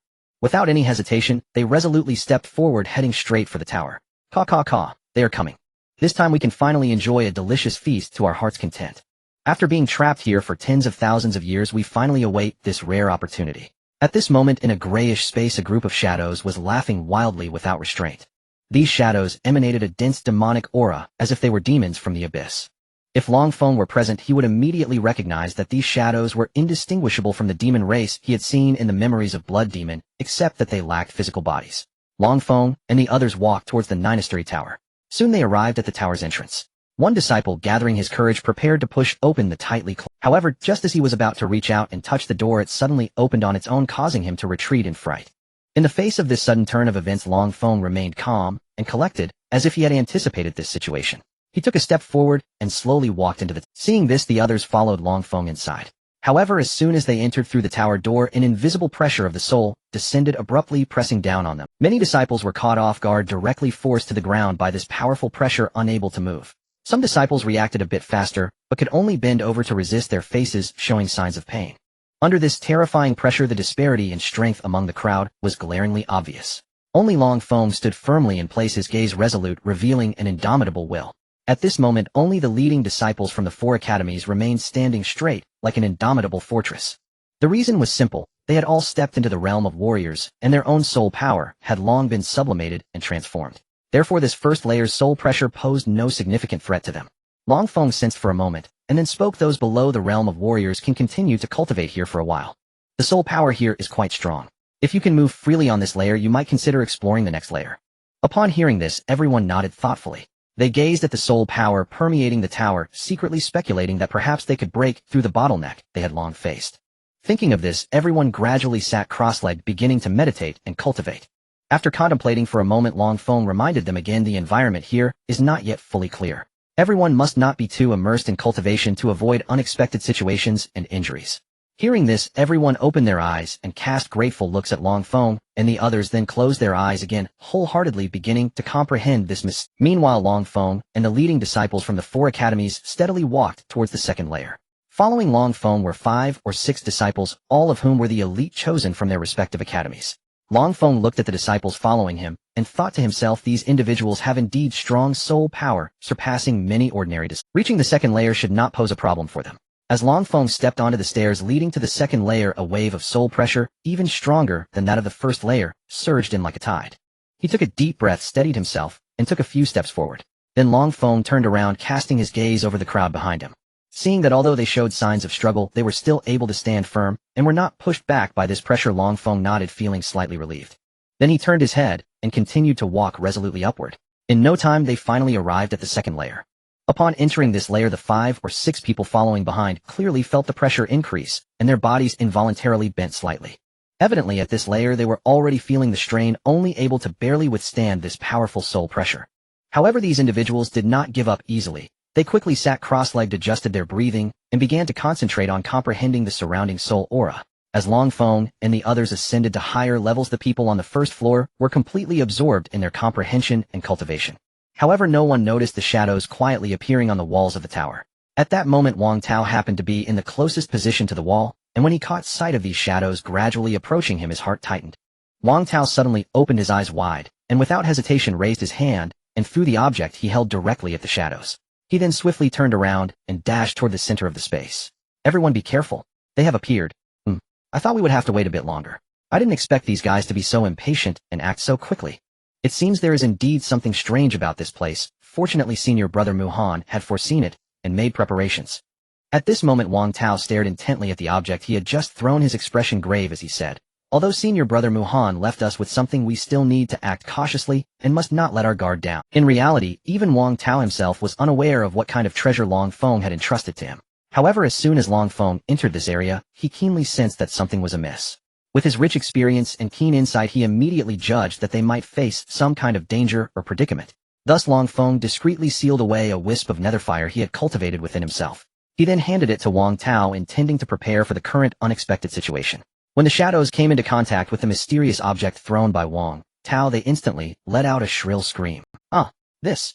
The shadows screamed in terror, as if they were experiencing immense pain and fear. Damn it. It really is netherfire. One of the shadows gritted its teeth and cursed, its eyes filled with despair and rage. Damn it. How could you possibly have netherfire? Another shadow let out a reluctant roar. I am unwilling to accept this. I have been trapped here for tens of thousands of years, thinking I could escape this time, but... As the sounds of unwillingness echoed, the shadows that had emerged from the wall were gradually consumed by the roaring flames of the netherfire. Once the netherfire had completely devoured all the shadows, it transformed into a sphere radiating an eerie glow, slowly floating in front of Wang Tao. At this moment, everyone wore smug smiles, seemingly very satisfied with the outcome. However, Wang Tao did not share the same excitement as the others. He gazed at the spherical object before him, filled with confusion and vigilance. Although the shadows had just referred to it as netherfire, he did not know what it truly was. Especially the terrifying devouring power made him fearful, and he did not dare to reach out to grasp the spherical object easily. At this moment, Long Feng and the other 3 had successfully reached the 3rd level of the mysterious tower. As soon as the seal on the netherfire was broken on the first floor, a subtle sensation arose in Long Feng's heart. Mo Tianxian noticed that Long Feng suddenly stopped, and curiously asked him, "Senior Brother Mu, have you sensed something unusual again?" Long Feng slightly raised the corners of his mouth, revealing a barely noticeable smile, and replied softly, "It's nothing, I just suddenly thought that Wang Tao and the others might have succeeded." Hao Zihua was taken aback for a moment upon hearing this, then nodded in agreement, saying, "That's great, and now I can rest assured. Let's go, I want to see what secrets this tower hides." After receiving a reply, Long Feng and the others did not hesitate to move toward the 4th floor. Meanwhile, Wang Tao cautiously extended his right hand toward the sphere that had transformed from the netherfire. When his fingers touched the sphere and confirmed there were no abnormalities, he let out a sigh of relief and securely placed it in his bosom. He then turned to face the others and asked, "I wonder if everyone is ready to proceed to the 2nd floor. Don't worry, I was a bit careless when I entered, but after a short period of rest, I am now fine to continue on to the 2nd floor." One person replied, "Yes, I really wonder how far Senior Brother Muhan and the others have reached by now. Fortunately, we have the treasures left by Senior Brother Muhan, so I believe we should be safe for the next few levels." Wang Tao glanced ahead and nodded slightly in agreement, then said, "Nevertheless, everyone must remain vigilant.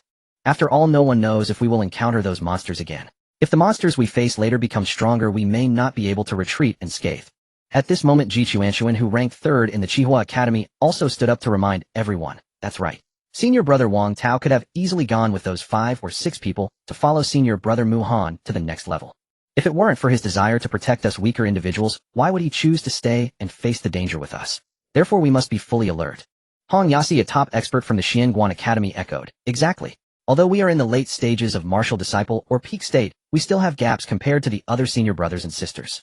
We need to hurry to the next level. Perhaps we can find the key opportunity for a breakthrough there, and then we will be able to assist senior brother Muhan.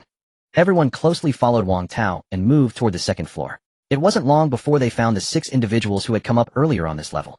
At this moment, the 6 people, upon seeing Wang Tao and his group arrive, breathed a sigh of relief. Have you dealt with everything? Is everyone safe and sound? The one speaking was Duan Zihan, who ranked second in the Divine Weapon Academy. Duan Zihan had long hair down to her waist and a graceful figure.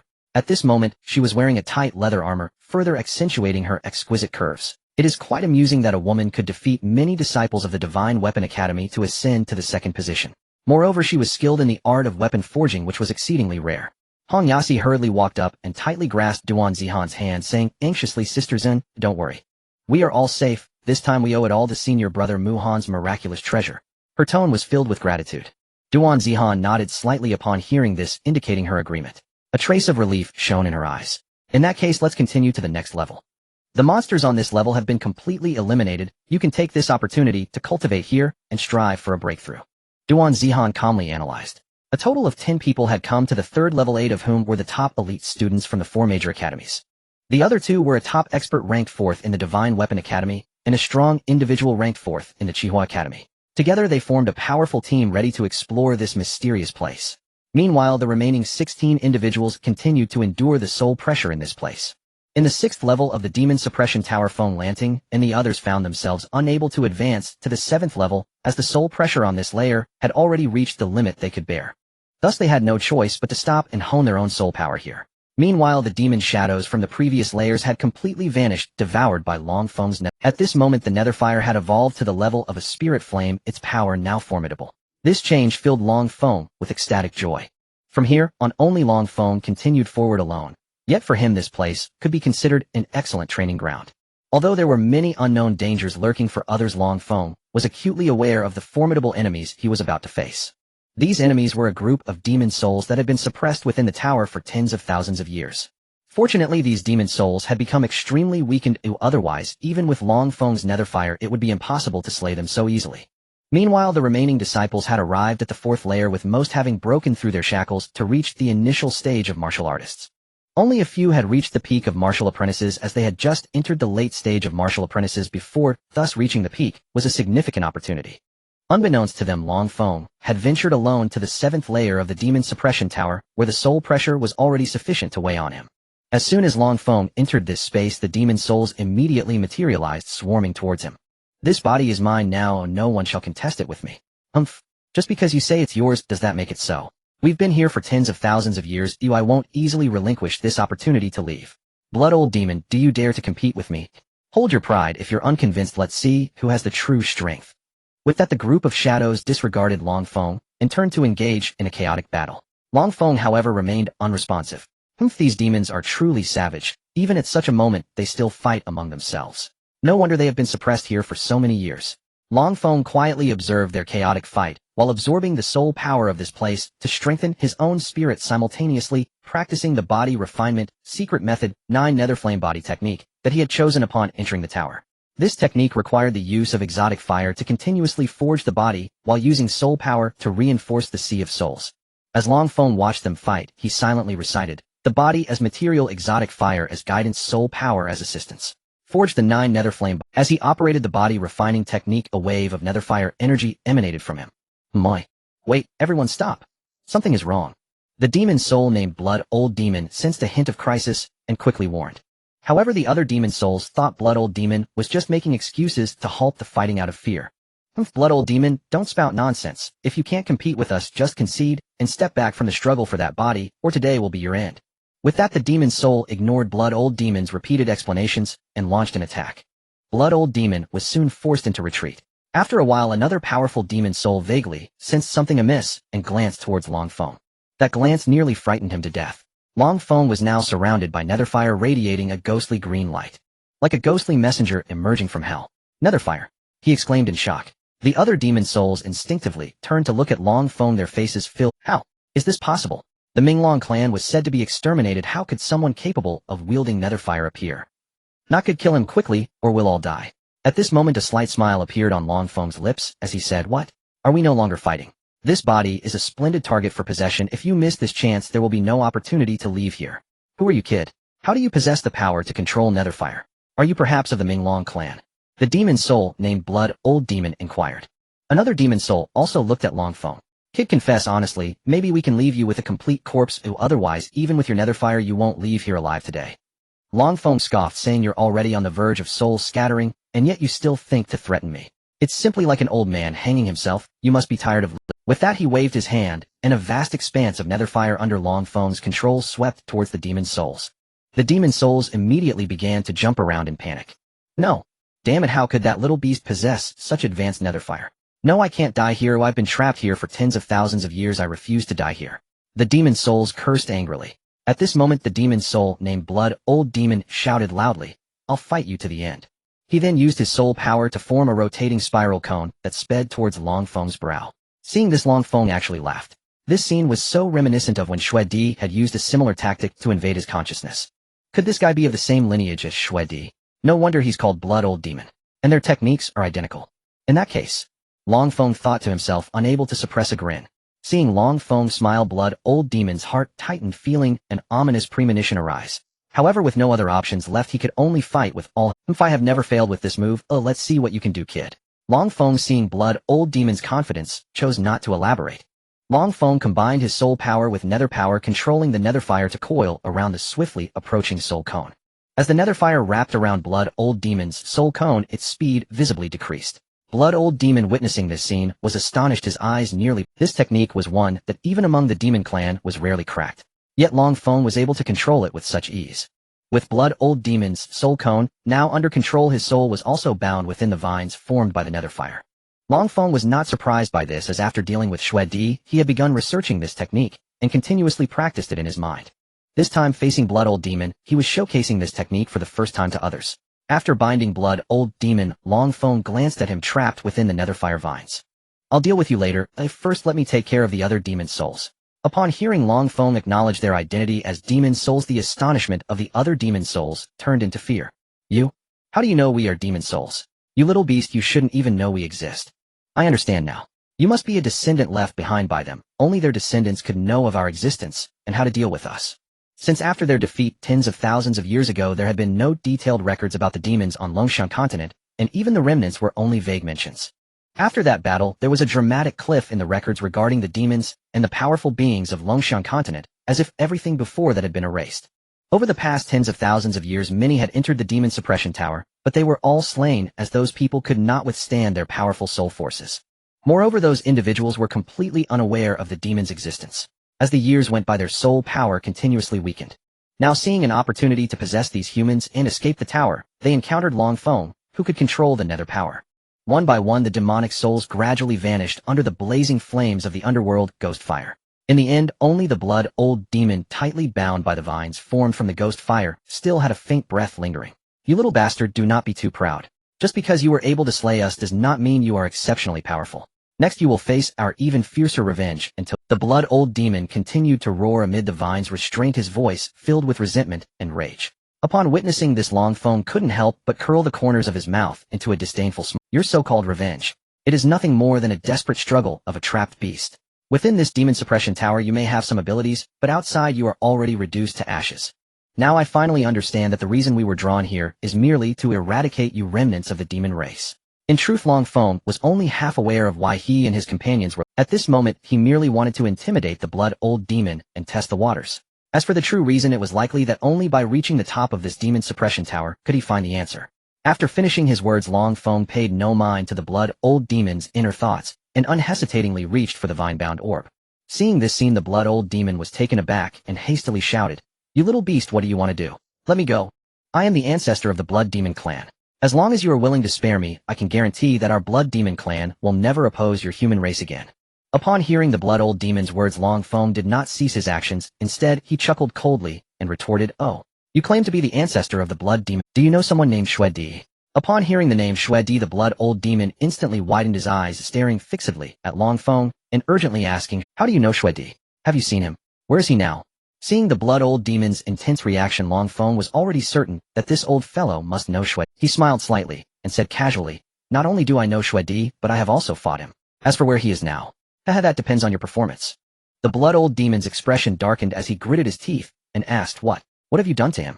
At this moment the blood old demon was clearly a bit flustered, seemingly very worried about Xuede's safety. Long Feng upon seeing this secretly rejoiced, knowing he had grasped the blood old demon's weakness. Thus he deliberately prolonged the time, speaking slowly. Xuede. He knows a lot of things, but some matters I believe would be better if you told me yourself. First tell me what you've done to him, and then I'll answer your question.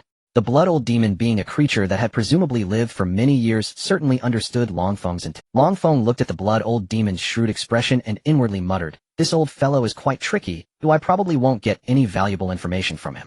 However, Long Feng still decided to give it a try, hoping to extract some clues about the forces behind the blood old demon. So Long Feng spoke, Actually, I haven't done anything too outrageous to him. He merely attempted to take over my body, but ultimately he failed. As for me, I successfully fused his soul and part of his memories. However, I still retain his consciousness. If you cooperate with me, I might consider handing over his consciousness to you. Long Feng's tone was as calm as a still pond without a hint of turbulence. After hearing this, the blood old demon seemed to be struck by lightning and stood there dumbfounded. He could not believe what he had just heard. A deer was someone he had personally trained, and the tasks were also planned by him. How could it possibly fail? Moreover, this plan should have been foolproof, absolutely the safest. No. Impossible. Deer cannot fail. His task was arranged by me personally, the least prone to failure. And it was the safest. You must be lying to me. Deer will be fine. He will be fine. The blood old demon's emotions became exceedingly agitated, and he began to shout incoherently. Seeing this, Long Feng couldn't help but smile slightly, thinking, This old fellow is indeed quite interesting. He is so easily provoked. But that's good, it might make him reveal more flaws. Then Long Feng continued, To be honest, if it weren't for him crossing paths with me, perhaps he really would have succeeded. Unfortunately, his luck was just too poor. After saying this, Long Feng deliberately sighed, appearing quite regretful. Alright, now it's my turn to ask you. Long Feng's tone was filled with authority, making it impossible for others to ignore his presence. His gaze was like a torch, staring unflinchingly at the blood old demon, as if trying to see through his inner secrets. What exactly happened back then? Why did you fight to the death with the powerhouses of our Long Xiang continent? Why did you act against them simultaneously? Are there any spies from your side among the human race? How did you come to our Long Xiang continent? Long Feng's questions came one after another, each striking at the heart of the matter, leaving the blood old demon with no way to evade. Faced with Long Feng's inquiry, the blood old demon raised his head, his face revealing a look of anguish and anger. His laughter echoed throughout the space, filled with despair and sorrow. Ha ha ha. Ha ha ha. You little beast, you killed my dear and so many powerful souls of my demon race. You still want me to tell you the reason behind it? Dream on. I will never let you go, even in death. The blood old demon's voice was filled with endless hatred, his eyes flashing with a hint of unwillingness and murderous intent. As soon as he finished speaking, the blood old demon unhesitatingly began to mobilize his soul power, preparing to self-detonate his soul. Seeing this, Long Feng couldn't help but be shocked. Not good, this old fellow is truly reckless. He hurriedly dodged and retreated rapidly, but due to the limited space, he could only retreat to the stairs. Before Long Feng could react further, a loud explosion rang. Long Feng was slammed against the wall by the sudden self-detonation. After a while, he stood up and wiped the blood from the corner of his mouth. I was careless. I didn't expect this old fellow to be so shrewd and decisive. I was hoping to extract more information, but the result? After the demonic souls in this 7th layer space were completely eradicated by Long Feng, he first cultivated and recovered here. Then he made his way to the 8th layer space. The 8th layer, unlike the lower layers, was extremely spacious. Upon arriving here, Long Feng felt an obvious increase in pressure. Even his soul power, comparable to that of a martial king, felt immense pressure. After adapting slightly, Long Feng sat cross-legged on the ground to begin comprehending and cultivating. An invisible force enveloped Long Feng's body. During cultivation, the greater the pressure, the greater the motivation. Under this immense pressure, Long Feng began to advance towards the late stage of a martial artist. Time flows like a shuttle, fleeting in an instant. 10 days have hurriedly passed, accompanied by a deep rumbling sound resonating from within Long Feng's body. He slowly opened his eyes and deeply exhaled a breath of turbid air. Huff! At last I have stepped into the late stage of a martial artist. Progress has been so slow due to the lack of cultivation resources. Long Feng murmured softly, then began to calculate the time, unable to suppress his astonishment. Oh no, this breakthrough actually took a full 10 days. There are only a few days left before the secret realm closes. This is troublesome. I wonder how the others are faring. No, I must accelerate my progress. With his mind made up, Long Feng exerted all his strength and dashed towards the entrance of the 9th level like a swift wind. Along the way, he did not encounter any evil spirits, but rather strange skeletal remains came into view, some intact, and others incomplete, with broken arms and limbs. These bones looked vastly different from those of humans, seemingly remnants left by demons, with only a few belonging to humans. Long Feng was puzzled, why were human bones appearing in this place? He pondered in agony, yet could not find an answer. At this moment Long Feng understood that time was of the essence, and he could not linger here too long. If he did not hurry to leave once the secret realm closed, he might never escape. Thus he discarded the thought of investigating these bones, and walked straight towards the entrance of the 9th level. After an arduous trek lasting an hour, Long Feng finally reached the entrance of the 9th level. Before him stood a massive stone tablet densely engraved with names.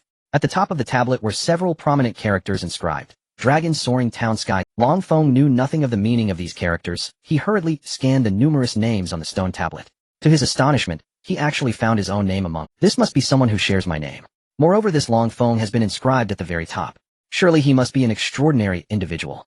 Long Feng pondered to himself. What secrets are hidden here? Why does such a peculiar scene exist? He decided to personally uncover this mystery. After a moment of contemplation, Long Feng stepped toward the entrance of the 9th level. Upon entering the 9th level, he was astonished to find that it was just like the outside world, filled with the songs of birds and fragrant flowers, hills rolling like a paradise. Not far away, a grand pavilion stood abruptly. At this moment, 2 figures, one black and one white, were seated at a stone table in the pavilion, engaged in a game of chess. Seeing this scene, Long Feng's curiosity deepened. Who are these 2? Why are they here? With a heart full of doubts, Long Feng cautiously approached the 2 figures. As he drew near, he was horrified to discover that one of the figures bore a striking resemblance to himself. The other figure, however, was completely unfamiliar. Just then the figure resembling Long Feng suddenly turned around, revealing a mysterious smile, while fixing his gaze directly on Long Feng. You have finally arrived. We have been waiting for you for quite some time. Long Feng was startled by this sudden development, and retreated repeatedly, his words stuttering. Senior. Do you know me? How do you know I would appear here? His face filled with terror as he looked at the figure resembling himself. An indescribable fear surged within him. Senior? You call me Senior. Well, it is understandable, though at this moment you do not know. The man in white robes chuckled lightly upon hearing Long Feng address him as Senior, then began to mutter to himself. Then he turned his gaze back to Long Feng, a complex expression flashing in his eyes. No need to ask too much, you only need to know that the person we have been waiting for here is you, Long Feng. As for who we are, it is not really important. This tower of demon suppression should see the light of day again. I just don't know how the other old fellows are doing, whether they are still alive. The figure resembling Long Feng spoke slowly and unhurriedly. Meanwhile, the man in the black robe remained silent, his gaze never leaving the chessboard, as if everything other than the chessboard was irrelevant to him. Just as Long Feng was feeling at a loss, a sudden voice erupted, nearly scaring his soul away. Ha! Ha ha! Little Fengzi, I won. This time I finally won. After countless years I have finally beaten you once. The speaker was the previously silent elder in black robes. At this moment his face was alight with uncontrollable excitement and joy, as if this victory held extraordinary significance for him. However, for Long Feng this sudden laughter filled him with inexplicable fear and unease. The man in white then said, You are the madman, your whole family is mad. Upon hearing the white-robed man's words, the black-robed elder turned his head to look at Long Feng. Long Feng, you have arrived. You, my friend, have made me wait, quite painfully. Long Feng was startled. He had never seen this black-robed elder, yet the elder could call his name, which surprised him greatly. Senior, do you also know me? Long Feng cautiously asked, and his doubts intensified. The black-robed elder seemed a bit hesitant, wanting to say something, but stopping. Well, I don't know how to explain these things to you. The black-robed elder appeared troubled, and could only helplessly turn to the white-robed man, seemingly hoping he could help explain. Seeing this, the white-robed man sighed softly, then looked at Long Feng. Some matters can only be known after you are strong enough. You are still too weak at this moment. His tone was calm and firm, as if stating an unchangeable fact. Upon hearing this, Long Feng felt a surge of unyielding emotion. Why can't you tell me now? I am no longer a child, he said loudly, a determined light flickering in his eyes. The white-robed man looked at Long Feng, a hint of admiration flashing in his eyes, but more was a sense of regret. Your courage is commendable, but power determines everything. Only when you possess enough strength can you face those truths. Right now you need to focus on continuously practicing and improving yourself. Long Feng fell silent for a moment, eventually nodding. All right, since that's the case, I will cultivate diligently. One day I will know everything. He silently vowed. The white-robed man slightly shook his head, then turned to the black-robed elder.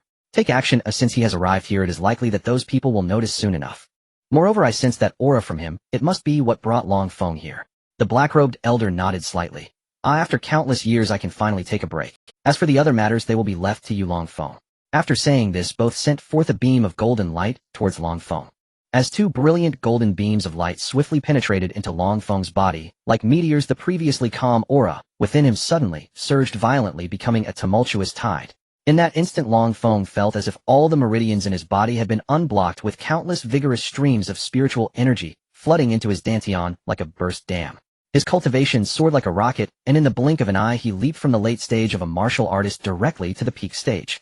However, this was not the end. Long Feng's cultivation did not stagnate, but continued to surge forward, forcefully breaking through to the martial master stage. He skyrocketed from the early stage of a martial master to the mid-stage, ultimately reaching the peak stage of a martial master. At this moment a wave of panic and unease surged within Long Feng. The speed of this ascension was astonishingly rapid, and he hadn't even had time to react before inexplicably arriving at the peak stage of a martial master. No, it absolutely cannot continue like this. I must think of a way to quickly regain control of the situation. Just as Long Feng was anxiously contemplating, a mysterious and unpredictable message suddenly surged into his mind.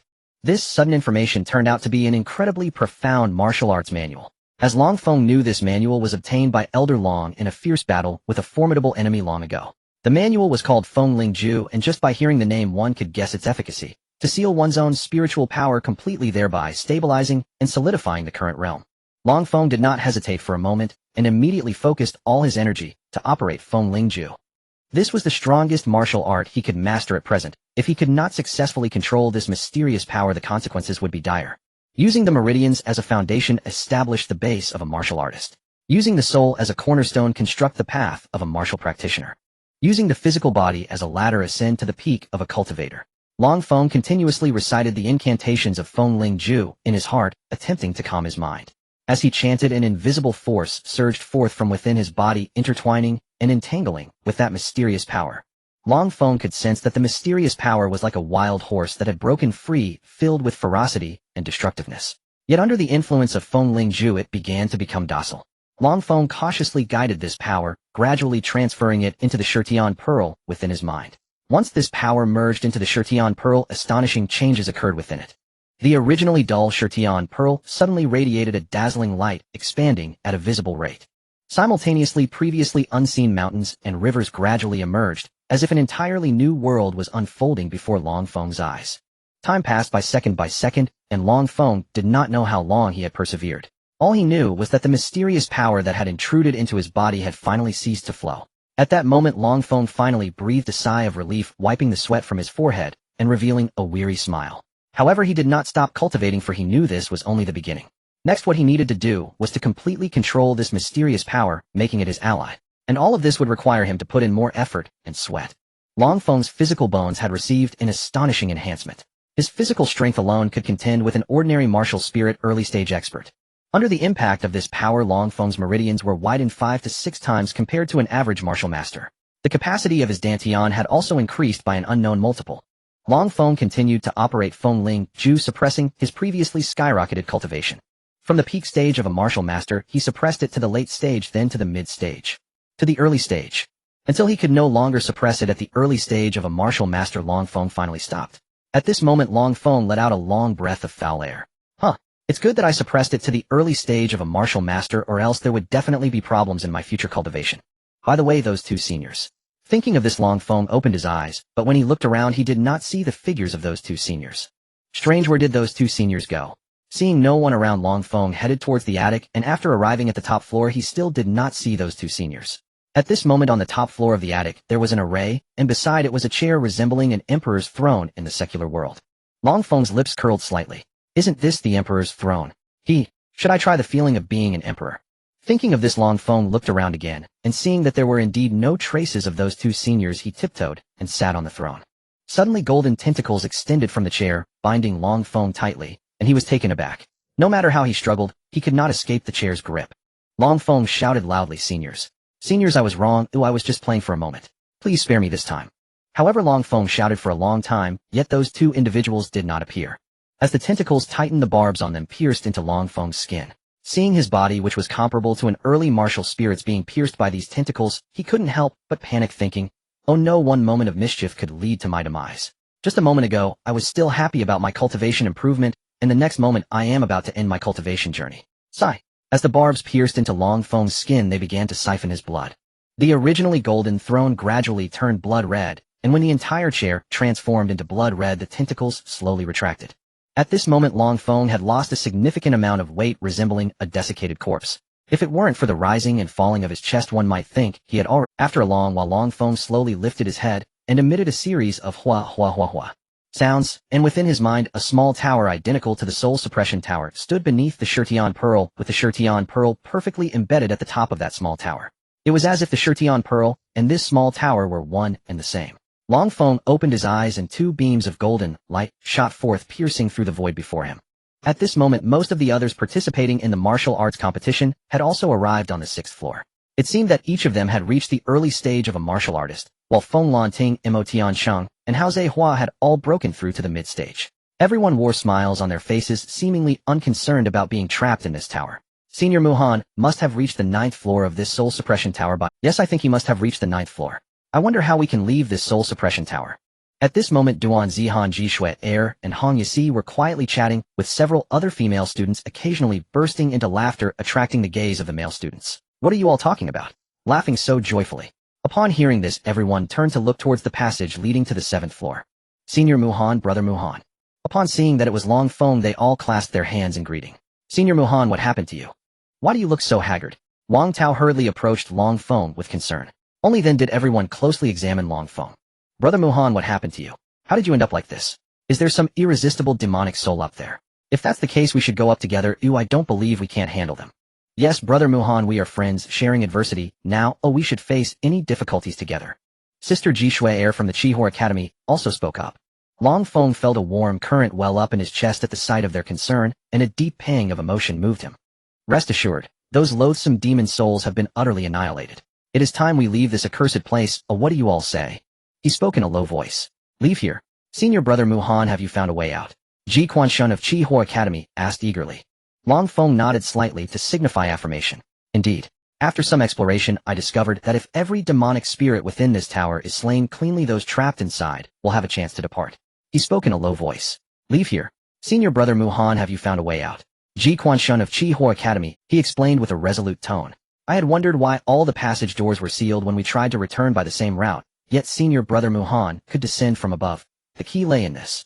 Feng Jiqian of Shuangguan Academy wore an expression of sudden understanding and sighed, let us go. I only hope we can reach the outer boundary before the secret realm seals itself. Long Feng cast a worried look around and spoke softly. Hearing him, everyone nodded their agreement. They fell in closely behind Long Feng and hurried toward the first floor exit. Freed from the interference of the demon souls, the party reached the exit of the first floor without— Yet the sight before them startled everyone. Where the great gate should have stood there now shimmered a circular screen of rippling light. Long Feng regarded the mysterious light screen with a faint smile, as if he had expected it. Without hesitation, he stepped forward and led the way through.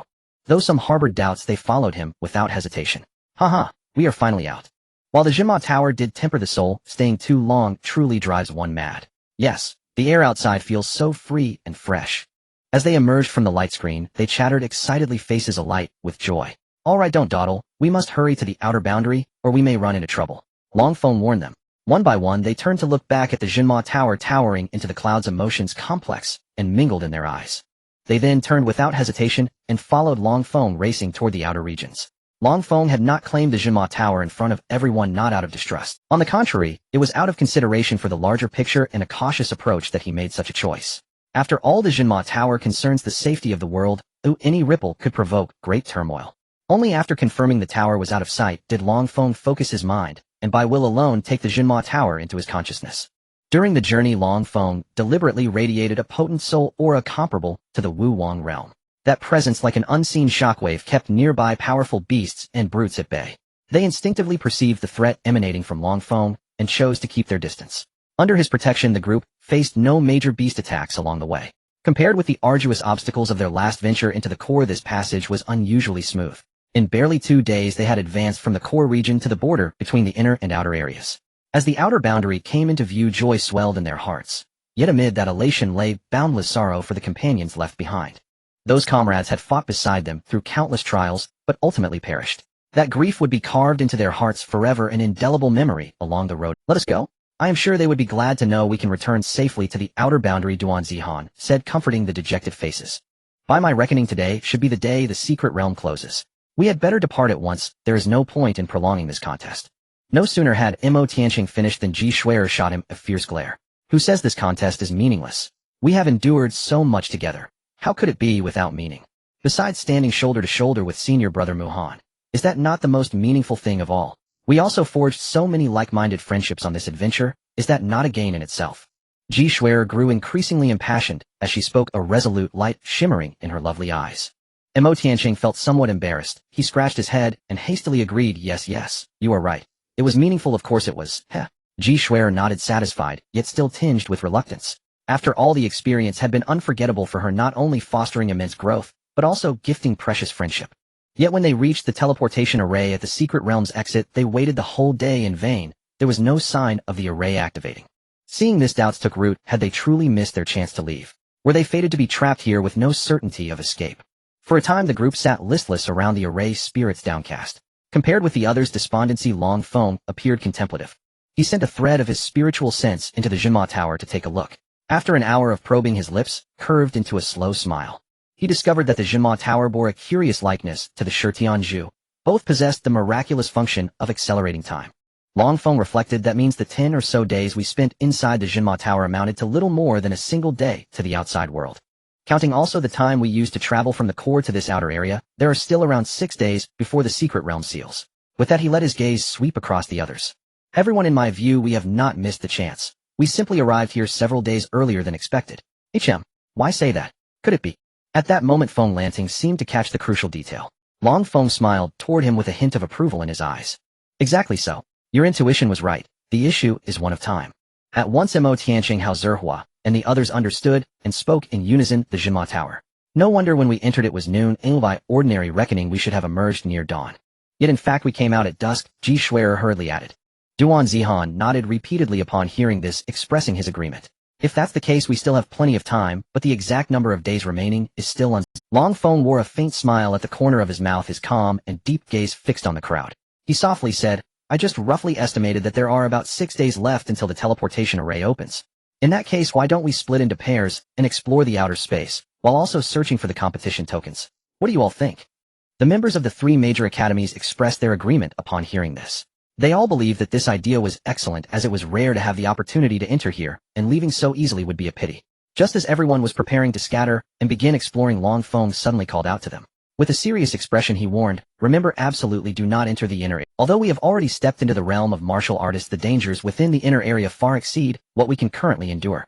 Upon hearing this, the crowd's expressions grew serious, as they were well aware of the stakes involved. They nodded heavily, indicating their understanding. Long Feng waited alone in this place, having no intention of exploring the secret realm again. After all, this trip to the secret realm had already yielded plenty for him, sufficient to satisfy his needs.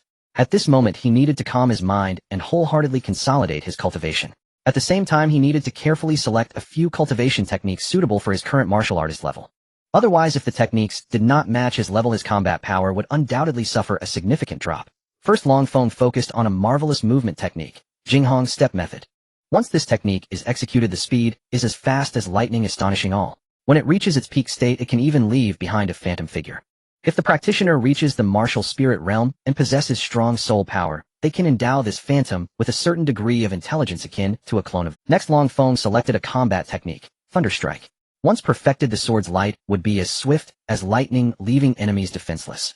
Finally, he chose a technique named Breath Concealment Technique. Compared to the previously learned Illusory Shape Technique, this technique excels in concealing. The only drawback is that this technique consumes soul power. It's better to practice the movement technique first. After all, having a basic foundation for survival will allow me to feel more at ease. Long Feng murmured to himself. After finishing, he stood up and began practicing the steps near the teleportation array. At this moment, Long Feng was taking a series of extremely peculiar steps, occasionally stepping left, then right, moving forward a bit, and then retreating slightly. His movements looked quite comical, as if a drunken person was staggering about, making it hard for others not to laugh, even bursting into fits of laughter. On the first day, bang! Hiss! It hurts so much. Long Feng had just begun practicing this peculiar movement technique, so his coordination between hands and feet was still lacking, causing him to fall to the ground awkwardly from. On the second day, fortunately, I almost crashed into a tree. Long Feng cautiously glanced around, finding that the others had not yet returned, secretly feeling relieved. He thought to himself, if everyone saw me like this, they would surely laugh until they fell over, even losing their big teeth.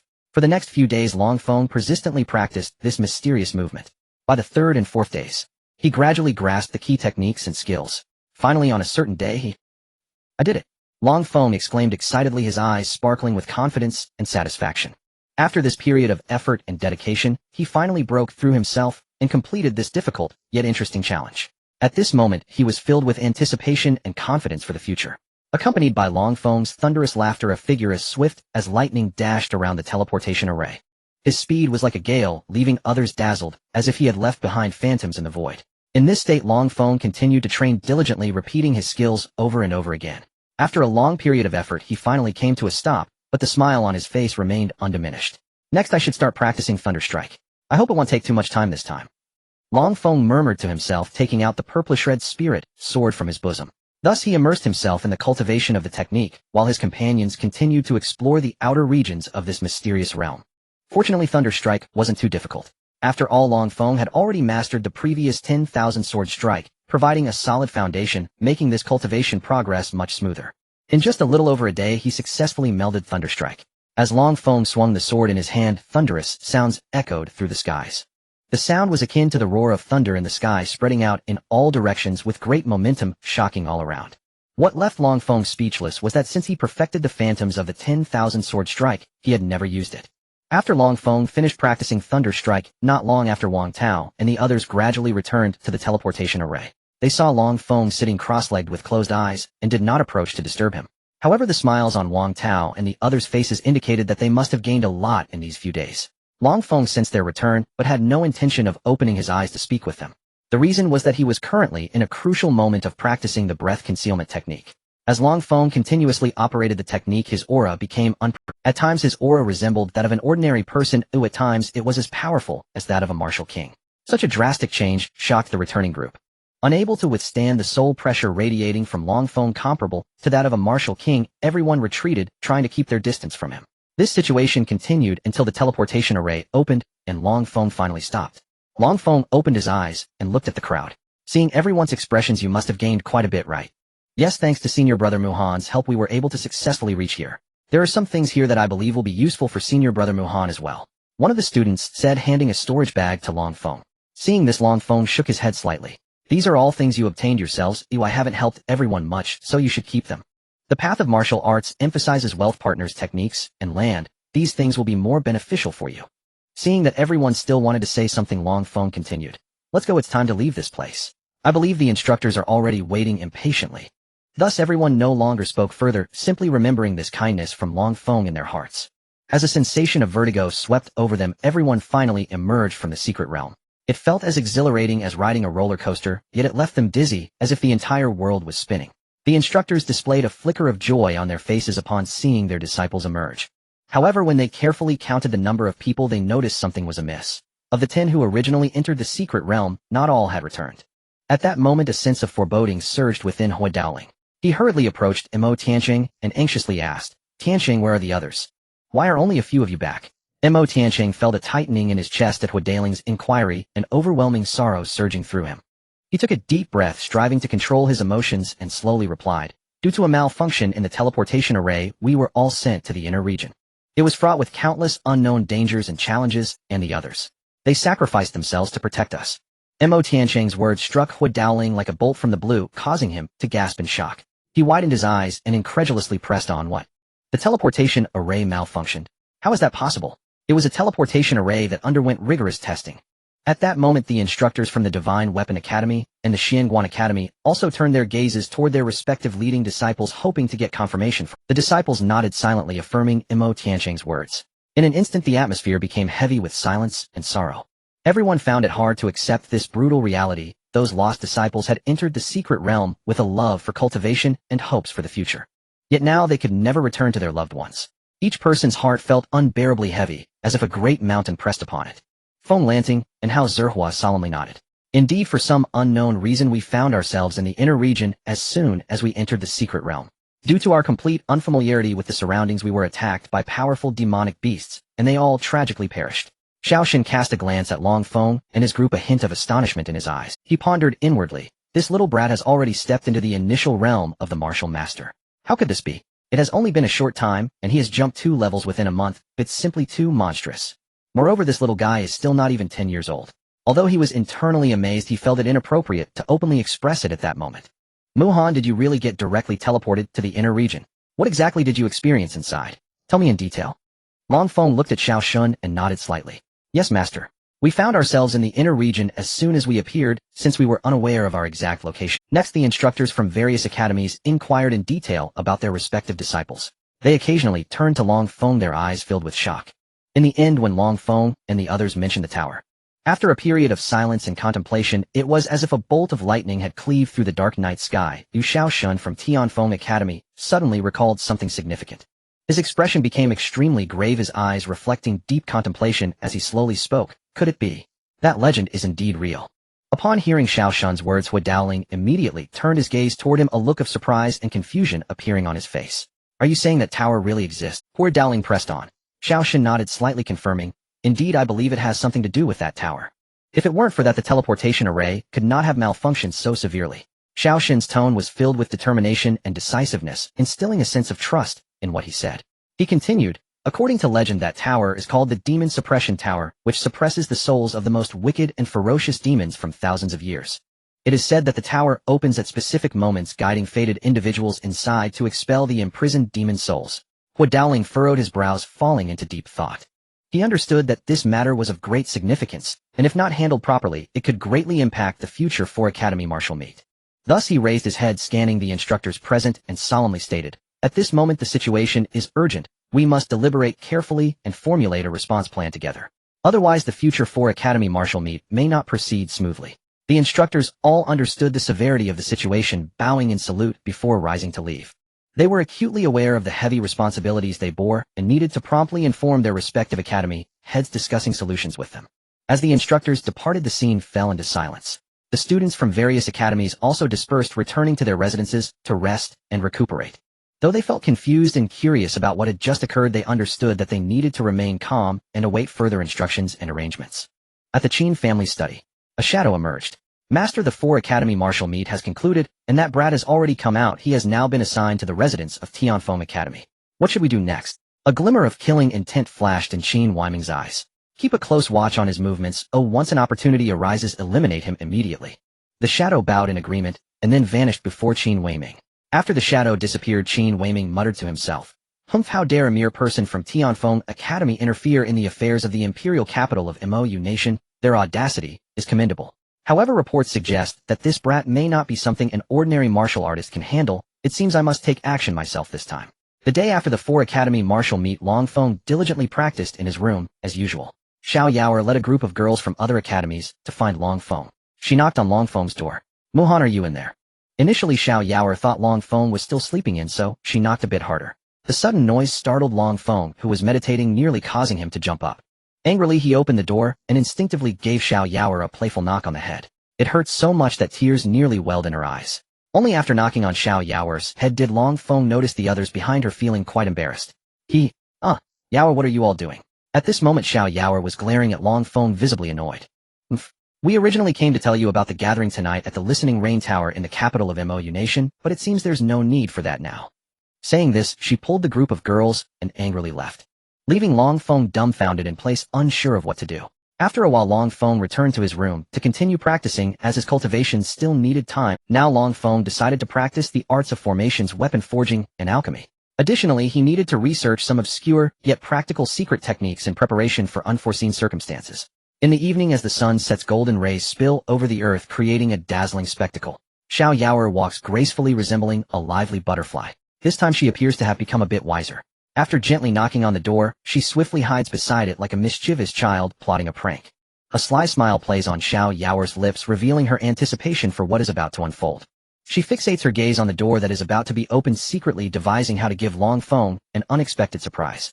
As usual, Long Feng opens the door unguarded and steps out. However, upon discovering that there is no one outside, he can't help but feel puzzled. At that moment, Xiao Yaoer, hiding beside the door like a nimble feline, suddenly leaps up and delivers a swift knock on the back of Long Feng's head. Ha ha ha. You always bully me, and now you finally realize my strength. Xiao Yaoer laughs triumphantly, and despite the pain in her hand, the joy of victory makes her overlook the discomfort. However, Long Feng shows no signs of pain whatsoever. In fact, after extensive training and breakthroughs, his physical body has already reached the strength of a martial spirit, rendering such an attack merely a tickle to him. At this moment, Long Feng, holding Lin Tian, turns to Xiao Yaoer with a slight smirk in his eyes. Seeing her proud smile, he can't help but curiously ask, does your hand— This short sentence pierced through Xiao Yaoer's pride like a sharp sword, causing her smile to freeze instantly. She widened her eyes in disbelief, looking at Long Feng, a storm of turmoil brewing in her heart, as if to ask, how could this be? How is this possible? Once brimming with pride, Xiao Yaoer felt her smile vanish upon hearing Long Feng's words replaced by confusion and disbelief.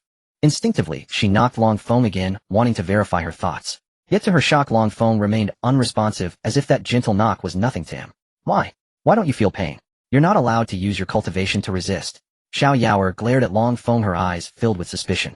She certainly knew Long Feng's strength. Given his current realm, he should have felt something from her knock. Yet now he seemed utterly unfazed, which was incredibly strange. Seeing her reaction, Long Feng secretly thought it wasn't good and hurriedly replied, well, I didn't resist with my cultivation. I actually gained some unexpected benefits in this secret realm. After this period of training, my physical strength has undergone a qualitative improvement and has now reached the strength of a martial spirit. But you must keep this a secret from me. Xiao Yaoer tilted her head, blinking her big eyes, looking at Long Feng with skepticism. Clearly, she wasn't fully convinced by Long Feng's words. After all, such a remarkable boost in physical strength was hard to accept easily. Really? You're not lying to me? Xiao Yaoer stared into Long Feng's eyes, trying to find a crack in his demeanor. Feeling Xiao Yaoer's gaze, Long Feng couldn't help but chuckle. No. How could I lie to you? Everything I said is true, so don't worry. As he spoke, he patted his chest to demonstrate his sincerity. Long Feng looked at Xiao Yaoer and hurriedly gestured for her to listen. Xiao Yaoer appeared somewhat skeptical, yet still grasped Long Feng's hand and said, all right, I'll tentatively trust you this once. Let's go quickly. They have already reached Listening Rain Tower, and we need to hurry. It was only then that Xiao Yaoer noticed Lin Tian cradled in Long Feng's arms.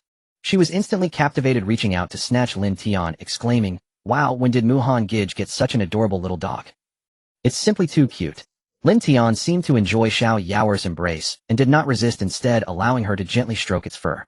Seeing this, Long Feng casually replied, oh, I stumbled upon this little one in the secret realm. I thought it looked quite pitiful, so I brought it out.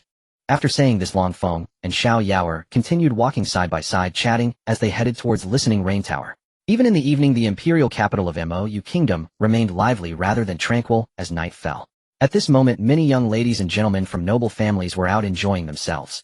Long Feng and Xiao Yaoer, holding Lin Tian, strolled through the streets, admiring the array of goods displayed at the stalls lining the road. A fiery red, alluring woman tightly clung to the man beside her, who wore a smug expression and playfully said, come on, baby, I want whatever you can get me. Don't rush, I'll go over and get that little dog for you now. Saying this, he stepped towards Xiao Yaoer. Hey little girl, that dog you're holding looks pretty nice. How about selling it to me? At this moment, Qin Yuyu spoke arrogantly and rudely to Xiao Yaoer. Xiao Yaoer, hearing his words, did not respond, but shifted her gaze towards Long Feng. We're not selling it. Let's go, Yao. Long Feng didn't even glance at Qin Yuyu, only saying indifferently before taking Xiao Yaoer's hand and turning to leave. Seeing this, Qin Yuyu was instantly filled with fury. Hey, you two, stop right there. You brat on the young master of the Qin family. Buying your broken dog is just a small matter, yet you dare to treat me like this. Are you looking for trouble? Let me tell you, in this imperial capital, few dare to go against my wishes. Upon hearing Qin Yuyu's words, Long Feng recalled the scene when he was persecuted by Qi Shaodian. He loathed such people the most. Oh, so you want my little dog, and I should just hand it over to you, right? Qin Yuyu, seeing Long Feng stop, felt a thrill of joy in his heart, thinking Long Feng must be afraid after learning about his identity as the young master of the Qin. Thus Qin Yuyu became even more arrogant. Haha, no need for that. I've taken a liking to the dog in her arms. Just name your price. Let's say, since you two seem sensible, I'll give you 10 taels of silver. After finishing his words, Qin Yuyu waved at the attendant beside him. The attendant quickly pulled out 10 taels of silver from his pocket and handed it to Long Feng, preparing to take Lin Tian away. At the same time, the attendant did not forget to arrogantly say to Long Feng, brat, my young master can take a fancy to your things. That's a blessing you've earned in 8 lifetimes. Take this 10 taels of silver and roll as far away as you can. Long Feng was somewhat amused and exasperated by the antics of Qin Yuyu and his attendant, secretly thinking, I've truly seen it all. I've never encountered someone so arrogant before. With that thought, Long Feng lightly flicked his right hand, sending a sharp burst of energy like lightning towards the attendant's hand. My hand is broken. The attendant let out a cry of anguish. Long Feng then said, did I say I agreed? You expect to take my things? Qin Yuyu was joking with the woman beside him, waiting for the attendant to bring the dog over, when he suddenly heard the attendant scream and turned to look at Long Feng and the others. Qin Yuyu turned his head and was instantly taken aback. His attendant's right arm hung limp as if all strength had drained from it. The attendant pressed his left hand tightly against his shoulder and writhed in agony on the ground. Kid, what exactly are you doing? Qin Yuyu shouted angrily, his eyes blazing with fury and disbelief. How daring! You actually dared to harm someone from the Qin family. I was originally going to give you some money to buy your little dog, but I didn't expect you to be so ungrateful. Qin Yuyu gritted his teeth and said, Now not only will you not get the money, but you'll also have to pay with your life. You lot come at me together and cripple this ignorant fool's limbs. I want to see how he can still be so arrogant. Seeing this, Feng helplessly shook his head. He had not intended to stir up trouble, but it seemed that a conflict was now unavoidable. The 5 guards beside Qin Yue immediately pounced like hungry tigers, surrounding Feng completely. One burly middle-aged man looked at Feng with a mocking expression and sneered, "Kid, you really don't know the heights of heaven and depths of earth. How dare you offend the young master of the Qin family? Are you tired of living? Exactly, if you know what's good for you, you should quickly cripple your own limbs. Who knows, our young master might spare your life." Another guard chimed in, his face full of disdain and contempt. Feng, hearing this, slightly curled the corners of his mouth, revealing a teasing smile. "May I ask, what exactly must I do to achieve self-mutilation of my limbs? Or perhaps you gentlemen could demonstrate it for me, so I can learn properly." Upon hearing this, the group was instantly enraged, their fury boiling over as they roared, "Good kid, since you were given a chance, but didn't cherish it, don't blame us for being rude. After we cripple you, we'll sever your limbs, and see how long you can still talk back." Feng looked at the few people before him, with an expressionless face, a trace of disdain flashing in his eyes. "Rather than letting me teach you how to self-mutilate, it would be better for me to demonstrate it myself, so that you can broaden your horizons." Before he could finish speaking, he curled his fingers and flicked them lightly, sending several streaks of fierce energy, like lightning, towards the 5 men's dantian. In an instant, before the few could react, a series of crisp pop sounds echoed around them. Then, as if struck by a heavy hammer, the few immediately clutched their abdomens, with both hands collapsing to the ground and emitting a series of miserable wails. "You little beast, you actually dared to ruin my dantian. You deserve to die 1,000 deaths." "No. My dantian is destroyed. How is this possible?" A cacophony of curses and cries filled the air. In a distant place, Qin Yue, witnessing everything that was happening, fell to the ground in terror and murmured to himself, "No. This is impossible. This brat is so young, yet so powerful. No, I must escape quickly." With this thought, Qin Yue no longer cared about the woman in red beside him and turned to flee in a panic. However, the woman saw Qin Yue abandon her to escape alone and couldn't help but panic, shouting loudly, "Young Master Qin, take me with you. How could you abandon me like this?" Feng noticed Qin Yue's attempt to flee. He gently relaxed his fingers, instantly shooting out 2 streaks of fierce energy like arrows towards Qin Yue's legs. "If you harbor murderous intent towards me, yet wish to escape, it won't be that easy." In the distance, Qin Yue noticed that Feng had not pursued him, feeling slightly relieved. Suddenly, a sharp pain shot through his legs as if they were about to explode, and then his body lost control, crashing forward onto the ground. "Ah, my legs, you actually dared to cripple my legs. How could you do this? I am the young master of the Qin family. In this imperial capital, hardly anyone dares to offend me, let alone cripple my legs." Feng slowly approached Qin. "Since you are going to cripple my limbs, crippling your legs isn't too much to ask, right?" Seeing Feng step closer, Qin Yue was terrified, frantically trying to scoot backward in a desperate attempt to escape this terrifying figure. Feng looked at Qin Yue's already crippled legs, surprised that this person still dared to think of fleeing at such a stage. He stepped forward without hesitation and forcefully stomped on Qin Yue's legs. "Ah, no. Let me go. Please spare me. I can give you anything you want. As long as you are willing to spare my life, any condition can be discussed. I don't want that little dog anymore. Really don't. Please show mercy and let me go." With fear and despair filling his heart, Qin Yue only wanted to escape this predicament, quickly vowing that if he could survive today, he would take twice the revenge on this brat in the future to vent his anger. However, Feng merely looked coldly at the writhing and moaning Qin Yue, showing not the slightest bit of pity. "He spare you. Earlier, just because we didn't sell the little dog to you, you wanted someone to cripple my limbs. Now that you realize you can't beat me, you start begging for mercy." After saying this, Feng raised his foot and stomped down hard again, this time targeting Qin Yue's dantian. A crisp sound echoed as his foot directly destroyed Qin Yue's dantian. With this stomp, Qin Yue let out a piercing scream, collapsing to the ground, completely losing the ability to resist. "No, no. You actually dared to ruin my dantian. You will meet a terrible end. My father will definitely tear you apart." Qin Yue looked at Feng in terror, unable to fathom how the other party dared to be so ruthless. Seeing this, Feng couldn't help but sneer coldly. At this point, this person still didn't realize his mistake, trying to threaten him. Originally, he only intended to cripple Qin Yue's dantian, making him an ordinary person, but now it seemed that would be too merciful. "I was thinking of sparing your life after crippling your dantian, but since it has come to this, it seems there is no need for that." Feng's expression turned cold, and his tone revealed a hint of "No, please don't." Qin Yue felt death closing in, his voice trembling, filled with despair and fear. However, before Qin Yue could utter any more pleas for mercy, Feng waved his left hand, and a fierce sword chi instantly whistled out. With a thud, accompanied by a dull sound, Qin Yue's head separated from his body, blood splattering everywhere. The woman in red witnessing this scene was utterly terrified. She never expected that within this imperial capital someone would dare to lay hands on the young master of the Qin family, and so cruelly execute him in the streets. She trembled, all over her legs weak, almost unable to stand. At this moment she could no longer care about anything else and hurriedly crawled towards Xiao Yaoer, tightly hugging her legs, and crying out, "Miss, I was wrong, I shouldn't have coveted your things. Please have mercy and spare my worthless life." Xiao Yaoer, being a kind-hearted person, felt a twinge of pity seeing the expression of the woman in red. She turned to Long Feng. "Brother Muhan, why don't we just stop here and not pursue this matter further? Let's go." Long Feng had originally made up his mind to eliminate this woman in red as well. But after hearing Xiao Yaoer's words he changed his mind, decided to heed her advice, and took her hand, preparing to turn and leave. Seeing this, the woman in red secretly sighed in relief. However, as she thought about how the young master of the Qin family lost his life, because of her heart grew heavy with the realization that a future filled with endless suffering awaited her.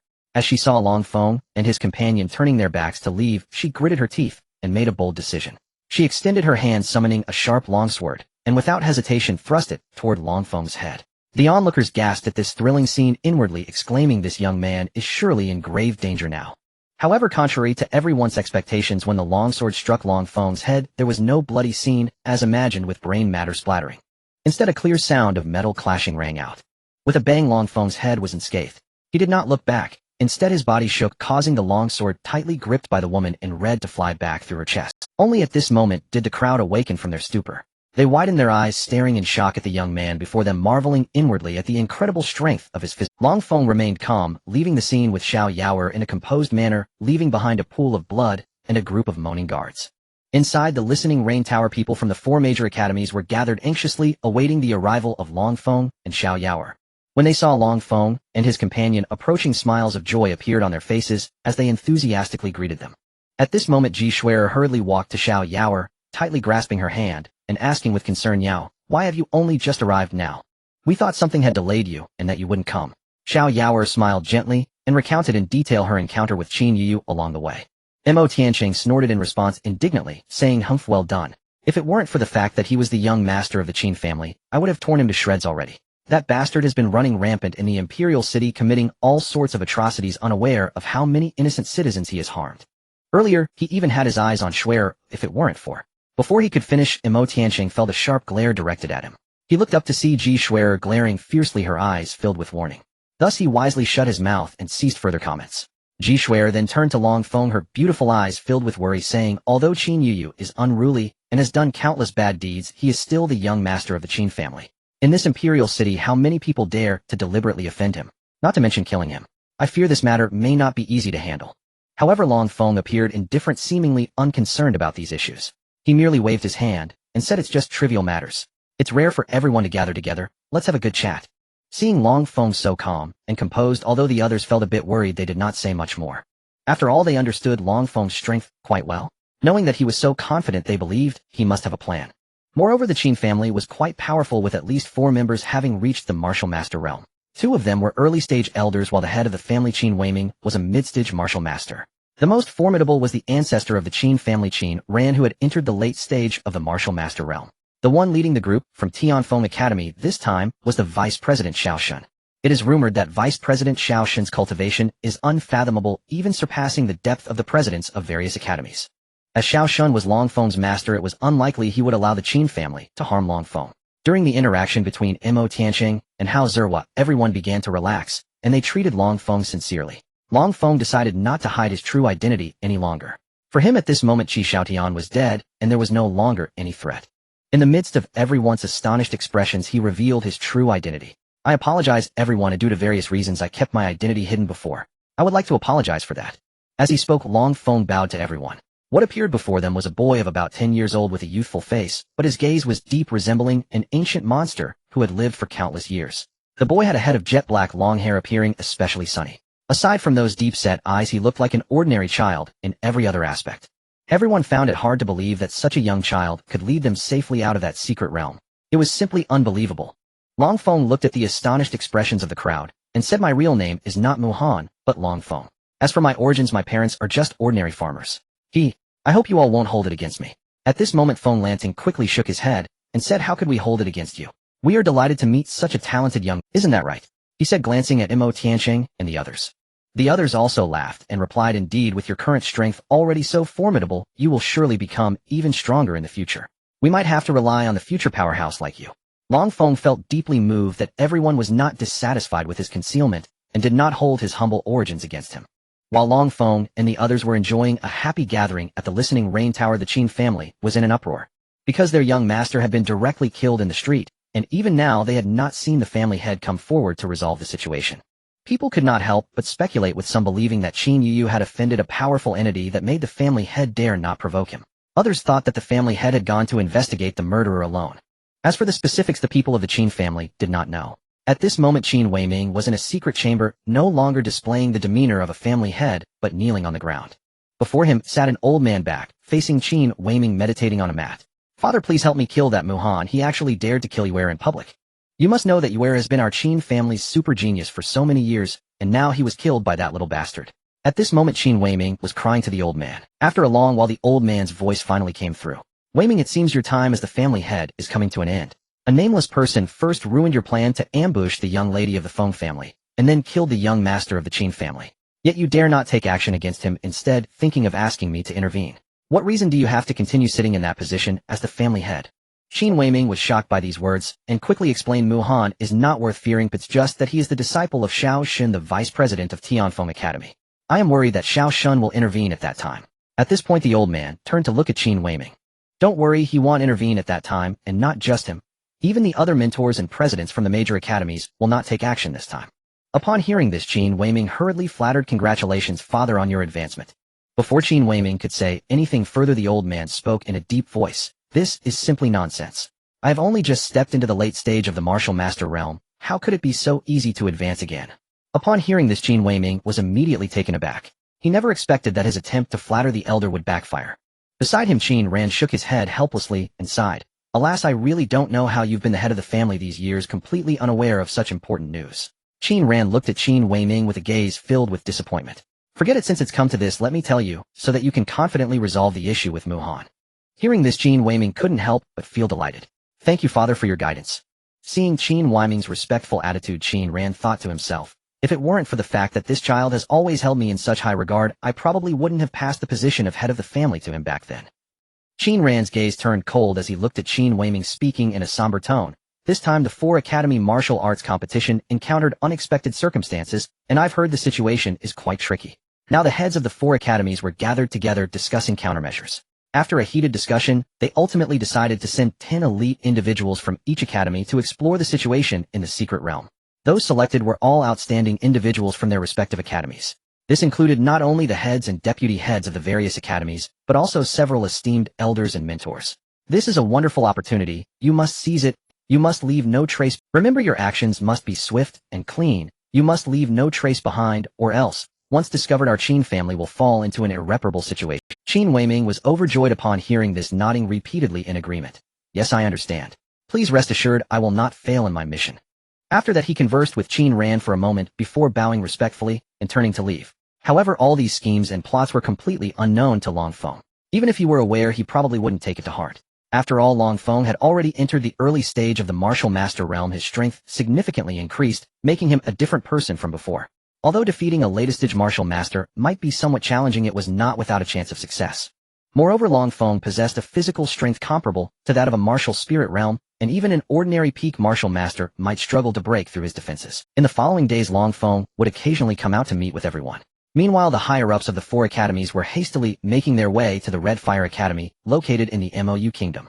On the other side, Qin Weiming was secretly dispatching personnel, closely monitoring every move of Long Feng.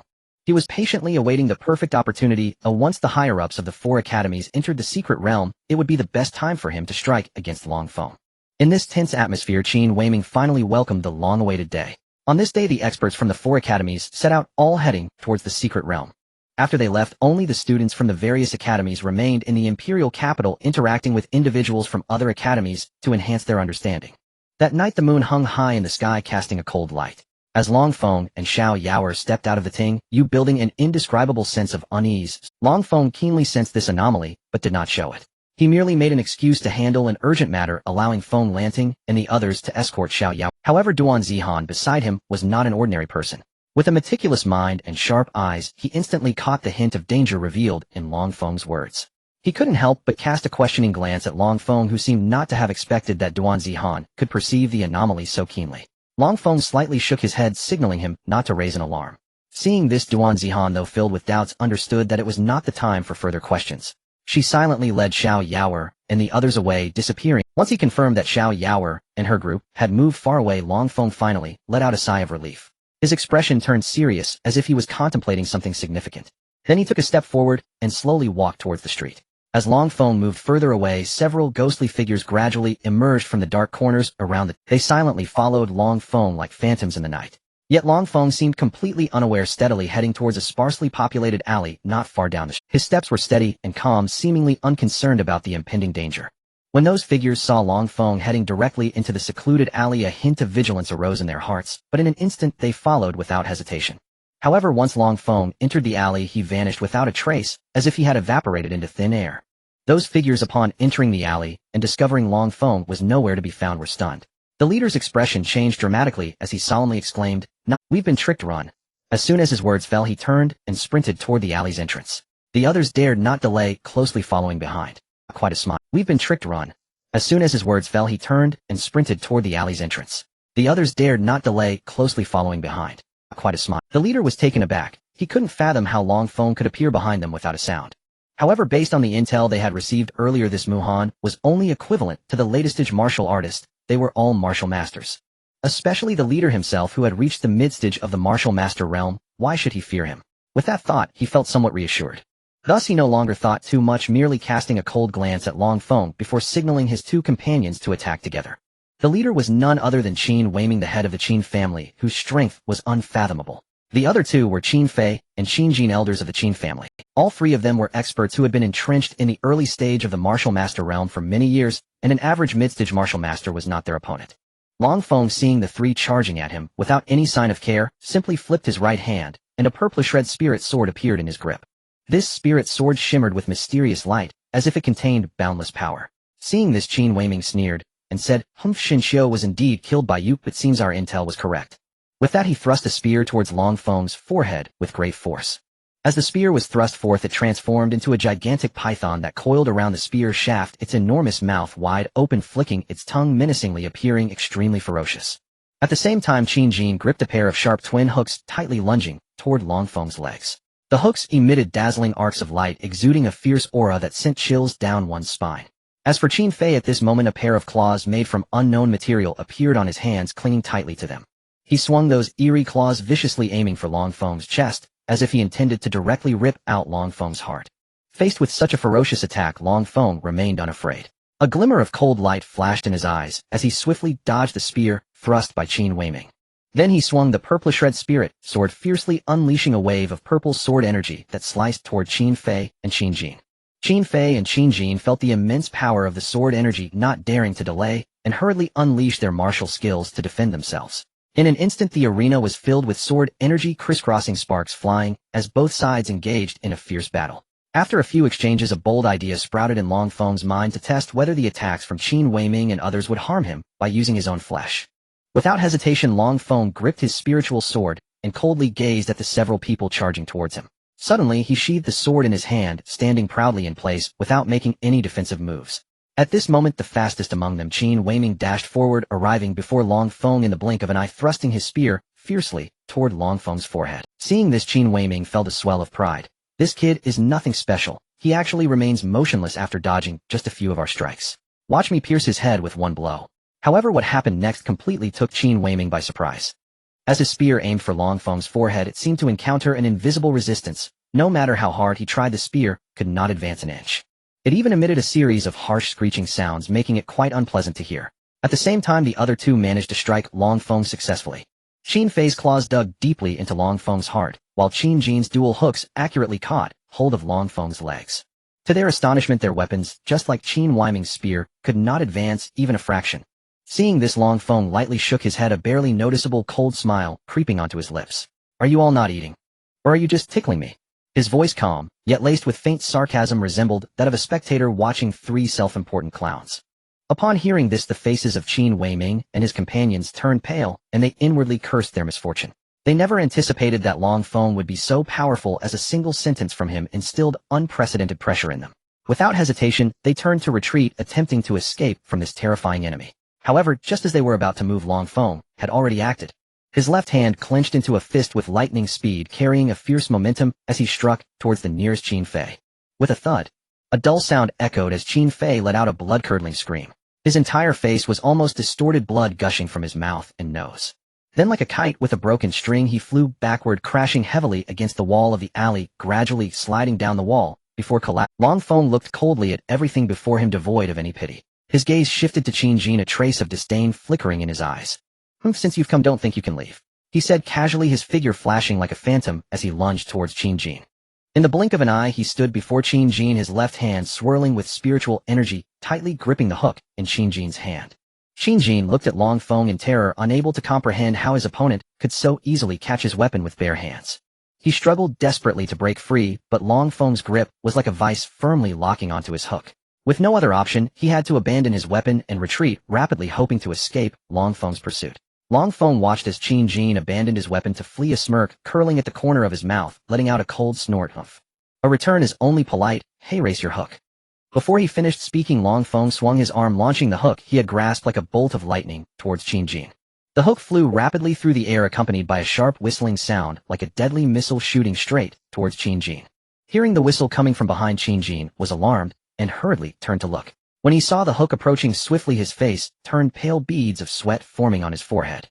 He quickly raised his other hook, trying to block this lethal strike. However, what Qin Jin never expected was that at the moment his hook collided with the one thrown by Long Feng, he heard a crisp snap, and his hook broke into two pieces. "No! Master, save me!"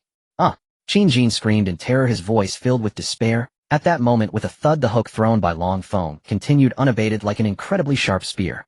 It pierced directly through Qin Jin's chest and exited from his back. Qin Weiming, however, could not save Qin Jin. He had already retreated to a distance and was now unable to reach him in time. At this moment, Qin Weiming watched helplessly as two early-stage martial masters from his family were so easily defeated by Long Feng with bare hands. A tightness gripped his heart, and a surge of fear welled up within him. He pondered inwardly, who exactly is this Long Feng? How can he possess such formidable strength? He is clearly just a youth, yet he can effortlessly defeat two of my family's top masters. Could he be a peerless expert hidden among the common folk?